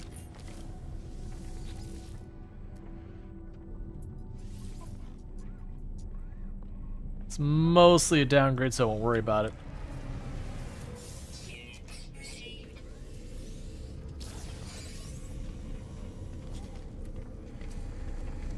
The fact that you can just go steal stuff from the boxes, that's like, nah, it's fine.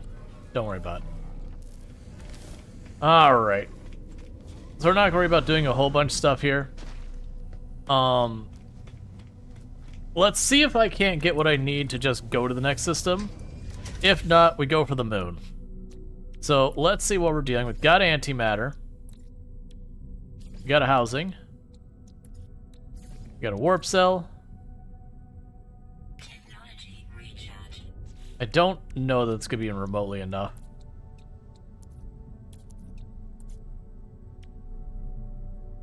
And I don't have the condensed carbon. That I could probably solve.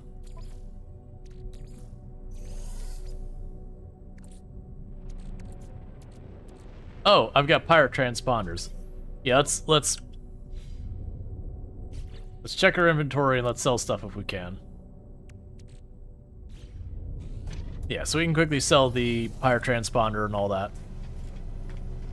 Yeah, so I don't have the condensed carbon, which is a pretty easy one to get a hold of.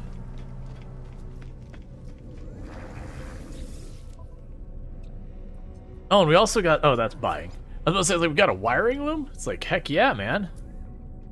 No, let's see here. Oh, they won't buy... Oh, wait, never mind, it's on my ship. Right, because we fought them there. And the gold we've got a ton of, and we will ultimately use gold for a bunch of stuff. Right now, I'll keep it just in case. Our transponder. Get the casing. There we go. How are we doing on money? 5.2 million. Alright. So let's go and see if we can jump to the next system over. If we can, we do it. If not, we land on that moon. Because every single planet does have carbon. Alright, so let's see here. We can make it. Alright, so we're just gonna go to the next system. Like I said, I wasn't sure what the corrupted moon would have on it. But it would be nice to get one of the systems where we get like sentinel ships and all that. Go for an interesting upgrade. Or the living ship or any of the other ships. Basically something a bit more interesting than like the standard ones that have been in the game forever. Warp 5 times. We've got a humid planet. That sounds straightforward enough. And I didn't get to see how many stuff was in the system because it interrupted it with that milestone. We have a grassy planet with aggressive sentinels. You've got a moon on the other side of that. So we've got 4 celestial objects. Hostile scan detected.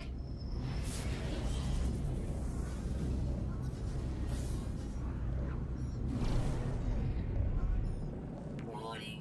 Threat detected. Hostile ships approaching.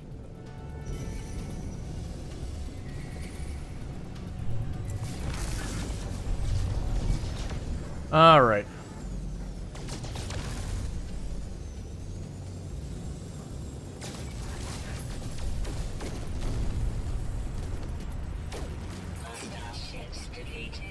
So we increased our standings. And we got a pirate transponder. We did get a star shield battery, which is nice. A cabled planet. I have no idea what that means. I'm pretty sure we already scanned you. We did. That must be the last one behind us over here.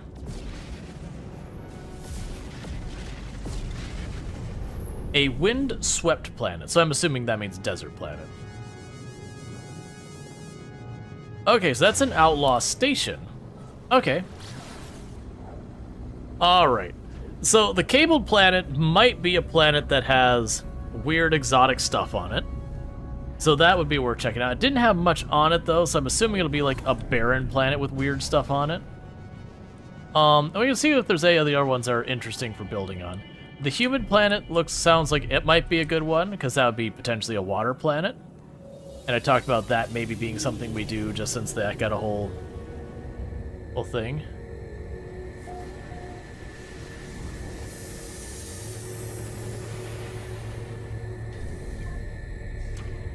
All right.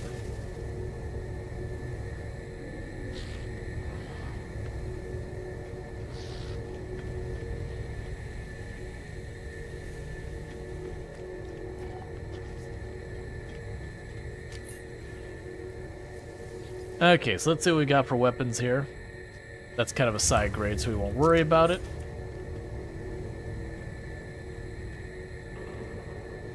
We got the scrap dealer. The Korvax scans you as you approach, wary of my intentions. They check their data and relax, satisfied that I am not a threat. Enterprising entity, you must seek knowledge. Acquire coordinates for 5 million... Where? Ask what they're selling. Seeks places to explore. Such places exist. They float system to system. Abandoned wrecks. They can be revealed for price. Oh, okay. So yeah, so the idea with that is I would be able to find a derelict ship that I could then explore to get a bunch of stuff. So probably actually worth the money. All right, that's the salvage ships.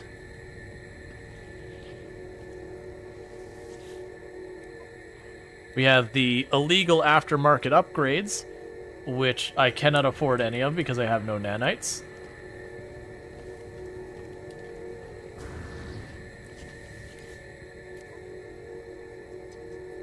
So we have all sorts of illegal stuff we could do. We can raid a capital ship. We could deliver illegal cargo for a premium. You get the idea.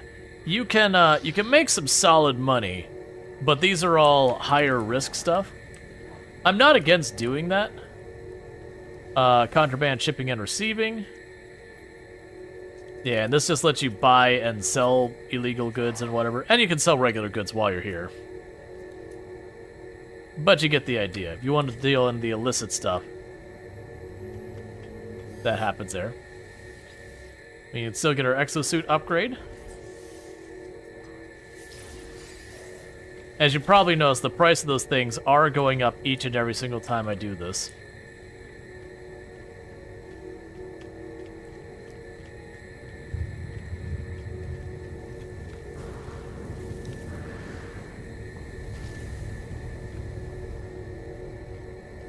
Okay, so I'm supposed to speak to someone here. Meanwhile, upload all. We got a tiny bit more stuff. A log. Explore the outlaw station.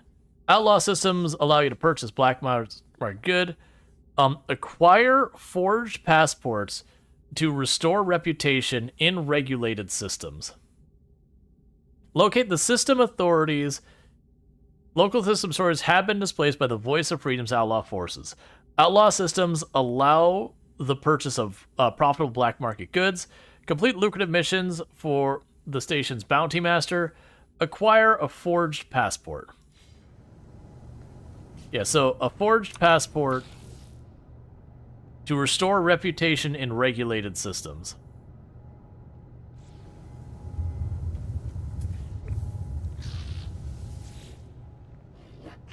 Welcome, glorious survivor. Here there are no Gek, no Korvax, no Valkeen. Here we speak with one tongue. Here we are free. Ask about the Voice of Freedom. Only the strong deserve to sing of the glorious Voice of Freedom. We do not permit the weak to find us. Welcome, new face. It is to find us is to be chosen. To find us is to be free. Ask about the Voice of Freedom. There are those who would deny us our freedom, new face. Those who would sacrifice everything to appease the Sentinels. But the Voice keeps us free. Like, I want to get that figured out. The Crimson Fiend corrupts the minds across the galaxy. No more will we prostrate ourselves before its all-seeing red eye. Ask about the Voice of Freedom. To speak with the Voice of Freedom is to roar back against the Crimson Void. It is glory itself.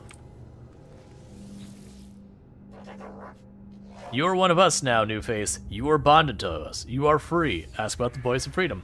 The voice is not one voice, but many. It is our voice. It is your voice. You sing with our choir now. New customization option unlocked. Follow a flowing silken shroud bestowed upon those who are willing to sing the Voice of Freedom. Transform the appearance of the exosuit with the exclusive appearance override. Alright. I'm willing to... Oh, that's over here. Alright, so now I've got markers in everyone so I can talk to them. We didn't before. So I think as I... Okay. Not alone. Met 10 aliens. Excellent. Would you stop being on my screen so I can put on my shroud? I have... Is it backpack? Stripes, swoop, arrowhead, that's not it. Customized cape, flowing cape. Yeah, we haven't unlocked more of those. the standard trail. Jetpack of Unity. The flowing cape. And there's just different patterns. Okay, so we can have the cape. That's something. So is it a helmet then? Because that's another possibility. Don't think it's a banner.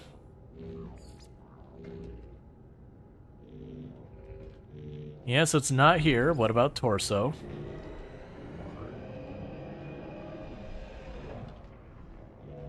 You told me I have a shroud. I just want to know where it is. That's all I'm asking right now, is where hath thou shroud? It's definitely not going to be legs or any of those. I would assume either the head, the cape, or the torso, but maybe it's only certain races can have it? I did see with the capes, there was like an outlaw cape, for example. Yeah, there's an outlaw cape. Yeah, I'll save our appearance, because I'm having to get rid of the big, bulky backpack. We'll talk to everyone. Maybe it's a reward for finishing talking to everyone.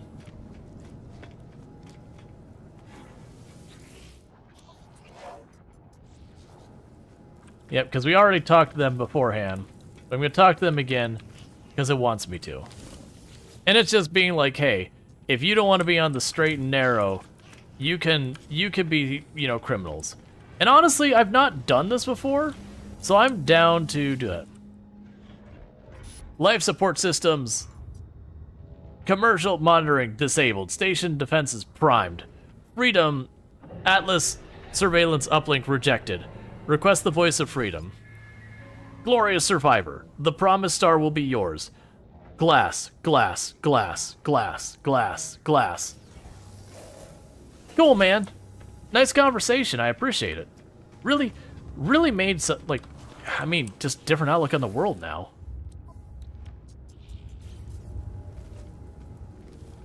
Leave the outlaw station and return to your ship to begin undocking procedures. Okay. Ooh, that is a nice looking ship. That just flew through the floor. I mean, when you're that good of a looking ship, why obey the laws of physics? They're not obeying any other laws. Alright. Hey.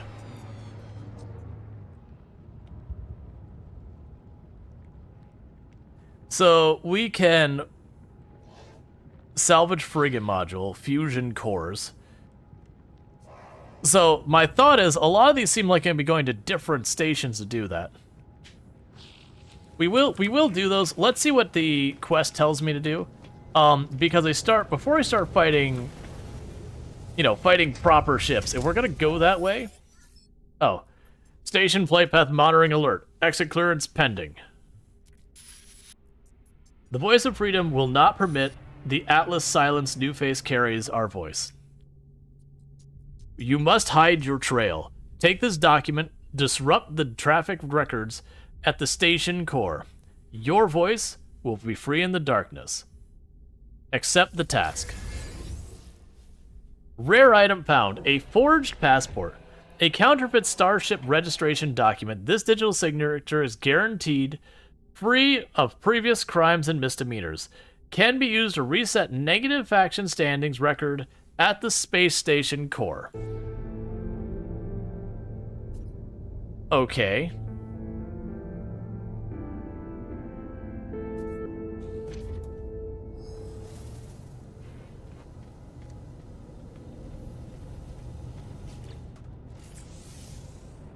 All right.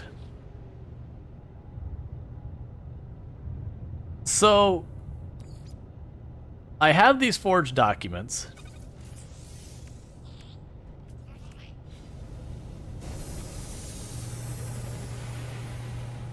Use the forged passport to disguise your visit to the outlaw station. Return to the space... Okay, so it's saying I need to get these forged documents. and that I could go to this station's core and turn them in, or is it where I'm doing illicit activities, I can go to the space station core to like reset my faction with them? Alright, so we have like the whole monitoring disabled. That's request the voice of freedom, and same dialogue. Okay, so it's definitely not here. So, let's do a little bit of illegal. Alright. So, let's go and safely deliver some banned weapons. Okay, the bounty masters come into possession of a shipment of banned weapons. They realize the profit from their acquisition. A discreet pilot required to deliver banned weapons to a specialist shipping agent in a nearby system. Okay, so with that, I probably have them in my ship. Where's my illegal goods? There we go. So we've got banned weapons. Let's just drop those in our ship. We are now hardened criminals. Because what I want to see... Yeah, because we have that and it's non-interactable. I don't think the intent is for me to sell that either. And I'm not seeing a quest... Oh, there's the Under the Rebel Star. Hide your tracks. Alright, so basically... Let's just go into a, into another system. More than likely, I've got to refuel.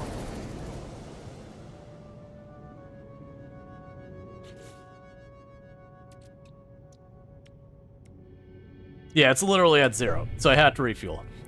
Alright, so we've got the humid planet. I'm tempted to consider that one. And then there's the cabled planet. I'm considering tempted. I think that's a grassy one. Let's leave that one alone. I'm honestly thinking the cabled moon.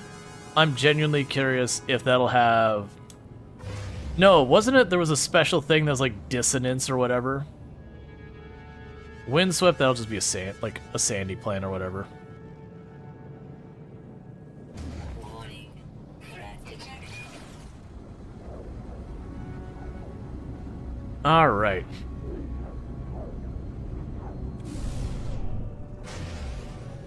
Yeah, Cable Planet. Let's just see what the heck is on Cable Planet.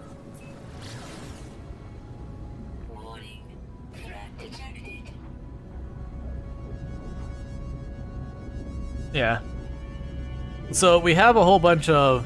You know, we're in a criminal system. We'll expect to have a lot more fights than normal. We are also getting into illicit activity, which should be interesting. I haven't done much of that before in the game.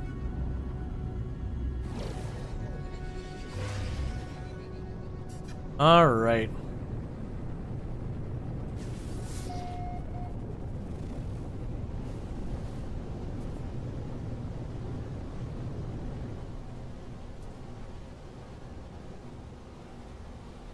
This is a little bit of a nightmare fuel moon. Oh, they undulate. I hate it.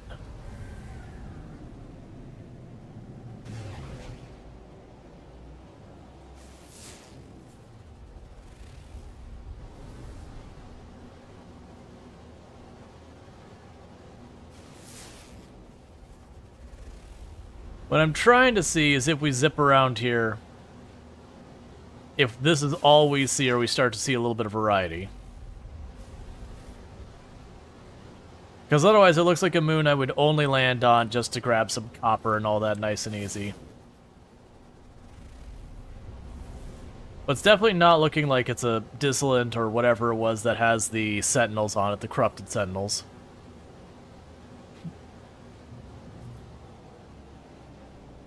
Stop undulating. I really don't like it. Alright, I think I've seen enough that this planet is just a freaky undulating planet. Wait, those things are alive? I think they are considered plants. But yeah, they undulate and they act weird and they're upsetting. Wow, you look super ominous from this angle. You hate them? That's the thing, it's like, Yep, that's an upsetting planet. All right, that's the humid planet. That was our next best choice, because if we decide to make a base here, honestly, this wouldn't be a bad place to make a base. If we decide we're gonna go with the criminal path, I could go for that.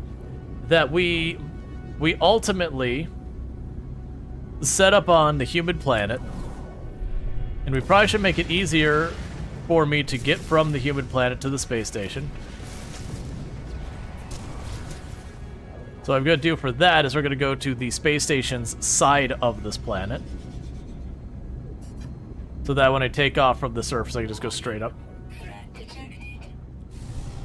Alright, and with that,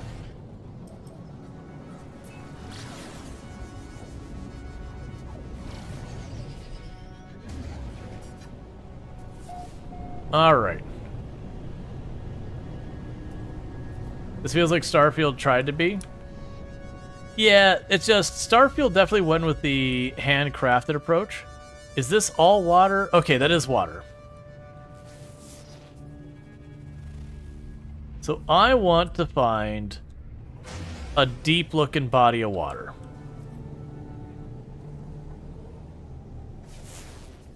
I'm not looking for little shallows we can go wading through.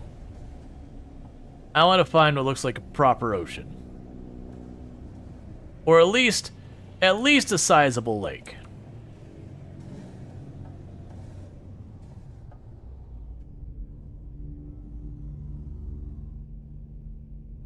Oh, we got a building over here.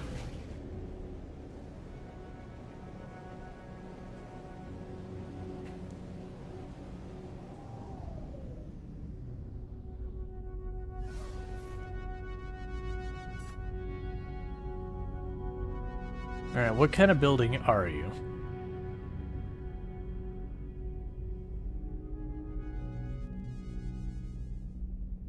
Is it an armored door? I don't think so.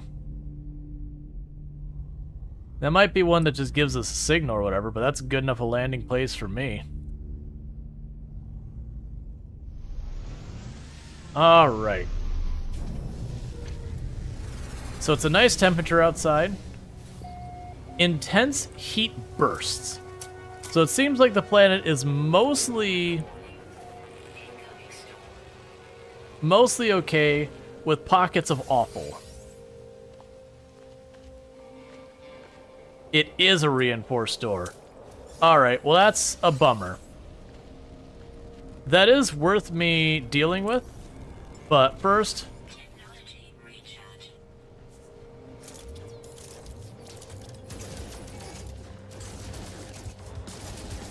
try and get to the door before the things can get up to me and just fight me.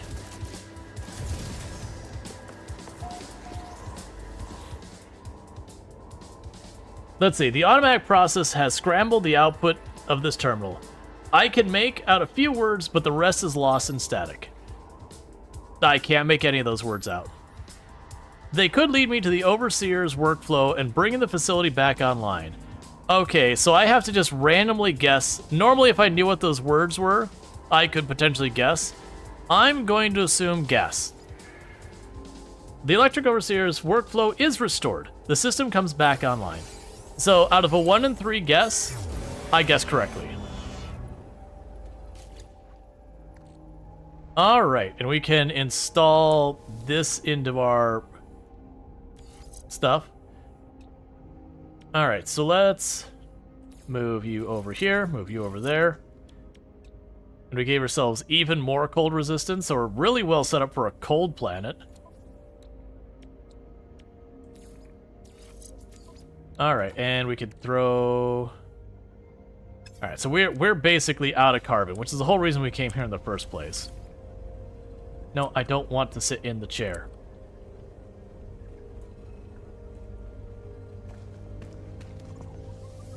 Get our nanites. Search the box. Get the nav data.